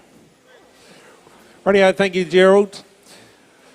Heat number 3, ladies and gentlemen. Palco is our sponsor. Senior Shearing section. We are looking for our top 18, ladies and gentlemen. We have, what are we up to? 9 heats to get through, ladies and gentlemen. So please, the guys coming, be organised and make sure your gear is ready to go. Down and out the flank goes Kyle on stand number 1. Sharing along pretty well too. Alan Oldfield out, down and out the flank he goes. Of course, Alan Oldfield is our current world champion in our blade shearing. So he's actually pretty handy with the old machines too. So we'll have to have a good look at him and see how he goes. But Laura Bradley down and out the flank, she goes. Well, tell you what, Tama, that's a beautifully shorn sheep, that one. Into the pen she goes. Sheep number 2 on the board for her. 5 competition sheep in the pen, ladies and gentlemen, for these shearers. Linton Palmer, the big boy from the Loop South and the Dipton. Out he comes with sheep number 2. Out, throws the belly behind him. Down the first leg he will go. Pauline Smith down. Paulie Smith down there on stand number 6, the big fella. Undermine time for him. Steps up and, oh no, he did a bit of a niggle there. Steps up and takes the cheek wall, breaks the neck wall open. Palmer up the neck he goes, works his way around the shoulder. Oldfield, he's finishes the long blow, takes the cheek wall and down and over the brisket he goes. Just in the lead at the moment by just a whisker. Young Kyle there on stand 2, chasing hard. Down and over the brisket he goes. I'll tell you, this young girl, Bradley, on stand number 1, doing a very, very good job too. Holding herself very, very well. Beautiful job by the young girl on 1. Look at that, ladies and gentlemen. Down and out the flank she goes. Hardly a blemish on that sheep. Into the pen goes Alan Oldfield. Sheep number 3 on the board for him. Into the pen goes Bradley. Very, very well shorn too. That one, my girl. Very, very good job. Into the pen she goes. Sheep 3 on the board for her. Young Kailamata. Into the pen he goes. Sheep number 3 pulled out onto the board for him. Palmer in. Smith in. And into the pen these boys go. Sheep 3 on the board for all 6 stands. Undermine time for Bradley. Takes the top knot. Steps up. Breaks the neck wall open. Takes the cheek wall and works their way around the shoulder. Alan Oldfield. Shearing along on stand number 3. Down and into the long blow he goes. Kyle up the neck he goes. Works his way round the back of the ears. Takes the trimming and down and into the long blow. Linton up the neck he goes. Takes the cheek wall and works his way around the shoulder. Drops on down into the long bow. Well, it's still the man on 3 at the moment in this heat number 3, ladies and gentlemen. Looking for that top 18 competitors. Down and over the brisket goes our young lady on stand number 1. Once again, doing a very, very good job on that sheep. Under the final shoulder and down and out the flank she goes. Followed right there by stand number 2. Down and out the flank he goes. Finishing touches for him. Alan Oldfield. First one there in there for sheep number 4. Pin 2 and stand 1 and sheep 4 on the board for these competitors. Linton Palmer. Down and out the flank he goes.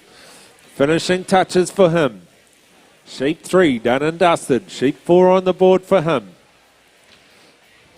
Paulie Smith down there on stand number 6. Down and out the flank he goes. Finishing touches for him.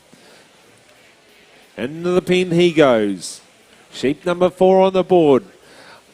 Undermine time for Laura Bradley. Up the neck she goes. I tell you what, ladies and gentlemen, this young girl here, she is having a very, very good shear. The quality job that she is getting on her sheep is very, very good. Down and into the long blow she goes. And it really does go to show that woman really can do anything. She is doing herself proud, this girl. Finishes the long blow, and I'll tell you what, Tama, I don't know who taught her, but they say they did a very, very good job. Yeah, this Laura Bradley, very, very talented young shearer, hails from a little wee place called Woodville. Down the last side she works. You can see that she's been in a wool shed. Kerry, got that pale skin going on that's just from going to work every day and not getting any days off. Aria Mullins is very, very hard on her. We have Carl Mitter. Down into the belly he works. I think he's the new leader. Alan Oldfield, into the belly he works as well. And he's got a bit bigger animal, this one. Maybe he did his better ones first. Because how it works in these grades, as you get a little bit higher, is you actually farm your pen. So I'll just jump in there if I could, Tuma. Thanks, buddy.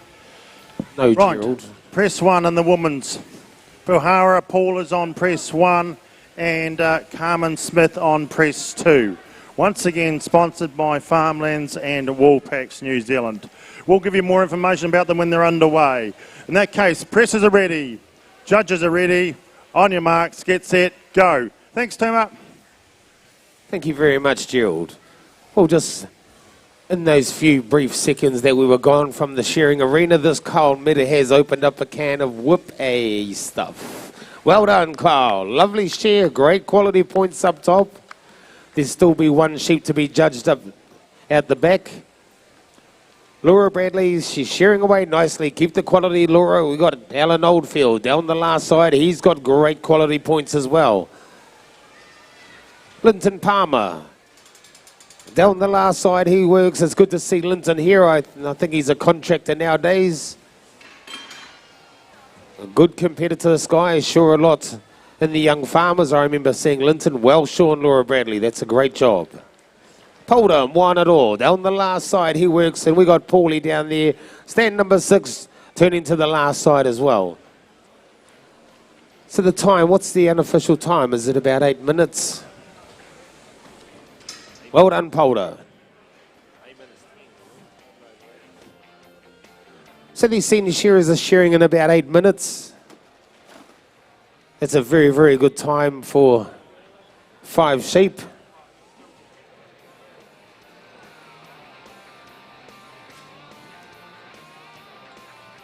Okay, if we can have heat 4 to the board, Pauline Molay, Geordie Grant, Ross Thompson, Dennis Goodwin, Liam Norrie, Louis Powai. Heat number 5, if you guys can get yourselves organised. Down to the left of the stage, Chris Dixon, Brandon Wairarapa, Sasha Bond, Jacob Brunton, Tui Wilton, Isaac Duckmanton. Very good. Thanks, Tuma. Sorry, Gerald, we have the Evergreens semi-final. There's 2 heats, 4 in both heats. Heat number 1, Philip Woodford, Alan Schofield, Willie Buick, Richard Peterson. Heat 2, John Hand, Alan Williams, Peter McCabe, Edwin Perry. Okay, back to you, Gerald. Very good. Thank you. Yes, so press 1 here. Puhara Paula, look, from Masterton. All right. She's aged 60. She could be in the Evergreens too. This is a wee Evergreens event. Now, she is here for the 60th year because she won this event in year 30. So she thought, well, I won it in year 30, I better come back for the 60th. So here she is, so well done. Her favourite sport is pressing, all right? And how many years she's done at the Golden Shears? She's done a few. What's her ambitions and goals? Love, fun. Simple as that. Where's Carmen Smith gone? She's doing some knitting down there. She's got the old crochet needles out. So Carmen's been in the industry 28 years. I said to her, I was looking on the honours board, said, Carmen, I remember commentating you lots of times in finals, but I don't, where's your name gone? And she said, well, I've always been the bridesmaid at the moment. So she's made lots of these finals. She knows what's required, but just can't quite get over the line. So how are we going here, Monica? What's she up to? Yeah, she's going pretty good. She'd have a good go at winning this year. I do remember Carmen winning the triathlon a few years ago. No? No. Oh, okay. She was close, though. Yeah, they can be closer, right? So here she is. She's wrapping all this wool up. Sorry, Jared, just put it in there, please. Green light. Radio, we have a green light. Okay, my timekeeper ready. Competitors, set, go. Heat number 4, ladies and gentlemen. Stand number 1, we've got a Canadian. Pauline Burley will take 1. Geordie Grant will take 2, ladies and gentlemen. Ross Thompson will be on 3. Dennis Goodwin will take 4. Liam Norrie 5. And Louis Powai will take stand number 6, ladies and gentlemen. Heat number 4. Here we go, ladies and gentlemen. We are looking for our top 18 in this Pauco Senior Shearing, ladies and gentlemen. Here we go. Up and round the neck they go. Sheep number 1 of 5 competition sheep in the pen to shear. We need to make a big thank you to Bankview for this, supplying our sheep for the senior section. And we thank our farmers in the Wairarapa a lot. We need to find Upwards of 3,000 sheep this year for this Golden Shears 2020, and that is a lot of sheep. That is a lot of time put in by people that go around organising the sheep in this committee, and we thank them very, very much. Under the final shoulder and down and out the flank. Sorry. Down and out the flank goes Ross Thompson. Finishing touches for him. Into the pen he goes. Geordie Grant, into the pen he goes. Radio Gerald, how's that pressing going down there, me old mate? Yeah, steady as she goes, Kerry. Puhara, she's getting those pins out of the way. She's got them nice and handy, but now they're getting in the way. So excuse me, get out of the way. She's got the top box loaded and ready. She's having a bit of a chat to the crowd saying, oh, what do you think? Am I going okay? A few tips from the sideline. Here we go. She's got the crochet needles out. Oh, good leg bend. Loading her up. Don't you love it? We've had all these ages. We've had the 17-year-olds and the 15-year-olds, and we've got the 60-year-olds, and we've had the Evergreens. Oh, well, they've arrived from everywhere. So the bottom box, the finishing touches. Bit of housekeeping to do soon. Carmen Smith into the corners, Monica getting that, those corners so it's going to sit nice and square, and the presentation's going to be tidy here. No, it's going to be very tidy. Carmen knows exactly what she needs to do, and she's doing it. But like this 60-year-old lady down here, she's really, really amazing me. Yeah, she really is. She's going to have that top box wound up before we know it, and she's going to be cranking that bale down. She's got the 60-year-old mocks on to go with it. It's neat. Take a breath. We've got these two judges. They've been watchful all day. The people that don't know, they're the guys in the grey shirts. There's just two of them that just keep an eye on everything. We must have a timekeeper somewhere. But this heat seems to be going a bit faster too. They're just getting faster and faster, these women. Yeah, they're going well, all right. And it's a big thank you to all the volunteers, isn't there? For the lay person, it looks like it runs like clockwork, but there's actually 5 volunteers, as in volunteers, you put that in brackets, all volunteers around every competitor to make this work, make any show work. But we're at the Golden Shears to make this show work, 5 people per competitor. Volunteers. So it's marvellous for all those people that give their own time, to come along for whatever reason. They have their own reasons, but it's not about them, it's about the competitors, and that's what it's all about. And look at this, when they turn up like this, like Puhara Puller, and she's going for those corners, and that is really, really hard work, isn't it, Monica? That is really, really hard work.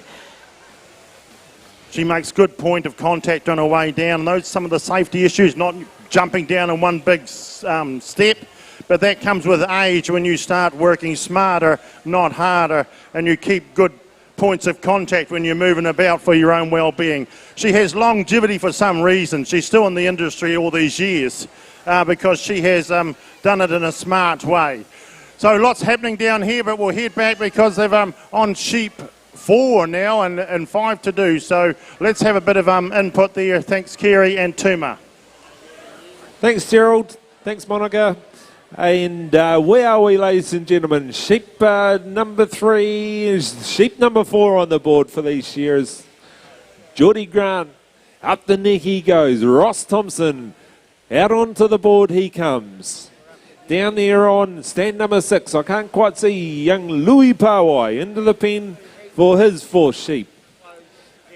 Out he comes, down the belly he goes.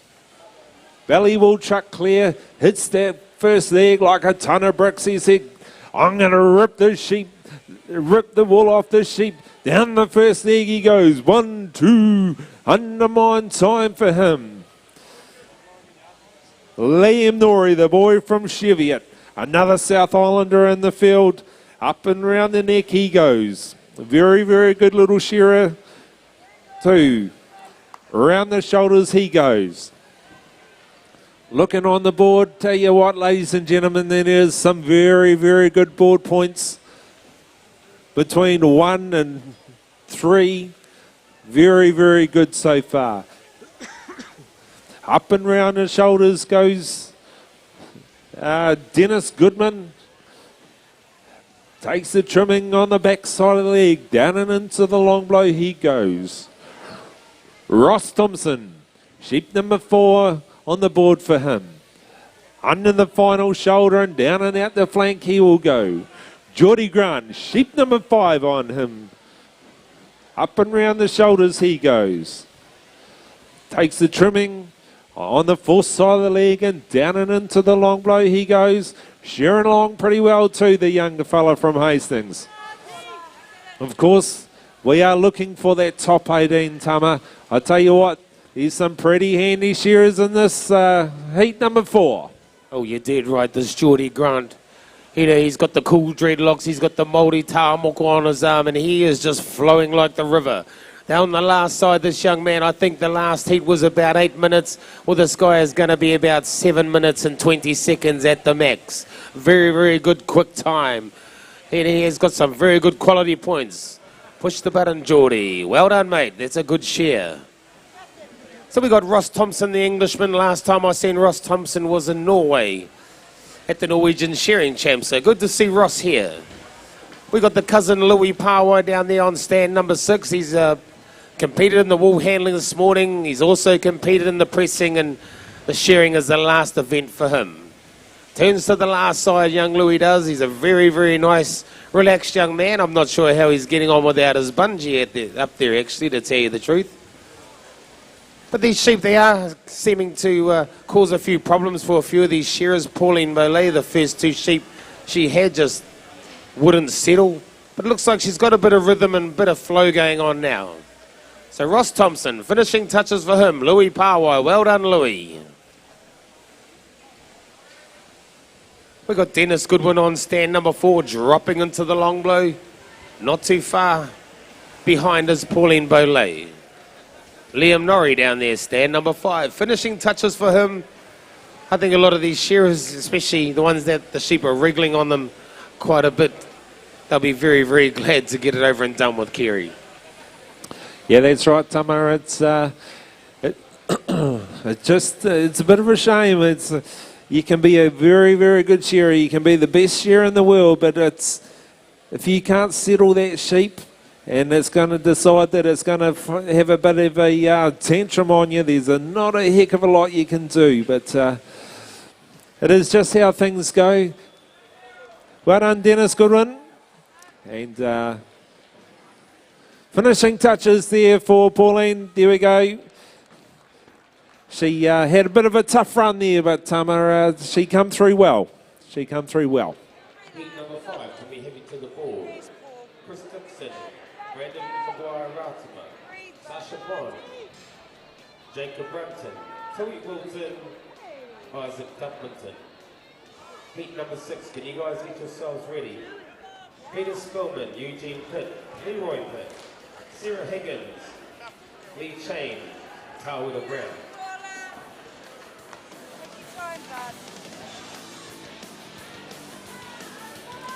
We've got the auntie down here on the crank down. Now let's see how she goes. She's just getting a bit of advice from our judge. Thank you, Judge. Carmen's cleaning up her area and she's going to get ready for her crank down any minute.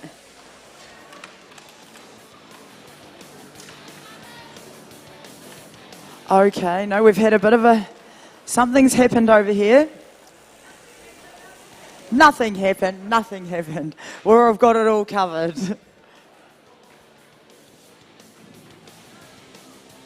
Did you go growling, Monica?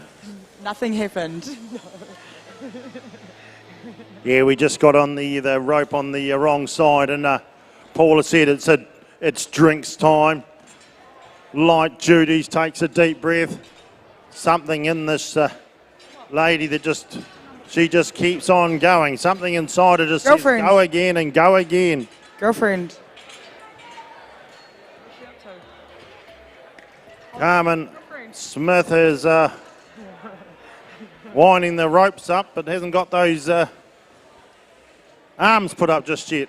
A little bit of organised chaos happening down here at the moment. Paula Puhara, look at her go, ladies and gentlemen. She's halfway. She is 60 years of age, I've got to remind you. Unbelievable. Come on, Paula, keep her going. There she goes. There you go, Carmen. Carmen Smith said, holy smoke, how'd I make a mistake like that? Well, I tell you what, this might be the last time I bailed a bail, might have been this time last year on this particular Sorry, Gerald, I'll just cut in there, mate. Rightio, heat number 5, ladies and gentlemen. Shearers to the board, please. Let's go, Brendan. Oh, man, thank you. Rightio. We good? Cheers, mate. Timekeeper ready. Competitors set, go. Well done. Thanks very much, Kerry. Holy smoke. This is a treat to watch. Paula's just given it to her. I didn't think she was going to get that bail down, but once she got going, there was just something in her bloodline that just pushes on through. A few speed bumps here and there, and over she goes, just keeps on, keeping on. Carmen Smith's underway now by looks of it, Monica. She had a wee glitch too, didn't she? Well, yeah, we had And a she's few got some glitches wool in there. sometimes. She's taking a deep breath. Hard work, this pressing this wool. Well, she's working hard too. She's down to the 3 clicks. We're halfway down over here. There's a lot of wool in that top box and there's a lot of wool in the bottom box. So she's got a lot of work to do to get this bale pressed down. And she's doing a great job of it. But the auntie over there on stand 1, she's got the top box wound up. She's got her bale pressed down. Carmen Smith's not going to let her get away that easily though. She's going to keep pushing and pushing. Oh, auntie though. 150 is the weight we're looking for today, ladies and gentlemen. Yeah, they're having to work for a 150, aren't they? Like these other competitors before these people, they worked really hard and no one's been over. No one's done a 157 or anything, have they? They're all been 146s and 40s. So they know they've got to put a bit of acid on this. Oh, jolly they do. Oh, there's a bit of rattle and banging going on, bit of creaking. That's not uncommon. Time to whack the pins in. Carmen Smith still toiling away. Come on, ladies and gentlemen, get in behind her. Give her a wee hurry up. She needs a wee bit of help. Come on, Carmen, I hear. She's down to the single clicks. Here we go. Not long now, as they say. There's a bit of light at the end of the tunnel. But the tunnel's got a wee way to go. The reserve tank's running out. We've got a bit of coughing and spluttering going on. Let's stay with her till she's finished and we'll head back to the shearing. Come on, Carmen. It's all about you at the moment. Well, that's that. I've been there, done that. I'm away to light duties. Over to you, Kerry and Tuma. Thank you, Gerald. Heat number 5, ladies and gentlemen, of this Powerco Senior Shearing Competition here at the Golden Shears 2020 we are, ladies and gentlemen. Into the pen, where we are. Sheep number 3 on the board for Brendan McGrath. Wairarapa from Winton, the boy from the deep south. Having a good season in the circuits in the bottom of the south. This young fella on stand number 2. He knows exactly what to do with these Bankview sheep, ladies and gentlemen. Now in the first egg he goes. 1, a bit of a niggle there. 1, 2, undermine time for him. Takes the top knot and steps up the neck. Chris Dixon right there with him as well. Under the pen goes Jacob Burton. Down there on stand number 4. Tui Wilton. Into the pen he goes. Sheep 3 on the board for him. Sasha Bond down and out the flank. Little niggle. Come on, baby. Sit down. Well done, Sasha. Good girl. Well kept under control. You just see how she popped that head forward. And he said, yeah, how do you like that, you naughty little sheep?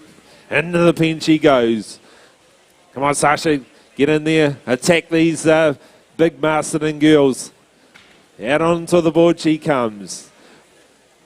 Pulls the cord and into the sheep number 3. Down and out the flank goes Dixon. Down and out the flank goes Wairarapa. Finishing touches for him. He'll be in there for sheep number 4. 5 competition sheep in the pen this year. Oh, change of handpiece. Change of handpiece. I'm not sure on that one. Maybe he just wasn't quite happy with that cut. What do you think there, Tama? Well, from what I've been told from a lot of these competitors, the sheep are very, very dry. You share 3 sheep and your gear just stops cutting. You end up having to push. We've seen that in a few of the shows that we've been to. Golden Shears was a prime example. We had young Tor Henderson in the final, and him and Nathan Stratford changed the cutter after 8 sheep. So it just goes to show how dry these sheep are at the moment. You end up having to just really push it. But young Chris Dixon, he's a local boy there on stand number 1. This man has got speed to burn. He is a bit of a speed merchant. And here he is, he's working his way down the last side. Brandon Wairarapa there on stand number 2. I'd say he'd be one of the top-ranked senior boys in the south, so it's good to see him come up here to the north. He's been a winner of the lower grades here in Masterton before, and he'll be really chasing that title as well. Tui Wilton, the young boy down there on stand number 5, he steps up the neck. We'll see a change of handpiece from Dixon here on 1. Yes, we will. He would have heard us saying that the young man behind him changed his handpiece too. So that's sort of how it rolls, isn't it? These guys, they do listen to the commentators, Kerry. They'll be the only ones that listen to the commentators. But all the same, I think you're right, Tama. It's just the nature of the sheep that we have this year. It's just with the outside conditions, with it just being so dry, it really does take a bit of effect on the gear that these shearers use and how long it lasts. It'll be interesting to see in the open final when we've got 20 sheep to shear in one go, how these open guys will attack it. Will they change their cutter halfway through? Will they change their handpiece? Well, they'll definitely change their handpiece, I know, but will they change their cutter halfway through? It'll be something that we get to look forward to on Saturday night, ladies and gentlemen. And down and into the long blow goes Chris Dixon. Into the long blow goes Wairarapa. Shearing along well, these boys, ladies and gentlemen. Tui Wilton, into the pen he goes. Isaac Duckmanton. Sheep number 5 coming out on the board for him down there on stand number 6. But it's going to be the boy on 1, ladies and gentlemen, as he goes for that time clock. Chris Dixon, ladies and gentlemen. Oh. Good to see you brought your fan club, Chris. Down and out the flank goes the man on number 2, ladies and gentlemen, Brendan Wairarapa, the boy from the deep south. Oh no, I didn't even hear the result. And coming down the last side. Sheep number 4 on the board for Sasha Bond. Down and out the flank she goes. Finishing touches there for the man on stand number 5, ladies and gentlemen. The boy from 11. And he will push his sign clock. Well done, Jacob. And that leaves the next one that's going to be home. The boys on 5 and 6. Shearing along together. Nothing really separating these two guys at the moment.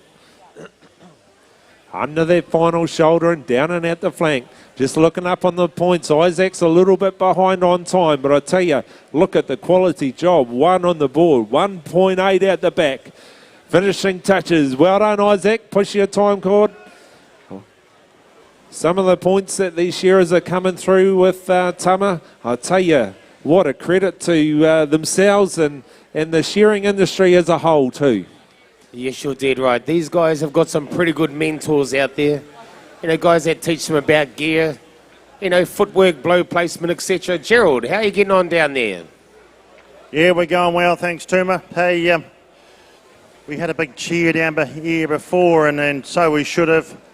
Paula Puhara, local lady, age 60, won this event 30 years ago. She toiled away for 23 minutes and 12 seconds, folks. She is sitting over here. Give her a super round of applause. By jolly, I don't know what flows through her veins, but she's all go. How you feeling, Paula? Knackered. So you should be. One word description. How we going here, Monica? We're just Smith. about done here. Carmen's making her finishing touches. She's got her hook. Bail out. Beautiful bail it is too. I reckon it'll be bang on this one. She knows exactly what to do, Carmen Smith. Okay, thank you, Monica. Heat number 6, can we have you on the board? Peter Spillman, Eugene Pitt, Leroy Pitt, Sarah Higgins, Lee Chain, Tawira Brown. Heat number 7, if you guys could be ready. Jaden Mainland, Daniel C, Duncan Higgins, Amy Silcock, Emily Takapa, Michael Boyd.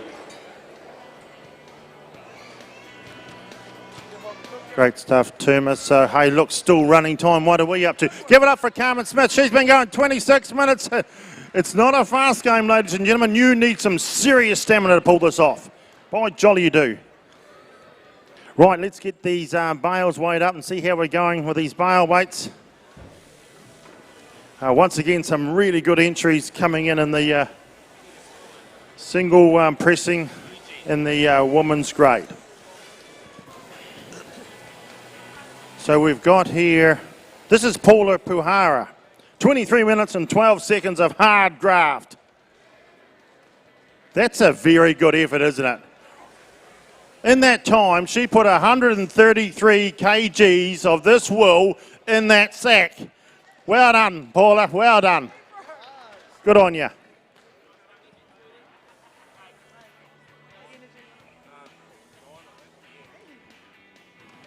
She's a tight-looking bale. This one isn't by Carmen Smith. Right, your call, Monica. Talk us through this, baby. You're thinking it's close. Carmen Smith, how close? 156.5. That's pretty close, girlfriend.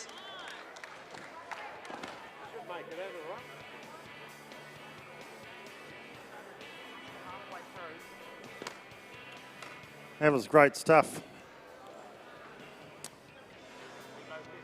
Once again, just like to thank Farmlands and Woolpacks New Zealand. Radio, we just got the green light there, Gerald. Just hold fire there, my man. Radio, are we good to go? We are good to go, I think. We are, yep. Radio, timekeeper ready. Competitors, set, go.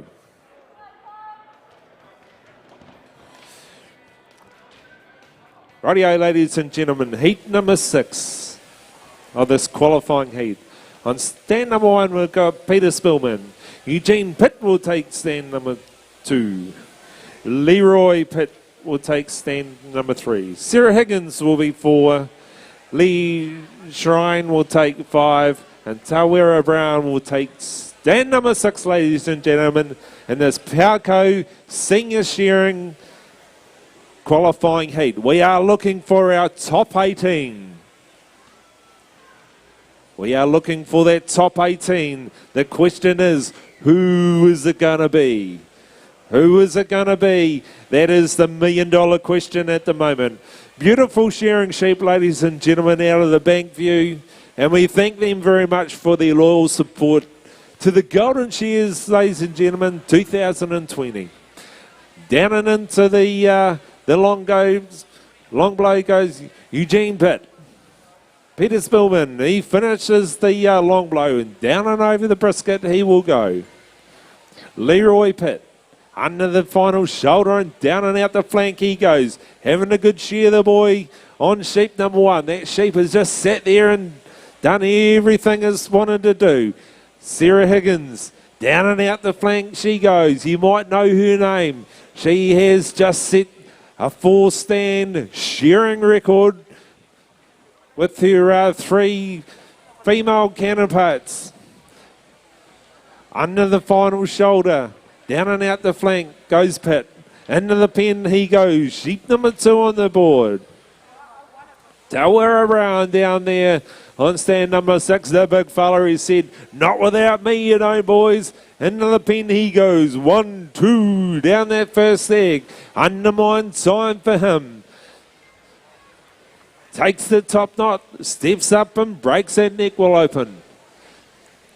Takes the cheek wall and he'll work his way around the shoulder. Sarah Higgins, off comes the top knot for her. Up the neck she goes. Breaks the neck well open. Takes the cheek wall and round the brisket she goes. Takes the trimming on the fourth side of the leg and down and into the long blow she goes. Pitt, up he goes. Stand number 2, breaks that neck well open. Takes the cheek wall. Works his way around the shoulder. Leroy Pitt. Under the final shoulder he comes. Leading the way by a whisker at the moment. Sheep number 2 of 5 competition sheep in the pen this year, ladies and gentlemen. Down and out the flank we go. We're getting there, Tama. Heat number 6 it is. Yes, thank you very much, Kerry. Heat number 6 underway, but I think this guy, Peter Spillman, on stand number 1, I think he's going to be the next one in for sheep number 3. Here we go. It's been the Pitt on stand number 3. That's not Brad Pitt. Maybe looks a little bit like Brad Pitt if the girls have had a few Jaeger bombs. But anyway, he's in for another sheep. These young shearers and shearesses, as Sarah Higgins is there on stand number 4. You're dead right. She is one of the girls that set a record not too long ago. And I think that really Sarah should have a go at another one. She showed very, very well that day. Lee Chain down there on stand number 5. Down the last side he works. We've got Taweta down there, stand number 6. The big Māori boy throwing those blows into the undermine. He's a little bit behind Spillman at the moment on stand number 1 as he's about to step up the neck. Round the back of the head these shearers are working, Gerald. Yeah, thanks, Tuma. Hey, Christine Woland, a former champion here on press 1 from Ekatahuna. Coco Namana on press 2 from the block Masterton. The block Masterton. Take your places. Presses are ready. Judges ready. On your marks. Get set. Go. Back to you, Tuma and Kerry. Thank you very much, Gerald. So at the moment, the speed stakes are all the young lady down there on stand number 4, Sarah Higgins. So this young lady, I think they trained for about 5 months. They went on a diet, went to the gym, and went to work. Did a bit of gym work. And I think she realised how much true potential she really had. She was super fit, feeling good. And yes, these young ladies, they really, really set a good benchmark for the women shearing in the industry. There didn't used to be very many women shearing. I think there was Jules Angus Burney and then you had Una Cameron. You know, so there wasn't very many women as there is now. But it's very, very good. Last night we had a student challenge and in there we had a couple of shearers from Iona College. You know, so it's just amazing how these women are really getting in and getting amongst the guys. And they're not scared, you know, they're not scared to get in, get stuck in because it's a hard job, this shearing. Very, very hard, and these women, you know, they're not running away from it, they're actually running to it. I think we even had a woman in the novice. She's a policewoman, and it was their first day of her honeymoon, so she brought her husband here, her new husband, and Shaw in the novice. Like, how does that work, Kerry? I don't know, mate, but I don't know. Some might say you can't get a better wedding present than that, and then you got the flip side and said, well, I couldn't think of anywhere worse to be. But I tell you what, ladies and gentlemen, it shows the dedication. And we're just talking about the female shearers there, you know, like Tama was just saying that he could mention two, probably 10, 15 years ago. And now there's that many female shearers that we can't remember who even shore in what heat. Or let alone, there's probably, should actually have a count up. There'll be probably a good 20, 30 odd female shearers throughout the grades. And I'll tell you, maybe even more. And it really is a credit.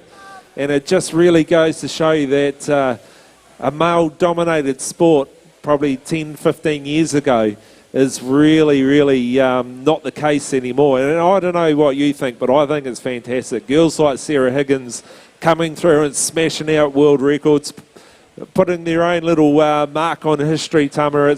It's great for them as the female species, but then it's also great for our shearing industry as a whole, ladies and gentlemen.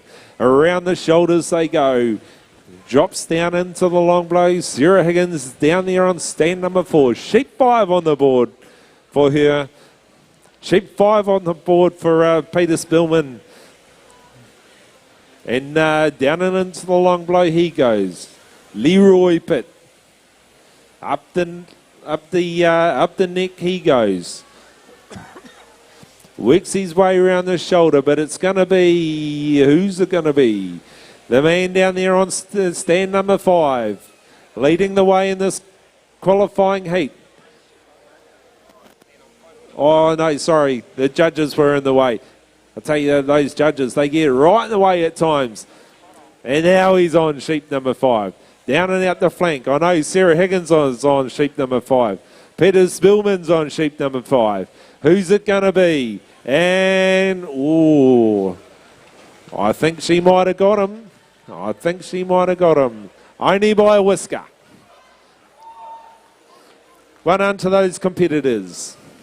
Down and out the flank. We go. Well done, Leroy.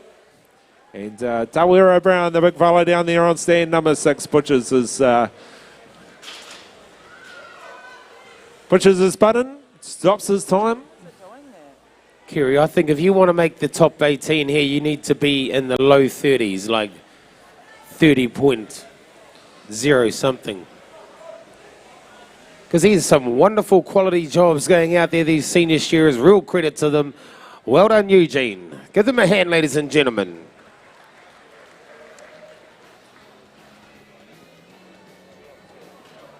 Heat 7, stand 1, Jaden Mainland, Daniel C. Duncan Higgins, Amy Silcock, Emily Takapa, Mike Kapui. Heat number 8, if you guys could please get ready. Ruben Alabaster, Joseph Winters, Tom Brewer, Simon Goss, Dan Good.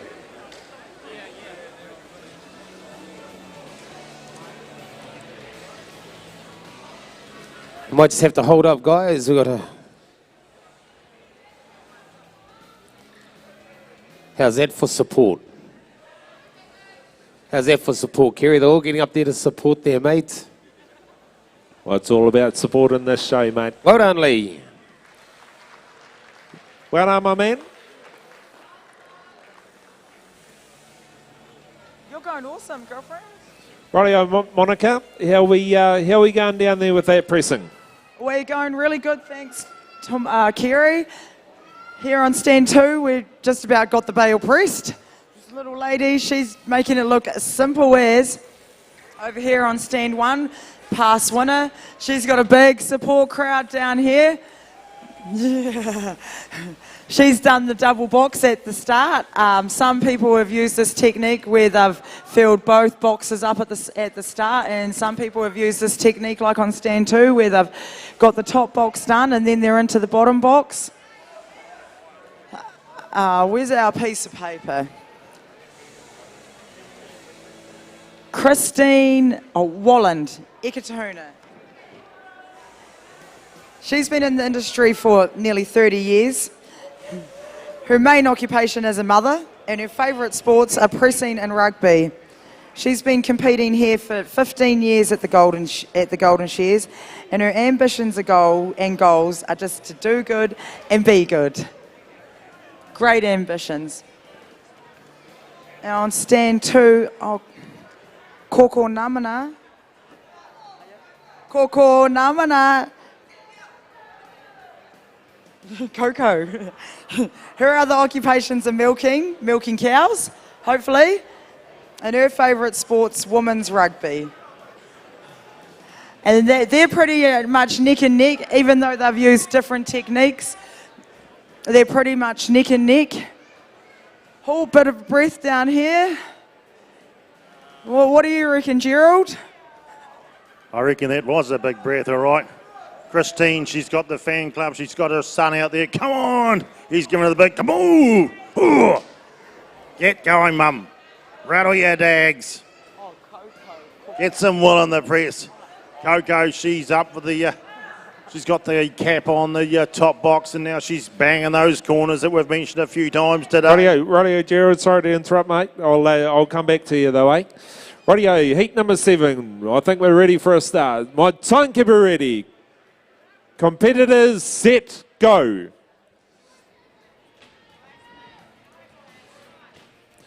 Rightio, ladies and gentlemen, heat number 7 we are of this Piarco Senior Shearing.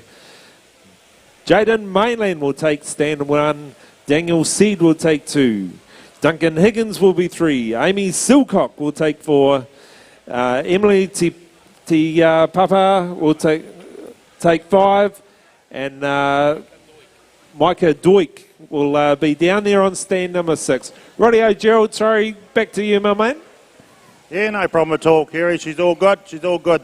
We've still got plenty of action down here. We're getting to the stage. We're going to have a wee wind up soon. So, Christine, of course, has won this before. Coco has also won this before. So we've got a couple of former champions here. So they're used to the the limelight as Christine takes another heavy breath and says, "Holy smoke! Did I really enter this under a voluntary system?" She may think twice next time. No, so did you enter, Tyrone? Did you enter your mum? Yeah, that might have been the story. So she's got the lid on now. Coco's saying, "I've got too much wool on." At this stage, no one has been over the 150, Monica, have they? And that's what she's starting to think. Is that the young girl? It's a young girl, was she? Oh, Marika. Marika. Yeah. Oh, did she? She had. No wonder it took her ages to get that bail down because she was swinging off that arm. That's what they're going for. They're having a bit of a yarn with that team camaraderie that you get in the Woolhandling and the Shearing family teamwork that goes on. I'm not sure how Coco's going to get up here and get this bale, this mountain of wool that she's gathering here. And she's still going to put more in there, she's going for a clean-up. Here we go. Points of contact. 1, 2, 3. Good health and safety tip that. Now she's got to get it squashed down. Here we go. We got the wind up. Christine, that great art of winding quickly but still keeping the top box even so it'll run up there. Otherwise we'll get that bloody tap dancing going on. It makes it very difficult to get it up there. Rightio, Monica, what's happening here? Oh, we've got Coco's going for the big wind up. She's in for the wind up too. She thinks that's enough in there. Oh man, these women are just amazing. You know, I'm looking for the sheepo to turn the jug on. It must be nearly smoko time. Yeah, well, they're taking a good, 20 minutes to do a bale, so you need to have some serious stamina in your body. 10 minutes 36 at this stage, a halfway point. So, yeah, don't be frightened if you're sitting around the fringes to give some serious encouragement to these ladies. They are athletes, they are sports people, and they are fit. But by jolly, when you start really stretching the, the limits of your body for 10 to 20 minutes, you start hitting the reserve tanks. Okay, you go through the wall, you get to the wall, you get the shakes, your arms and legs get heavy, and you go beyond that, and then eventually you hit another wall, and that's when you stop. So it's a bit of a mind game as well as a physical game, isn't it, really, to keep on pushing yourself. They're not going to stop, though, until they're finished, these women. They are amazing. Okay, I think we're ready for the crank down on stand number 1. Here she goes. She's got the good support on the sideline. Mum, come on, Mum. Coco's right there behind you. Come on, Mum, I can hear the kids saying. Her son's made the semi-final, so Mum will be wanting to get in there too. Here she goes. Big crank.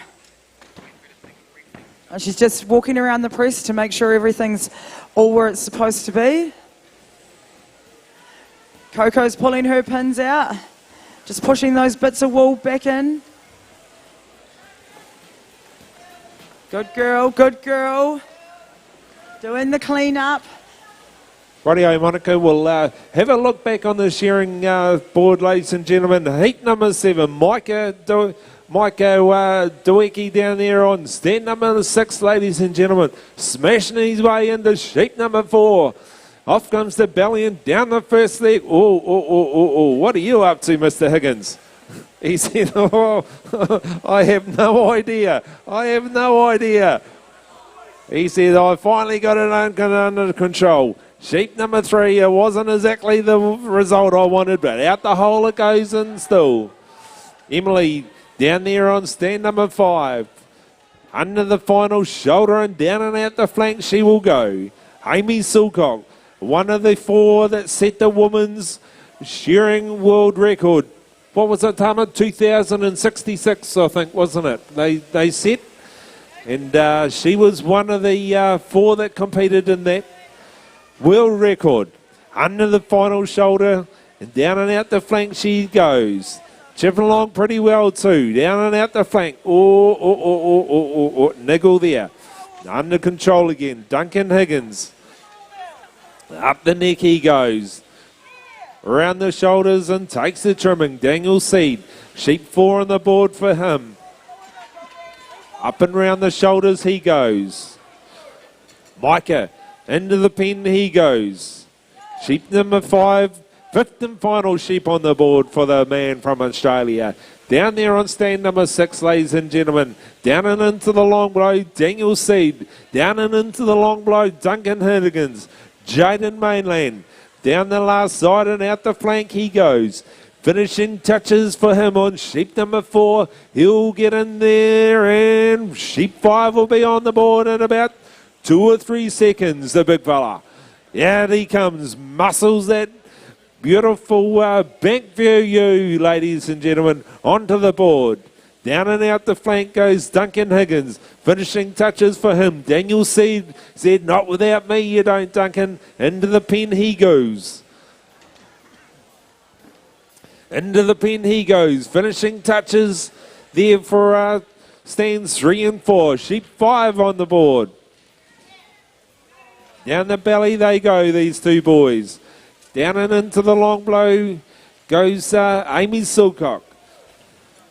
Micah down there on stand number 6. Down and out the flank he goes. Had a pretty good shear too by the looks of it. The quality points on the board, ladies and gentlemen. Look at that, 0.6. 0.6. I think that may be one of the lowest we've seen so far. Very, very well shorn by the young fella down there on stand number 6. Well done, Micah. Yeah, 0.6. Just the points in this senior grade, ladies and gentlemen. It is a credit to these young shearers. Daniel Seed, 0.4. Jaden Manland, 2. 0.4, 0.8.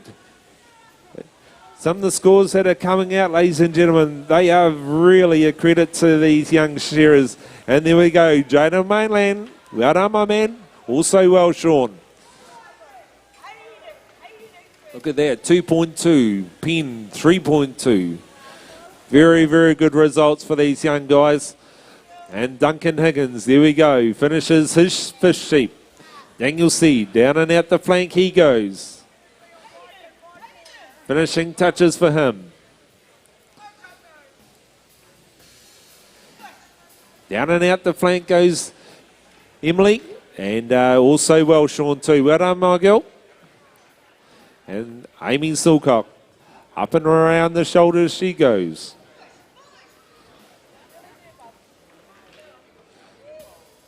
Have we called heat number 8, Tama? We have. Heat number 8, these guys just get ready, please. Amy Silcock, down and over the brisket she goes. Finishing touches for her on her 5th and final sheep. Under the final shoulder and down and out the flank she goes.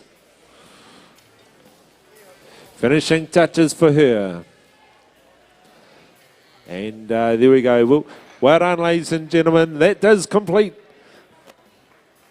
heat number 7. Okay, Alabaster, Joseph Winders, Tom Brewer, Simon Goss, Dan Berger. Ninth and final heat, can you guys get yourselves ready? Khan Colshaw, Sean Gupp, Paul Swan, Claire Jones, Kieran Devine. You ready? You Evergreens, you guys will follow on.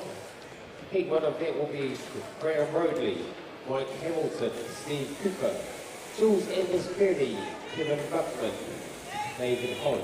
Heat 2, Lucy Gordon, Go, Coco! Henkers, Dave Booker, Russell Knight, Peter Taylor, I love it! Willie Wicker-Smith. Thanks very much, Tuma. Right, what's happening down here in the pressing arena? This farmland sponsored event and Woolpacks New Zealand sponsored event. We're in and rolling into what will be their second to last heat of the single pressing in the women's grade. Two former champions right here now have been battling it away for 18 and a half minutes. Wow, that's good. 18 and a half minutes of intense, high-pressured activity. Got to get those pins out. Christine Wallen says, right, now we've got some light at the end of the tunnel. Are we there yet? Are we there yet? Are we there yet? Well, we're very close. I'll tell you what, she's got the support team that I want in my corner. Go, go, go. She's got a wee bounce in her step now. She saw a bit of the light at the end of the tunnel. She rips out that bale. We're aiming for 150. Joe, sorry. Awesome, girlfriend. Radio, what are we on to? Heat number 8. My timekeeper ready. Competitors set, go. Heat number 8, ladies and gentlemen. We are started on, and stand number 1 will be Ruben Alabaster. Joseph Winders will take 2. Tom Brewer will be on stand 3. Simon Gross will take 4. And Dan Berger will take stand number 5, ladies and gentlemen. We are almost finished our heats. One more heat to go, ladies and gentlemen, until we find our top 18. The question is, who is it going to be, ladies and gentlemen? Who is it going to be? Who's going to make it? Who's going to miss out? And all these boys on the board said, oh, I want to be in that top 18. Ruben Alabaster, Ty Happy Boy. Pretty good breeding stocks, this young fella too. Under the final shoulder and down and out the flank he goes. Joseph Winders, under the final shoulder he goes. Down and out the flank. All these boys sharing blow for blow at the moment. Down and out the flank as we expect on. Tom Brewer steps up the neck as well. The field just slowly starting to open up, blow by blow. Daniel Berger, undermined time for him. And he steps up, breaks that neck well open. Winders down and into the long blow he goes. Got a good one and he knows exactly what to do with a boy from the Rotorua. He said, see you later, boys. I'm going to be in that top 18. The question is, are you guys going to follow me? Under the final shoulder he goes. Tom Brewer, the boy from Australia, said, yeah, mate, I haven't come all the way from Australia to go home bridesmaid. Under the final shoulder, down and out the flank he goes. Down and out the flank goes Winders. And down the hole it goes. Into the pen he goes. Sheep number 3 on the board. Simon Goss, into the pen he goes. Sheep number 3 on the board for him. Down the belly. Daniel Berger down there on 5. Into the pen he goes. A little bit of a slow start, but he's got the quality points looking at this. Sheep number 3, ladies and gentlemen.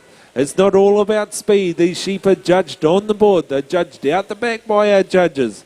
But Tama, speed does have a big part to play in their final score, does it not? If I could just butt in there, Tuma, if that's okay. We've just got a wee bar weight here. So this is Christine Wallen's bar again. We're looking for their 150. Someone's going to get real close soon, surely. Well done, Christine. 139.5. 19 minutes of work. We'll put on Coco's bail, Coco Namana. Here we go. Both former champions here. She's feeling strong. Coco's bail, 156 on the dot. She's feeling strong, 156. Well done, girls. Rightio, we've got one heat to go. Back to you, Tuma. Thank you. Well, thank you, Gerald. Well, back to the board, and we've got Simon Goss. Now, Simon Goss has been the in-form horse here in the North Island. I think there's only one show that he's been to this year that he hasn't won. So he is the in-form horse, and that's the guy there on stand number 4. Ruben Alabaster. He was in the intermediates last year. And he's fresh up into the seniors, and he has even won a senior show. So how sharp is that for some of these young guys? Joseph Winders, just saw him this weekend at the show, and he made the final quite comfortably. But here at the Golden Shears, anything can happen. We've had favourites that haven't gone through before. Everyone just seems to get a little wee bit more nervous here under the bright lights in the live stream. But Kerry, you can see this young guy here on stand number 4 really opening up a commanding lead. Yeah, he's a good little shearer, isn't he, Simon Goss? And as we go along through the field, ladies and gentlemen, you're just seeing sheep number 1, they were pretty much blow for blow. Sheep number 2, they were starting to get a blow or 2 ahead. Sheep number 3, they were starting to get 4 or 5 blows ahead. Sheep number 4, and they were almost upwards of half a sheep ahead.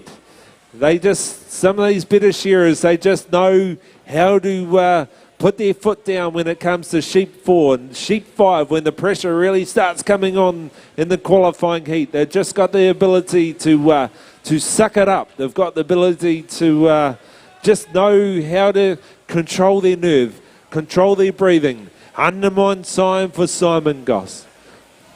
As Tama said, the in-form shearer of the senior circuit in the North Island this year, ladies and gentlemen. But you can be the top shearer here, but it doesn't mean that you are going to make that final. You have to do the hard work. You have to get your gear ready. You have to have the right mindset. I tell you what, ladies and gentlemen, if you come to the Golden Shears thinking you're going to go away with a red ribbon around your neck without putting in the hard work, you've got something else coming. Under the final shoulder, down and out the flank he goes, the boy on stand number 4. 5th and final sheep on the board for him. Down and out the flank he goes. Finishing touches, and he will look for that time clock. And well done. Well shorn, Simon. And down and out the flank. Tom Brewer. Finishing touches for him. Joseph Winders, blow for blow. Well done, Tom. Also very, very well shorn too. And finishing touches there for Joseph Winder. And a young Ruben Alabaster coming home. Once again, very, very well shorn too. Look at those quality points, ladies and gentlemen. 1.8 on the board, 1.4, 1.2, 4.4. Very, very low scores. And coming home on stand number 5, ladies and gentlemen. That does complete heat number 8, Daniel Berger. Radio Tama, 9th and final heat, my man. Call them up there, please. Heat number 9. Karen Colshaw, Sean Gow, Paul Swan, Claire Jones, Karen Devane. And I think we'll have a couple of minutes break, and then we'll move on with the Evergreens Grade 1, Heat 1. Graham Rodley, Mike Hamilton, Steve Cooper, Jules Angus Gurney, Kevin Buckman, David Hodge. Heat 2 will be Luke Gordon, Bruce Pankhurst, Dave Brooker, Russell Knight, Peter Taylor, Willie Walker Smith. And then following on from that, we are going to have the Evergreens Grade 2. So heat 1 for that will be Philip Woodward, Alan Schofield, Willie Buick, Richard Pearson. Heat 2 will be John Hand, Alan Williams, Peter McCabe, Edwin Perry. Thanks very much, Tuma. Right, last and final heat of the individual women's pressing. Te Whetu Brown on press 1. Araha Edmonds is on 2. Presses are ready. Judges ready. On your marks, get set, go. Right, well, they're sticking around that 20-minute mark. By jolly they are. Once again, like to thank the sponsors, Farmlands, like to thank Woolpacks New Zealand. I'd like to thank all the grey shirts here. We've got John Hodder, who's in charge of all this pressing. We've got Dave McLean, who is doing all the entries. We've got these two incredible judges that never, ever take their eye off the ball. They have been here since early this morning, heat after heat after heat, and lasting 15 to 20 minutes each. Righto, Gerald, sorry, I just cut in there, mate. We'll get ready for a start. Rightio, ladies and gentlemen, not the final heat. Shearers on the board, please. Shearers on the board. Rightio, we're ready to go. Okay, timekeeper ready. Competitors, set, go. Thanks very much, Kerry. And just all the girls have been doing all the entries. These guys that have been tipping all this wool out and fluffing it all back up to keep it as even as we possibly can, bale after bale after bale. So a big round of applause for all of these volunteers that have made this work here at the pressing arena. Please, ladies and gentlemen, put your hands together for them. They're a great bunch of people. Thank you for that. Right. Monica, we're underway. Yeah, we're in the last. We're on the last one there. This is the light at the end of the tunnel for everyone here at the moment. We're going to push some of these events into tomorrow now because we had such incredible entries. So I'll leave you a bit of paperwork here. Okay, we've got Aroha Edmonds on stand 2, press 2. Oh, Rangiwa here. She's been in the industry most of her life, all her life. Her parents are shearing contractors, Whiti Shearing. Okay, and her favourite sports are rugby and netball. She's been coming to the Golden Shears for the last 4 years, but I'm sure when we were young, she was around. And we've got Te Whetu Brown on stand 1, the star. Let's see her shine. She's from Wairarapa. She's only 22. 9 years in New Zealand and 4 years in Australia in the industry. And her favourite sport is rugby league. Her ambitions and goals, do the best, be the best. They'll both use the same technique. They've got the wool packs in. They'll start filling both boxes at the same time, I think. We'll just have to wait and see. It's been a great day. I'd just like to thank you, all the competitors, for coming along today, all Farmlands Cooperative for sponsoring this event. I'd also like to thank our judges. You know, it's been a really long day for them. They have had one break that I've seen. And I'd just like to say thanks for being given the opportunity to come down here today and share my voice with you all. Oh, it's been a pleasure to have you here, Monica. We're looking for commentators, say, and you're going really well. She done well, ladies and gentlemen. First time having a burst at pressing and talking on a microphone and the likes in front of an audience. It's not the easiest place to be sometimes, is it? It's live, so there's no rehearsal up here. It is what it is. So if you say something not so flash, you can't gather it back in and say, well, take 2. It's out there. It's been there, done that, and filled the stadium. Filled the stadium, filled the airwaves, filled the whole world, really. Yeah, you're only getting beamed all around the world. There could be 20,000 people watching live stream at the moment, so that normally keeps you on your toes. But anyway, more about this pressing here. Last and final heat is Monica's mentioned, so the big armfuls. Oh, look at her go, man. She's got some muscles, isn't she? Look. Yeah, she's got some power. How's that in there? Right, we'll let them get to their work because we're on the last heat up here too, as they are now just starting to hit sheep 3 by the looks of it. So I'll go back to Tuma and Kerry. Well, thank you very much, Gerald. Yes, we're on sheep number 3 at the moment. We've got Paul Swan there on stand number 3. Paul Swan's young fella, I think he's 14, Riker. I think he's about 5 foot. He won the novice shearing last night here in the stadium, and you could really see from the emotion on him that he was very, very proud to have won that. So quite a proud father moment too it would have been. And Paul has actually had a young fella share in the intermediates as well. So a very good family of competitors. They come from a little place called Wairarapa, which is pretty much shut off from the rest of the world. So it's always a great big travel for these guys to get to these competitions. But good to see these young competitors up here. We got Khan Colshaw. He's from down the south area. Not a bad place that down south. Without our South Islanders, there wouldn't be much power here, Tama. Okay, back to me. Thank you very much, Kerry. So we got Khan Colshaw. He's from a little place called Matoda. We got Sean Gauk. He's a Masterton lad. I think he's been doing a bit of shearing for a local contractor called Pairata Abraham. Paul Swan, as we said, is from Wairarapa. And then we have Claire Jones. He's a Welshman down there on stand number 5. Stand number 4, change of handpiece for him. Very, very wise decision. These sheep are very dry cutting and the cut seems to burn out. And down there on stand number 5, he's from a little place called Tai Happy, and his name is Kieran Devane. Back to you, Kerry. Radio, thanks, Tama. Sheep number 4 on the board for these competitors. Kieran Devine, down there on stand number 5. Down the belly he will go. Chucks the belly wall clear. Into the first leg he will go. Paul Swanland. Up the neck he goes.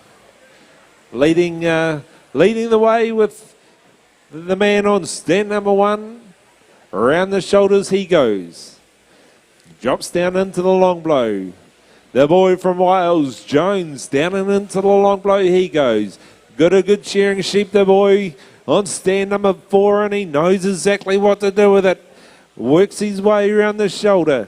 Takes the trimming and down the last side of the sheep he goes. Not without me, he goes, Paul Swan. Not without me. Under the final shoulder. Down and out the flank.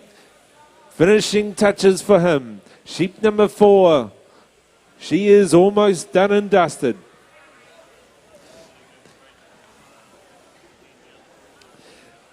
Into the pen he goes. Sheep number 5 on the board for Paul Swan. Into the pen goes Khan. Sheep number 5 on the board for him. 5th and final sheep, ladies and gentlemen, of this Powerco Senior Shearing Golden Shears 2020. We are looking for the top 18. The question is, who will that be? Who will be that top 18? Change a handpiece on 2. As Tama has mentioned, the dry nature of these sheep. The dry nature of these sheep puts a lot of wear on our comb and cutters, and the importance of having a fresh cut there is really coming to the forefront. Paul Swan, down and into the long blow he goes. Down the last side of the sheep on stand number 1, ladies and gentlemen. Out to the tips of the toes. Finishing touches for Khan Clushaw. Well done, my man. Well shorn too, actually. Very, very well shorn. Paul Swan. Down and out the flank he goes. Sorry. Down there on stand number 4. Mr. Jones from Wales. Oh, sorry, mate. I missed you. And Paul Swan. Once again, a well-shorn sheep too. And that leaves the local boy on 2, ladies and gentlemen. Down and out the flank he goes.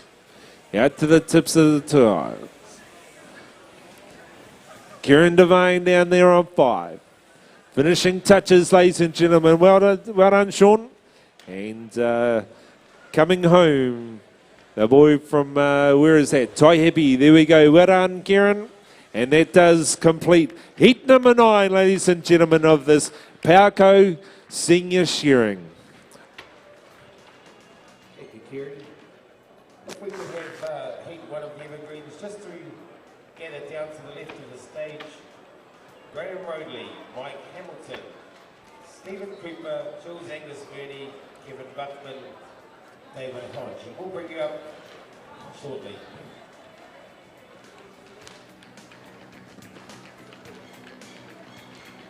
Well, ladies and gentlemen, we're going to cut through these 9 heats of seniors and bring them down to the top 18. There's been a lot of really good shearers that have come through, and we wish them all the best for their top 18. But Gerald, we'll bring it back to you for the wool pressing. Okay, well, Monica. Gerald's left the stage, so it's just me now. And these two in our last heat of the women's wool pressing, they're just about ready to crank up. We've got a wind up of the box down here on press number 1. Te Whetu, the star, and she's shining. Oh, she's really pushing to get it up. Aroha's going to be right behind her. She's just putting her last handful of wool in there.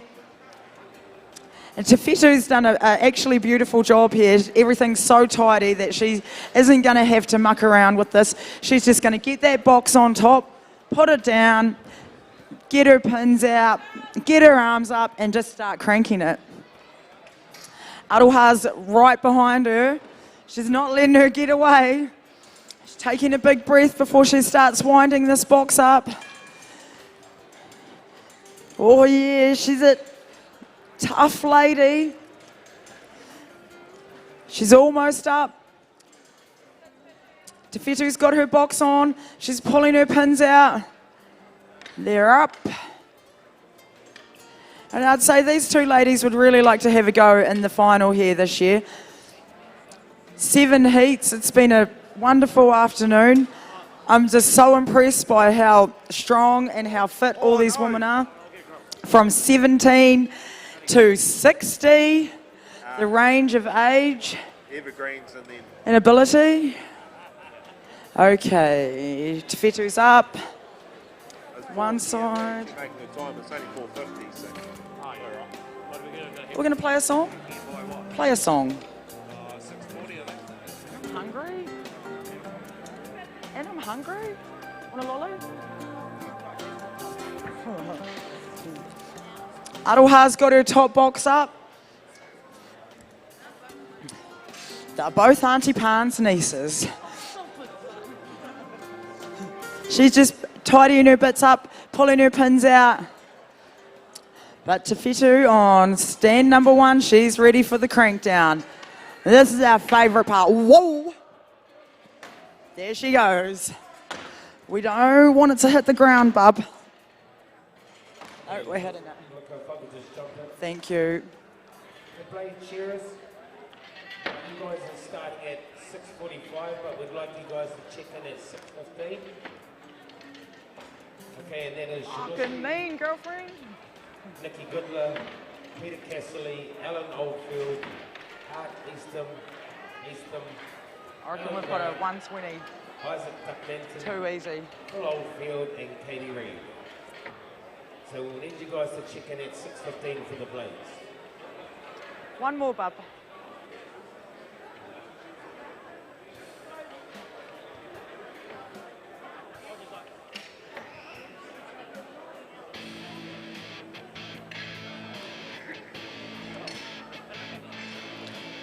Wow, did you see that?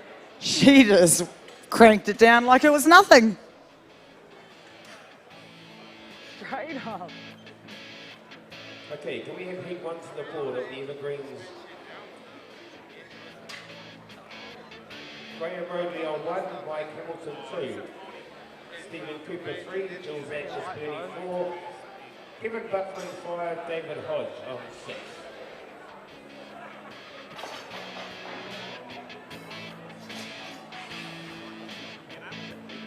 Go, girlfriend. Nice work. Aroha starts her crankdown.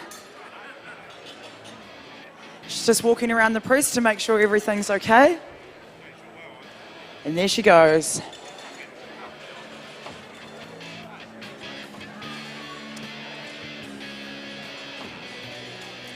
Here she goes. Sorry, Thank you, Toma.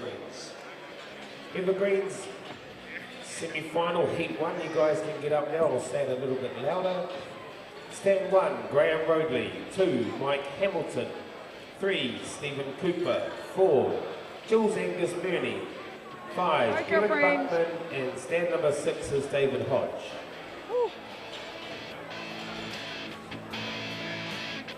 Thank you, gentlemen. And Jules.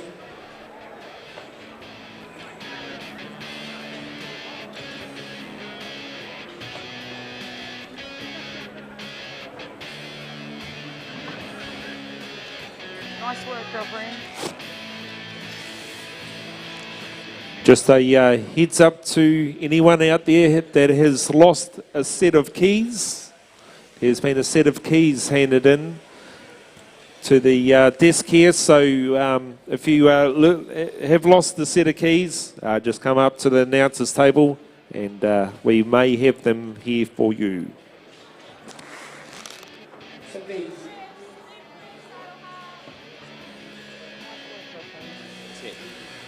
These competitors will be shearing 4 second shear sheep. And the final will be held on Friday morning. So we've got 12 competitors and we're going to bring it down to the last 6. The ages for this one is 55 to 65. I think there's a few burglars in here. I think they've... Tom Wilson, are you around, my man? Tom Wilson. Well, we have the green light.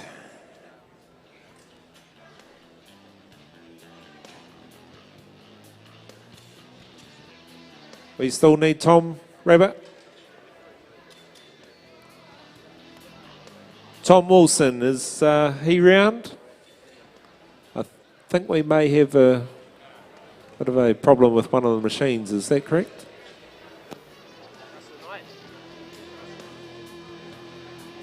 Oh, there we go. Thanks, Tom.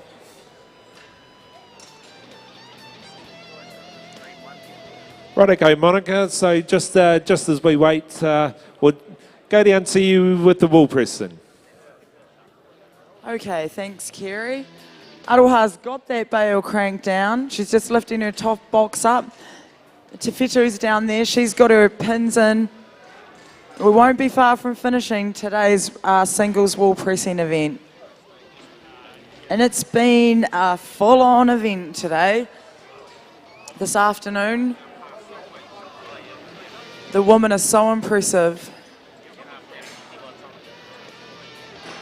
Okay, we've got the green light. Are we right to get started? No, we're not. Oh, we got no sheep. Go, Jules. You just stick to your pressing arena, Monica.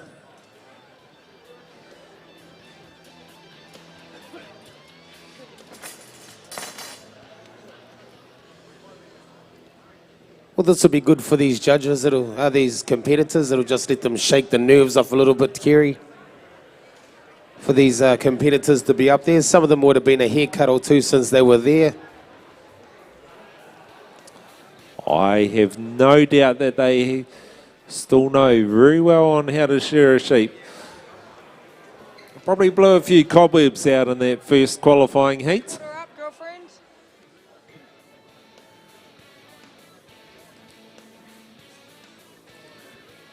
As we just wait for a start.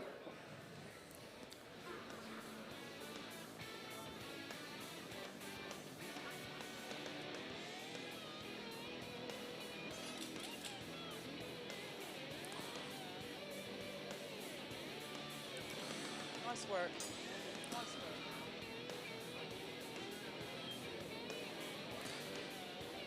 So just as we wait, need to acknowledge our sponsors for this event. Wairarapa Helicopters and Still Shop Masterton.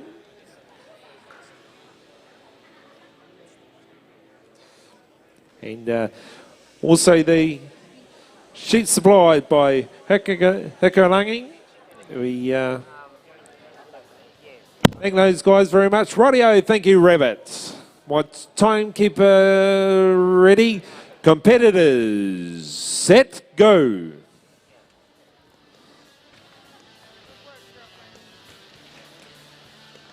So Still Shop Masterton is a locally family-owned business with strong ties to the Wairarapa family industry. They are the sponsor of this event. Thank you very much to our sponsors. So we've got some young fellas in here. These guys, these Evergreens, they range from 55 to 65 years old. We've got Graham Roadley on stand number 1. He is from Wairarapa. Mike Hamilton will take 2, ladies and gentlemen. And Steve Cooper will take 3. Jules Angus Burney will take 4. Kevin Buckman will be 5. And David Hodge will be down there on stand number 6, ladies and gentlemen. The Evergreen Shearers. This is grade number 1, ladies and gentlemen. We have 4 competition sheep to shear. Well, just looking down the board, doesn't look like any of them die there here except for Jules Angus Burney as she's burning down the long blow. I think she's the one in front at the moment. Mike Hamilton there on stand number 2. He's about to turn. No, Jules is the first one to turn. Oh, heck, it's Stephen Cooper. The leader's changing every 5 seconds, every blow that these veterans take. Jules Angus Burney, she wants to make the top 6. She knows what it takes to get what she wants, that lady. She's been a former record holder, Kerry. So here we go. We're on 1 minute and 27 seconds. That's a very similar time to the seniors. Yeah, that's right. And Jules Angus Burney down there on stand 4, ladies and gentlemen. She would be one of the first female shearers to come through in the shearing industry. She really paved the way for the female shearers of probably today. And of course, she was heavily involved with the 4-stand women's shearing record. And she's done countless hours and countless work towards the shearing industry. And we thank her very much. And one would say it probably hasn't been the easiest road for her, but she's never given up. And that shows the real character of Jules Angus Burney down there on stand number 4, ladies and gentlemen. Sheep number 2 on the board for these Evergreens. Up and round the shoulders they go. Mike Hamilton down and into the long blow he goes. Steve Cooper right there as well. Jules Angus Burney leading the way at the moment. Not quite, just a couple blows behind Cooper. Down the last side she goes. Blow for blow at the moment. Stands number 3, stands 4, right there with each other. Mike Hamilton down and over the brisket he goes. I tell you what, ladies and gentlemen, they might call them Evergreens, but I tell you what, these boys and girls, they might not be full-time shearing anymore, Tama, but I tell you what, they ain't lost it by any means. Well, it's like riding a bike, isn't it, Kerry? Once you learn how to ride a bike, you never forget. Well, shearing is the same. When you're young and you're learning, it gets in your blood. Once you get that sheep grease in your blood, there's nothing else you want to do except for shear sheep, maybe drink a little bit of beer. But here we go. With these Evergreens, they got sheep number 3 on the board, stands 2, 3 and 4. Down the last side, and David Hodge on stand number 6. A few little hiccups going on down there. Kevin Buckman walks in, runs in the pen. Look at this young guy pulling out another sheep by its nostrils with one finger. Here we go. But it's the Cooper there on stand number 3, leading the way. Jules Angus Burney, she's got the sweatband on. I think she wants to shear more than 4 sheep, Kerry.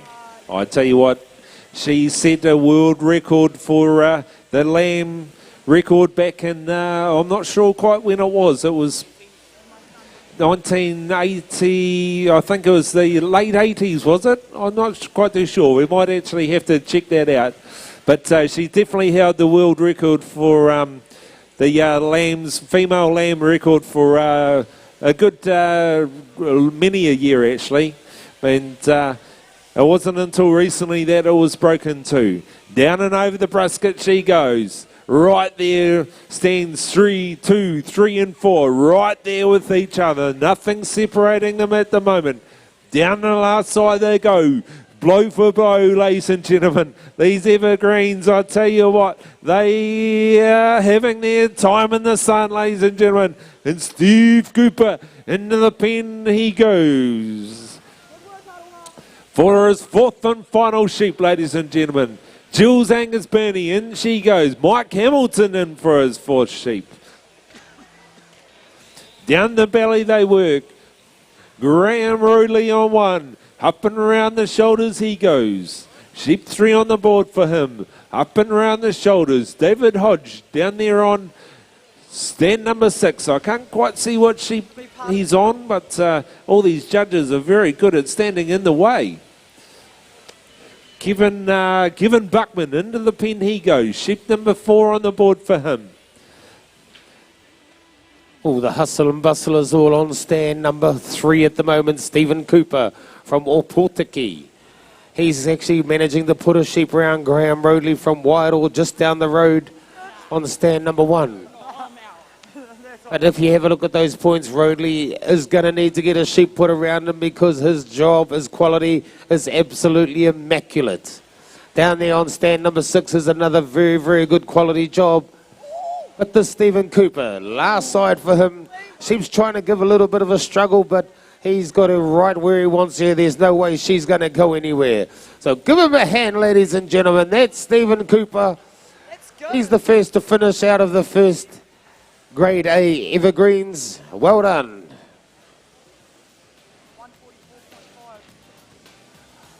Mike Hamilton. Righty-o, Mike. Press here. Time. Well done, my man. And then we have the Shearers down there on 5 and 6. And Graham Rodley on 1.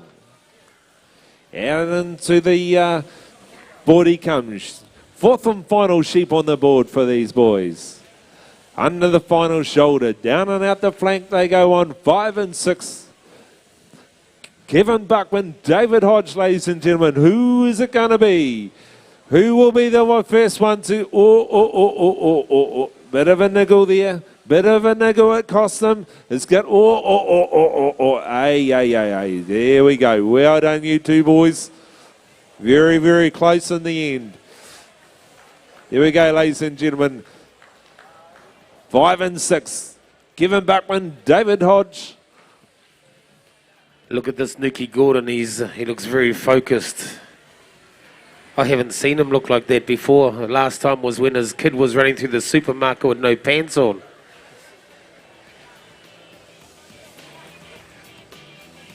But we've got Graham Rodley from Whitehall. Long low time coming up. These sheep are very, very strong. So it does take a bit of technique to try and keep them, as we say, on the ground.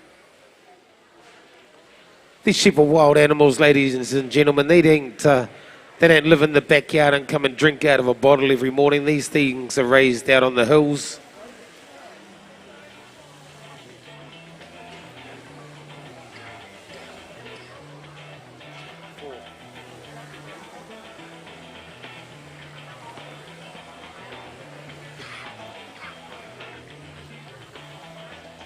So down to the flank he rolls.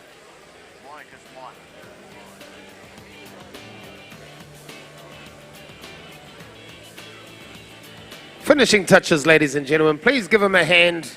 Give all these evergreens a hand. These are the innovators. Okay, heat number 2. If you could walk quietly and stably to the stage. Stand 1, Nuki Gordon. 2, Bruce Pankhurst. 3, Dave Booker.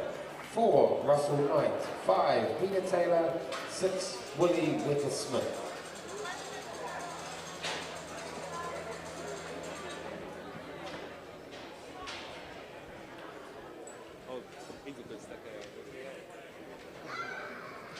I think some of these evergreens need to produce some ID with their birth certificate on it.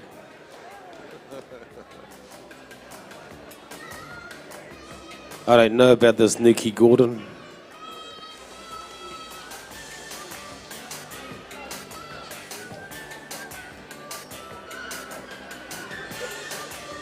So following on from this, we will roll on with the Evergreen Grade 2. And heat number 1 will be Philip Woodward, Alan Schofield, Willie Buick, Richard Pearson. And heat number 2 will be John Hand, Alan Williams, Peter McCabe, Edwin Perry.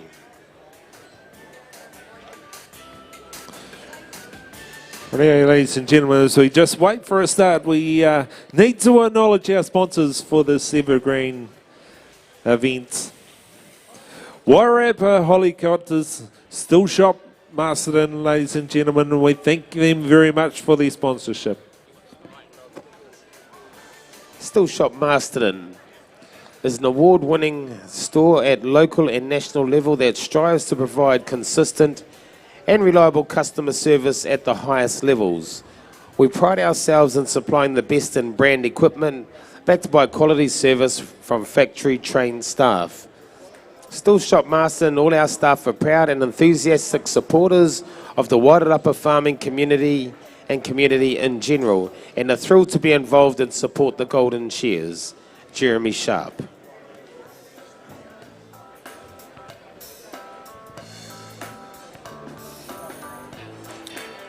Rightio, so we just wait for a green light from the back door.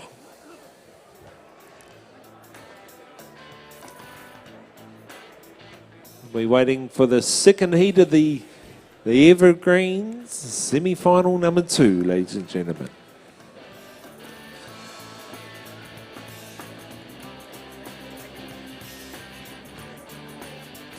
Just a heads up, we have also had another set of keys handed in, and these are car keys. So if you are missing a set of car keys, or you can't get into your car for some reason, there's a very high possibility that we have got your keys here. So if you have lost your car keys, please come up to the announcer's table and describe them to us, and we may give them back to you. Judges, just a reminder, we want your $2 in the morning for the sweepstake. Judges, your $2 in the morning. Rabbit, you can put in 4.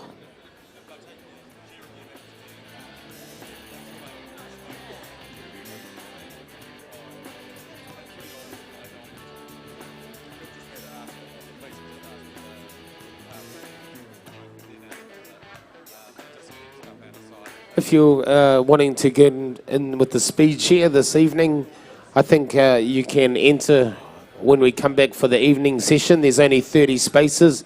Okay, we have a green light. Timekeepers ready. Shearers, get set, go. Okay, if you know somebody up there, make a little bit of noise. We got the Nuki Gordon on stand number 1. His name should be Naughty Gordon with all the children he has, but he is a good man. That's our call steward on stand number 1. We have Bruce Pankhurst from Masterton also on stand number 2. Dave Brooker, Rangiora, Russell Knight from Apathy, Peter Taylor from Palmerston North, and Willie Wecker-Smith from Mahia. Okay, I've just been told that there's actually 24 places in each grade. That is for the senior and open speed share this evening. So if you want to get in, you need to get in probably about 6 o'clock. They'll be doing that.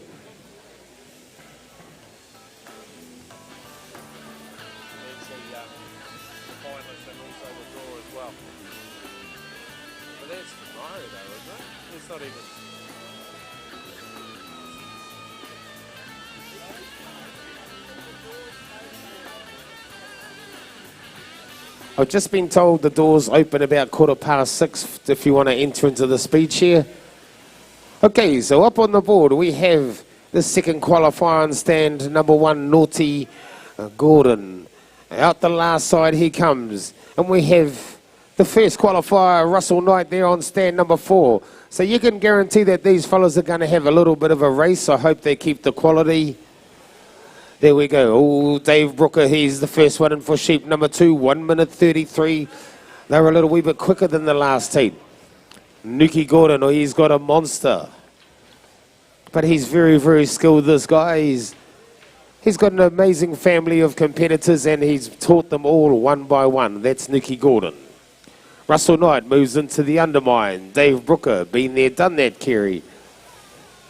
Yeah, all good shearers on the right, these boys, ladies and gentlemen. Especially the man down here on stand number 1. He's been calling all day. Up the neck he goes. Around the shoulders he goes. Takes the trimming on the back side of the leg and down and into the long blow he will go. Bruce Pankhurst. Up and around the neck he goes. Breaks that neck well open. Takes the cheek wall. Works his way around the shoulder. Greg Herrick. Greg Herrick, can you come up to the announcers table, please? And we. Sheep number 2, ladies and gentlemen. Down and into the long blow they go. Dave Booker. Russell Knight leading the way at the moment.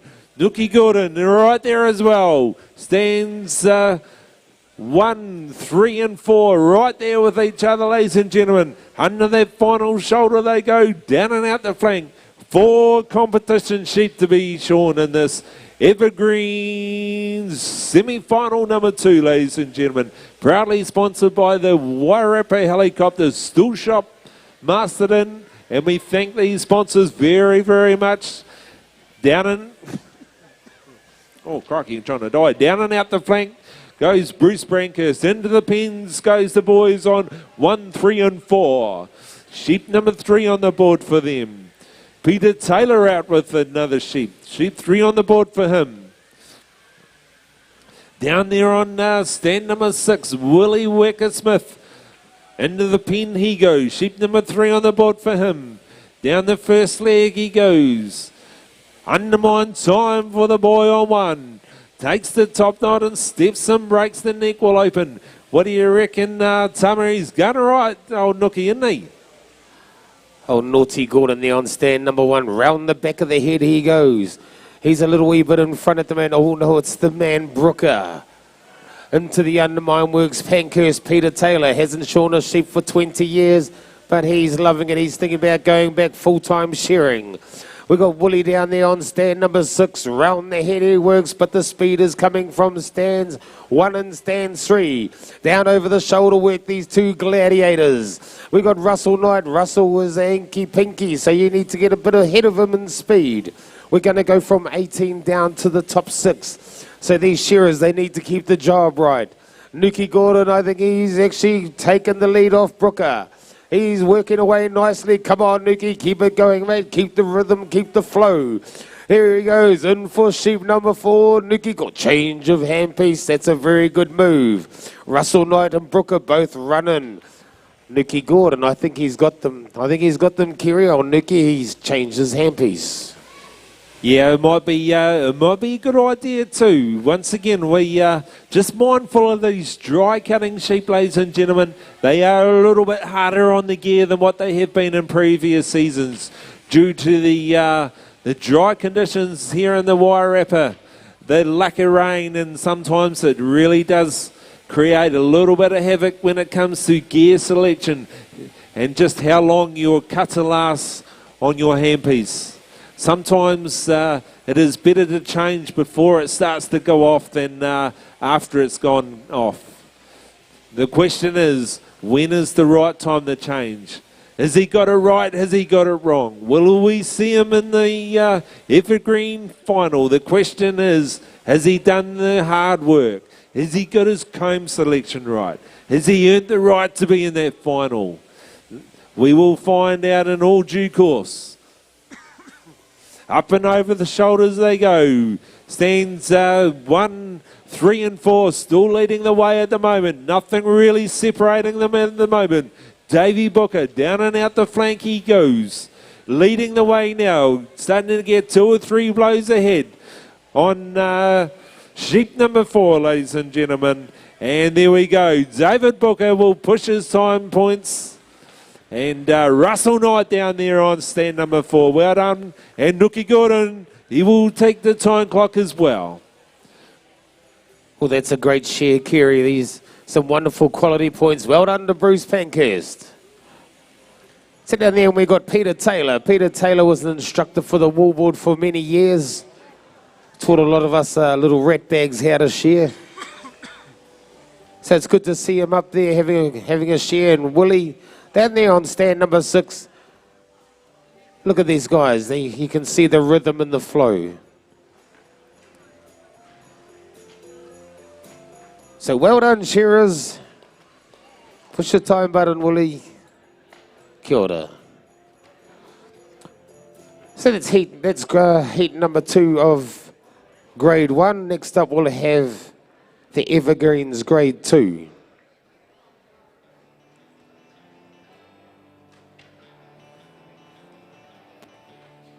So heat 1 of the semi-finals for Evergreens Grade 2. Stand 1, Philip Woodward, Alan Schofield, Willie Buick, Richard Pearson.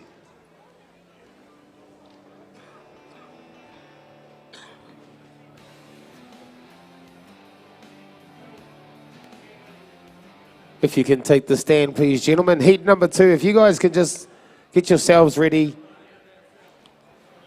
Heat 2 will be John Hand, Alan Williams, Peter McCabe, Edwin Perry.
Not much on it? All good.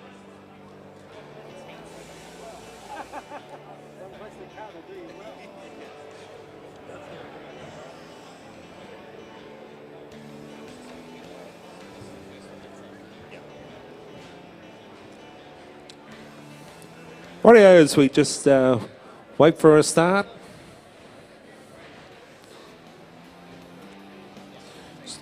Still waiting for the green light from the...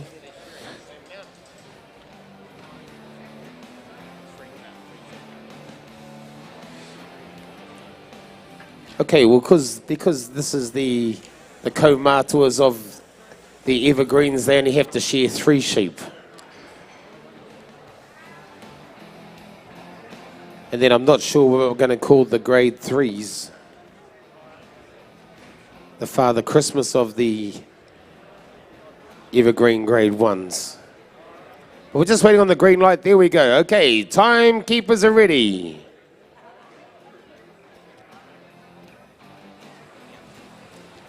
Shearers, get set, go. Radio heat number 1, ladies and gentlemen, of the Grade 2 of the Evergreens. Stand number 1 will be Philip Woodward. And Alan Schofield will take 2, ladies and gentlemen. Willie Buick will take 3. And Richard Pearson will be down there on stand number 4, ladies and gentlemen. We are looking for our top 6. The top 6 will go through. Oh, sorry, top 4 will be going through to our Evergreen Grade 2 final, ladies and gentlemen, to be held tomorrow morning.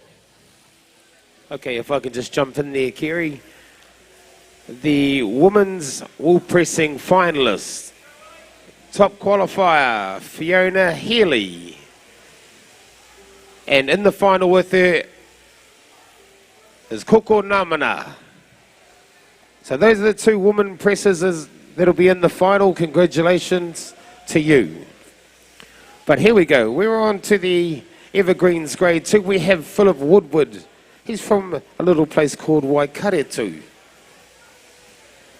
And this is the father of the legendary Emily Woodward. Emily Woodward, I think she still holds the record for Does she still hold a record for the 8-hour lambs? We should probably do our homework, Tamara, eh? I'm sure we will be able to find out from some source in the stadium, but we'll run with it anyway, eh? Out on to the board comes sheep number 2 for Philip. Off down the belly he goes. Belly will be chuck clear for him, and he'll hit the first leg. Take the trimming on the top side of the leg. Down the first leg he goes. Big sweeping blows down into that undermine. Alan Schofield. Undermine time for him. Steps up. Breaks that neck wall open. Takes the cheek wall and he'll work his way around the shoulder. Willie Buick. Down the first leg he goes. Undermine time for him. Takes the top knot. Steps up. He'll break that neck wall open. He'll take the cheek wall and he'll work his way around the shoulder. Richard Pearson down there on 5. Stand number 4, sorry. Okay, Kerry. Well, I've just been informed, yes, Emily does. And her last name is now Welch, Emily Welch. Her partner is Sam Welch, and he was still is a record holder as well. So a very, very good family of shearers. She shore 648. What a woman.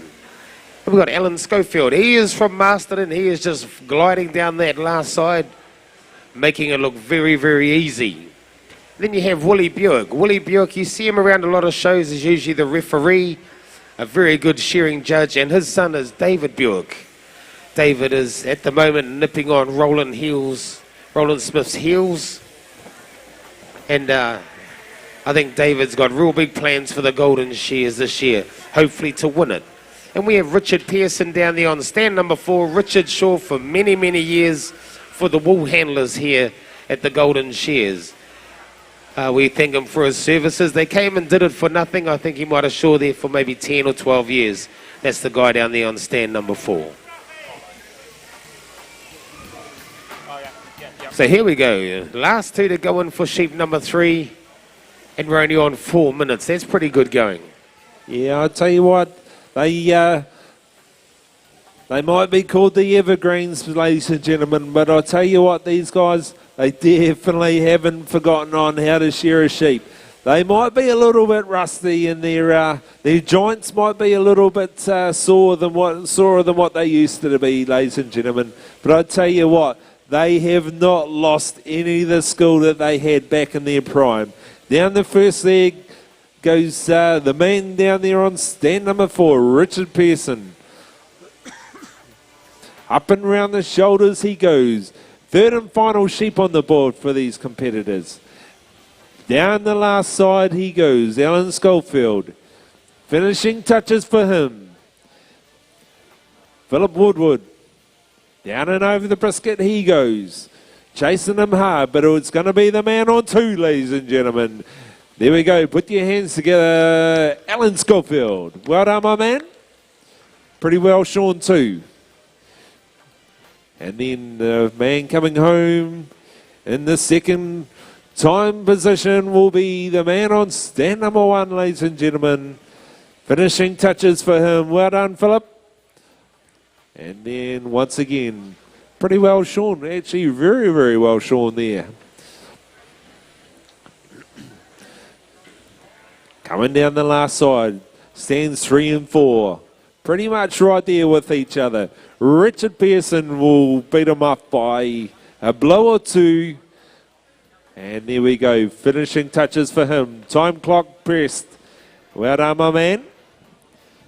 And of course, Willie Buick, ladies and gentlemen. Here we go, give him a big hand. That is semi-final number 1 for our Evergreens. Radio Tama, gets heat number 2 on the board, please. Thank you, Kerry. Heat 2. Stand 1, John Hand. Alan Williams. Peter McCain, Edwin Perry.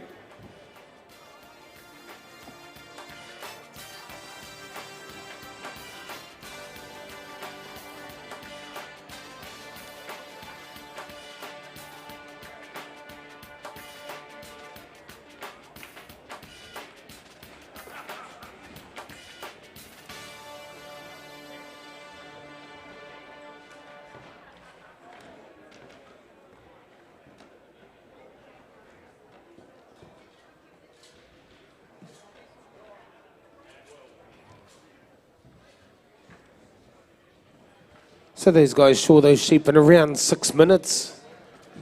That's a very good time. There's just over 2 minutes a sheep. And if you're shearing for 8 hours, that's 240 sheep for the day. So that's pretty good. Lazy $500 in the hand, Tama. Not bad money, eh? Beautiful. Not bad money at all. So we'll let these evergreens just go and have a quick look at their sheep, make sure their neighbour hasn't got better sheep than them. As they say, the grass is always greener on the other side when you walk into a pen. But Alan looks happy.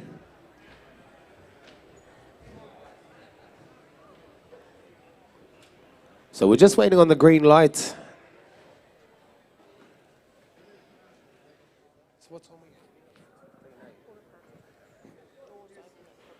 So the doors will be opening at 6:15 for our evening session.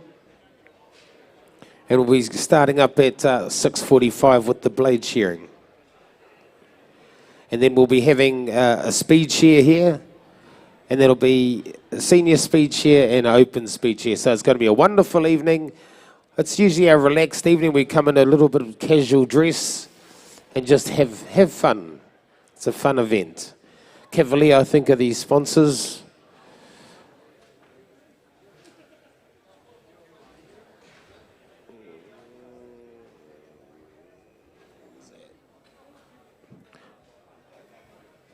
Sorry, Supreme Auto Refinishes are the sponsors of the senior speed shearing, and New Zealand Wool Scouring are the sponsor of the Open.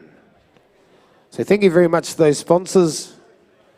We can't say enough about our sponsors because without them we wouldn't be able to have this wonderful event here in Masterton 2020. So waiting on the green light, it can't be too far away. Food smells pretty good, Kerry. I tell you what, Tama, I think we must be right in the drift. I'll tell you what, it's been a bit of a long session, and when you smell the old tucker coming past your nose, I'm just like, where's old Gerald gone?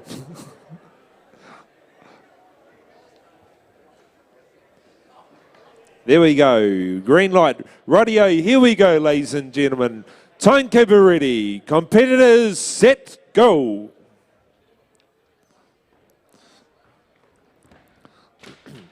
Heat number 2 of our Evergreen Grade 2, ladies and gentlemen. John Hand will take stand number 1.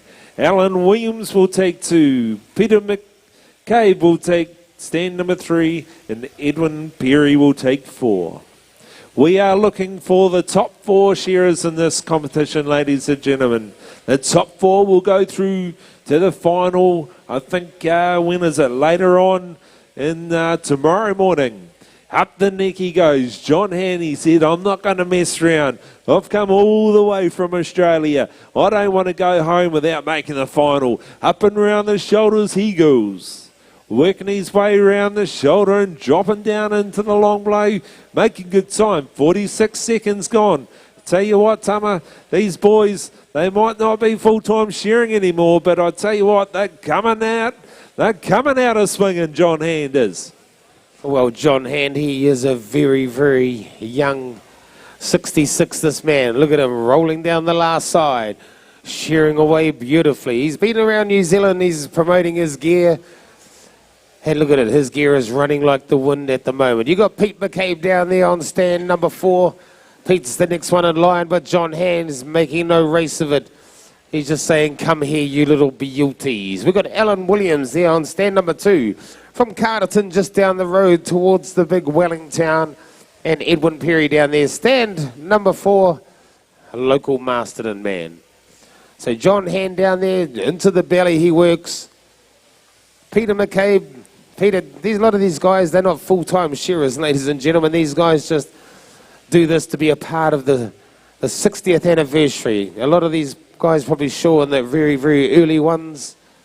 Many, many years ago. So it's great to have these evergreens here. And John Hand, he's really throwing that steel in there, Kerry. Oh, he is shearing well. I tell you what, he has come out with the attitude where I'm just going to attack it. And if it's my day, it's my day. And if it's not my day, well, I'll probably go home a little bit disappointed because I felt like I might have shorn better than that. And I tell you what, John Hand, looking at your points, you are shearing very well at the moment. Around the shoulders he goes and drops down into the long blow. Alan Williams. Out he comes with his second sheep of 3 to share in the pen, ladies and gentlemen. This is the Evergreens section semi-final number 2 we are on. This is the last event for the afternoon before we have a break for our night session. And down the first leg goes Alan Williams. Undermine time for him. John Hand still leads the way at the moment, ladies and gentlemen. Down and out the flank. Down and out the flank he goes. Finishing touches, I tell you what, Tom, look at the job on that. Woo-hoo-hoo. Beautiful. I hope you're talking about the sheep, Kerry. John Hand's sheep don't look too bad either, do they? So here we go. Johnny pulls out sheep number 3. We got Peter McCabe coming down the last side. Edwin Perry, he's actually picked up a few blows. Alan Williams throwing some big blows down, and he'll lay her down and start the long blow. John Hand down there. He looks like he's gasping for a bit of breath, actually, Kerry. I'll tell you what, he's shearing along pretty well too. Of course, taking nothing away from these other competitors. They are good shearers in their own right too. Under the final shoulder and down and out the flank goes the boy down there on stand 3, Peter McCabe. Into the pen he goes for his third and final sheep. Out onto the board. Edwin Perry. Finishing touches for him. Oh, and finishing touches for him. Into the pen he goes for his third and final sheep. Down and out the flank. Alan Williams there on 2. Finishing blows for him. Out to the tips of the toes. Shearing along pretty well too. Just starting to get the nice style. The nice free-flowing style. Out the hole it goes. Once again, a very, very well shorn sheep. Into the pen for his third and final sheep, ladies and gentlemen. Edwin Perry. Down the first leg he goes. Undermine time for him.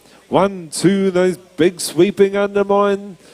Takes the top knot. Steps up. Breaks the neck will open. But it's going to be the boy down here on stand number 1, ladies and gentlemen. Finishing touches for him, and once again a very, very well shorn sheep. Big sweeping blows down that final leg, and he'll push his time cord. And well done, Mr. John Hand. Very, very well shorn. And that leaves stands 2, 3, and 4. Alan Williams. Up and round the shoulder he goes. Sheep number 3 on the board for these competitors. Edwin Perry works his way around that final shoulder. Finishing touches for him. Down and out the flank. Peter McCabe. Finishing touches for him. And he will be looking for the time clock. And a couple more blows, and well done, Pete. Good job, my man. Edwin Perry. Down and out the flank he goes. Finishing touches. Radio Tama. Okay, Kerry, I have the Evergreens finalists, and your guys' final will be in the morning. It won't be first thing, though. So, grade 1, top qualifier, Russell Knight, Dave Brooker, Nuki Gordon, Bruce Pankhurst, Stephen Cooper, and David Hodge. So well done to you, Evergreens. You guys will be in the final in the morning. So back to the board. We have Alan Williams just coming down the last side. It looks like he's actually, got a bit of rhythm, got a bit of flow. He probably wants the music blasting with AC/DC or something. But there he goes. Give them a hand, ladies and gentlemen. That's the Evergreens Grade 2. So we're going to get tidied up now, ladies and gentlemen. Go home and have a quick shower and come back for the evening session. The bar will be open. And we'll see you all then.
1, 2.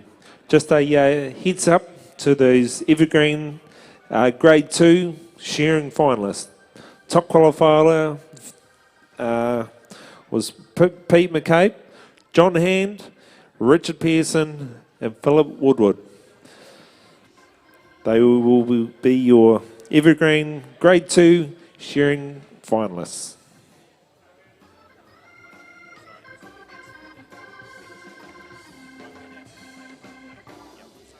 The wool handlers will be announced in the morning.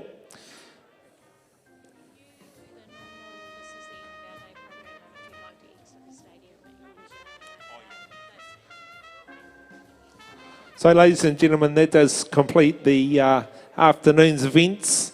So please make your way to the exits so the night crew can set up for our evening event. First up will be the blade shearing, and check-in time will be 6:15 for those blade shearers. So, as I said, please make your way to the exits so the night crew can set up for our evening event.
S-O-N-T.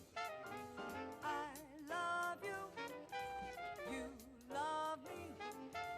We're together, sweet as honey and tea. All my dreaming has come true. No more scheming, I've found a love that's true. And there's no doubt we will be happy ever. Just my baby and me. Ba-do, ba-do, ba-do, ba-do, let no da-do, da-do, ba-do, day. Ba-do, ba-do, ba-do, day. Ba-do, ba-do, ba-do, day. Ba-do, ba-do, ba-do, ba-do, ba-do, simple, ba-do, ba-do, ba-do, ba-do, day. Ba-do, ba-do, ba-do, ba-do, ba-do, day. Ba-do, ba-do, day. Ba-do, ba-do, la-do, day. Ba-do, ba-do, ba-do, day. Ba-do, ba-do, ba-do,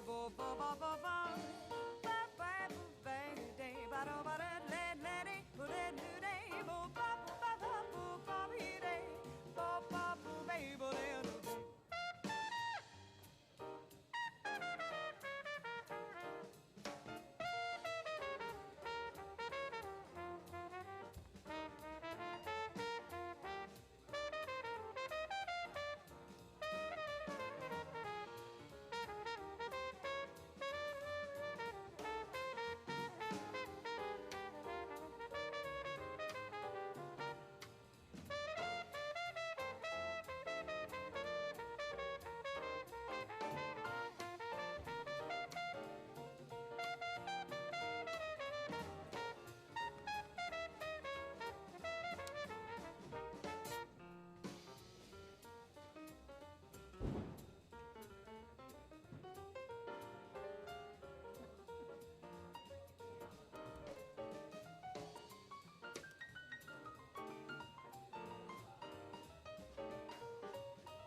Two.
Well, I love the way the sun shines for everyone.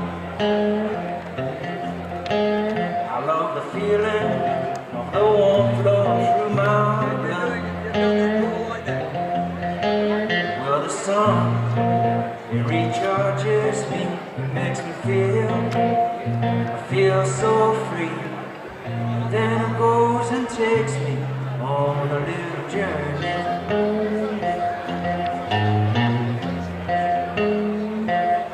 Well, I love the way, away the ripples through the sea.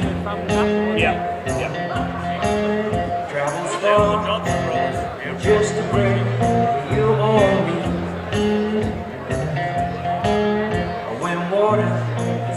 hovering over me, takes away my negativity. And then it goes and takes me on a little journey.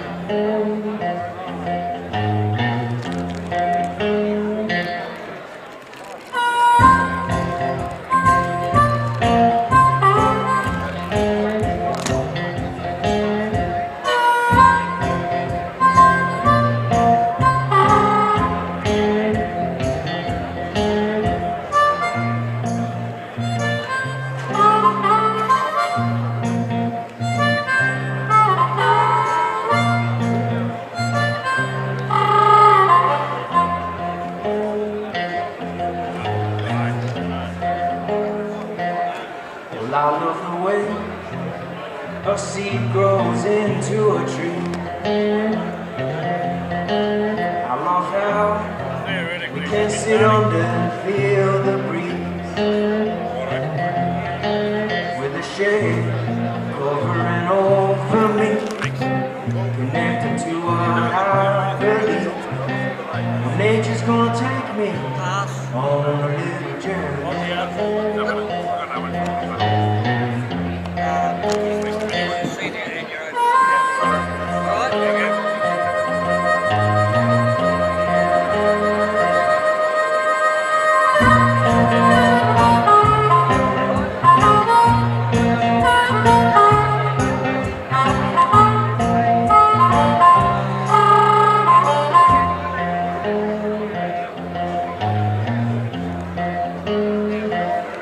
Well, I love the way the sun shines for everyone.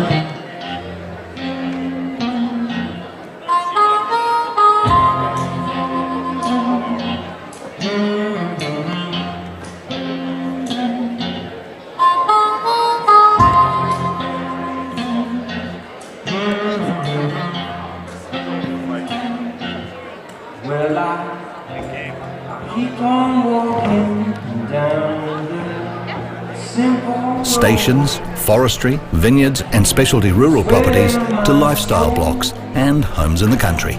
And we treat every single one with our legendary professionalism and integrity, whatever the scale. Over time, our country team has formed strong links within rural communities, supporting many charitable organisations, schools, sports teams and events across the country. You'll find us in all major cities, provincial towns and regions, from the far north to the deep south. All of our agents have a passion and a knowledge for their local region. They collaborate with other agents and officers and support staff from the wider business to attract more sellers, to bring in more buyers and to close more deals for our clients. No one knows this market quite like us. We go above and beyond, time after time, day after day, year after year, to achieve the best possible results for our clients. Importantly, the team is also backed by comprehensive market research, a highly effective auctions team, and valuable marketing tools like Country Magazine. That's why we're the nation's #1 rural real estate brand. Bailey's Country. We're altogether better. Property. It's one of the most fiercely competitive markets in New Zealand. And that's why we at Bailey's continue to work to rise above the competition. We pride ourselves on being better, on doing our best to build a hard-earned reputation every day. Since 1999, we've had a dedicated team of country experts whose skills and know-how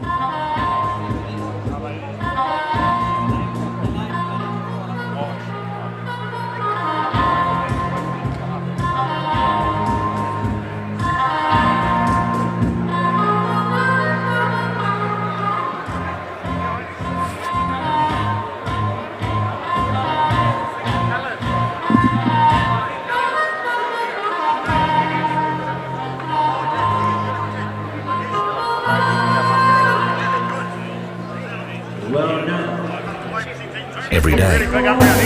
Since 1999, we've had a dedicated team of country experts whose skills and know-how made us leaders in the field. We represent every sector of the rural landscape, from large-scale farms, stations, forestry, vineyards and specialty rural properties to lifestyle walks and homes in the country. And we treat every single one with our legendary professionalism and integrity, whatever the scale.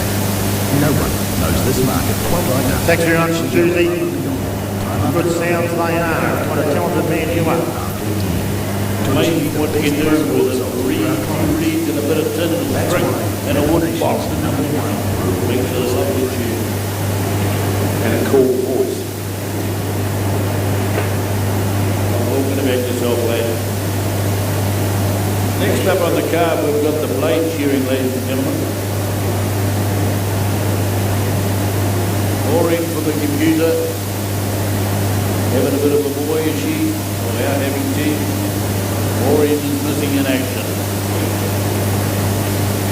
Maureen to the computer room, please. You said you're all taking your spots, so you like to cast your eyes around the stadium and support all our sponsors. Numerous numbers of people that have helped the show get underway. Is that right? 60 years time. Very important that they get a bit of feedback. Of course, we've got the Johnson brothers are sponsoring the blade shearing coming up very shortly. The sheep are finally supplied by White Spurs, who have been having the long haul sheep here for a number of seasons now. Very fine effort at keeping the sheep a decent amount of wool on for our Woolhandling and blade shearing competitions. Speed shear coming up after the blade shear. Senior speed shear first. 24 contestants. 24 in the opening speed shear. $500 up for the grabs first of the senior. 800 on the first of the open. Nice little cherry at the end. For instant prize giving.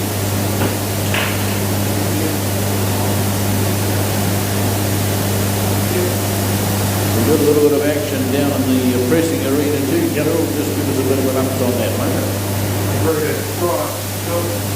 You're away. Yeah, thanks very much, John. Yeah, this is going to be the juniors. So we're having one junior child at each station. So can we have Ariana Abraham from Fern Ridge School, Titan Rimini from Tikava Papa School, Blake McGregor from Bladeston School, T. Romana Rimini from Tikana Papa School, and Paige McGregor from Gladstone. If you want to shoot down here and grab one of your stations, kids, if you heard your name. You might want to for the speech. Now, to have a look at the wee yarn speeches, what we call you, the marshals, the judges. Judges sounds a wee bit serious, doesn't it? What's a word for yourself?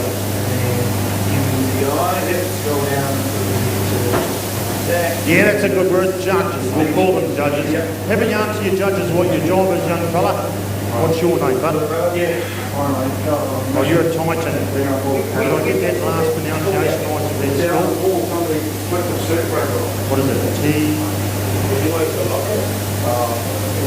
Tikuba Papa. Did we get that right, mate? Kua. Oh, Kura. The boy from the deep south, he can struggle with some of these long words. Getting better though. My children are teaching me plenty. Yeah, come on, get that better. Start reading road signs to me, my likes. Right, take a station each, please, children. We're going to have sweeping here, okay? The sweeping. Greg's going to be on the clock. We've got 1 minute. 1 minute. You're right, John? Yep. We've got 1 minute to do what you're going to do. Find out what you're going to do at your station. Okay.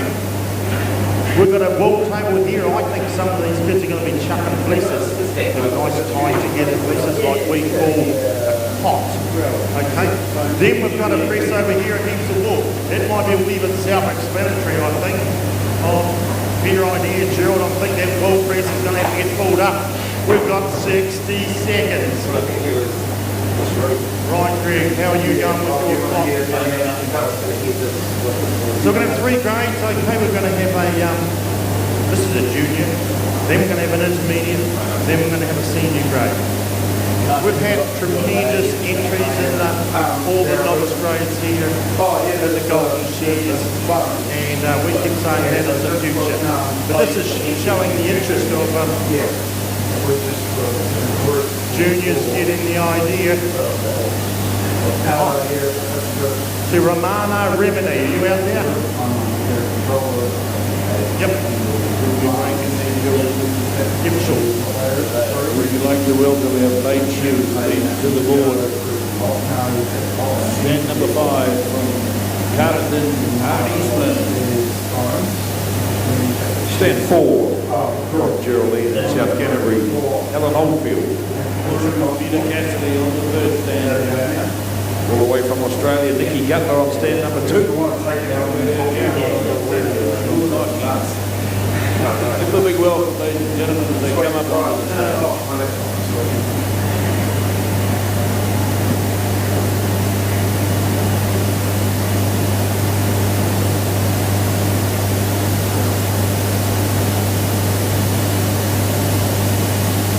So Alex Butler or Alex Butter, can you come to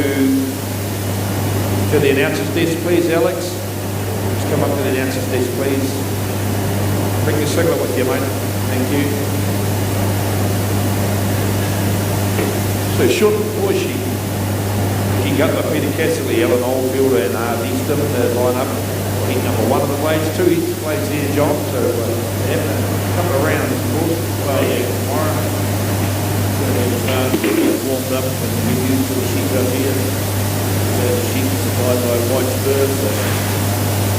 While it'll be nice and quiet up here on the stage, there'll be plenty of noise going on down the back when they get the children into action. Just a wee bit of work on Peter Cassidy's blade here. 3 sheep this year. It's going to take a little bit of time, but it'll be wide eerie. I think he would have done his homework before he got up there, but anyway. He was never very good at homework, Peter Cassidy, unfortunately. Ran shaking everyone's hand. So we have the thumbs up from the timekeeper's desk. We'll just get Sean back out on the board, please, and Art, and we can send them alight. Get them out there, Francis. Bushy, blade shearer, machine shearer, wall handler, sheep, he's a wall presser, he's everything that we follow, and we have the thumbs up from their marshal as well. So let's get going, guys. Timekeepers ready. Competitors set, go. Here we go with heat number 1 of the blades, round 1. So we're going to see these competitors again in another round tomorrow, but Sean out on the board. Nikki Gutler from Australia. This is girl, very, very good machine shearer as well. So she's wanting to have a crack on the blades. She's been doing a bit of training and doing a bit of shearing in Australia as well. Peter Cassidy was a blade shearer of the old school type. He was a bit of a legend in the industry. He's a blade shearer among other things like beer drinker and mischief maker and old age pensioner. There you go, top that. Alan Oldfield, he is the current world blade shearing champion there on stand number 4, ladies and gentlemen. Won the world blade shearing individual title and along with Tony Dobbs won the team blade shearing title in France, and he was in France, the last world champ. So we're looking at the current world champion there on stand number 4. Art Easton from Cardiff. Not a lot of North Island blade shearers, but Art is one of them, John. Experienced character who was up there shearing in the Evergreens earlier in the afternoon, and he made a good assist with it as well. A little bit different style, as you see, they moved around their sheep rather than move the sheep around themselves.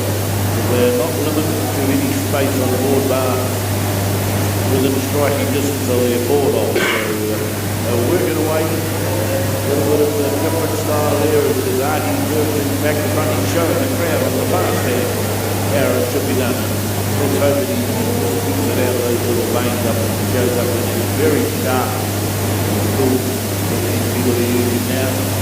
Extremely great use of the left hand foot. That's experience for Peter Cassidy.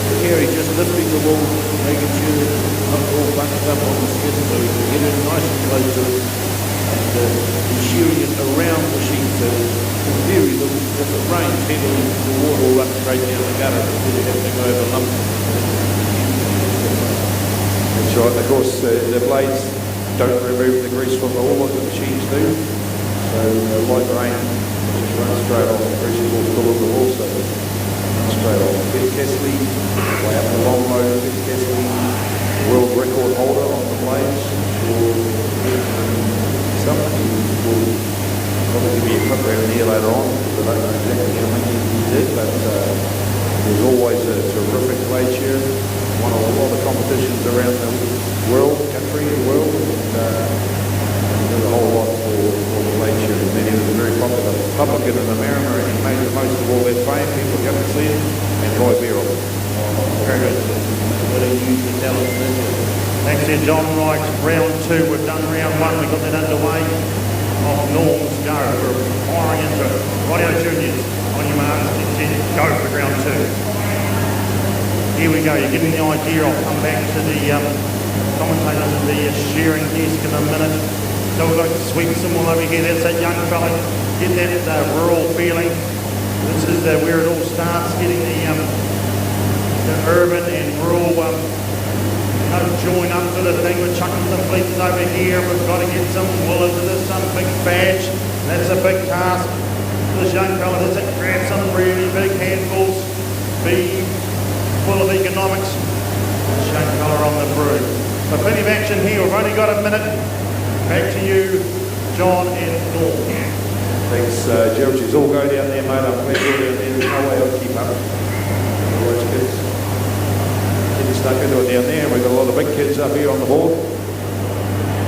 Bushy from Japan, as we follow. On stand number one. Golden Shears out of New Zealand, but he's up in the front leg. Slides the blade under the fringe, under the leg, just closes the blades up and just spins it off. Very, very sharp, and a lot of work goes into these blades. And Nicky Gutler from Australia. I don't know too much about the blade shearing scene in Australia, but I do know that they shear a lot of studs over there in Aussie. I'm obviously not too worried about leaving the wool on to keep the cold weather from knocking them over, but they do shear a lot of studs over there with the blades. Pete Castley dives in and out of the pen like a man half his age of about 45. Alan Oldfield, the current world champion, is working his way around into press front shoulder. Art Easton chops way up the backbone gone on stand. Chief's not sure about this left-handed deal, but the way he goes, all right-handed, but his chief looks left-handed, he's going back to front to everyone else. He's looking to join the crowd on the far side. Their sheep are just sitting here now for the competitors. Here is our they are very relaxed. Not getting the water to pick up with the heat of the ground and cover it and machine shearing. Slice the blade, staying above the skin. Probably 20 mils or more. Gliding across the exterior of the sheep. A very quiet sound. You start listening and you're going to work at a blade game or learn to sing. There's a lot of chatter, but it's very, very quiet. Very sure not here with the team now. He's multi-talented man, as we talked about before. He's in that triathlon, the three disciplines, and the shearing game, woolhandling and pressing. Now, multi-talented again, and the blade shearing. Been around the Kiwi scene for a little bit. Just can't keep them away. What a few extra players though from Japan this year. Come to the New Zealand summer and get out of the winter and enjoy the hospitality of the Kiwis. So he's blazing down the first off leg. He's well prepared by crunches during the week. Right. Thank you, John. We'll just get this next heat going here in Senior Juniors, different stations. Okay, competitors, on your marks, set, go. Away you go, young fella. Get those bellies in the old 200-litre drum. 44 gallon once upon a time. Over here against the press. Oh, this young lass, she's pumping the wool under the... Oh, she knows what she's up to. She's knitting it all together. You've been watching the dressing today, I'd say,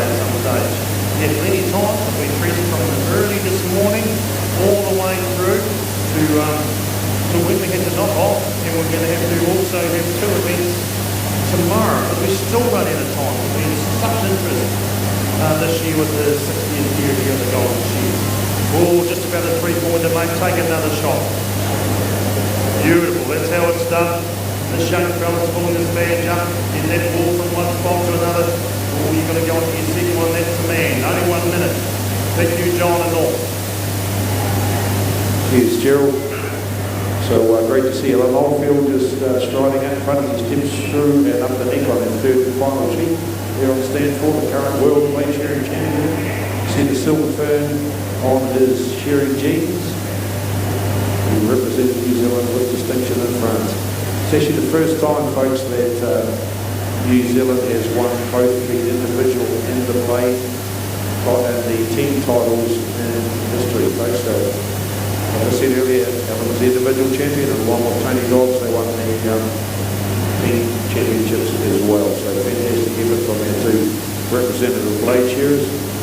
Peter Cassidy chops his way out on the hind leg and just in finishing touches on sheet number 2. Then Gupper goes in for 2.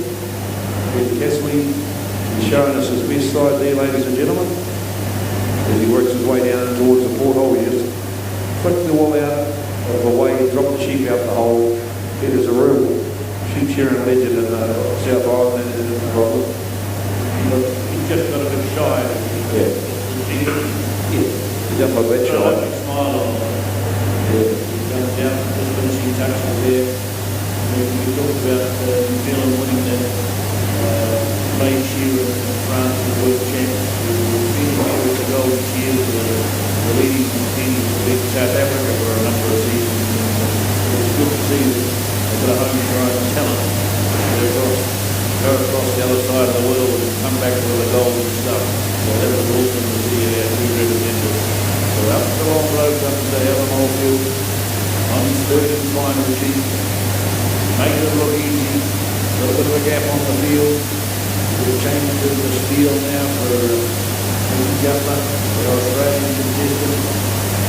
He's working away, not quite the power in the hands that some of the male competitors have got, but he hits the style, has the goods, make these hand shears flip and they move their ball without any damage.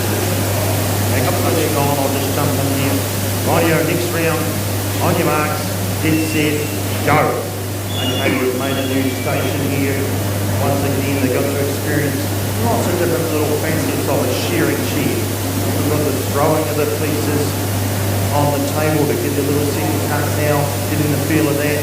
Then of course we've got the tidy up job happening down here. We've got to shift the hem of wool. And then we've got a badge holders here. This happens in the wool shed where odd minutes of wool will go on these badges. So this is a behaviour that can happen in and around the wool sheds of New Zealand. Back to you, John and Norm. Here we go back live on the stage. The big fellows will be shearing 3 of these sheep. We're not even the sheep number 2 almost completed. Alan Oldfield around the long bow now on the third and final. The last shots going in for Alan Oldfield as he comes across that last lead now. There's the sheep. He's going to just drop it down the porthole and that'll be his number done. The young competitor from Australia, Mr. Youngler, will only be shearing the 2 animals.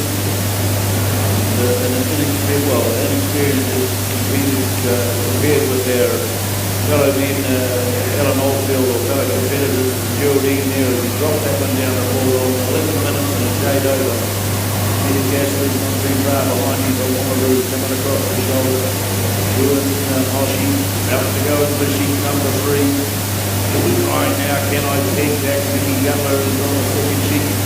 He's on the final one though, and likewise down there on the stand number 5. Arningston, a very experienced competitor from the Evergreens. Shaking, rattling and rolling, dropping into that first rock shoulder. With the machine shearers, the shearing that first rock shoulder, they're facing into the wall. There you have it. The first up opportunity to see how the blade shearer attacks. The other hair is going straight up down the rib cage as opposed to going along with the hands. Rocks into the big shots now, down towards the flank, about to drop it right low and go to parallel with the sheep. Here he goes, puts the big drive in up the long blow. Oh, pretty strongly there. Into the long blow now with the Australian counterpart. He Gatler, landing nice and flat, working hard, filling the blades up and then snipping it at the end. With every shot. How many times do they squeeze that blade over a sheet? There's not many times it takes. Well done, Peter Castley. I thought you actually saw one. Well done, Peter. Peter Castley, all done and dusted. He can stand and have a yarn with Alan Longfield. He can do what he does best, and have a yarn.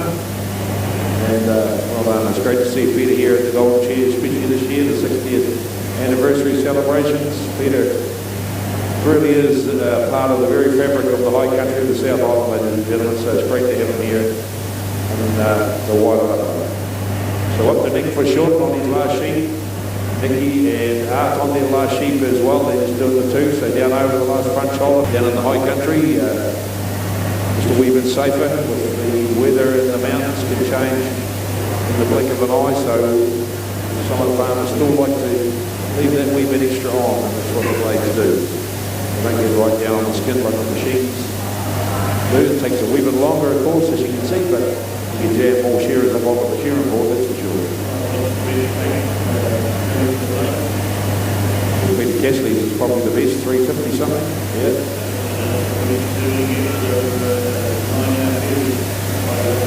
A lot of shearers will shear sort of 150 maybe, and his nephew Shane Castley was capable of, you know, well over 200 a day, so that's getting up there. It's similar on the merinos to what a machine shearer will do.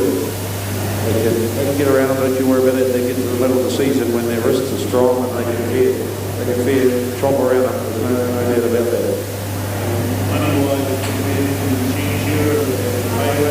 Yeah, they get paid more per 100. I still think, you know, on average the machine shearer might make a little more every day than the blade shearer, but there'll be a lot of them, so they do get paid more per head.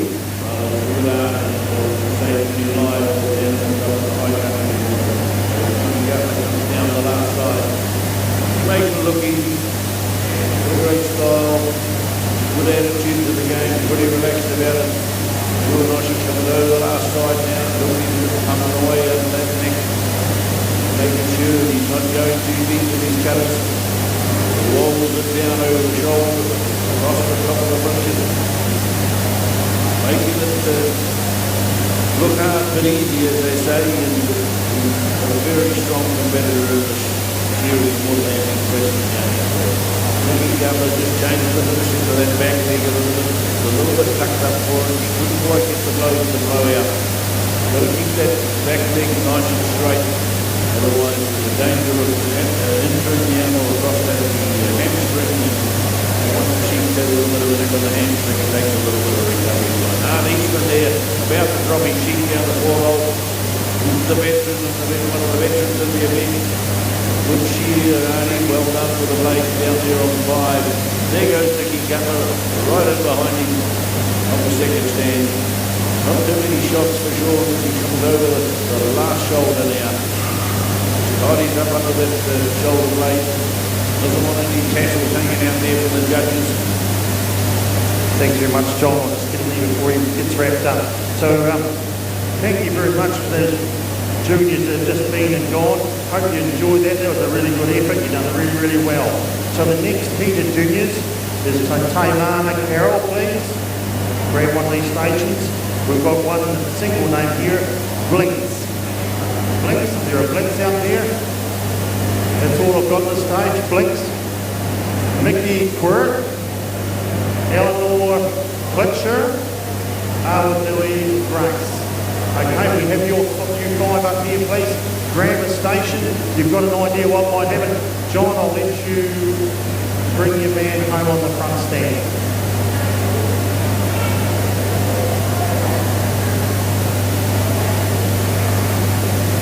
Righto, we're back here live on the stage now. We're into it. Norm and I were just having a little bit of banter and got distracted with Mr. Oshii from Japan. Right, beautiful shear. He's going to get up and celebrate afterwards, but I'm sure he's bent over like a staple for 17 minutes, ladies and gentlemen. That is a pretty extreme effort. go and answer the wrong, work at that left hand, work at the right hand with the blades. Not sure which one is the tighter. The left hand is an extremely strong amount of work. Holds the sheep, pulls the skin out of the road, lifting the wool. A round of applause for Sean Oshie. Ooh, don't step up to the judge. Crikey, still has the blades open. Awesome competitors that you move off to the right inside normal run down next time. So well done, competitors. Heat number 2, the ladies on stand number 4, Lady Reed, all the way from Scotland. From Cuckoo in Canterbury, we're going to have Isaac Ducklinton. Very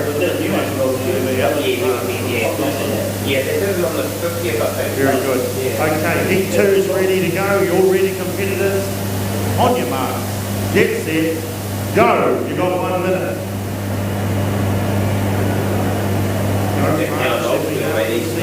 What the deal is. That's it, darling. Get those. Take a wee bit closer. Do what's known as a dunk. What a great view is that? Don't worry about the 3 pointers, just go for the dunk. This young fella here is getting the wall sorted up. That's it. Don't be frightened to use some of your limbs, mate. Get those jimmies of yours, those new balance shoes going. Get into that. Tamana here will look at him go. That's it, get it together, young fella. Oh, what a great handle that is. That's how you get the work done, eh? That's it, take a big breath. Good work. How's the wool table going? There's some real furniture and there's some kind of plastic stuff. Blinks, oh, we've found blinks. Yes, you've even got a name on the back of the shirt. She's got that cotty one up in the air, out of the way. Looks like they've come to a bit of a hold down there. Let's look at the scoring here for the Johnson brothers late year round 1. You can see the very high time point. That's calculated at 3 points per minute. So it's pretty severe. The board points are pretty much the same as the machine shearing. That's the second column. Third column, judging the outside. It's a wee bit higher again than the machine shearing. Consequently, we ended up with quite large points at the end. Those yellow figures in column number 4, that'll be how they end up in round 1. So at the moment, in front of Helen Oldfield on a 49.25. Page number 20 in the book, you'll get a little bit of an explanation of the scoring system for all the different competitions that are run here at Golden Shears. Looks like we're ready to start, are we? No. Right, still got to put a couple of blue figures up there. Judging down the back is been done by a separate number of judges.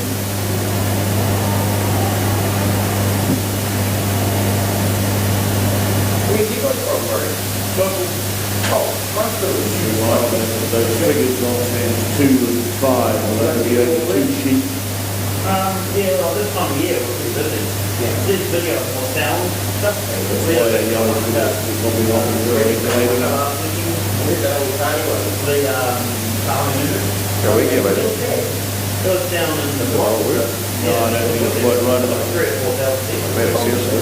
Correlated. So you get to those kind of community events. It's going to be late. Stage and sound and that stuff. Well, you've got to make one mistake a day, right? Otherwise you don't learn. I'm in a couple of bands as well, so you make mistakes, young boy. Line stuff up, so I'm trying to do lots of events through winter.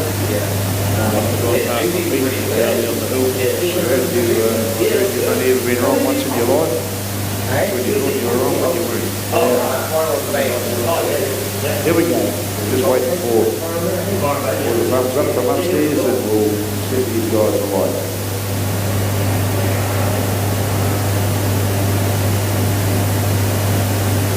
Working away in the dressing area down there, Gerald, the fleeces. Some of those fleeces that are tossing onto the table are pretty stern, aren't they? Yeah, they're well hand-picked. Fleeces these. What in term, the Greek term fleeces, what you call pots. That means that they're sort of very tight, like a mat, real tight racking away. And really getting them busy on it. Just a matter of getting them up on those tables and they're doing that two at a time. So come on, wool away. Okay. Thanks, Gerald. We have the thumbs up from upstairs. Let's get these guys into it, eh? Alan Grant, Isaac Duckman and Phil Oldfield, Katie Reid. Timekeepers ready. Competitors set, go. Away we go this time, heat number 2 of the blades. They're a real international flavour. They're all from overseas these years. 2 from Scotland and 2 from the South Island. Alan Grant, Scotsman on stand. Number 1 chops his way in the first time league. Isaac Duckman, Phil Oldfield and Katie Reid. They're all machine shearers as well as blade shearers, these competitors. Great to see them competing in both disciplines here. Look at Golden Shears. Isaac screwing up the neck already. Phil Oldfield chasing hard. Katie Reid chasing hard. Isaac Duckmanton, strong contender here today. Makes his way up and across the side of the face in front of the ear, just keeping an eye on where the tips of the blades are on that ear is.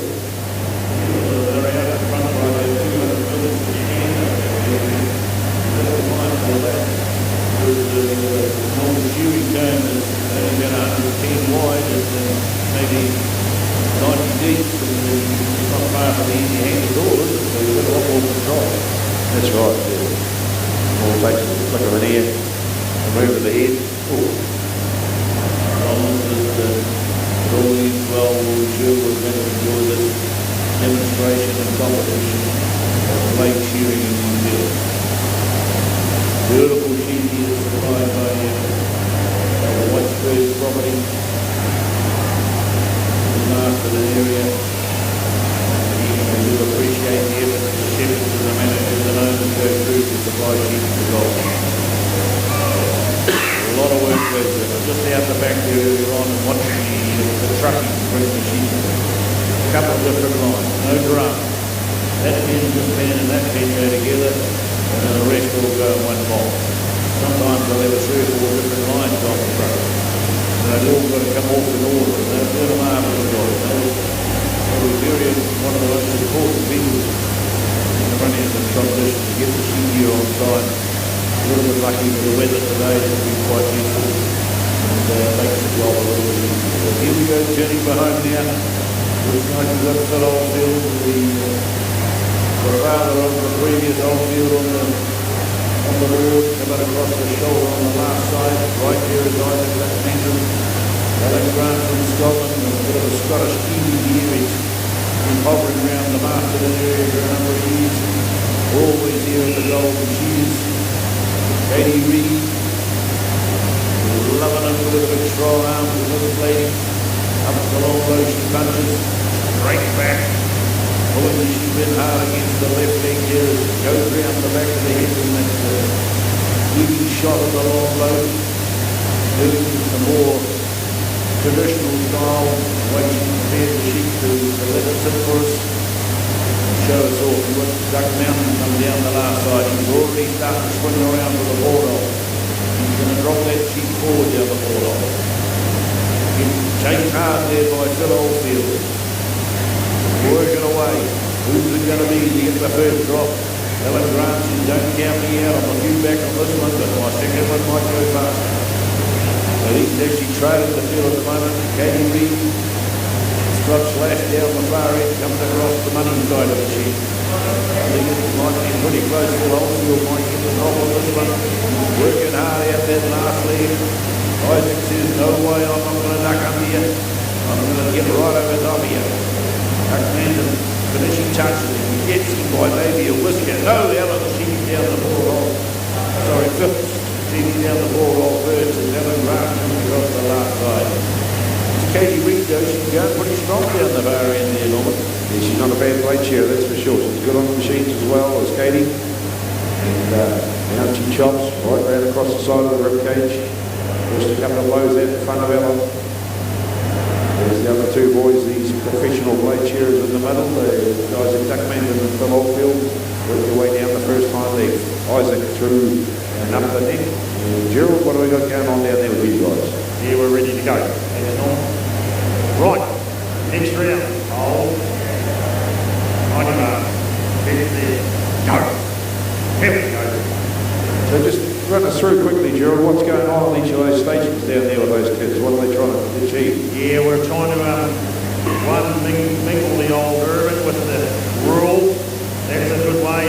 go in the shed. So we've got Awanui Grace just here. She's shifted wool, one lot of wool to another place. Very similar to like a big pile of, you know, what do you call them, oddments. And we're going to do a bit of a tidy up at the end of the day. We've got to get all that wool. We've got to get it over here and get it sorted. Meanwhile, over here, Flicked has said, holy smoke. Awanui shifted the wool that quick off and get it across to her as best I can with the broom in hand. Eleanor, he's here, he's doing some three-pointers. Look at this man go. He says, by jolly, you get a bit of your press filled up as fast as you can. It's all go. Taimana, he's here on the table. You see, he's got these nice cotty pieces. And oh, we've only got a minute. How did you go, Taimana? How'd you go, buddy? Good man. How much you get up there, do you think? You get double figures? Yeah, I reckon you're well in the 20s. And over here we have here Mickey Quirk. Hey Mickey, how'd you go? How'd you give him? Holy smoke, mate, you just got that whole bin up. Yeah, so plenty of action going on down here. We were duplicating in a minor form, a smaller form, what would normally happen in a larger scale, the 6-stand wool shed. Little did they know that you're actually trying to suck them into the shearing industry and get them to work to help us out when we're short of staff on the duty time. Good stuff. Back to the board live now. I think Duck Mountain comes across the lower shoulder with the stomach. Got away a little bit from the old field now. Works under the shoulder. Down on the flank. Good strong arm. Strong wrist on the veterans. You've got to have a strong back and a weak kick